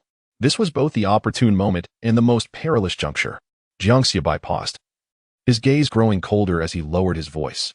After clearing the periphery, our next objective will be to seize the entire town. We shall advance from the base outward, village by village. Engage the most valuable targets first and strike swiftly. There can be no delays or hesitations. Our armed forces have trained long enough. It is time to wield real weapons. The air, heavy and humid after the rain, was laced with a faint metallic scent of blood, subtly threading through the breeze. The individuals in the room held their breath, their eyes gradually brightening, their breathing becoming increasingly labored. In this apocalypse, idleness was a luxury they could not afford. Only by conquering their own territory could they hope to live with dignity. Jiang Xiaobai scanned the group, each word he uttered falling like a hammer. Once we capture the town, we will truly have established our roots. He paused, his gaze sharpening, his voice dropping further. To seize the town is to live as humans. Fail to do so, and we shall rot alongside the zombies. As his words echoed, an eerie silence enveloped the room. Half a second later, Zhao Hai let out a low, blood-choked laugh, his voice hoarse. Understood. Xiaoyong tightened his grip on the gun. his voice barely audible, only strike with blades, not with words. Jiang Yiming narrowed his eyes, his expression darkening as he nodded solemnly. Jang Xiaobai, standing at the table, chose not to speak immediately but instead observed them quietly, his gaze as icy as a blade's edge. This world was no longer a place governed by reason. The deluge had scattered the villages surrounding the base into disarray. The undead roamed freely, while the living perished, and the dead rose again. Without securing their territory, the zombies would be the first wave to descend upon them, followed by the desperate, starving refugees and dying factions, all drawn by the scent of blood. Even now, while their strength barely allowed them to hold a corner, relying solely on defense would prove futile. They must take action, wield their blades, and seize what was rightfully theirs. Jang Xiaobai withdrew his gaze, his voice low and unyielding, akin to the sound of a coffin being shattered. Each must save their own life. If one cannot escape, they shall perish where they stand. He paused, his tone sinking even lower, like a blade slicing through flesh. You may evade for a moment, but not for a lifetime. Raindrops cascaded through the shattered window, pattering rhythmically, reminiscent of a heart's lament. Jiang Xiaobai regarded them, his voice chillingly heavy. In this world, with a knife in hand, one holds their own fate. Chapter 67. Preparations before action. The following day, the skies finally cleared. The sun emerged from the fragmented clouds, casting a pale light that mingled with the dampness of the rain-soaked earth and the stench of decaying blood, clinging to the air in a heavy, oppressive manner. Jiang Xiaobai leaned against the doorframe, a crumpled cigarette between his lips, gifted by a villager a few days prior, costing 8 yuan a pack. The acrid taste left his throat parched, and his eyes stung. He lowered his gaze, struck a match, and the flame flickered at his fingertips, illuminating his downcast eyes. The cigarette ignited. Jiang Xiaobai inhaled deeply, resulting in a slight cough, yet his brow remained unfurrowed. In such a dreary atmosphere, being able to smoke, even if it irritated his throat, served as proof of his existence. In truth, he possessed better cigarettes. However, today he was too lethargic to retrieve them. A change in flavor felt akin to a change in fate. Outside the base, the wind blew in, laden with heavy humidity and decay, seeping into his very bones, rendering him unable to escape its grasp.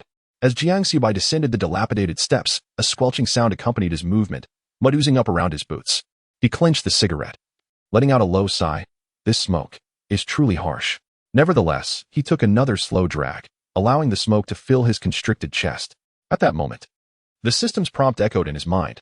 Check-in successful. Remaining points, 6,000. Jiang Xiaobai raised his eyebrows slightly, his expression serene. A new day heralded new prospects and fresh fortune. Flicking the ash from his cigarette, he casually initiated a 10-draw lottery. The wheel spun slowly, producing a series of notifications.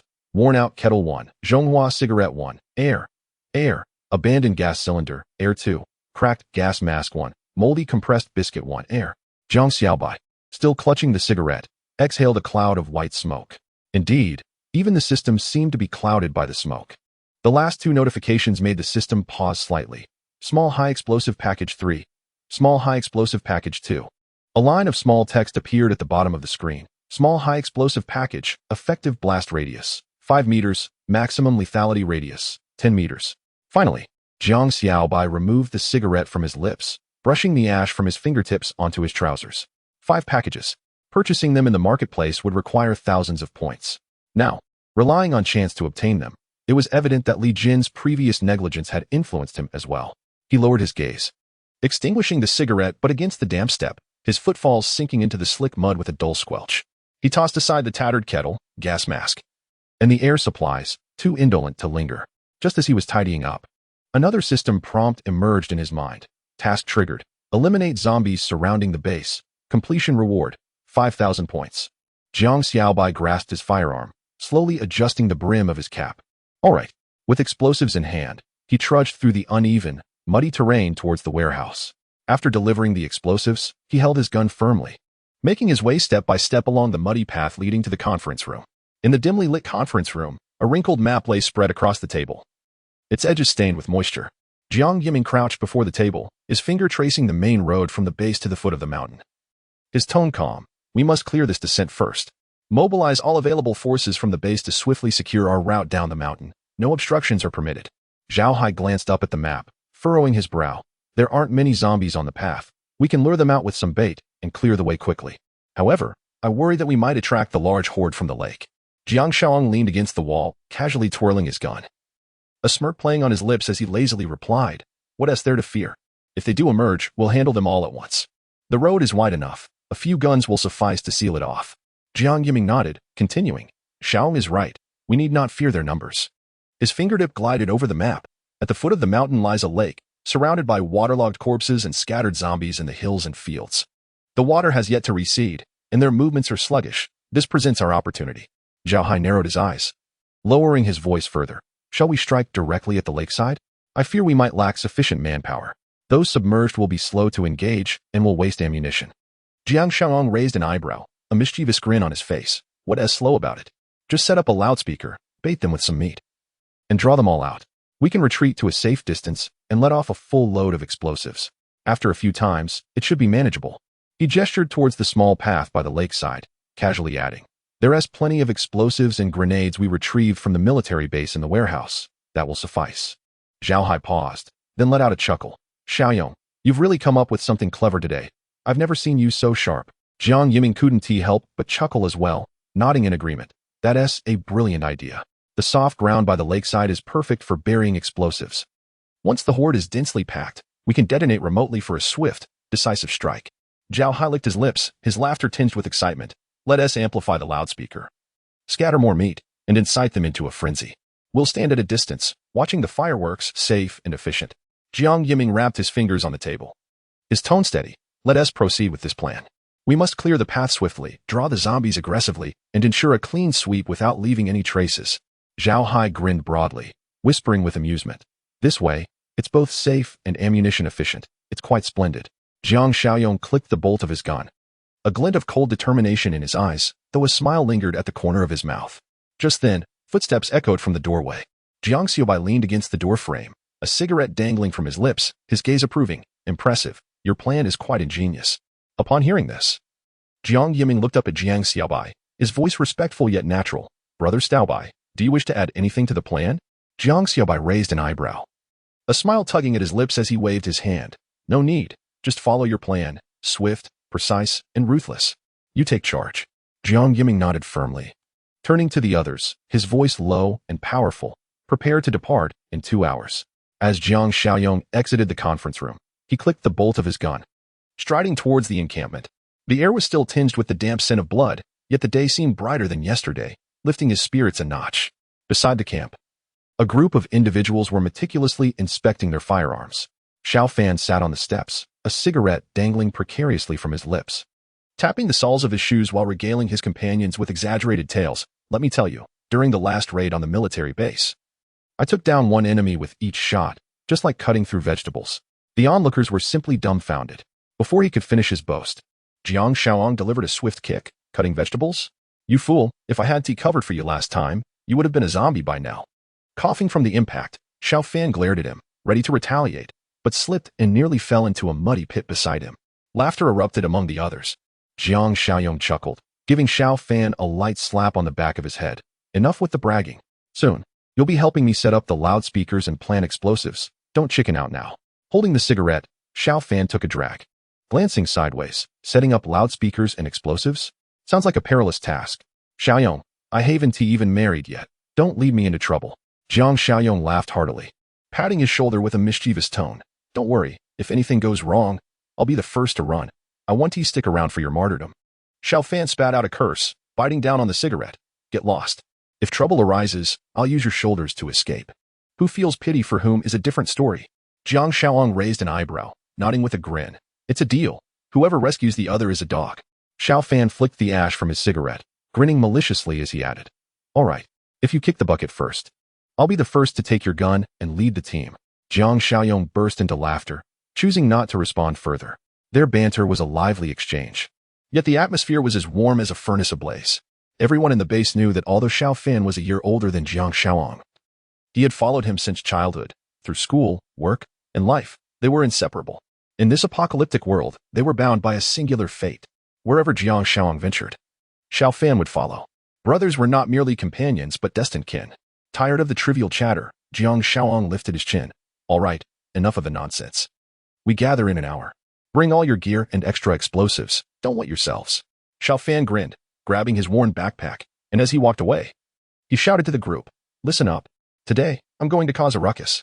Someone in the back jested, Be careful not to blow yourself up first. The group erupted into laughter, their raucousness a stark contrast to the sparse life surrounding them, a luxury in this dwindling world. Jang Xiaobai, armed and unable to suppress a smile, glanced up at the sky. The clouds had finally parted, revealing the sun's cold visage. Today was a fortuitous day for grand endeavors. Chapter 68. The completion of zombie extermination. The sun hung low in the sky, pale and cold, resembling tattered rags. Jang Xiaobai, with his gun cocked and explosives strapped to his back, set forth alongside Xiao Fan, Zhao Hai, and a small squad, trudging through the damp, soft mud. At the base's entrance, over 80 combat personnel stood fully armed, their formation straight and silent. Jiang Yiming, positioned at the forefront, furrowed his brow, one hand gripping the communicator. His gaze sharp as a blade. From the watchtower, the loudspeaker crackled twice before unleashing the familiar anthem. The vast horizon is my love, beneath the endless green mountains. Flowers bloom. What rhythm sways the most? What song brings the greatest joy? The distorted melody blared from the speaker, its harsh and eerie tones resonating, causing the iron gate to vibrate ominously. The sound pierced the damp earth like a rusty nail, spreading along the main path. On the mountain road, beside the decaying rice paddies and within the muddy ditches, zombies staggered forth, drawn by the scent of blood, sluggishly converging on the base.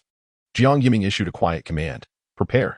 Jiang Xiaobai, gun in hand, stood in the ranks, squinting at the elongating shadows of the approaching zombies. Xiao Fan, with an unlit cigarette clenched between his teeth, bent down to adjust the grenade's safety ring, his movements swift and precise. A few hundred meters away, the first wave of zombies surged forth. With a decisive gesture, Jiang Yiming signaled the launch of several grenades, which arced briefly through the air. Boom, boom, boom. The consecutive explosions shattered the oppressive silence, flames and flesh erupting into the air. Mud splattered, and the stench of rotting blood mingled as the first wave of zombies was obliterated into a gruesome mess. As the smoke lingered, Jiang Yiming commanded again. Open fire. Rifles and machine guns roared in unison, their fire rapid and concentrated. Bullets sliced through the air, toppling the ensnared zombies one after another. In less than 5 minutes, the area before the base was entirely cleared. The ground was left littered with charred corpses and pools of mingled mud and blood, bubbling with a foul stench. Jiang Yiming surveyed the surroundings, confirming the area was secure, and waved his hand. Get in the vehicles. The armored and pickup trucks rumbled to life, slowly rolling out of the gates. With loudspeakers affixed atop, the volume was cranked to its maximum, while ultraviolet lights flickered on, illuminating the road in a ghastly white. Jumping into the passenger seat, Jang Xiaobai patted the doorframe and grinned. Let us dance, you little bastards. The loudspeaker blared its raucous tones, attracting all zombies along the route. Whenever a horde approached, the convoy halted to clear a path with remote grenades, followed by quick bursts from machine guns, while ultraviolet lights suppressed the climbing zombies. The zombies, drawn in by the cacophony, clustered together but could not advance. They either fell victim to the gunfire midway or were dispatched the moment they showed their heads. As Jiang Xiaobai swapped magazines, he glanced at the counter. After 300 meters, they had eliminated a couple hundred. He clenched his teeth, biting down on the cigarette butt, inwardly cursing. Too slow, yet he couldn't help but feel a tinge of ease, chuckling to himself. The convoy advanced with a steady rhythm, attracting, clearing, then attracting once more, akin to harvesting the last grains from a ravaged field. As they progressed along the route, Zhao Hai periodically raised the walkie-talkie to report, area cleared, continue advancing. Jiang Yiming's command was simple and composed, accelerate. Along the way, heaps of zombie corpses lay strewn by the roadside, blood flowing down the surface towards the foot of the mountain, creating a grimy, dark stream. Finally, the sun broke through the clouds, casting a pale, blinding light upon the muddy terrain and the remnants of flesh, making the scene all the more glaring. By midday, the convoy reached the foot of the mountain. Nearing the lakeshore, the hundreds of zombies that had lined the route had been thoroughly eradicated by the coordinated efforts of sound distractions, firepower, and ultraviolet cleansing. Not a single one remained to moan. The convoy came to a halt, and soldiers disembarked to clean their equipment and replenish ammunition. The air was thick with the stench of blood, gunpowder, and earth, an olfactory badge of the apocalypse. Jiang Yiming descended from the vehicle, glanced at the map, and spoke in a low voice. Phase 1 complete. Rest for 20 minutes. Prepare for a lake encirclement operation. Jang Xiaobai leaned against the vehicle, his head bowed as he fiddled with an unlit cigarette, merely rolling it between his fingers, squinting up at the sky, which appeared as gray as an old pot's bottom.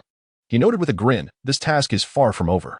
Jiang Xiaobai, carrying a bundle of explosives, accompanied by Xiao Fan, a few teammates, and a driver, hopped onto the armored vehicle. Inside, the stench of rotting flesh mingled with the acrid smell of speakers and small explosives. The engine roared to life, causing the vehicle to shudder slightly. Jiang Xiaobai turned to survey the line of combat personnel outside, gritting his teeth as he urged, "Cover us. Don't let the zombies get close." Zhao Hai tipped his hat, smiling as he waved. "Go ahead, we've got your backs." The armored vehicle rolled out slowly, its tires crunching through the soft, muddy ground, creating a significant noise. Nearby, along the edge of a rice field and behind a broken wall, scattered zombies bobbed their heads and staggered towards them. The sound of rifles firing rang out in succession. The outer teams dispersed to form a defensive perimeter, swiftly dispatching any approaching zombies with precise shots, bullets fired in rapid succession, each one hitting its mark without waste. The armored vehicle continued to inch along the sloping lakeshore. Jiang Xiaobai peered through the grimy windshield, his gaze settling on a gentle slope ahead. An open area near the lakeside that served as a natural baiting point for the undead. He tapped on the roof of the vehicle. There. The driver nodded, maneuvering the vehicle into the rice field, splattering mud halfway up their bodies. Out. As the vehicle came to a standstill, Jiang Xiaobai was the first to leap down, followed closely by several teammates, who crouched in a defensive stance. With rifles braced against their shoulders, they focused intently on the lakeside and the writhing shadows on the road. Xiaofan, with the explosives bag slung over his shoulder, dashed out into the muck. The driver remained in the vehicle, operating the machine gun while vigilantly scanning the surroundings. The muddy ground was soft, causing one foot to sink halfway into the muck. Xiaofan deftly began digging a pit in the center of the slope, burying the first bundle of explosives, hanging rotting meat, and scattering blood. A speaker was affixed to a broken power pole, dripping water and emitting a faint, jarring noise. The air thickened with the scent of blood, almost acrid in its intensity. Jiang Xiaobai, with an unlit cigarette clenched between his teeth, crouched beside him, coldly urging, "Hurry up." As Little Fan moved with swift agility, he grinned and exclaimed, "Understood, let us hasten." Amidst their flurry of activity, the water's surface began to undulate, and the corpses in the shallows seemed to be drawn by an unseen force, writhing towards the shore.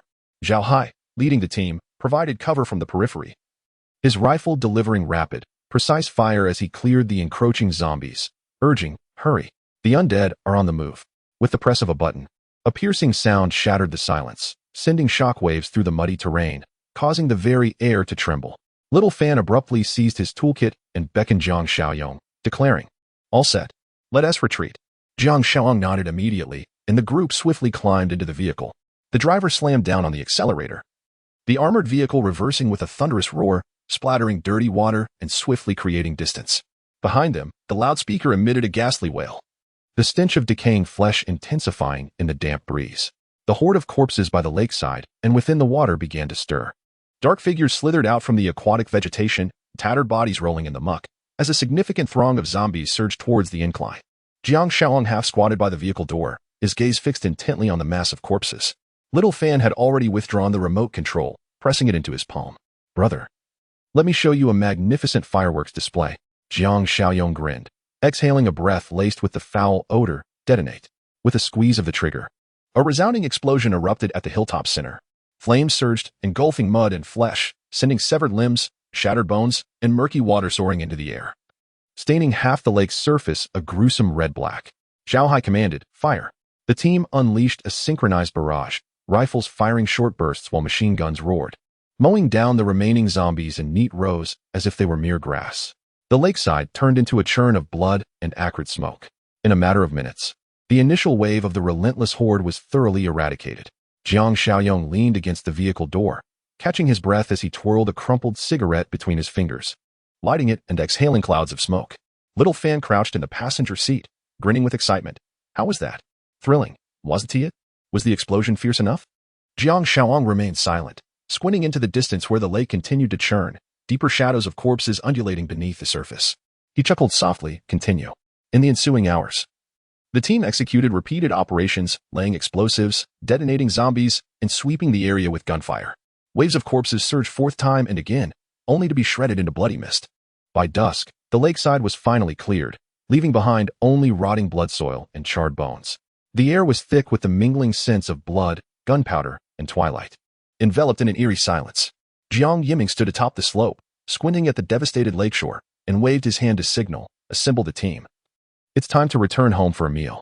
Chapter 69. Searching for supplies in Baigo village in the blink of an eye, several days had passed. Jang Xiaobai and his companions had swept through and cleared out the zombies from several villages surrounding the base.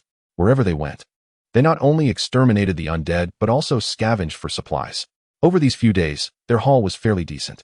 They uncovered some stale rice in the rural granaries and found several batches of preserved grains in small shops. The little warehouse at the village head, stocked with disaster relief supplies by the government before the rainy season, yielded compressed biscuits, canned goods, and dry rations. Although somewhat dampened, they were still edible.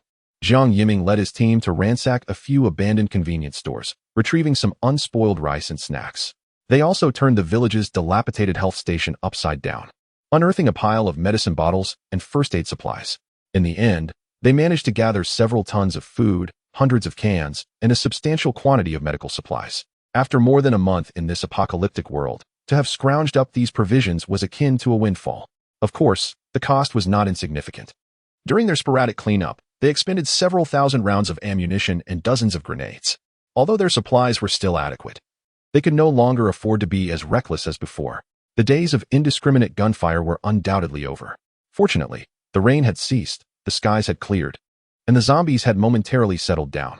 Jang Xiaobai stood on the rooftop of the command building, a cigarette dangling from his lips. Half closing his eyes as he gazed into the distance at the training grounds, his brow furrowed tightly. Having lingered at the base for too long, he felt as though his bones were rusting. It was time to take action. He flicked the ash off his cigarette, extinguished the butt against the sole of his shoe, and turned to descend the stairs, heading straight for the warehouse. At the entrance, Li Jin squatted, cleaning his gun. Hearing the commotion, he looked up, raising an eyebrow with a playful grin. "What is the command, my esteemed base leader?" Jiang Xiaobai, uninterested in banter, replied directly, "Prepare yourself. We are heading to Baigo village with Xiaoong and the others." Li Jin grinned mischievously, his teeth clenched. Is the sun rising from the west? The big boss is taking matters into his own hands? Jiang Xiaobai arched an eyebrow and shot him a chilling glance. Li Jin immediately composed himself, clapping his knees to stand up, slinging his gun over his shoulder. "Understood. Yes, sir." Originally, this mission was assigned to Jiang Xiaoang's third team. With Jiang Xiaobai's sudden involvement, the members of the third team perked up with renewed vigor. Before long, everyone was ready. Just then, Jiang Mingru appeared, breathless, and intercepted Jiang Xiaobai. "Brother, I want to go," she exclaimed, standing firm with urgency in her voice. Clad in fitted military attire, her ponytail high, beads of sweat trickled down her forehead. Her fair complexion was slightly flushed, her features delicate and beautiful, and her dark, bright eyes sparkled with an unquenchable determination. Jiang Xiaobai cast her a glance, his frown deepening. "Don't be ridiculous. What do you intend to do? Stay home and behave." Jiang Mingru bit her lip, her eyes reddening slightly, yet she lifted her chin defiantly, speaking rapidly. "I've trained. Although I haven't been in real combat, I can manage. Besides, I heard we are going to Baigo village. Uncle Zhang Lin saved me. I want to see if he is still there." Jiang Xiaobai scrutinized her for a few seconds, tapping his fingers against the railing, falling silent for a moment before quietly conceding. "Fine, it's probably good for you to witness the reality of bloodshed. In this apocalypse, one must learn to survive on their own." Having concluded his preparations, he rose and selected a lightweight submachine gun from the weapon rack, swiftly donning a bulletproof vest and tactical knife with practiced ease. As soon as the equipment was ready, Li Jin gestured with a smile. "Sister, with that physique, can you handle a submachine gun?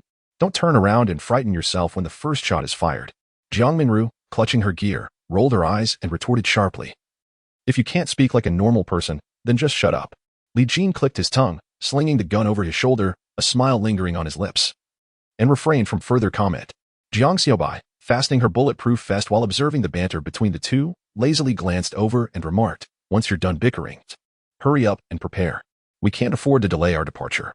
Li Jin responded affirmatively while continuing to assist Jiang Xiaobai in adjusting her protective gear, mumbling as he worked. "Listen up, sister, stick with the group. If anything feels off, retreat immediately. I've got your back. Who needs your protection?" Jiang Mingru shot back defiantly, her voice betraying an undercurrent of anxiety and excitement. Her fingertips turned pale from gripping the gear tightly, her entire demeanor resembling a small creature poised to spring into action at any moment. Once the arrangements were complete, the team assembled swiftly. Among those setting out were Jiang Xiaobai, Li Jin, Jiang Mingru, and Jang Xiaoya, accompanied by the seasoned combat team led by Xiao Fan, comprising over 30 members, all fully equipped and ready for action. Just before departure, Jiang Xiaobai glanced back at the base. The scorching sun beat down upon the metal shelter, casting glaring reflections off the mottled mud prints on the ground. He squinted, clenched his jaw, lifted his weapon, and stated in a low, resolute tone, "Let us go." The convoy set in motion, with pickups, military vehicles, and off-roaders lined up in formation. They opted against armored vehicles for this mission to avoid depleting their resources. The off-road tires kicked up dust as the engines roared, and the convoy thundered out of the base gates, heading directly for Baigo village. As the sun blazed high, the ground sizzled beneath their feet. The wind swept through the remnants of collapsed walls, swirling with a putrid odor in the air. Zhang Lin led the way, squinting against the brightness as he cautiously navigated the precarious ruins ahead, seeking a relatively safe path. A Chong trailed beside him, gripping a metal rod, his eyes darting vigilantly between the dilapidated structures. Wang Jianzhong and Li Dabin guarded the flanks, moving with careful steps, their ears perked for any sound. In the midst of it all, a group of families huddled together, adults bowing their heads protectively over the elderly and children. The youngsters, drenched in sweat, clutched their guardians' hands, gritting their teeth in silence, too fearful to speak. Little Zhangqing, holding his mother's hand, had his small face flushed red from the sun, his forehead damp with sweat. He stood rigid with tension, his wide eyes scanning the surroundings timidly. At the rear of the group, Biaozi chewed on a stalk of grass, a rusted steel pipe slung over his shoulder, casually surveying the area while remaining alert. The ground, having dried somewhat over the past few days, still retained moisture beneath, emitting a nauseating mix of decay and the stench of death that sent chills up their spines. Suddenly, Zhang Lin halted, whispering urgently, "Hurry up. Don't fall behind." The sound, though not loud, struck the stifling air like a hammer, causing the group to tense instantly. They began to move forward slowly. Ahead lay a cluster of partially collapsed old houses, with crooked walls sprawled haphazardly on the ground amidst a chaotic jumble of broken bricks and weeds. Zhang Lin squinted for a moment before quietly advising, "Proceed with caution, let us circumvent this." A Chong cautiously advanced 2 steps, clutching a metal rod. Peering around the jagged wall, silence enveloped them, save for the whisper of the wind through the grass. Nothing else stirred. Wang Jianzhong raised his hand in a gesture for the crowd to follow, and they carefully edged along the broken wall, taking measured steps. Zhang Cheng grasped his mother's hand tightly, his small face taut with anxiety, his heart racing. Stealing a glance at the heap of debris, he stumbled, nearly losing his balance, and instinctively clutched his mother's hand even tighter. Everyone held their breath, moving as quietly as cats treading on cotton. Suddenly, a sharp wail pierced the stillness from behind. Wah! A child burst into tears, the sound reverberating as if it had torn through the heavens. Immediately following was the clatter of falling stones from the top of the crumbling wall, reminiscent of dry twigs snapping underfoot. Zhang Lin whipped around, and De Chong froze momentarily, his grip on the iron rod turning pale. A withered hand emerged from the shattered wall, and a decayed figure, its flesh in tatters and bones exposed, descended like a gaunt lizard, exhaling deep, menacing gasps. The adults instinctively shielded the children and clutched the elderly, retreating in haste. The children screamed in terror, clinging to their parents' legs, huddling together. A Chong instinctively took a step back, nearly dropping his rod, his face ashen with fear. Zhang Lin reacted swiftly, drawing his knife with one hand while urgently shouting, "Everyone retreat. Run." Chapter 70. The bonds of brotherhood. The zombies howled as they clambered up to the wall, a putrid stench assaulting the senses. The crowd, led by Wang Jianzhong and Li Dabin, retreated into the distance, cradling children and supporting the elderly, their cries blending into a cacophony of despair. Zhang Lin and Chang stood guard at the rear, their eyes fixed intently on the monstrous creature scaling the wall. At that moment, Biaozi charged back, wielding a steel pipe, slamming it to the ground with a resounding clang, his face a mask of fierce determination. "Damn it, old Zhang. Let's take it down." Zhang Lin cast a sidelong glance at him, his teeth clenched, face taut with tension, and growled, "Get lost. Take a Chong and help the others evacuate." Biaozi paused, the ferocity on his face faltering. Zhang Lin, panting heavily, spoke in a voice as sharp as nails. "That thing is not an ordinary zombie. We cannot handle it. One touch from it, and it's all over. Staying behind is a death sentence. Do you understand?" He suppressed his fury, articulating each word with grim intensity. "There are children and the elderly among us. It only holds significance if you can protect them as you flee. To sacrifice everything here is sheer folly." He hesitated, his throat tightening, his voice turning hoarse. "Protect everyone as you retreat. My wife and son will depend on you from now on. If possible, please look after them." Upon finishing, he clenched his teeth, swallowing his reluctance. A final glance revealed his son, Zhang Chong, a small figure stumbling after the adults. His wife, shielding their child, glanced back, her eyes filled with worry and panic. Zhang Lin's throat constricted, his heart aching as if stabbed by a blade. He gritted his teeth until blood oozed from the corners of his mouth. A life for a life. Accepted. Biaozi, eyes reddened, suddenly grasped Chong's arm. "Let us go. Everyone who can escape, do so." Chong, also with tears in his eyes, fought desperately. "Biaozi, you go. I want to stay with Brother Zhang. I cannot leave him behind. If we must die, let us die together. There is still a chance to fight back. Biaozi hesitated, a Chang's grip breaking free. Memories of past brothers flooded his mind. Luda, who abandoned the monkey in a moment of crisis, leading to old Du's demise. But Zhang Lin was different. This stubborn old Zhang had always fought fiercely to protect his brothers. Biaozi felt a rush of heat in his chest. Damn it, a worthless life, unburdened. Fighting for a brother. He grit his teeth, cursing, I'm not leaving either. Damn it. Zhang Lin's face turned pale with anger, shouting, why won't you listen? Get out. All of you, go. Yet Biaozi and Chang stood resolutely beside him, their expressions as stubborn as a dogged plaster. The three of them stood united, their gaze fixed on the leaping zombie. In mere seconds, the tension was palpable, like a bowstring pulled to its limit. As the wall-climbing zombie lunged downward, the air seemed to explode. Zhang Lin swung his blade to parry, colliding fiercely with the zombie. With a deafening crash, Zhang Lin was knocked back, his footing slipping. Yet he gritted his teeth, determined to hold his ground. A Chang roared as he charged forward, the iron rod aimed at the zombie's shoulder. Bang! The zombie's shoulder sagged, and a portion of its flesh flayed open, yet its movements did not cease. It abruptly turned, sinking its teeth into a Chang's arm. Ack! A Chang let out a muffled roar, his arm instantly reduced to a gruesome mess of blood and flesh. Biaozi, incensed, charged forward wielding a steel pipe, delivering a vicious blow to the zombie's neck.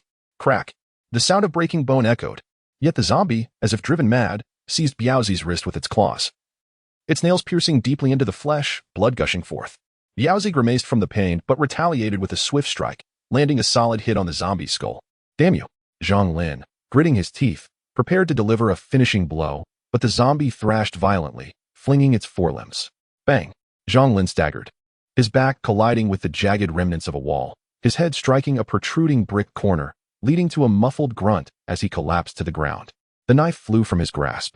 Darkness enveloped Zhang Lin's vision as consciousness waned. Only Biaozi and Chang remained. The two stood side by side, shielding Zhang Lin. Blood trickled from their hands, arms, and faces, pooling on the ground to mingle with the zombie's blood into a dark crimson puddle. The zombie, teeth bared and bloody, lunged at them. Chang gasped, his voice hoarse and nearly breaking. Biaozi. Damn it, I can't go on. Biaozi gritted his teeth, sweat beading on his forehead, growling. Neither can I, but even if we're done for, we'll drag it down with us. Let us go. Chang chuckled, tears streaming from his eyes. Let us finish it. Biaozi grinned, a smile both fierce and tragic. Damn it, let us do this. They disregarded their wounds, ignoring the pain. The two lunged forward simultaneously. Chang raised the iron rod, gritting his teeth, and struck the zombie's calf, forcing it to kneel. Biaozi let out a furious roar, swinging the steel pipe like a whirlwind, smashing it against the zombie's head. Bang! Bang! Bang! Blood and flesh splattered, shattered bones flew. The zombie thrashed in a frenzy, biting and clawing, but with every movement, the two men responded with relentless blows, forcing it back down. Skin split, bones shattered. At last, Chang lunged forward, exerting every ounce of strength to firmly grasp the zombie's neck. Biaozi swung the steel pipe, raining down blow after blow upon the zombie's skull. Bang! Bang! Bang! Bang! Bang! Until the zombie's head caved in completely, rendered immobile. Until blood and shattered flesh stained the ground a vivid red. Until Chang and Biaozi, panting heavily, were drenched in blood, their hands trembling even as they clutched their weapons. Until the zombie lay still. At last, silence enveloped the scene. Only the two remained, side by side against the fractured wall, breathing heavily. Blood dripped from their bodies, pooling on the ground, mingling with the zombie's blood. The sky was a piercing blue. The wind carried a metallic scent. They understood they would not survive. Yet they also knew that the group who had escaped would endure. The wind howled, heavy with the scent of blood. Li Dabin and Wang Jinzong safeguarded the group, guiding the elderly, women, and children as they stumbled towards a desolate clearing beyond the village. There stood a dilapidated hut with a partially collapsed wall, barely providing a semblance of shelter. The crowd collapsed onto the ground, some weeping, others gasping for breath, while trembling with their children in their arms. At last, they felt a sense of safety. However, Wang Jianzong remained vigilant behind the crumbling wall, his gaze fixed intently on the distance. His fists clenched tightly, producing a crackling sound. Li Dabin, panting, glanced back and, through gritted teeth, murmured, Zhang Biaozi, Qiang. They are still behind us. Wang Jianzong remained silent, his face a shade of ashen gray. Moments later, he struck the wall with a fierce punch, gritting his teeth as he declared, I will go check. Li Dabin, taken aback, cursed under his breath, damn it, I'm going too. The two, without allies, stealthily retraced their steps along the narrow path. Their hearts pounded like drums, each step weighing heavier upon their souls. Upon reaching the vicinity of the broken wall, they halted. In the distance, they beheld Qiang and Biaozi, slumped on either side of a pool of blood, their bodies grotesquely mangled. Zhang Lin lay motionless nearby. The lifeless body of a zombie collapsed on the ground, its skull a ruin. A chilling breeze swept through, carrying the stench of blood. Li Dabin's eyes brimmed with tears. His voice hoarse. It's Zhang Ge and the others. Wang Jianzong gritted his teeth, his complexion a pallid gray, as he strained his voice. Urgent and low, as if forcing the words from his throat. You go check. I'll go back to gather people. Hurry. His voice was hushed yet heavy, each word striking like a hammer on the heart. The crowd, once curled up behind the ruins, froze at the sound. Qiang's wife was the first to dash forward, disregarding her child as she stumbled back towards the chaos. Zhang Qing tugged at his mother's clothing, crying as he followed suit. Adults and children, voices laced with weeping and panic, rushed back towards the broken wall. Chapter 71. Farewell to Qiang and Biaozi. They hurried to the edge of the broken wall and were immediately met with a scene both gruesome and heart-wrenching. Qiang leaned weakly against the wall, one hand dangling limply, his arm a mangled mess, breathing in shallow gasps, his chest heaving violently. His wife rushed towards him, crying, desperate to embrace him. With a sudden, feeble gesture, he raised his hand, pushing her away, his voice hoarse and fragmented. No, don't touch me. Stay away. His wife froze in her tracks, tears streaming down her face as she covered her mouth, crouching down, trembling with sobs. Qiang gasped for breath. Blood smeared across his lips, struggling to lift his head, his eyes reddened to the point of appearing as if they might bleed. He gazed at her, gritting his teeth. His voice a raspy whisper, from now on, it's all on you. My wife. He forced a smile. Yet it was more sorrowful than any cry. If I leave, you must hold on, endure. Coughing up blood. He braced himself with his hand against the ground, his gaze drifting towards the group of huddled children and elderly in the distance. Tears mingled with blood as he murmured, I can't bear to leave you. Nearby, Biaozi leaned against the broken wall, his face smeared with blood, grinning as he coughed. His laughter was fierce yet tinged with despair. Brothers, I'm nearly done for. He gasped, his chest heaving like a bellows, laughing while blood trickled from his mouth, staining his lips crimson. Old do monkey, did you see? I took down a climbing zombie. Haha, am I not impressive? His laughter was hoarse and frenzied, as if he were using his last ounce of strength to shout it to the heavens. Wang Jianzhong and Li Dabin rushed over, ready to assist, but he abruptly raised his hand, slapping them away, his voice low but filled with intensity. Get away. Stay back. I'm filthy. Do you want to die? Li Dabin's eyes were red-rimmed, his jaw clenched tightly, throat constricted, his face twitching, yet he could not utter a single word. Standing there rigidly, his eyes swimming with blood vessels. Zhang Lin was awakened by his wife's frantic shaking. Blood trickled from his forehead down his cheek. And as he opened his eyes, the sunlight pierced painfully. He frowned, struggling to rise, his head buzzing, his ears muffled as if stuffed with cotton. Lindsay, you're awake. His wife, tearful and frantic, wiped his blood while supporting him. Zhang Lin waved his hand, his voice hoarse and low. I'm fine. Don't help me. He stood up on his own, his steps unsteady and legs weak, but he gritted his teeth and managed to remain upright. As he looked up, he spotted two familiar figures beneath the broken wall. With a limp gait, he approached, and before he could speak, his nose tingled with emotion. Qiang leaned against the wall, his entire arm a bloody pulp, his complexion ghostly pale, while Biaozi sat on the ground, leaning against the wall, half his face splattered with blood. Still forcing a grin that seemed almost mocking, Zhang Lin opened his mouth, yet no words would come forth. He gritted his teeth, bowed his head, and his throat emitted a hoarse, muffled sound as if it were being sawed. I'm sorry. It is I who failed to protect you. Qiang slowly turned his head, offering a weak smile, his voice as gentle as the whispering wind through withered leaves. Brother, what are you saying? He gasped for breath, the corners of his mouth twitching, his smile a bittersweet warmth. As long as you are alive, we feel at ease. Biao leaned against the wall, his lips twitching slightly as he forced himself to respond, his voice gravelly.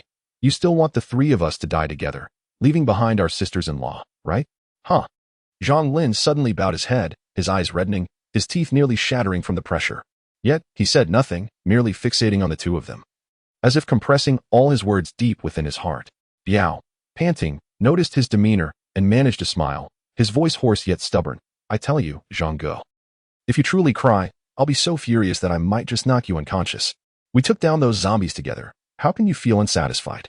Qiang chuckled softly, his laughter fragile as gossamer, yet sincere. Brother, if it weren't for you carrying us all the way, we would have perished long ago. He took a breath, looking up at Zhang Lin, his smile almost childlike. Now, it is our turn. To take care of you. It is only right. Zhang Lin gritted his teeth, his eyes stinging, on the verge of breaking down. In a hoarse voice, he replied softly, "It's my fault. Had I not suggested going to the base, you all." Biao grimaced, coughing out a mouthful of blood, and jokingly scolded, "Stop whining like a woman. In the next life, I'll still stick with you. By then, Old Du and Monkey will join the fun too." Achang gazed at Zhang Lin, warmth in his eyes, a touch of tranquility at the corners of his mouth. "Brother, you have done remarkably well. I have no regrets following you in this lifetime." Zhang Lin, eyes reddening, lowered his head, affirming heavily, "Remember that." They understood they had reached the end. The wind grew fiercer, the scent of blood permeating the air. Biao inhaled deeply, weakly stating, "Zhang Ge, do not let us become monsters. Leave some dignity." Achang nodded gently, "I fear not death, but I dread scaring the children." Zhang Lin closed his eyes, slowly rising, turning to the crowd and bellowing, "Everyone, move. Wait for me ahead. No one is allowed to return."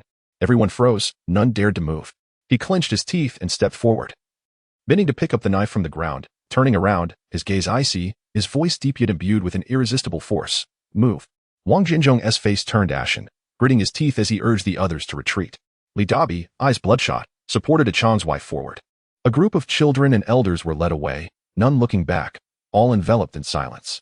Only Zhang Lin remained, standing alone beneath the broken wall, slowly raising the knife in his hand. Biao watched him, smiling wearily yet with a sense of relief. "Be swift with the knife. Don't make me scream like a ghost." "How embarrassing." Achang murmured, "Brother, in the next life, I'll still be with you." Zhang Lin's fingers trembled. His lips pressed tightly together, and finally, he took a deep breath. Two muffled sounds pierced the air. The world fell eerily silent.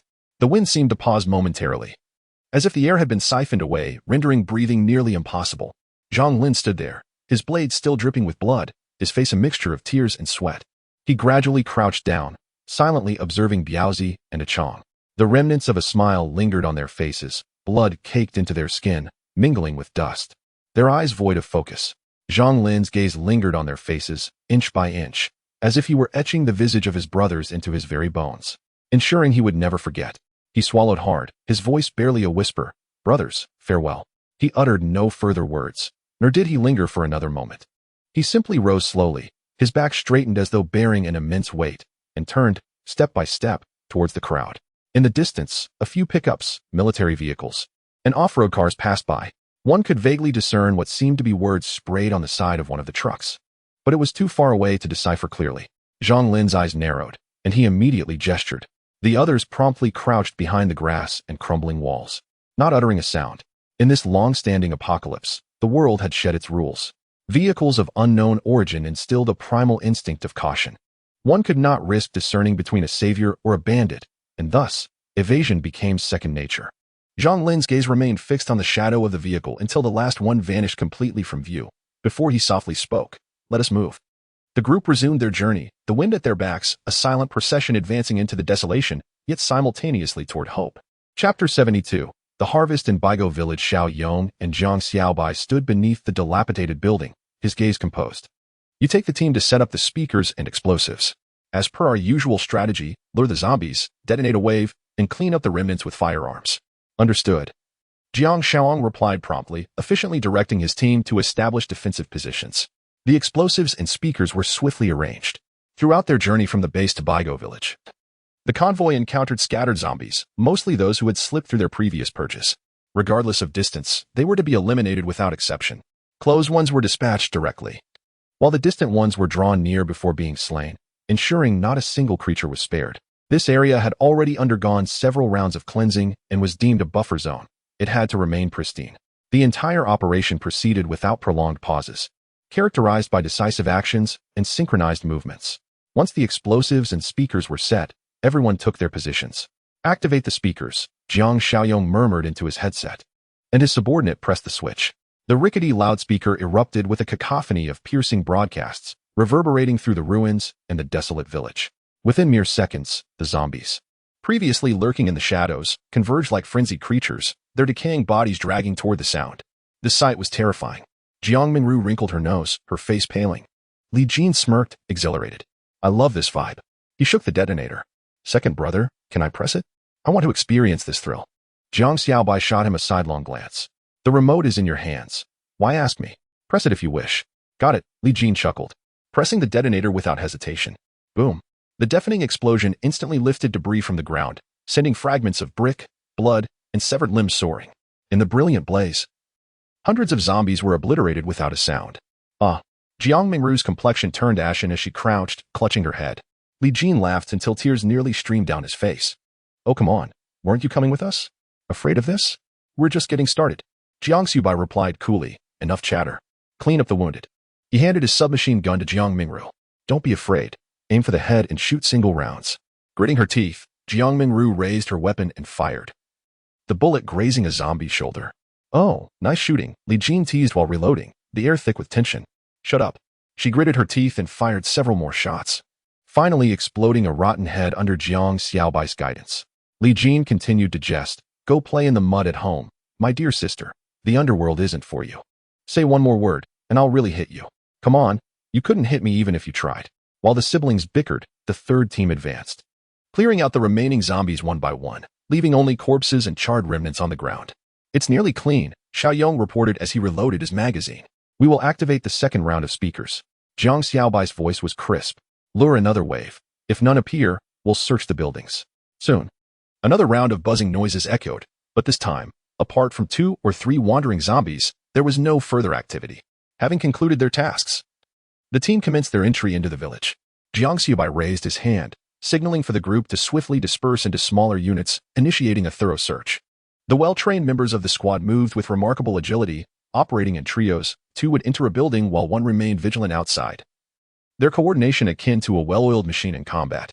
Jiang Mingru followed into a dilapidated house, rummaging through the debris until she unearthed a plastic bag in the corner, containing several bottles of alcohol and some blister packs of medication.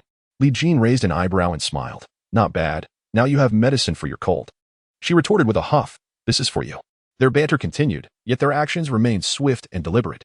In this post-apocalyptic world, speed and steadiness were the norms, as battling, explosions, and corpses had become part of their daily existence. After dispatching the last few zombies, Jiang Mingru lifted her gaze towards the mountain, her voice dropping to a whisper. Brother, where do you think Uncle Zhang Lin and the others might be hiding? Jiang Xiaobai glanced towards the old granary on the hillside, pausing for a moment before responding. Xiaoyong, you and Xiao Fan gather the team and clear the remaining zombies in this area, and also search for anything useful. Xiaoyong nodded in understanding and gestured for his team to disperse. Jiang Xiaobai shouldered his firearm and beckoned.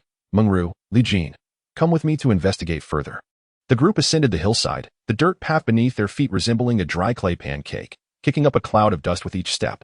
The grass grew wildly, towering over them, while the sun-following days of rain had cracked the ground, though the soil beneath remained damp and clingy, making it difficult to lift their feet from the mud.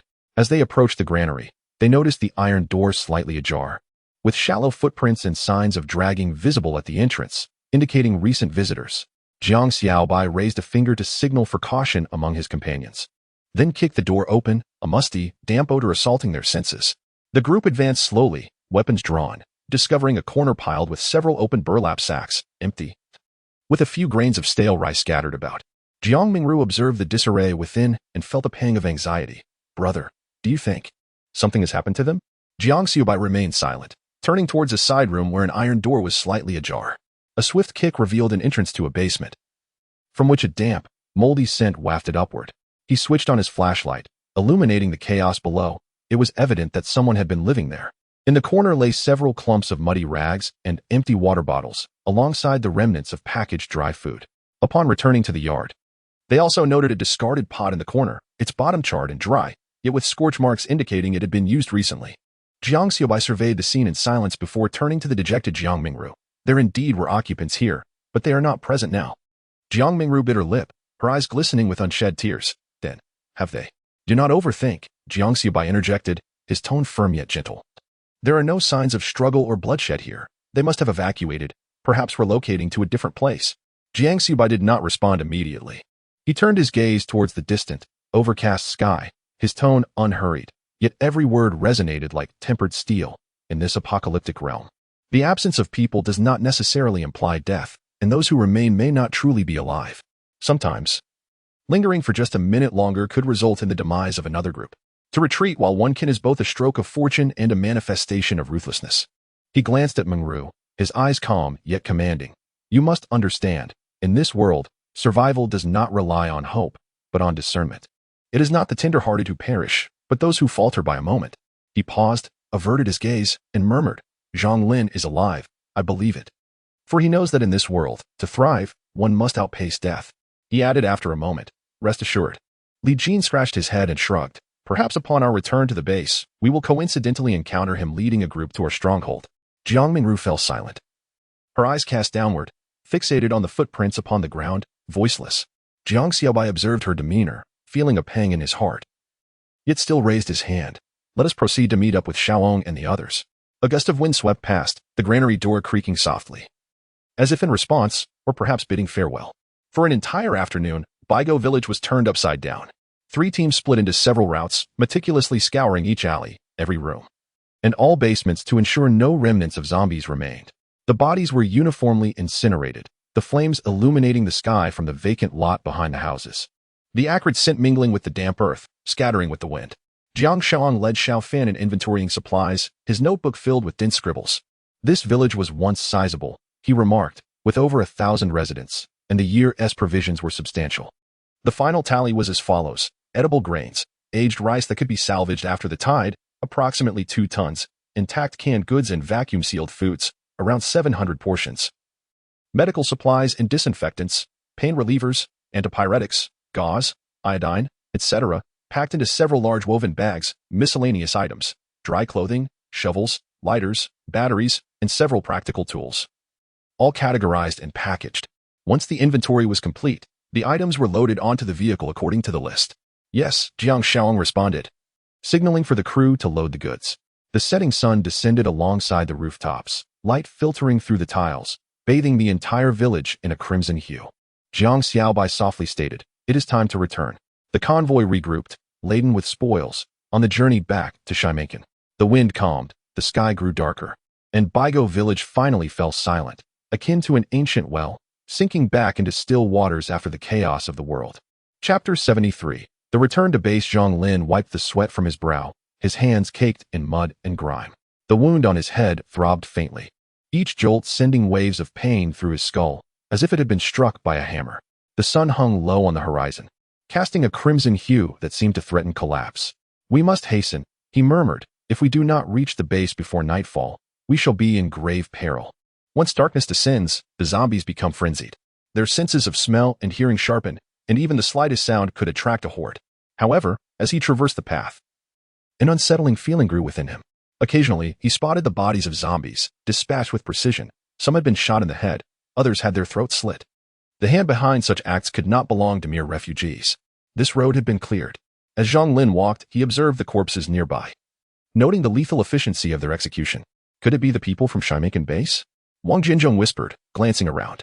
Li Dabing nodded in agreement. It is possible. Our journey has been too smooth. We have scarcely encountered any living zombies. Just then, the group resting by the roadside tensed. Li Dabing, who was on lookout, suddenly raised his hand and whispered urgently, a vehicle approaches from behind. Zhang Lin sprang to his feet, his voice barely above a whisper. What is happening? It appears to be those vehicles we spotted together. Wang Jinzhong's brow furrowed. What should we do? Zhang Lin scanned their surroundings, his gaze sharp. Don't just stand there.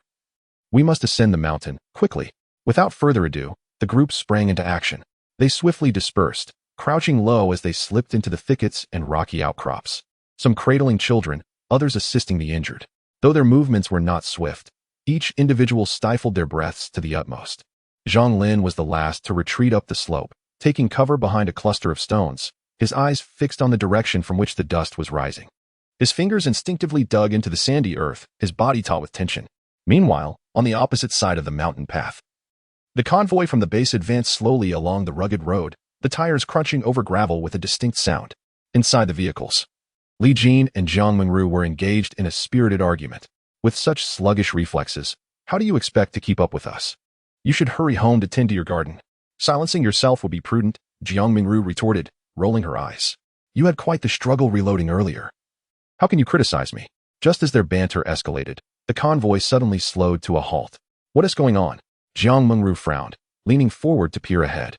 A low voice crackled through the earpiece from the front. Commander, there are people on the right slope. Someone just peeked out, as if hiding from us. Jiang Xiaobai responded calmly. All personnel, remain vigilant. Send someone to investigate, but proceed with caution.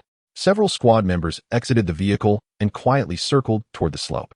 Meanwhile, Zhang Lin and his group crouched behind the rocks, holding their breaths. Suddenly, one individual leaned closer to Zhang Lin and whispered, "Brother, it's the Shimenkin vehicles. I saw the markings. The paint is still fresh. It's unmistakable." Zhang Lin paused, his eyes narrowing. "Are you certain?" 100%. Have they spotted us? Upon noticing the approaching figures, Zhang Lin cast a glance at the weary and starved elderly and children surrounding him, his brow furrowed in concern. In a hushed tone, he urged, "Do not hide, come out." A voice hesitated. "What if it's not? Even so, we must take the risk. If they truly intend to attack, our small number cannot evade."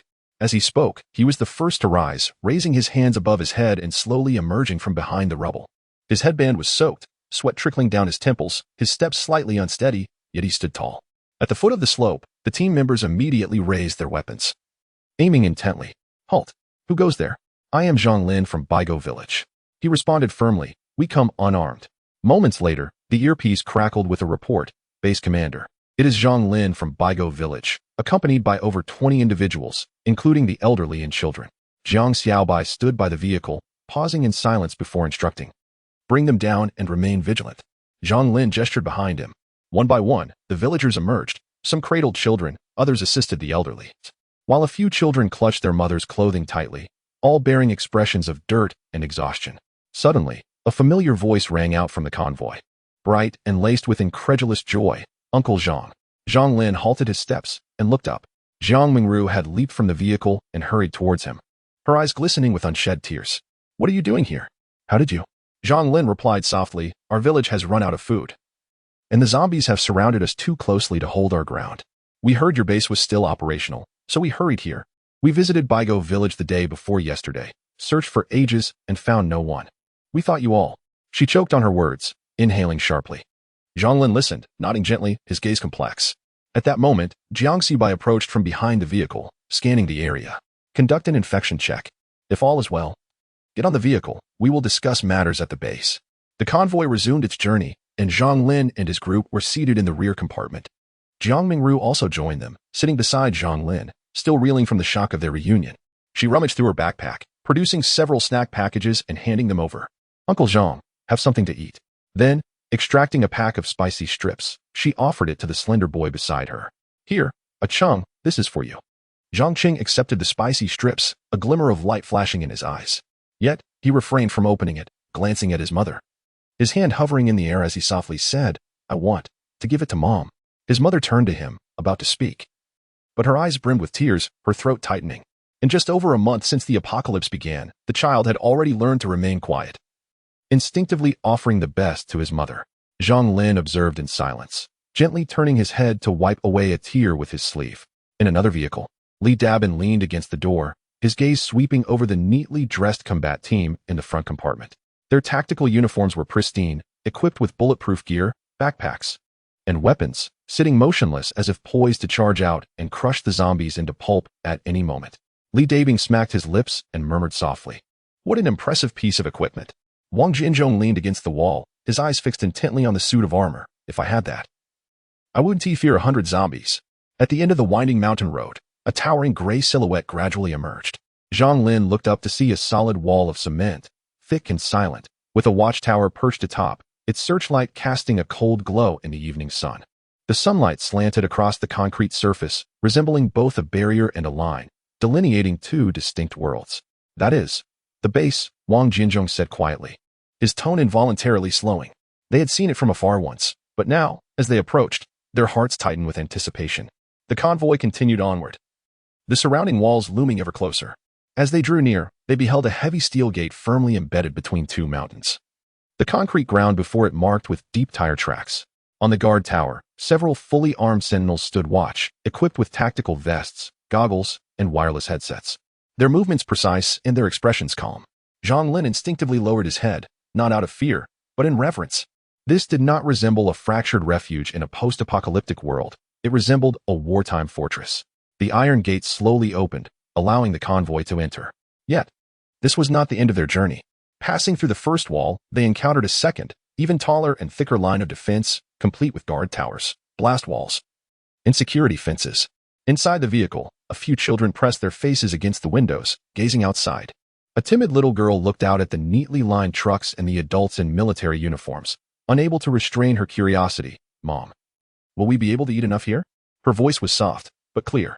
Her mother paused for a moment, then nodded, tears welling up almost instantly as she replied hoarsely, "Yes, we certainly will."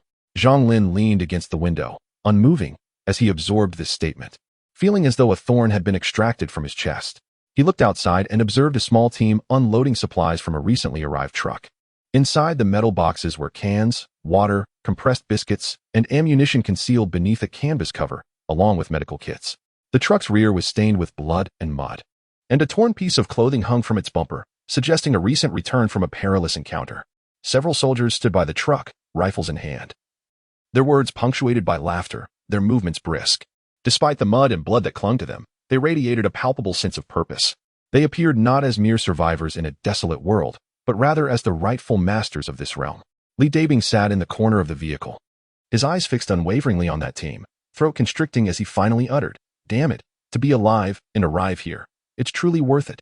The vehicle continued its journey, passing by buildings that appeared in succession: guard posts, supply depots, watchtowers, and training grounds. Steel structures lined up neatly, exuding an air of order and efficiency. Soldiers were washing clothes, some dragging water buckets and chopping wood, while others were meticulously sorting newly arrived supplies. Everything operated with remarkable organization. Zhang Lin had never witnessed such a place. In a post-apocalyptic world, there still existed rules, boundaries, sentinels on watch, sweepers on duty, and food to eat. He suddenly felt as if the burden on his shoulders could finally be released. The vehicle came to a steady halt in an open space. Jiang Mingru turned to him with a smile and softly said, "Uncle Zhang, we have arrived home." Zhang Lin remained silent, merely nodding in acknowledgement. After a brief pause, he slowly uttered, "We have arrived home." Chapter 74. A grand prize in the blink of an eye. Several days had passed. Jang Xiaobai and his team had thoroughly cleared the villages along the route from the town to the base. The scattered zombies along the road had been harvested in waves, and the abandoned vehicles obstructing the path had been towed away or smashed open, some pushed to the roadside, others dismantled for parts. The main road leading back to the base from the town was now completely open. Zhang Lin and his group had also settled in. Those with strength joined the logistics team. Some helped with boiling water and cooking, while others went into the workshops and the materials management office, diligently fulfilling their duties. As for individuals like Zhang Lin and Li Dabing, who possessed some experience and were eager to practice, Jiang Xiaobai directly assigned them to the training camp, laying a solid foundation for the future when new teams would need to be formed. One morning, as Jiang Xiaobai rose from his slumber, he casually tapped the check-in interface of the base system while brushing his teeth. Check-in successful, earned 100 points. With a few recent task completions, his account had accumulated a total of 10,000 points. Time to take a bold step. Jiang Xiaobai clicked on the card drawing interface. Would you like to perform 20 consecutive draws? It requires 2,000 points. Here we go. Draw 1. Inferior medical kit. Draw 2. Air. Draw 3. Rusty short knife. Draw 4. Air. Draw 5. Air. Draw 6. Worn out book. Introduction to planting. Jiang Xiaobai's expression darkened. What on earth is this? Do they truly think I am foolish with an abundance of money? It wasn't until the 14th draw that the interface abruptly flickered. Acquired. 7. 62.5. 56mm universal ammunition pressing machine. Jang Xiaobai's hand trembled, nearly snapping his toothbrush in half. Ammunition pressing machine? Are you serious? He immediately clicked on the details. High-precision ammunition manufacturing equipment, industrial grade, supports standard shell casing, primer, and bullet pressing and forming, requires rated power supply and professional operator. My goodness. He stared at the screen, murmuring that this was the kind of equipment only found in military factories. This was not some trivial gadget that could be plugged in and used. It was a genuine lathe-level device, complete with stamping and switching panels. Provided the raw materials were available, it could continuously produce authentic military-grade ammunition. However, a pressing issue loomed. No one knew how to operate it, and there was no electricity. Even the manual was absent, leaving him with a cumbersome and weighty piece of iron. Jiang Xiaobai's mind raced. Power generation, technicians, shell casings, propellant ratios. But the more he pondered, the more his lips curled into a smile. If only he could get this machine operational, our base would possess a lifeline. Before he could recover from his excitement, the system displayed another notification. Draw 17. Acquired a small material warehouse location synchronized. Jiang Xiaobai sat up straight in astonishment. What kind of fortunate start is this? He quickly opened the task map to locate the marked position. Muttering to himself, it is a bit far, but if there are indeed supplies, it would be worthwhile. However, as he spoke, his expression fell once more. With the ammunition machine secured and the warehouse location identified, if he were to draw a tractor next, would he not be able to construct an entire military factory on his own? He scolded while laughing, resembling a hapless fellow who had struck a lottery yet forgot to bring his identification. Couldn't he once spare some skilled personnel? How am I, a solitary commander, to operate the machine? Jiang Xiaobai leaned back into the chair, gritting his teeth as he muttered, the crux of the matter is, for heaven's sake, grant me some technical talent. Fine, once the town is cleared, I shall inevitably scour the warehouse. If there are indeed goods stored, my fortune shall flourish. Jiang Xiaobai meandered around the base, taking a couple of casual turns, and soon spotted Jiang Mingru basking in the sun with a group of children on the lawn. The younger ones were running about, while the older ones, perhaps around 10 years of age, were flipping through tattered pages, learning to read. Jiang Mingru crouched down, teaching them to spell, while Xinyin sat on a stone platform beside her, the sunlight casting a slanting glow across her face, pale and clear, as if she had stepped out of a painting. Quite beautiful indeed, Jiang Xiaobai murmured softly, thinking how one could look like a character from a television drama just by soaking up the sun. As he took a few steps closer, Xinyin glanced at him, her expression as indifferent as one checking a thermometer. The base leader, with his steady dark circles, had clearly not slept for 3 days, she remarked in a calm tone. Jiang Xiaobai rolled his eyes. While I am out there stabbing zombies, you are here sunbathing. She retorted, even sunbathing requires a glance at human faces. If you sit here, the children will soon start to cry. Xinyin shot him a sidelong glance and added, you are too fierce. Jiang Mingru, laughing, bend over. Doctor. Xin says you look like someone owes you 10 bags of rice. Superficial. Jiang Xiaobai sighed, settling down at the edge of the grass, leaning against his knees while soaking up the sun. Suddenly, he felt a wave of drowsiness wash over him, observing the serene scene around him. He turned to Xinyin and inquired, how do you find it here? Do you still feel accustomed? Xinyin did not raise her head. Quite well. Jiang Xiaobai nodded, choosing not to elaborate further. Not far away, Zhang Cheng sat alone on a small wooden stump. His complexion had improved significantly since the previous days. He was well fed and had slept soundly, and there was a newfound glimmer in his eyes. Watching the other children write, he hugged his knees and suddenly looked up at Jiang Xiaobai, softly asking, Uncle, will zombies break in here? His voice was barely audible, yet it prompted a hush among the other children. Jiang Xiaobai gazed at his slender face, his eyes dark yet bright, like a little cat that had forcefully swallowed its fear. He did not rush to respond. Xinyin cast a sidelong glance at Jiang Xiaobai, remaining silent. Jiang Mingru pressed her lips together, cradling the child. No. We have guns, walls, and your uncle Bai. He is the strongest. Zhang Qing said nothing, merely lowering his gaze to his hands, before softly uttering, I don't want to run anymore. I want to stay here, for a long, long time. That statement, though softly spoken, pierced like a dull blade to the heart. Jiang Xiaobai listened, slowly replying, you can. You are here, no need to run. And you will not go hungry. Play when you wish, sleep when you wish. As long as we stand, you can remain. Xinyin turned to look at him, her gaze particularly earnest. The wind tousled Jiang Xiaobai's hair as the sunlight cast a slanting glow upon his weary face, marked by shadows beneath his eyes and chapped lips. Yet, the moment he settled there, the children found solace in his presence. A sudden pang gripped her heart, not from sentimentality, but from empathy. This place endured because of him. Leaning against his knees, Jiang Xiaobai quietly observed Zhang Shen for a moment before continuing, you can stay. All of you can. As long as we adults remain steadfast, you won't have to run or go hungry anymore. His words were uttered lightly, yet they resonated as a promise to all. Shun Yin remained silent, but she understood that he truly bore this burden in his heart. The sun was nearing the horizon, casting shadows of the children as crooked letters upon the grass, as if light were leaving traces in this world. Jiang Xiaobai muttered under his breath, damn it. We must safeguard this. Chapter 75. Investigating the town's situation early the next morning, the sun blazed fiercely in the sky, resembling a heated iron plate. The convoy halted in a clearing outside the town, where a team of 15, fully armed and with stern expressions, gathered. Jiang Xiang occupied the passenger seat, tracing lines on a map with his fingers, while Zhao Hai and his cousin Li Yuan crouched beside the vehicle, quietly reviewing the mission procedures. This operation primarily focused on reconnaissance, aiming to ascend the high mountain in the southwest of the town, allowing them to survey the entire area from above, clarify the routes, and assess potential risks. The entrance to the town was unsettlingly quiet, an abnormal stillness enveloping the surroundings. Let us stop here, Jiang Xiang decided, noting the treacherous terrain ahead that rendered reckless driving inadvisable. 2 individuals were assigned to guard the vehicle, instructed to report any unusual activity immediately, ensuring their radios remained within reach. Acknowledging the orders, the 2 remained behind while the rest disembarked, forming a small formation to meticulously check their equipment. The sound of magazines being loaded and the crisp click of bolts being drawn echoed like a morning symphony of steel. Each member was equipped with a radio, tactical vests, suppressed rifles, close combat knives, and Jiang Xiaobai bore a sniper rifle for long-range support.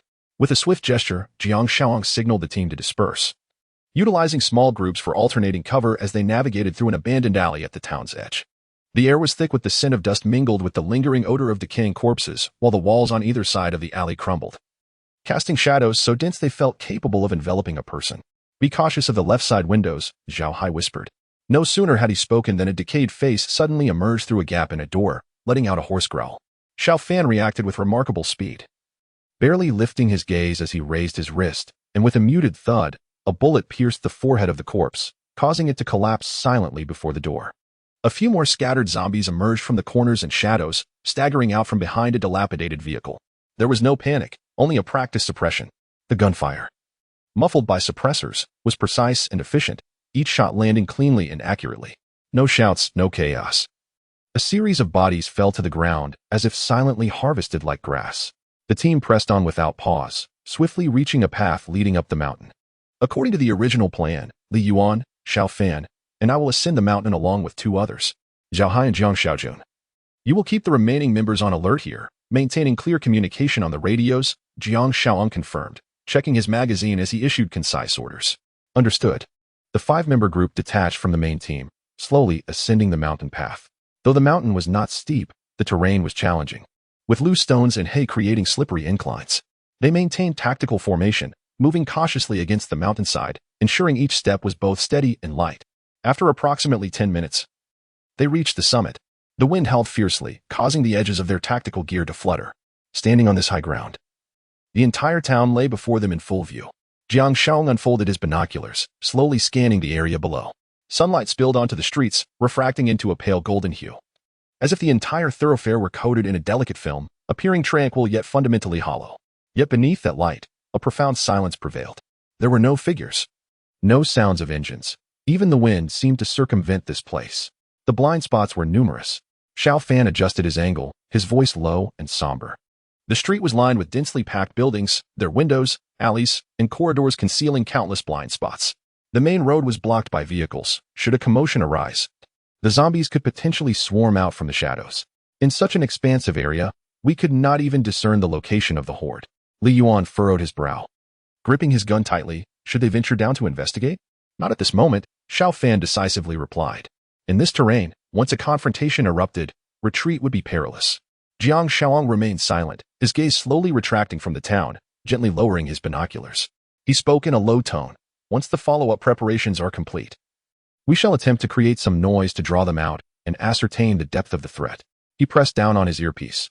Zhao Hai, report the situation. A few seconds later, Zhao Hai's voice crackled through the intercom. All is normal, no unusual activity detected. Continue to maintain vigilance. Jiang Xiaobai nodded. The wind swept over the mountains, stirring up a fine grit that rustled against their tactical gear. They stood in silence atop the mountain, gazing down at the eerily quiet town, like a pocket covered in a dusty cloth, bulging yet concealing its contents. However, Jiang Xiaobai understood well. The quieter it was, the more deadly the hidden threats.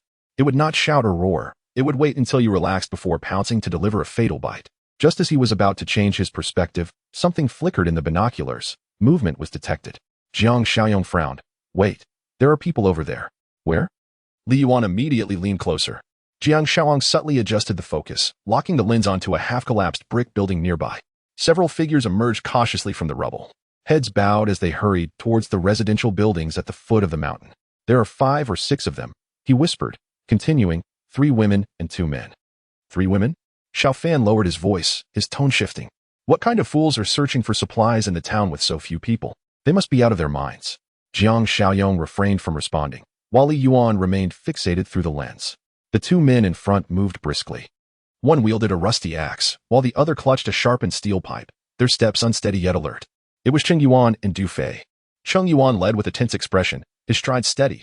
Du Fei followed closely, gripping the pipe, his lips dry. Yet his gaze frequently swept towards the center of their group.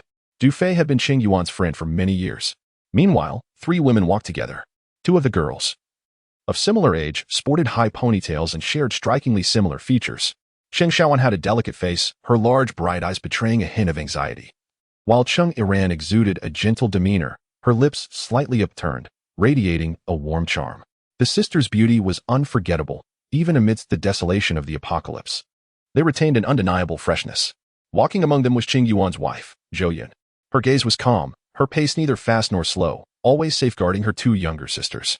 Du Fei stole a glance at Jang Xiaobai, his lips twitching slightly, yet he refrained from speaking. This was not the first time he had looked at her intently.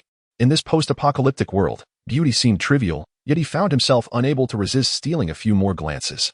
Qing Yuan cast a glance at him, prompting Du Fei to hastily avert his gaze and clear his throat. Qing Yuan lowered his voice, advising, "Once we enter, be cautious, move subtly, and heed my commands. Do not stray or lag behind. Xiaowan, stay close to your sister-in-law. Do not wander off." His expression was grave.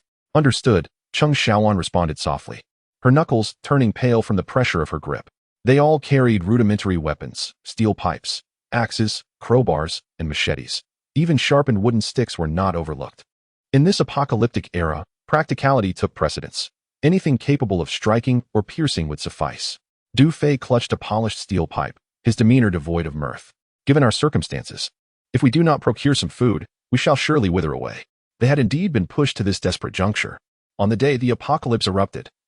They had been out shopping, with Chang Yuan accompanied by his wife, sister, and friend Du Fei. Upon their return, the neighborhood had transformed into a graveyard. Their survival thus far relied entirely on the meager supplies they had stockpiled. However, as days dragged on, their resources dwindled. Today marked their 3rd relocation, and they were left with barely enough provisions for a single meal. This expedition to the town represented their final resort. The residential building on the outskirts appeared intact, its door slightly ajar, devoid of corpses or bloodstains, giving the impression of being relatively safe. "Let us move quickly," Cheng Yuan urged in a hushed tone. The 5 of them pressed against the wall, their movements swift yet cautious as they approached the door. Their steps were light, but each one resonated with the rhythm of their hearts. Jang Xiaobai was the last to enter, her actions delicate yet tinged with anxiety. Just before crossing the threshold, she instinctively glanced back at the ruins they had traversed and the distant mountain. In that fleeting moment, her gaze caught a glimmer atop the mountain, an unmistakable reflection from Li Yuan's telescope. Chapter 76, Li Yuan's instant infatuation. However, at the very moment she turned her head, Li Yuan's gaze fell upon her. In the lens, she appeared ethereal, her eyes clear and her complexion pale, her ponytail tied high.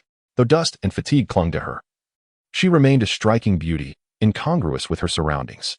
He paused, feeling as if the wind itself had stilled in that fleeting instant.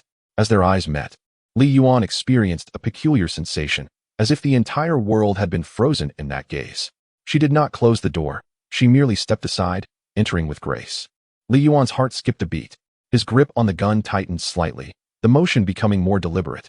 The wind swept over the mountaintop, and Li Yuan lowered his head. His lips pressed together, regaining his usual composure. "Is this what it means to fall in love at first sight?" he murmured softly, a hint of a sigh escaping his lips, barely audible. "But I hope nothing goes awry," he added quietly, his voice almost lost in the stillness. The town remained eerily silent. Yet, Jiang Xiaobai felt a sudden jolt of alarm. Something was amiss. In the next moment, a loud thud echoed from the old building, as if a heavy object had been toppled. This was immediately followed by the sharp sound of shattering glass. Seconds later, a piercing scream sliced through the air. "Ah!" Li Yuan jerked his head up. Indeed, the zombies had been stirred. Almost instantly, several zombies emerged from the shadows of the nearby buildings.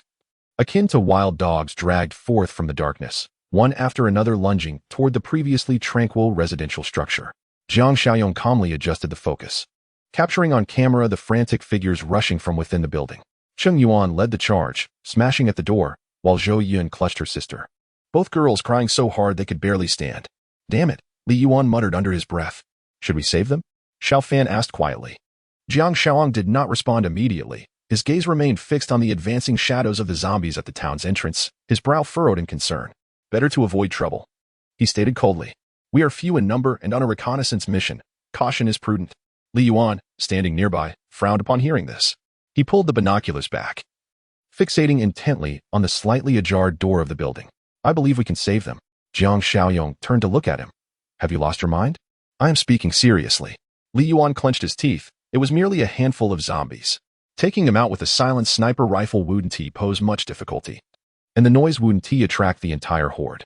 Jiang Xiaoyong's expression remained icy. What kind of compassion is this? Li Yuan hesitated, his lips twitching. Among those girls, there was the one with the high ponytail. She was exceptionally beautiful. Jiang Xiaobai stared at him, and then, I might have experienced a touch of infatuation at first sight. Li Yuan's voice dropped a notch. Your uncle has been urging me to find a partner, hasn't he? If I save her, perhaps I could even win a wife in return. Jiang Xiaoyong's face was devoid of warmth. Are you willing to gamble your life for romance? You can act as if I am indifferent to watching people perish. Li Yuan looked at him imploringly. Brother, my dear brother, if you refuse to help, I shall inform your uncle that you chose not to save his son's fiancée, Jang Xiaobai. He fell silent for a moment, gazing down at the buildings below, then casting his eyes towards the distant, unmoving areas. I truly admire your persistence, he sighed. Can't you be a bit more serious? Pursuing a wife in such a frivolous manner? Li Yuan retorted defiantly. You really have me at a loss. Jiang Xiaobai, weary of the banter, unlatched his sniper rifle from his back, crouched behind a rock, and steadied his aim. Li Yuan, grinning mischievously, leaned closer, saying, Brother Yong, if I do manage to win her over, you shall be my matchmaker. Jiang Xiaobai remained silent, merely adjusting his angle, pressing his eye against the scope. Sunlight streamed through the lens, revealing a chaotic scene at the town's entrance. A few figures had rushed to the alley, pursued frantically by several zombies, their movements wild, sharp teeth almost grazing the shadows of their prey. To the left, Li Yuan whispered. Jiang Xiaoyong's gaze remained calm, his breathing steady. As his index finger lightly tapped the trigger, puff, a zombie, poised to pounce, suddenly jolted as if struck by an invisible finger at its brow. Black blood erupted from the back of its head, and it collapsed into the dust without a sound. To the rear right, the second shot echoed, nearly overlapping the first. Puff, another one fell. Jiang Xiaoyong's actions were executed with a chilling precision, resembling the operation of a machine. Each shot claimed a life, devoid of emotional fluctuation. Meanwhile, someone finally reacted downstairs. Cheng Yuan turned around, his expression tightening. What is happening? Someone's assisting us. Is that true? Du Fei paused for a moment, then urgently pulled Qing Yuan and Zhou Yun along. Forget it. Let's hurry. The bullets continued to fly, their rhythm disturbingly steady. Each shot falling like clockwork, one bullet for one life, clean and decisive. 3 more. Li Yuan frowned as he focused on the scope. I know. Jiang Xiaobai narrowed his eyes, his voice barely above a whisper, like the wind slipping through the crevices of the rock. Puff, puff, puff.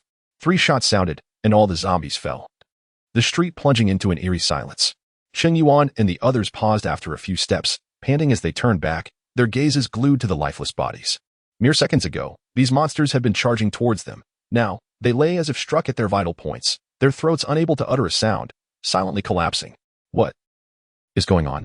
Du Fei exclaimed, eyes wide. Who fired that? A sniper rifle. Cheng Yuan replied in a hushed tone, scanning the surroundings. But hearing no gunfire, it must have been from a distance. He sensed that it was merely that the monsters had been vanquished. There was someone watching over them from the shadows. Sister, someone is helping us. Cheng Yuan suddenly embraced Zhou Yun, her voice trembling. We are saved. Cheng Xiaowan was still catching her breath, her face pale, hair clinging to her face. She lifted her head, following Qing Yuan's gaze towards the mountains. Nothing was visible. Only the tranquil shadow of the mountains under the sun. Yet, a sense of reassurance washed over her. Someone is watching over us, she murmured softly. Did they intentionally come to our rescue? Zhou Yun asked quietly. Otherwise, do you think the zombies just exploded on their own? Du Fei exclaimed, bewildered. All shot in the forehead. What skill? Cheng Yuan remained silent, his eyes fixed resolutely on the mountains. We need to retreat, he commanded. Huh. Oh. Let us go. Du Fei finally responded. Several individuals quickened their pace as they traversed the alley, no longer hesitating, as if they had finally grasped something capable of extricating them from their dire predicament. On the mountain, Jiang Xiaobai extracted the magazine and replaced it with a fresh round. Let's go down and rescue them. The rest is up to you, he stated. Li Yuan exclaimed, swiftly affixing the binoculars to Jiang Xiaoyong's chest, shouldering his rifle, and preparing to depart.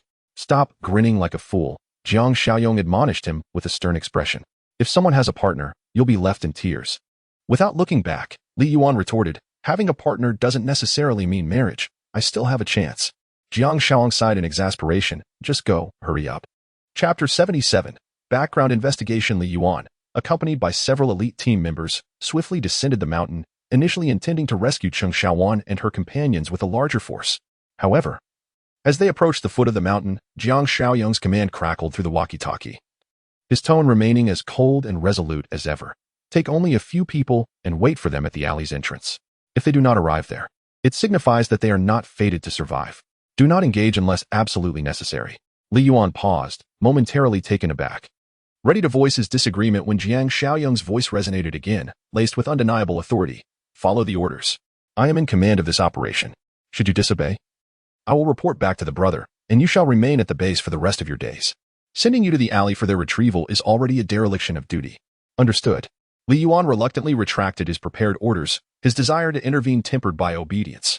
He sighed, softly instructing his team, await their arrival at the alley, do not stray too far, and proceed with caution. Cheng Yuan and her party were making too much noise and had already attracted a horde of zombies, each step feeling like a race against death. Cheng Yuan was panting heavily, her pace slowing, on the verge of falling behind. Suddenly, her foot slipped, and she crashed to the ground. Iran. Cheng Xiaowan rushed to her side, anxiously helping her up. Get up, run, she shouted, pulling her sister forward with all her might. Her voice nearly drowned out by their labored breaths. Cheng Yuan glanced back, the zombies now mere meters away. Gripping the steel pipe tightly, he grit his teeth and commanded, "Go on without me." Without hesitation, he halted, preparing to confront the oncoming monstrosities.